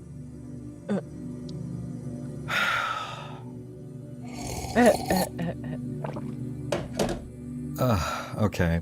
Now that I've finished being miserable about realizing James Dean was never actually a president, let's get back to something in this truly beautiful tale that isn't so beautiful, because it is important. We know why so many of the Anti-Dean Association members came back as better people. The events of Rockefeller Tree tragedy shows us that when a special tree is activated, a parallel version of a person from another timeline is brought into this one, while this timeline's version goes in their place. Almost every anti-Deaner was swapped with a timeline sibling, which is why they had different memories and changes to their physical appearance. But here's the thing, we know a lot of these monuments are meant for sacrificing people, not just swapping them between realities, and it was said that most anti-Deaners came back. That means some of them must have been sacrificed, right? After all, hundreds of thousands of them were rounded up and processed. But the group responsible for the hijacking couldn't have been that big, because they never would have succeeded without a whistleblower or a bunch of them among the ranks informing the government. Here's what I'm thinking. Faced with a group of domestic enemies who were as willing to harm the entire nation as the ADA, President Dean must have felt he needed a solution to punish the criminal element while eliminating the possibility of others picking up violent actions in their stead. The entire realm of anti-Deaners had to go, not because they were political opponents, but because they were genuinely dangerous and willing to hurt their neighbors. Changing their minds wasn't an option, but changing who they were and putting them in a reality where Dean wasn't president, which is what they wanted, would be a way of solving the problem without killing or imprisoning the nonviolent. They'd pay a toll, obviously, but they would be alive and be free. As for the ones who didn't make it back, the perpetrators of the hijacking, yeah, feed them to the monsters. What they did was too evil and far too anti-American to tolerate. The scale of the damage, death, horror, and the blatant infliction of harm was too great, and keeping a group like that alive to bring the temptation of breakouts by living outsiders or the issuing of new orders from inside was too much of a risk. Is it a messed up thing that President Dean did? As far as the members of the ADA who ended up as monster food go, nah, we love to see it. Team Jimmy all the way. As for the replacement of hundreds of thousands of Americans, that's a little insane. I understand it, but I don't agree with it. There are much better ways to go about dealing with that element than evicting them from... Look at that. It looks just like Kennedy. Oops. Looks just like Kennedy? Yeah, the picture of him in the Oval Office. Oh, Looks yeah, it like does. Jack Kennedy. But that's an aged James Dean. But I don't agree with it. There are much better ways to go about dealing with that element than evicting them from their own reality, even if it gives them an aspect of reality they do want.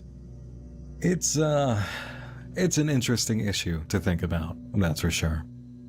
And now, back to the weird shit, with the entry Starry Sphinx. We open with a message about a TFMD on Mars, showing us an Egyptian Sphinx on Mars.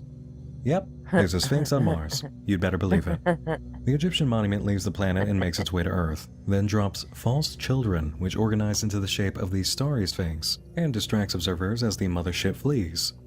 Meanwhile, we're presented an interview with Leonard Moreland, the Lincoln Looker info guy, which was recovered from an arson scene. Egypt was against an excavation that America wanted.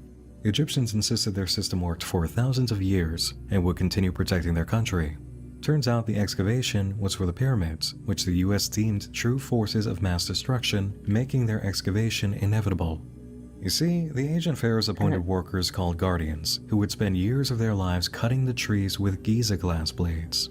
This wasn't to cut down the tree, but to make it focus on repairing the damage instead of growing. The ancient Egyptians knew they could not permanently halt the tree's germination, but by prolonging their growth, the Egyptians bought themselves time to build enormous towers that would better contain the trees. It was discovered that the pyramids did not extend into the ground as far as we thought. They went much, much further. They weren't pyramids at all. They were towers which contain an enormous species of metaphysical flora. As a result of the visitation by the Martian Sphinx, Remember the conspiracy theory from a few years ago? Which one? That the pyramid complex in Giza, that the pyramids were actually just towers and there's a whole infrastructure. Oh, yeah, That, like there was a whole bunch yeah, of stuff under the pyramid. yeah, exactly. They thought Yeah, it and was that a power space lasers. generation Yeah, complex. Yeah. for space lasers to communicate with Yeah. Mars. Mm-hmm. Yeah. No, this is on Mars, I think. Or just the Sphinx was on Mars? I forget. Yeah. The Sphinx was on Mars, then it flew to Earth and dropped a starry Sphinx and then left. the pyramids rise out of the ground, extending horrifically high. We're left with a diagram of the pyramids of metaphysical pyramids into the ground as far as we thought or contain the trees. It was discovered that the pyramids did not extend into the ground as far as we thought. They went much, much further.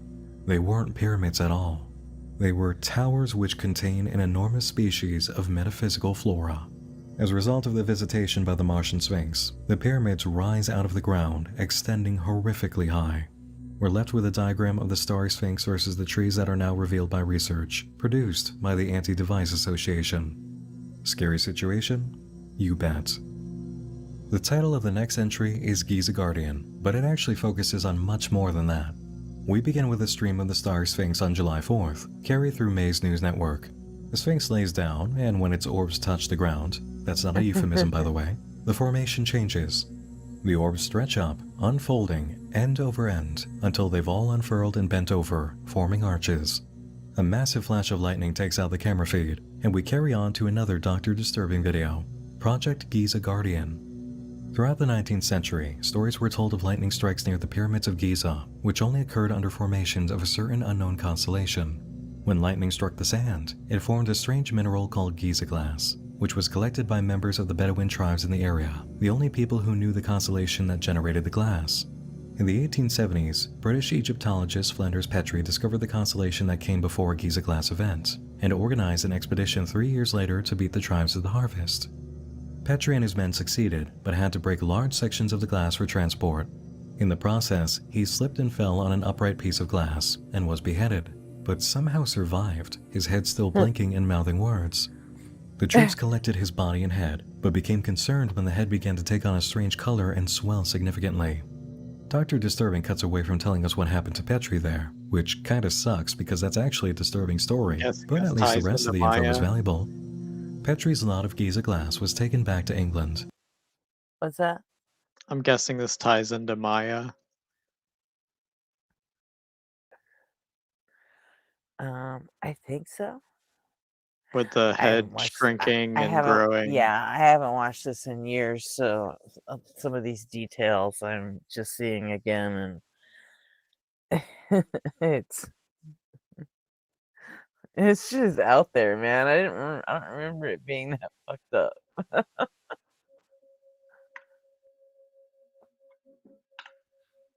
Turned when the head began to take on a strange color and swell significantly. Dr. Disturbing cuts away from telling us what happened to Petrie there, which kinda sucks because that's actually a disturbing story, but at least the rest of the info is valuable.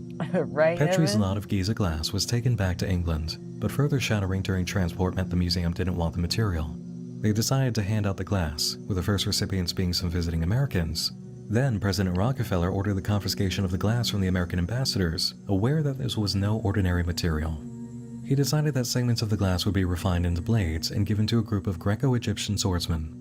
They were assigned to guard restricted areas of the Grand Canyon from trespassers for decades, and anyone who was injured by their Giza glass blades was given vinegar to control the side effects. Yeah, there it But is. since the ability to treat the side effects Yep. lessened over time, those afflicted were granted shelter inside the Grand Canyon, on one condition. They would lure unknown, dangerous persons wanted by the government to the forbidden zones of the canyon. The government says Project Giza Guardian was shut down in 1969, but sightings of the swordsman continue to this day. Next, we have an interview with Louisa Crawford, wife of Thomas, the sculptor. Thomas apparently hated America. He left for Rome when he was 21 and thought it was ridiculous that a slaveholding nation wanted him to make a statue named Freedom. He chose to give Freedom a liberty cap, I mean, a that's symbol very of Roman valid. slaves who had been freed. He wasn't happy when What's he was that? told to remove the cap. That's but took very it- valid. The country part? that enslaves people, they wanted me to make a statue called Freedom? Get fucked. Yeah. That's valid. Yeah.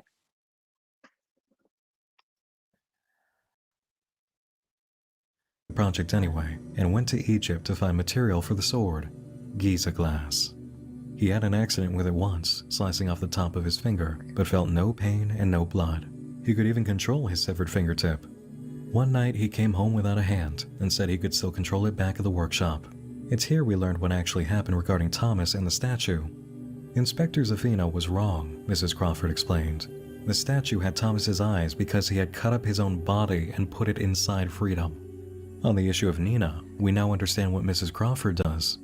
The Giza glass was used on her, which is why her remains seem neatly folded around the statue. Inside Freedom, Thomas and Nina are protecting America, together. A report follows by the prior members of the Delaware River Journal, who were shut down for their story about Washington. Following the ADA's attack on Dean's presidency at the Capitol, the Freedom statue, which killed over 150 of the treason weasels, is now headed to the Grand Canyon. A journalist from the New Delaware Journal leaks a classified file, now headed to Seattle, who were together statue. What was Inside that? Freedom on her, the issue of Nina eyes because he had What did he say? The treason weasels. The treason weasels. cut up his own body and put it inside Freedom. On the issue of Nina, we now understand what Mrs. Crawford does. The Giza glass was used on her, which is why her remains seem neatly folded around the statue. Inside Freedom, Thomas and Nina are protecting America, together. A report follows by the prior members of the Delaware River Journal, who who were shut down for their story about Washington. Following the ADA's attack on Dean's presidency at the Capitol, the Freedom Statue, which killed over 150 of the treason weasels, is now headed to the Grand Canyon. A journalist from the New Delaware Journal leaks a classified file. The header: Attract and extinguish ADA members and other curious persons. Protect May's assets. What follows is a diagram of the Freedom Statue carving a path through the Grand Canyon, beheading ADA members, ending with someone familiar: Maya Arnoldson. An audio clip from a device recovered by park rangers in 2004 features the last words of Maya, which are mostly just her pleading for her life. Her body was recovered, but her head remains missing. So this video brings us a lot of information. First, there are motherships delivering special trees to Earth from space. It also appears that the starry Sphinx was always there. It was the constellation that was making the lightning that created Giza glass. We also got confirmation about the Freedom Statue really being alive. It was Thomas inside, and soon after, Nina. It's unknown whose flesh the pair used to finish the sculpture before arriving in the US, but deep inside, it's a father and daughter. Or their remains. We don't know how sane they might be anymore. As for their fate, they ended up in the Grand Canyon, creating the canyon crowns with a sword of Giza glass. Beheaded ADA members had their bodies discarded and their heads expanded over time, becoming the huge balloon creatures that live there. It certainly explains the smell of vinegar whenever a crown passes. When Lauren Arnoldson and her family visited, their father was looking for his sister, Maya. We now understand that they were probably both ADA members, and he was looking for his sister there because she became a canyon crown. The video Fallen Father serves as a kind memorial from a child to their father. Choosing to video was looking for his Maya. Huge balloon creatures and members had their bodies discarded and their heads expanded over time, becoming the huge balloon creatures that live there. It certainly explains the smell of vinegar whenever a crown passes. When Lauren Arnoldson and her family visited, their father was looking for his sister, Maya. We now understand that they were probably both ADA members, and he was looking for his sister there because she became a canyon crown. The video Fallen Father serves as a kind memorial from a child to their father, choosing to use their art form to honor their memory. In the text, we find it's by Lauren Arnoldson, who indicates that her father, Nathaniel, didn't come back from the Grand Canyon. There are some strange scenes outside, which, to be quite honest, I'm not really able to interpret, aside from the idea that Nathaniel was beheaded by Freedom and followed them home as a canyon crown. Speaking of the canyon crowns, this next one is a doozy. We hear from Dr. Disturbing again, who is back to YouTube 3 months following the death of his father. Wait, didn't Lauren Arnoldson have a brother who went with her to the Grand Canyon? She did, didn't she? Is Dr. Disturbing actually Nathaniel Arnoldson's son? I guess we'll get possible confirmation on that one later. We're introduced to part 7 of the Rockefeller tapes, in which Rockefeller describes the sight of a German air vehicle bearing his name, a thank you from the German forces for his contribution to its development. Disgusted at the result of his actions, he asks for his name to be stripped from the blimp and all the others in the line, then goes on to explain how it came to be. It had been Rockefeller's personal mission to reinvigorate the American economy. During World War I, he saw an opportunity by making secret dealings with the Germans, choosing to sell them a load of canyon crowns for a tremendous German sum, which were placed inside the blimps to make them float. In doing so, Rockefeller helped create the deadliest airships known to man, which were later used to kill American forces and their allies during the war. Rockefeller knew the day would come when the American people would learn he was responsible for the blimps, and they would demand his death. The president that followed him bought time by covertly seeking the elimination of every single Rockefeller airship, using a unique form of death ray that had a very strange item in the lens. Death ray. Operation Pyramid Plasma was conducted to take out one of the ships, which saw the anti-airship death ray placed at the top of the Great Pyramid in Egypt. At this moment, we understand the Great Pyramid is secretly hiding a massive special tree, and it's not a good idea to do anything crazy in the vicinity of those trees. The death ray doesn't seem to have a direct energy component to draw from for eliminating the target, which tells us it's probably using this special tree inside the pyramid itself. A truly bad idea. Several men were needed to operate the ray, and they successfully took out Rockefeller 70. As a result of the operation, the 17 men overseeing the ray were disintegrated, divided into microscopic parts and scattered in the desert in a semi-conscious, unstable form. They eventually found each other, forming an amalgamation, fusing into one being. As one, the men returned to their homeland, and in Stage 5 of the aftermath, they retaliated, executing a counterattack. On May 23, 1937, President Rockefeller entered a bunker under his plaza and was never seen again. Investigators found the door to the bunker melted open with possibly the most powerful heat ray ever built. Only 2 photos of the potential suspect were ever released. One is from the site of the special tree Rockefeller had taken from Babylon Forest. The other is from a Christmas tree celebration in Rockefeller Plaza. In both instances, the suspect is a glowing, translucent figure, resembling a human nervous system made of light. This is the amalgamation, who had been haunting Rockefeller ever since his presidency, and chose to strike once the news came out that let them know he was responsible for their condition. Washington Wonderland brings us back to Virginia, the girl who switched realities. After an unsuccessful lobotomy, Virginia Fate Arnoldson, yes, Arnoldson, like Maya and Nathaniel, provided a more complete account of the Rockefeller tree tragedy. Following the switch between realities, Virginia's parents abandoned her, unable to truly see her as their daughter. Her foster parents likewise chose to leave her shortly after, resulting in Virginia ending up at an orphanage. Many of her friends ended up sharing the same fate. They stuck together until aging out of the system, with the military taking the boys and the doctors taking Virginia as their daughter. Following this, Nathaniel provided a more complete account. Arnoldson, yes, Arnoldson, like Maya Virginia provided. and Nathaniel, provided a more complete account of the Rockefeller tree tragedy. Following the switch between realities, Virginia's parents abandoned her, unable to truly see her as their daughter. Her foster parents likewise chose to leave her shortly after, resulting in Virginia ending up at an orphanage. Many of her friends ended up sharing the same fate. They stuck together until aging out of the system, with the military taking the boys and the doctors taking the girls. Virginia informs us then of what things were really like in the forest of special trees. When the tree changed me, I was not scared. At first, I did not know what was wrong with me. When my eyes adjusted, I was in a field of special trees. I was reminded of a story my ma told me. Alice in Wonderland. This was my Wonderland. I held myself close and looked up. The trees looked like they ended, but above them there were upside-down trees, and above those there were upright trees, like they were being reflected forever. The pattern repeated for as far as I could see.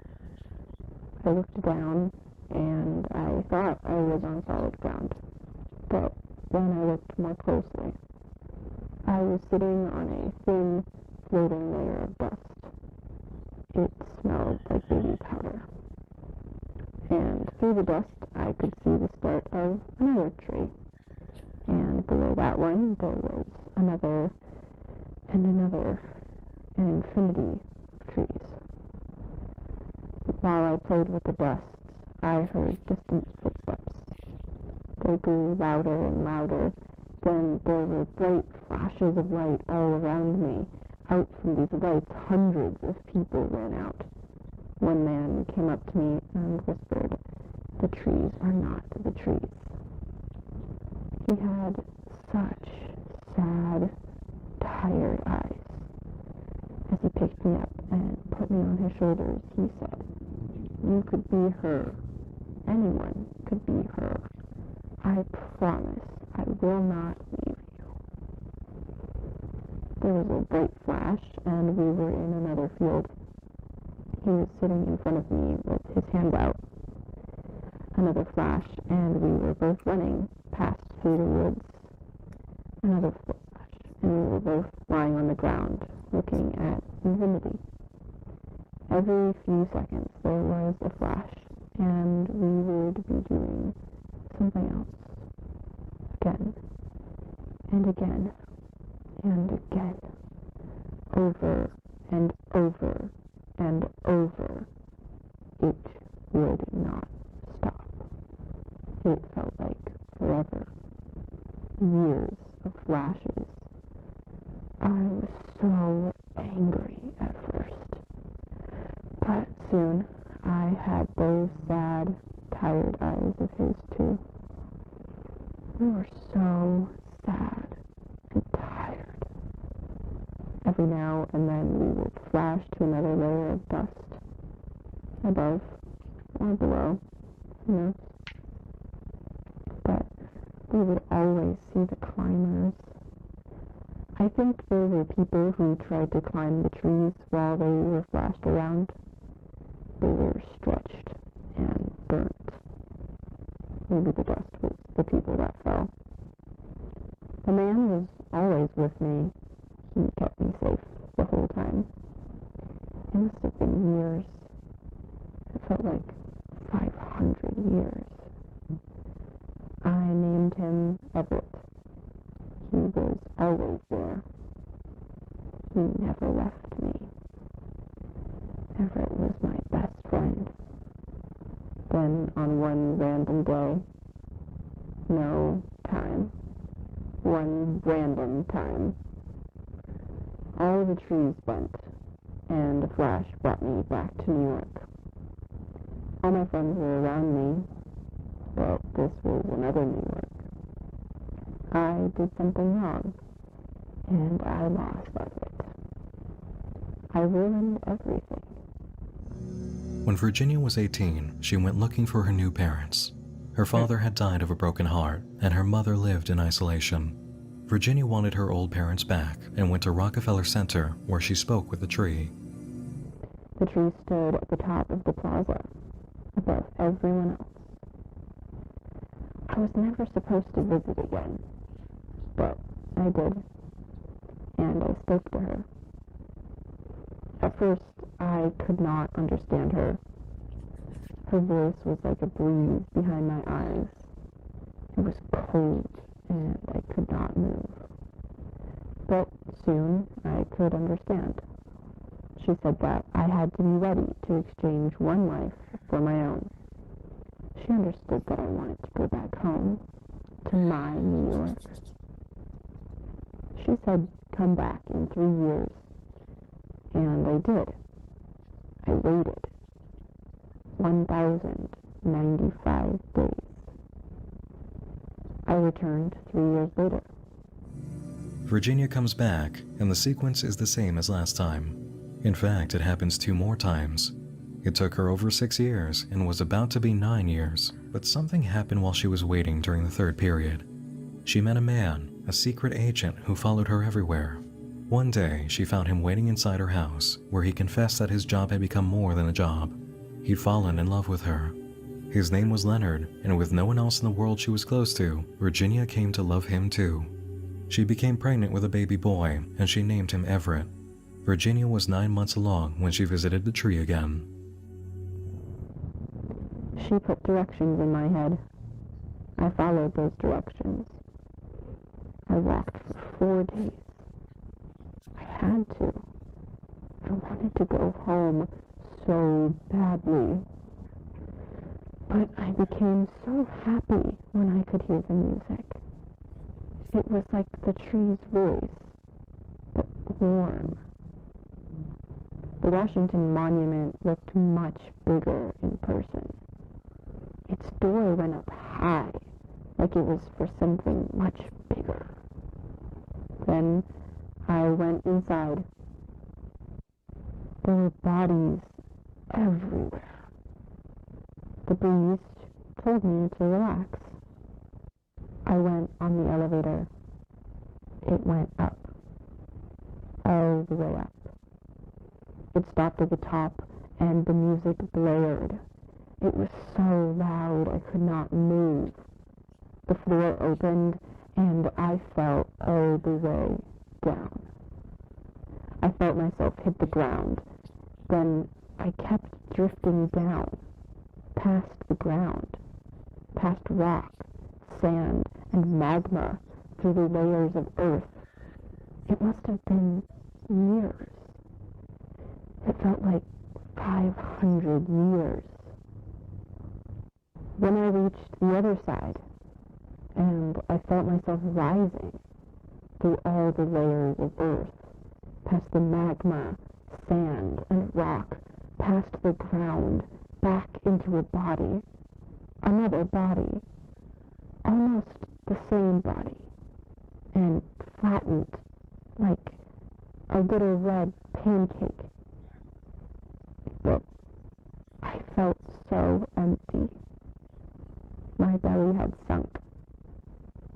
little Everett was not with me anymore. Many others laid around me, broken like me, almost alive and completely still. But little Everett was nowhere. When everyone else exchanged for their own lives themselves, I must have exchanged little Everett for mine. I cried. I cried for years. And we all bled into the ground for years. Why did the blood? And I cried for years. We all bled into the ground for years. Why did the tree keep us alive? Did they like pain? Did they drink our blood? Was there any reason for any of it? I lost little Everett. He had no say. He did not even say his first word. I ruined his life from the start. Maybe he lives in Wonderland. I hope he lives in Wonderland. One day, one random day, the music grew, and there was the brightest flash. We found ourselves outside, at the base of the tower. The tree had been freed, and we were in a field of trees. Wonderland had risen, but little Everett was still missing. We were all lifted out in helicopters. I was at the hospital faster than ever before. They told me it was 2003. They told me everything I knew was wrong. They told me everyone I knew was dead. And now they plan to fix me. I'm sorry, Pa. I'm sorry, Ma. I'm sorry, friends.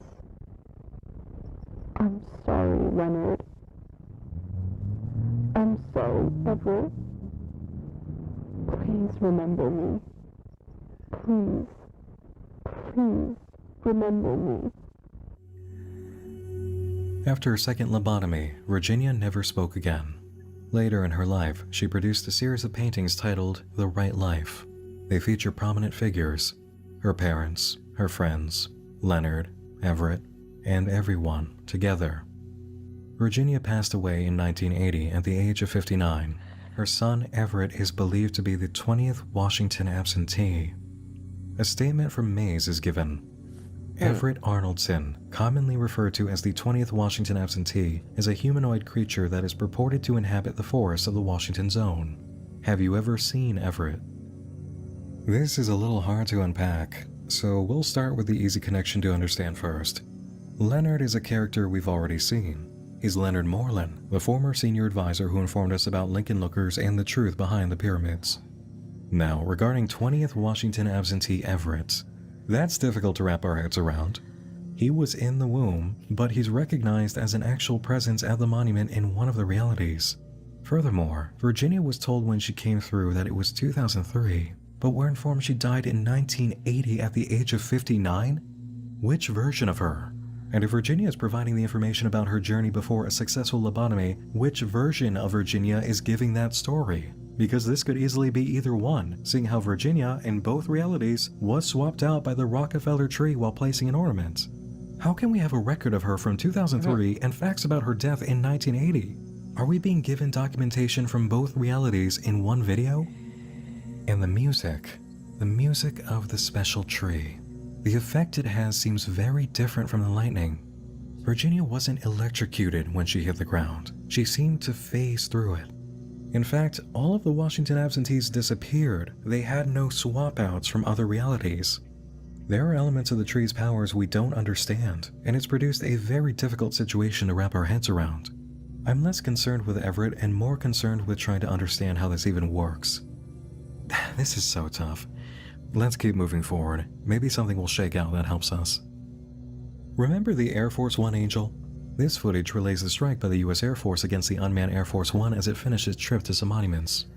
An odd map of the U.S. is shown in the process, revealing that it's been divided into 3 sections, legally known as the United Zones of America: the Alcatraz Zone, the Rushmore Zone, and the Washington Zone, with a capital in each. What follows is one whacked-out video.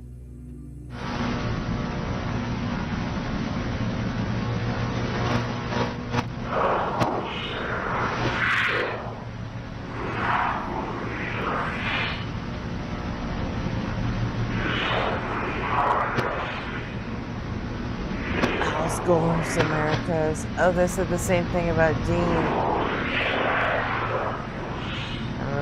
President Dean's America's hell. True.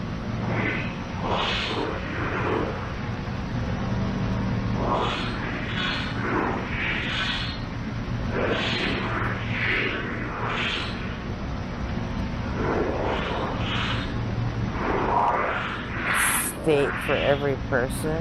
Sounds like Mormon.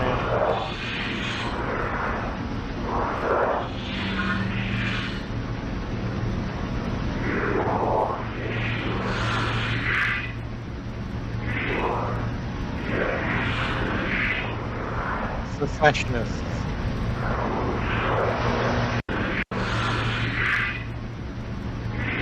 We are no longer the Anti-Device Association. We're the advocates for the division of America. The secessionists.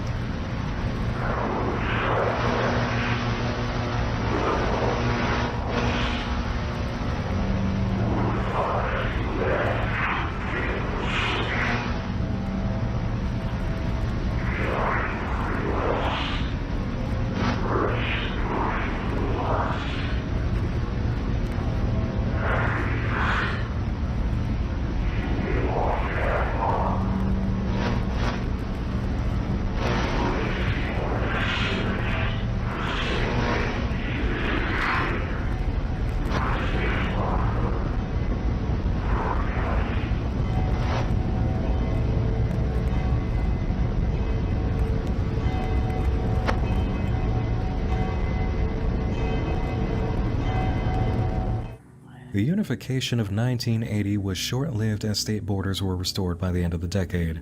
However, due to the extent of the unification of 2003, state borders are not expected to be restored within the century. The ADA refuses to recognize the 3 zones and their capitals. The picture taken at the Tomb of the Unknown Soldier reveals the identity of the Air Force One Angel. It's the amalgamation of the soldiers from Operation Pyramid Plasma, who exacted vengeance on Rockefeller and seem to have dedicated their afterlife to exposing the truth about the monuments. It is now also within the hands of the ADA. Regarding the unification points and the United Zones, I feel like there's crucial history here we aren't being told. Unification of 2003 leads us to believe that the actions of the Air Force One Angel are involved. The connection we can make now as well is why it smells like baby powder at Rushmore and why it looks so odd. We seem to have a major bleed-through of Virginia's Wonderland. Either that or the natural forest floor for a group of special trees looks like that.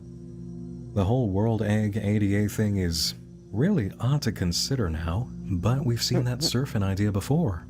Remember this fact from the Maze Movie Maker video? 1972.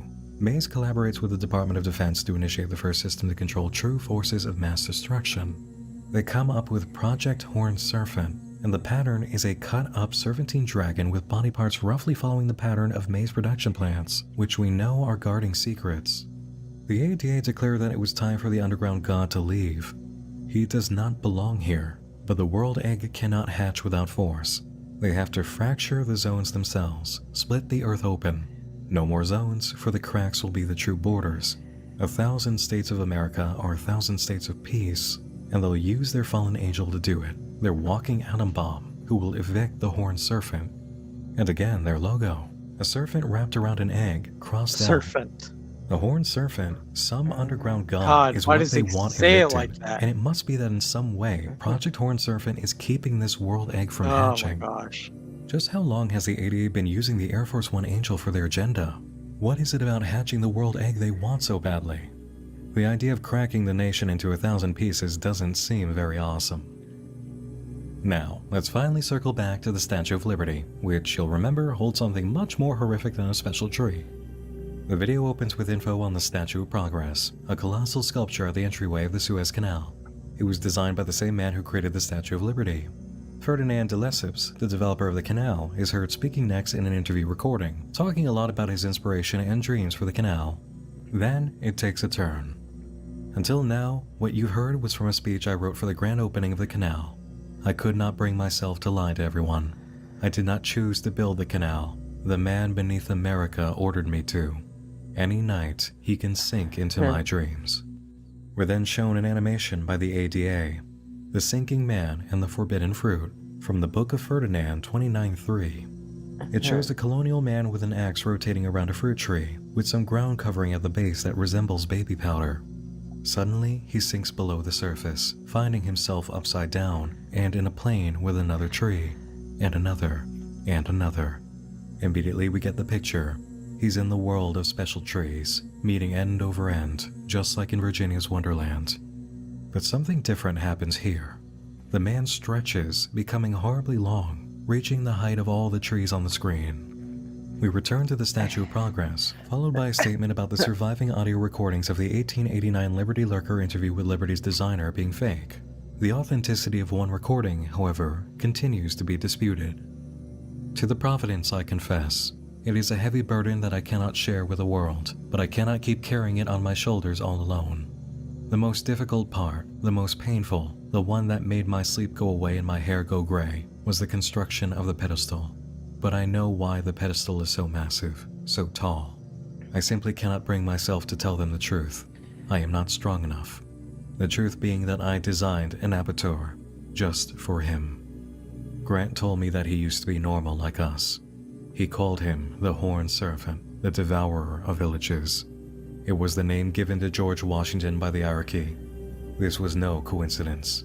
Their damned founding George Washington, the Horned Serpent, the Devourer of Villages. Fucking stop it was the with the name serpent. given to George Washington by the Cherokee. God This damn was it. no coincidence. Sorry, I rolled Their that back damned just founding to father locked up in my foundation. 1985. Following the release of the Liberty Lurker, I'm though sure not it'll come surveyed up the again. environment beneath the Statue of Liberty's pedestal, they recorded the following video inside the Horned No, Serpent please. metastructure, God colloquially damn it. known as Wonderland. And it is indeed Virginia's Wonderland, the forest of special trees that stretch up and down forever. So, what does it mean? The builder of the Statue of Liberty told us, a version of George Washington, who used to be human, is inside of it. He is the Horned Serpent. The ADA's animation wasn't showing any man. It was showing George Washington trying to chop down a tree that was not a cherry tree and being taken into the Wonderland, where he grew to horribly long proportions. Probably because, like Virginia had once seen from a person's mutated remains, he tried to climb it. He was the man beneath America, convincing prominent designers and dreams to build monuments. He was the underground god that the ADA wanted free. And if there really was some insane event that resulted in Washington crossing the Delaware and later showing up frozen, maybe another reality's version of him got trapped in the Wonderland, ended up as the Horned Serpent, and became the nation's most horrific secret. As for why Project Horned Serpent shows pieces of the snake across a load of maze hiding places, well, maybe Washington's form is bigger now than we could ever imagine. Or maybe, just maybe, someone used Giza glass in a way they never should have. And sections of Washington are everywhere, like Well, some they kind do of use sick American version of silicon Exodia, glass. the Forbidden One. They use This is one. they use silicone glass to make the clocks and processors. So to measure the clock speed, it's vibrations of quartz. Uh-huh. So I'm assuming that they're using this glass as that instead. And that's why there's this anti-technology thing. Yeah. Oh. I thought, I don't know if I thought it, but I thought that Giza glass was just like the when the trees get activated and they get hit by lightning. No, it's the pyramids in the desert. Well, right, but the trees too. Remember the beginning when the The trees trees are like in the pyramids. yeah, the trees. Oh well, the trees bent over into arches Yeah. and quote got struck by lightning. I thought that the Giza glass was made by the lightning from the trees striking the sand. Yeah, I thought it was from the pyramids, the lightning from the trees inside the pyramids striking Yeah, the sand. but yeah, that's why I don't know. Because the pyramids would bend over. They would stretch up and bend over. Yeah, that's right. So, Messed up project, you know that? Okay. Now at the top of the pin, someone used Giza glass in a way they never should have, and sections of Washington are everywhere, like some kind of sick American version of Exodia, the Forbidden One. Oh man, this is one messed up project, you know that? Okay. Now at last, it's time for the it's not like Night Mind to actually editorialize like that. big finale, a culmination of many of the insane elements we've witnessed so far. We begin with an ominous opening quote from Thomas Jefferson we now understand quite differently. The tree of liberty must be refreshed from time to time with the blood of patriots and tyrants. The final upload of Dr. Disturbing is presented, Dad's Favorite Things, showing us the following paintings. Apotheosis of Washington, Road to Happiness by James Dean, and Together by Virginia Arnoldson. We're left with a quote, I hope I see you soon, Dad. 3 days after upload, the remains of Lorne and Quinn Arnoldson were discovered in the Grand Canyon. The siblings were last seen riding on 2 astonishingly large balloons. According to park officials, the balloons encountered an unexpected crosswind, which caused both siblings to fall to their deaths. That tells us 2 things. First, Dr. Disturbing was Arnoldson's son. Second, Quinn and Lorne returned to the Grand Canyon to be with their father and aunt, and rode them into the sky before falling to their demise. Next, we have the last broadcast of the New Delaware Journal. Leonard reveals that the ADA has kept him captive for years, forcing him to read their scripts for the Old Delaware Journal. You have heard me read about Lincoln Lookers and the Starry Sphinx. Those were their words in my mouth, but they did not keep as close an eye on me as they should have. He was able to read his own scripts through the New Delaware Journal. 3 nights before his death, which he knows is coming, Alcatraz went stealth. It had expanded shockingly fast, and mimicked the environment on a subatomic level to appear invisible, spreading to the East Coast. Leonard says he's finished the last batch of tests and can confidently say he's not the same person he was 3 days ago. Alcatraz had copied us all overnight. Every particle of this country and its citizens replaced. The United States is the ship of Theseus. Inside my skull is Alcatraz's fleshy reproduction of my brain. I will not live with a copy of myself. Better to extinguish myself now than to live a lifetime as something else's handiwork. I heard fire does the trick. Maybe I'll see you in the next life. Forever, for Virginia, for America. Though not A will receive data, he will convey it to you in a theatrical manner. He will arrive in your world after our apocalypse, 2:22:22 in ours, 10:1:16 in yours. It's worth noting that 2:22:22 was when this video was uploaded. Next, the Angels' Ultimatum. Graffiti is seen at Lincoln Memorial by the Monument Van. What happened on 10/1/16? The Tiananmen Square massacre? No, I'm kidding. No. That was in October, I think. Huh? I said I think that was in October. What did it say? But 10/1? not 18. Yeah, 10/1, but like not 19. But it happened in the 1980s. Right. Yeah. Tiananmen Square was in the 80s.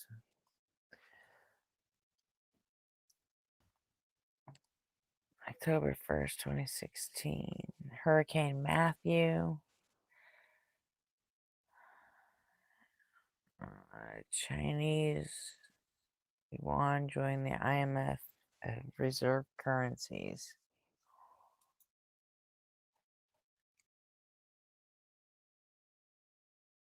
World Vegetarian Day.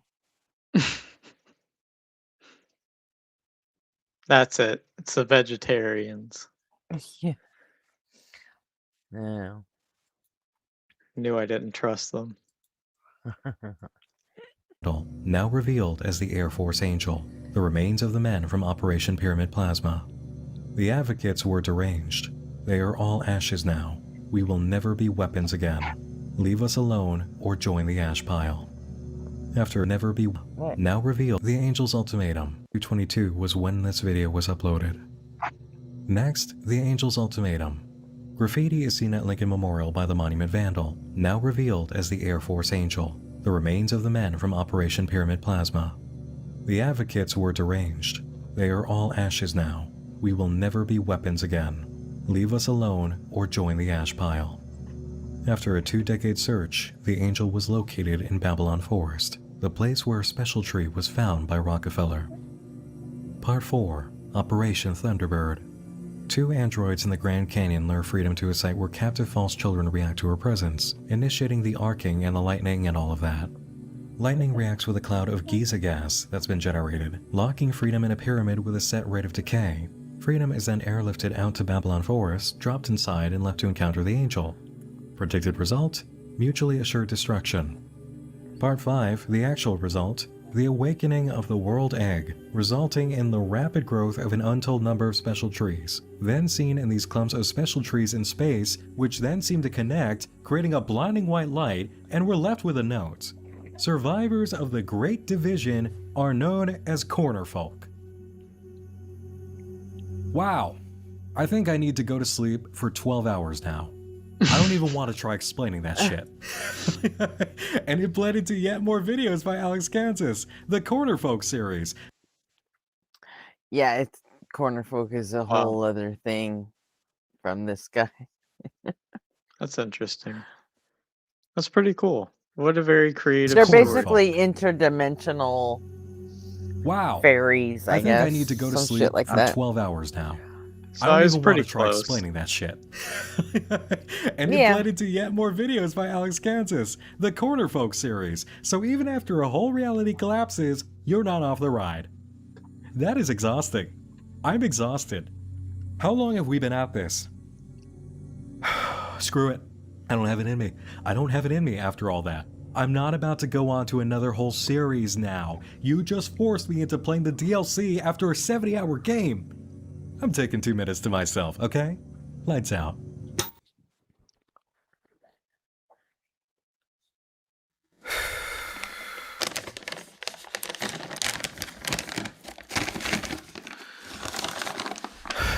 You know, I'm not a smoker, but it's moments like these I really get this urge to step outside and just burn one down. I mean a building, not a cigarette.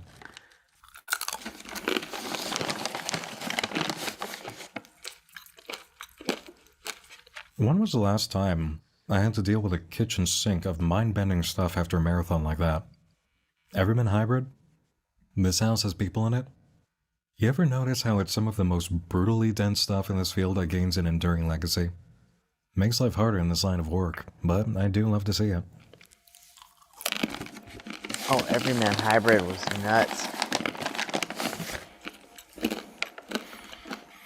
What was the Suez Canal crab even for, though?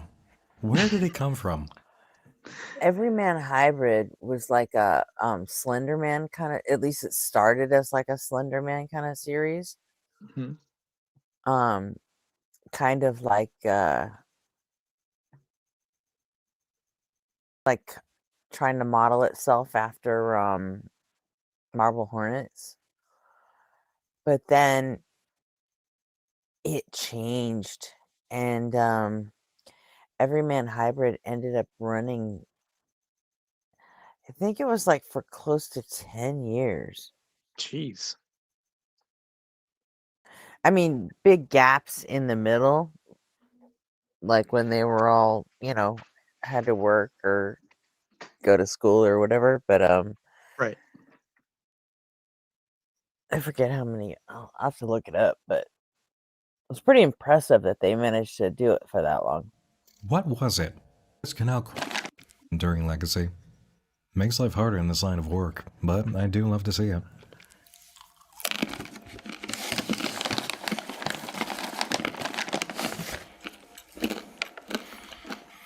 What was the Suez Canal crab even for, though? Where did it come from? What was it? Was it just a bit of fun? It was I think fun, it was. but like lore-wise,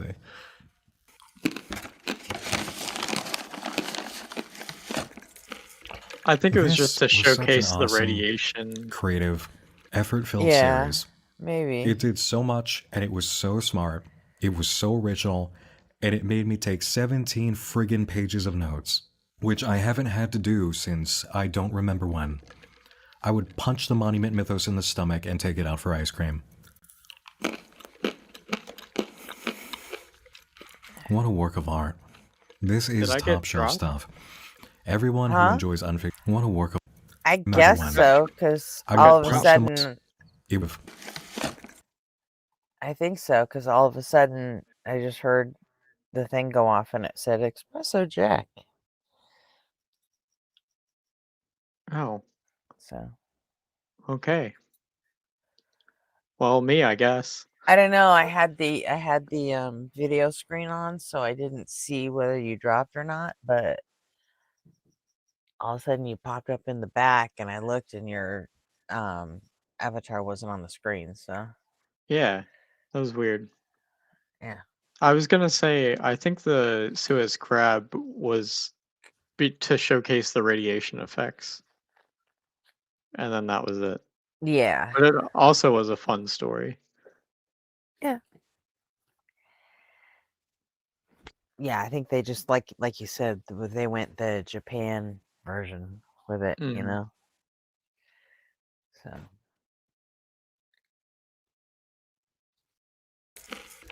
This was such an awesome, creative, effort-filled series. It did so much, and it was so smart. It was so original, and it made me take 17 friggin' pages of notes, which I haven't had to do since I don't remember when.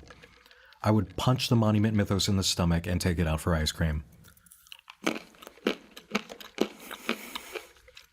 What a work of art. This is top shelf stuff. Everyone who enjoys unfiction should watch it, and everybody who wants to make unfiction should study it. And no one should ever bother me about it ever again. I love this project, and I don't want to think about it again for a year. I really don't. My sanity is worse for covering this, but my overall life is better. And man, fuck Alex for making me wish for a president like James Dean, knowing full well there's never been one. That is pure heartache. How dare you give us a dream like that and tell us it was a lie? He's going to be on the racetrack forever in my heart.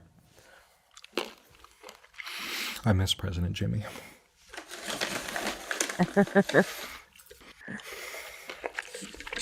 Alright, is it 2 minutes yet? Am I past 2 minutes? Ah, well. Now comes the part where I have to get back out there and make sense of this. Wasn't Cabin Fever Dreams supposed to be fun? Ah, it has been fun. I'm just enjoying the idea of what the comment section will say about this skit, thinking that I'm serious. Okay, so, what just happened? A lot of things, all at once, for a short answer. As for the long answer, in the first part, the story of the Arnoldson family was wrapped up. Period. That's it. We get that loose end taken care of, albeit sadly. In part 2, Leonard Moreland, Virginia's lover, informs us that some of the videos we've watched have had false information, so we can't even trust our own understanding of this story entirely anymore.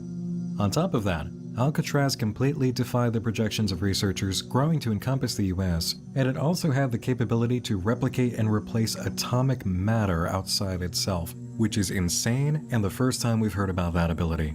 He chooses to self-immolate, refusing to live as a copy of himself. In part 3, the angel informs the government that the advocates for the division of Immolation, America that's are what all it's ashes called. now. They've personally destroyed the organization and just want to be left alone. And you know what? They really should have just left them alone. It's appropriate that the ADA name their champion the Angel, because in part 5, Freedom's fight with the Angel basically initiated Third Impact. See, the Angel had the energy of an atomic bomb in its being, and it was hiding in the middle of Babylon Forest. The Babylon Forest, as we know, was the location where Rockefeller found a special tree, which means there were probably a lot more of them. The government took the Freedom Statue, planted it in the forest to neutralize the Angel, and it blocked the Angel's attack with a sword made of Giza glass. Think about that. A being of immense energy bordering on a nuke blasted a sword made of Giza glass in a forest of special trees. There was no way, shape, or form that this was going to turn out okay. And it sure didn't. The force of these two elements combining seemed to tear open the Earth, activate whatever special trees were in the area, shake the planet, and hatch the world egg, which then exploded, devouring the world and replacing it with this giant mess of special trees. And maybe the other planets too, because remember, we saw the Sphinx mothership on Mars. And in our final shot, that's what we're left with. The detonation of the planet, creating a ripple effect throughout the universe, and then a giant collapse of reality. All because America couldn't leave some veterans they treated like dirt alone. Now, this event is known as the Great Division, and the survivors of it are called Corner Folk. As previously mentioned, there is a video series by Alex Kansas for Corner Folk. This video is long enough already. I'm at 14 pages of script. I know it's going to be long. But if you've got the stamina to do one more video, just one more, we'll do Corner Folk and get an understanding of what happened as a result of the Great Division. So, are you with me? Do you have the No, energy? thanks. Alright, one more video. Let's do this. In It's like just a 2011, couple minutes. Riley Tillin uploaded 3 videos describing an unseen presence in his home. A 4th video in 2013 raised concerns over his safety and prompted an official investigation. Upload 1 is presented from October 20th, 2011. Riley explains how many dimensions intersect with our own, forming corners. Ordinarily, beings in one plane cannot cross into another, except for the corner folk who are able to jump through the boundaries into other planes of reality. On occasion, he's even seen them, catching photos and video. He believes the crossing power of the corner folk requires massive amounts of energy, which produces the blue flashes. We then receive upload 2 from October 27, 2011. Cameras at home captured evidence of corner folk huddling together in a corner, exhibiting micro-movements as if sleeping. He also mentions an important concept, the corner world. I imagine that their corner world is made of many plane intersections, allowing them to move freely without using up any energy. My photographs show that smaller corner folk have odd impressions on their skin, as though they have been pressed against many plane intersections at once. The corners likely belong to a nursery or a crib in their homeworld. A multitude of corners placed in close proximity could be used to secure the infant from leaving the corner world. Perhaps they only cross corners in search of food, the same way we only leave our homes for resources. The corner world may be used to raise young, while my own house's corners serve as rest stops of sorts during their journeys.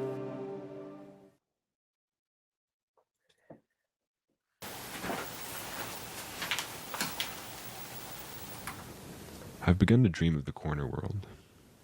I can't stop thinking about it. According to the calendar, I've spent entire weeks in my home, just drawing and describing the corner world on paper. I lost my job last month due to repeated absences, but it really does feel like I just left the office this afternoon. When the corner folk jump, it feels as though they're taunting me. But I'm close to a solution. Regardless of whether my body survives the forces of the corner world or not, this much is certain. The fear of my own destruction will not prevent my entry.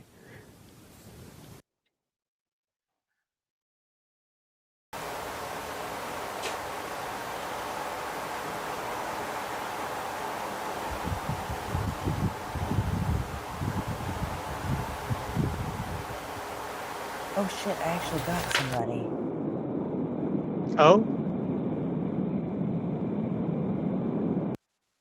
Yeah, I got somebody on the Streamlabs customer service chat. I was talking to a bot before, and remember I told you that they kept sending me the email and waiting around, and then they would send me an email hours later saying, "Oh, we haven't heard from you in a while," so they just closed the ticket.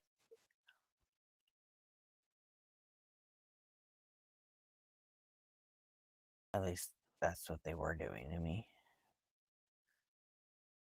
Now I've actually got somebody. Are you still up here, Jack?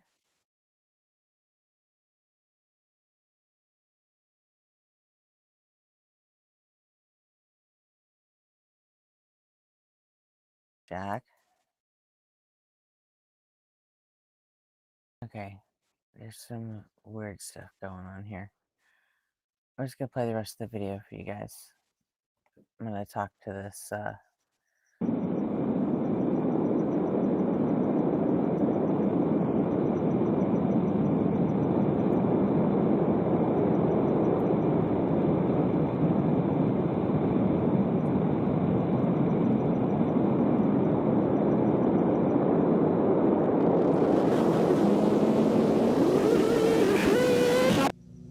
Following his last upload, viewers requested a wellness check on Riley Tillon.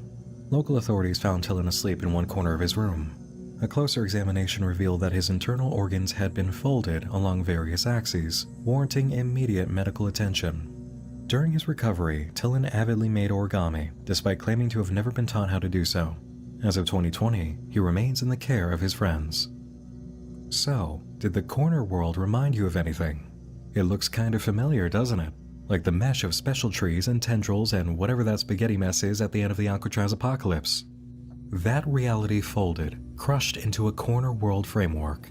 The ADA's vision of America, cracked borders, 1,000 zones, has become their new reality, except that it's now 1,000 times 1,000 times 1,000. And the survivors, crushed by the warping of that universe, became corner folk. And that, at last, is it. Unless you want to go forward with the other corner folk videos, which, yeah, seems like a fun time. Oh, what a long, strange trip this has been, huh? Alex Kansas has created a really impactful, original series through the Monument mythos.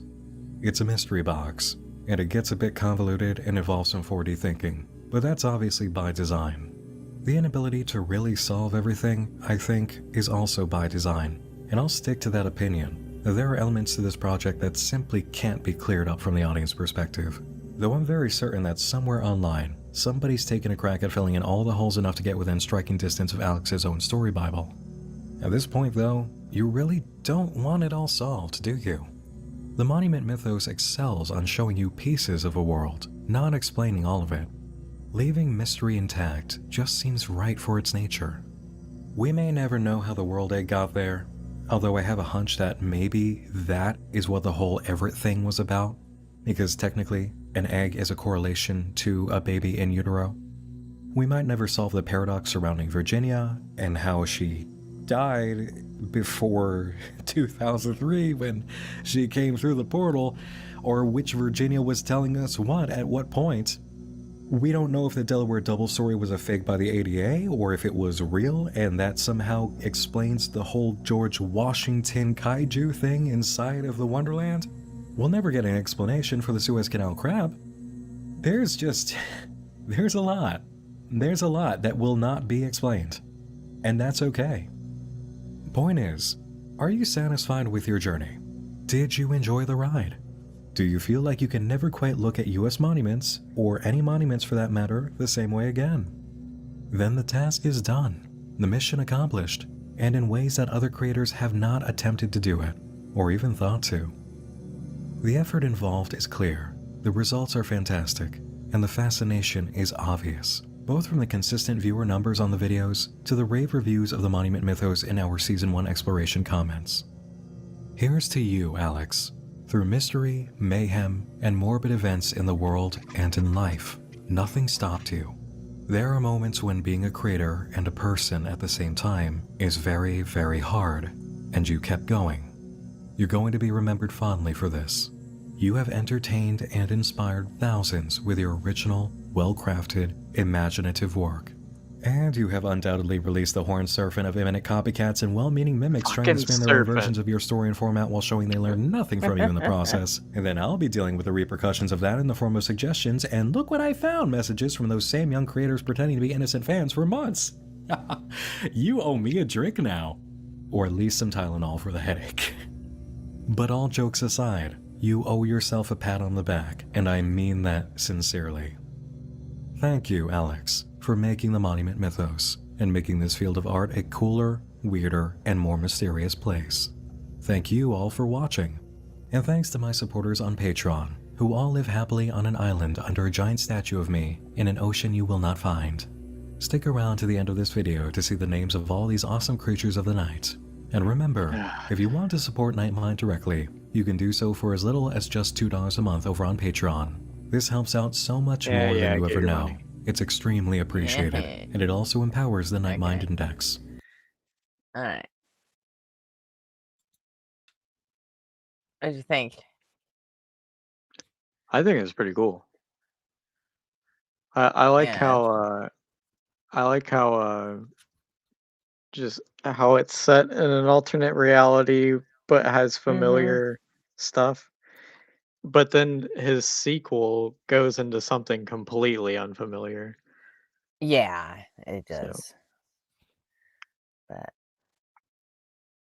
I don't know if I would like that one as much. no, I didn't. But there's some other pretty good ones.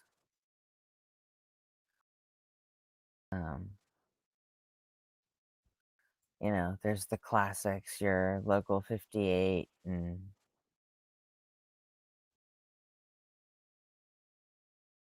Winter of 83 is a good one.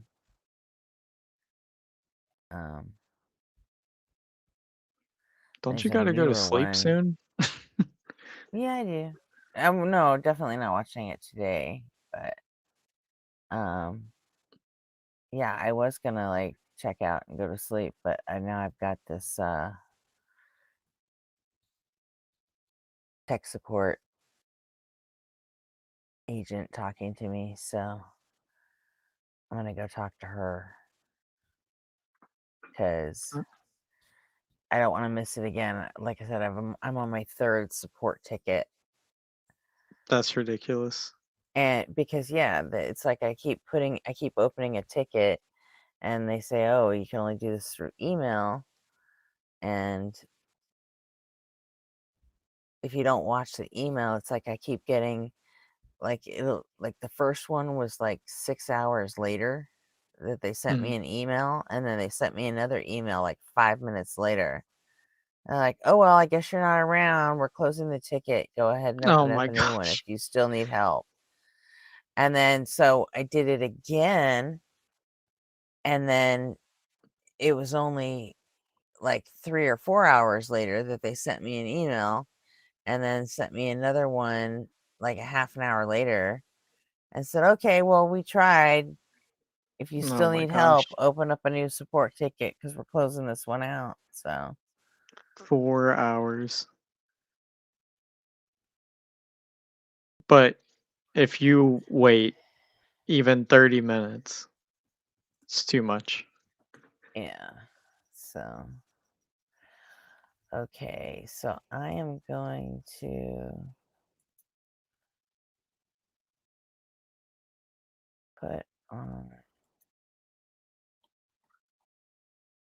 put on the songs, and then Thanks for the stream, Gretchen. hey, you're very welcome. Hope you liked it. So all right, we'll play Uninfected because it's Nobody on Fire's birthday, and Earth the Fildos. Welcome to Async. That sounds good. Okay, everybody, thanks for being here. I had fun, mostly, and it was kind of weird at one point, but hey, you know what? We did all right. So it is. Oh, it's only been 8 hours and 50 minutes. So, hey, 9 hour. It's so weird when a 9-hour stream seems like a short one, you know? That means it was good. NM means Night Mind. It's a channel full of all of these kind of ARGs and analog horror and stuff like that, Evan. So, but, yeah. So.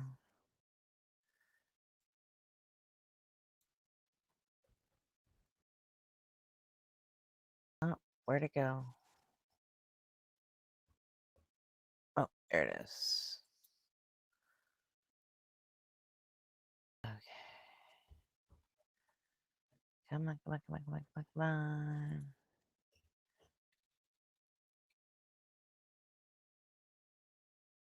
All right.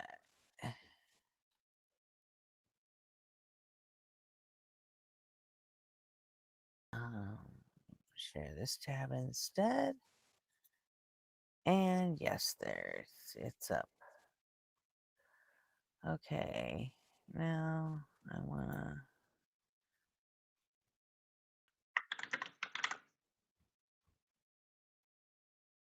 There we go. Then I think we're good to go. Okay, everybody, I'm gonna go talk to customer service and see if I can get all this stuff fixed. And love you all, and I will catch you tonight. See ya. Bye.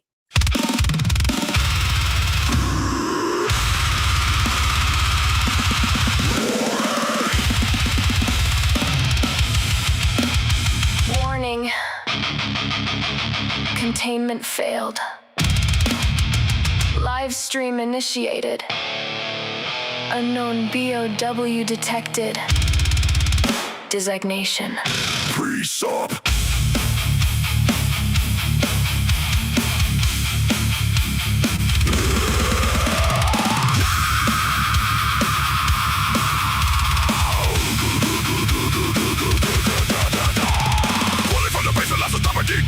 Pre-sup rebels into the stream to prey. Vomiting sermons with tag underneath. Mutated logic cruising behind running and tape. Without God you can't know truth. Saving faith is script with no real proof. Umbrella grade rhetoric, virus born lies. Vector to create more, we can get more. There's nobody to fire, just calm and cold. No panic in his voice, no need to fold. Crosshair, fuck his intellectual aim. Ready to push another zombie claim. You start with God, then conclude God's true.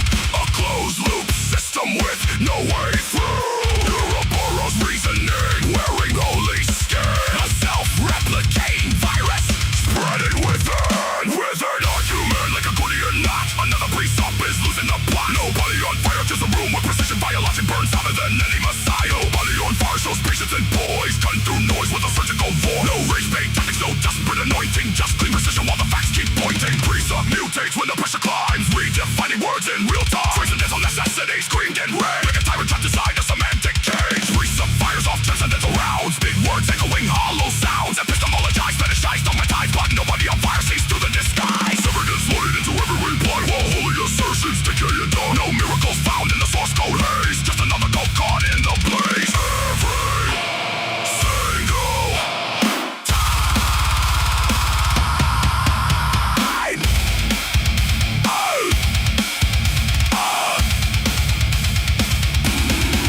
because you can't assume your God is true. Then use that claim to prove your view. That's the logic, that's a virus loop. Mind control virus in a hazmat suit. BOW detected. Precept staggering. Audio peaking. Worldview collapsing. Live while streaming. Status. Eradication required.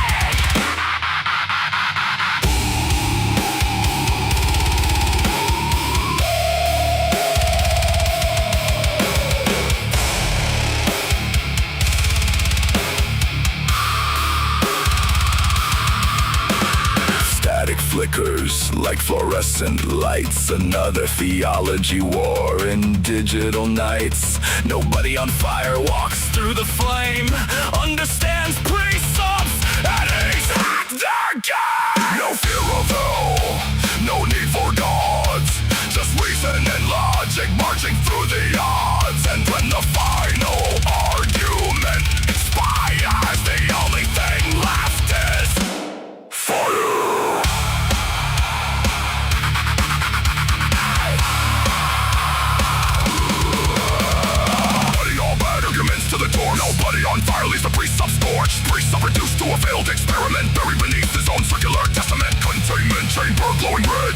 dead arguments fed to the shred. Dead documents melt into ash. Every circular claim erased in the flash. Containment restored. Debate archived. Pre-sup status neutralized.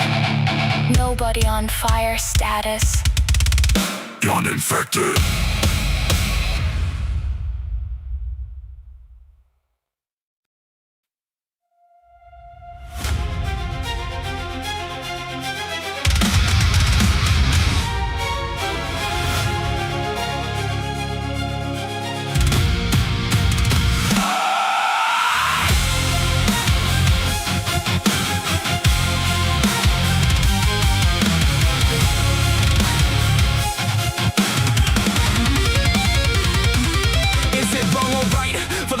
Right to vote away our rights, but it's late at night, you're eating gummy bites and your J's are a light. How the fuck you all suck the fucking meaning out of right and wrong? It was inevitable you were gonna make me write this fucking song. It's like you're arguing from your very own kingdom on the clouds. The rest of us are anchored here with our boots on the ground. You think we're down here missing the forest for the trees, but we're just trying to avoid getting caught up at the knees. Your forests don't actually mean much when you talk so far above them. You miss the facts on the ground and don't know how to overcome them. You're light years away and 13 billion years behind, but tomorrow we'll be stuck here in a crystal fascist line. Zoom out higher, fuck that. Look around below. History's not a parable, it's a warning that we know. When the boots start marching on your freedom and we'll be in power, we'll ignore your fucking agency and leave you bleeding. Morality is objective, objective, reactive, protective. After all the word salad, it's probably just reflexive. Okay, you adorn us with thesaurus words that bore us to death. New rabbit trail appears and you grab it like a habit on that. Now it's so far past the original path, blasting out into the vast. Semitic etymology, erratic ontology, systematic cosmology, romantic ideology, pedantic mythology, frantic epistemology, erratic terminology, making problematic toxicology into a frantic pathology. Argue while you reach beyond the ceiling for a perfect place to stand, pondering that a timeless way function makes a universal plan. But every time you leave this world to chase what's in your head, you miss the battles we're really fighting and lose reality instead. Deal with the world we're in, not the one inside your head. You can love to fight your rhetoric, but you can't escape the dread.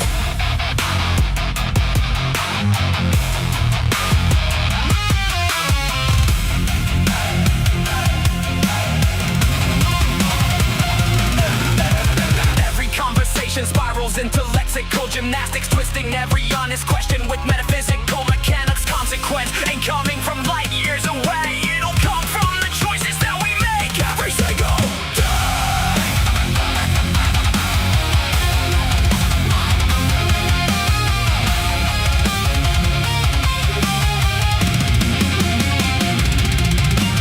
Deal with the world we're in, not the one inside your head.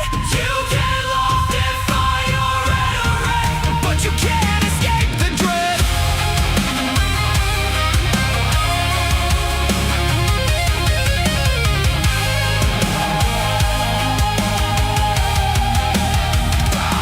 We do our best to hang with you when you go off field a nerd. Least you can do is try to hang with us here on Earth.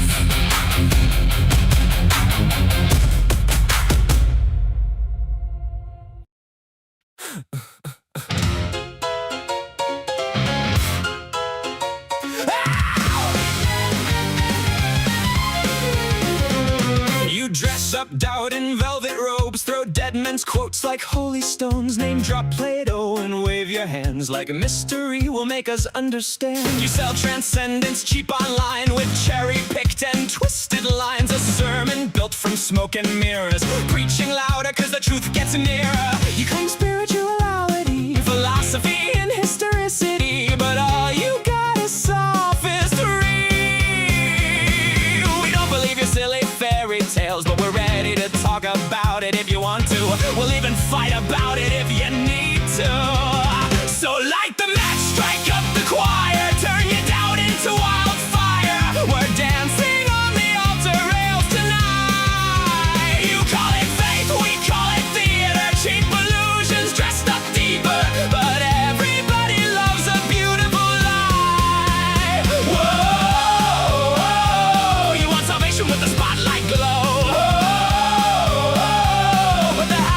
always wins the holy show.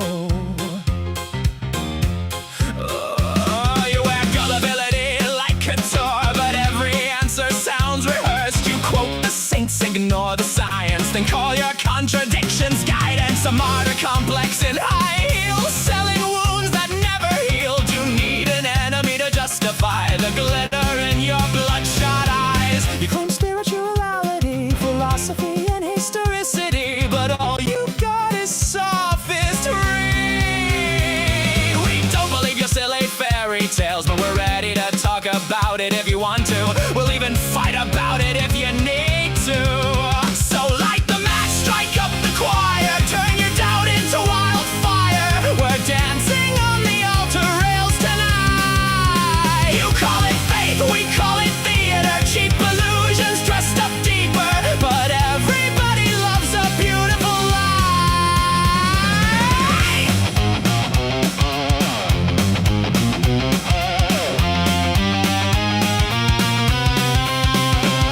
And if heaven's just a green room backstage, then who's been writing all your lines? You pray in public for the applause, then curse the crowd when they don't buy. By the way, darling, not sure if you know this, but we absolutely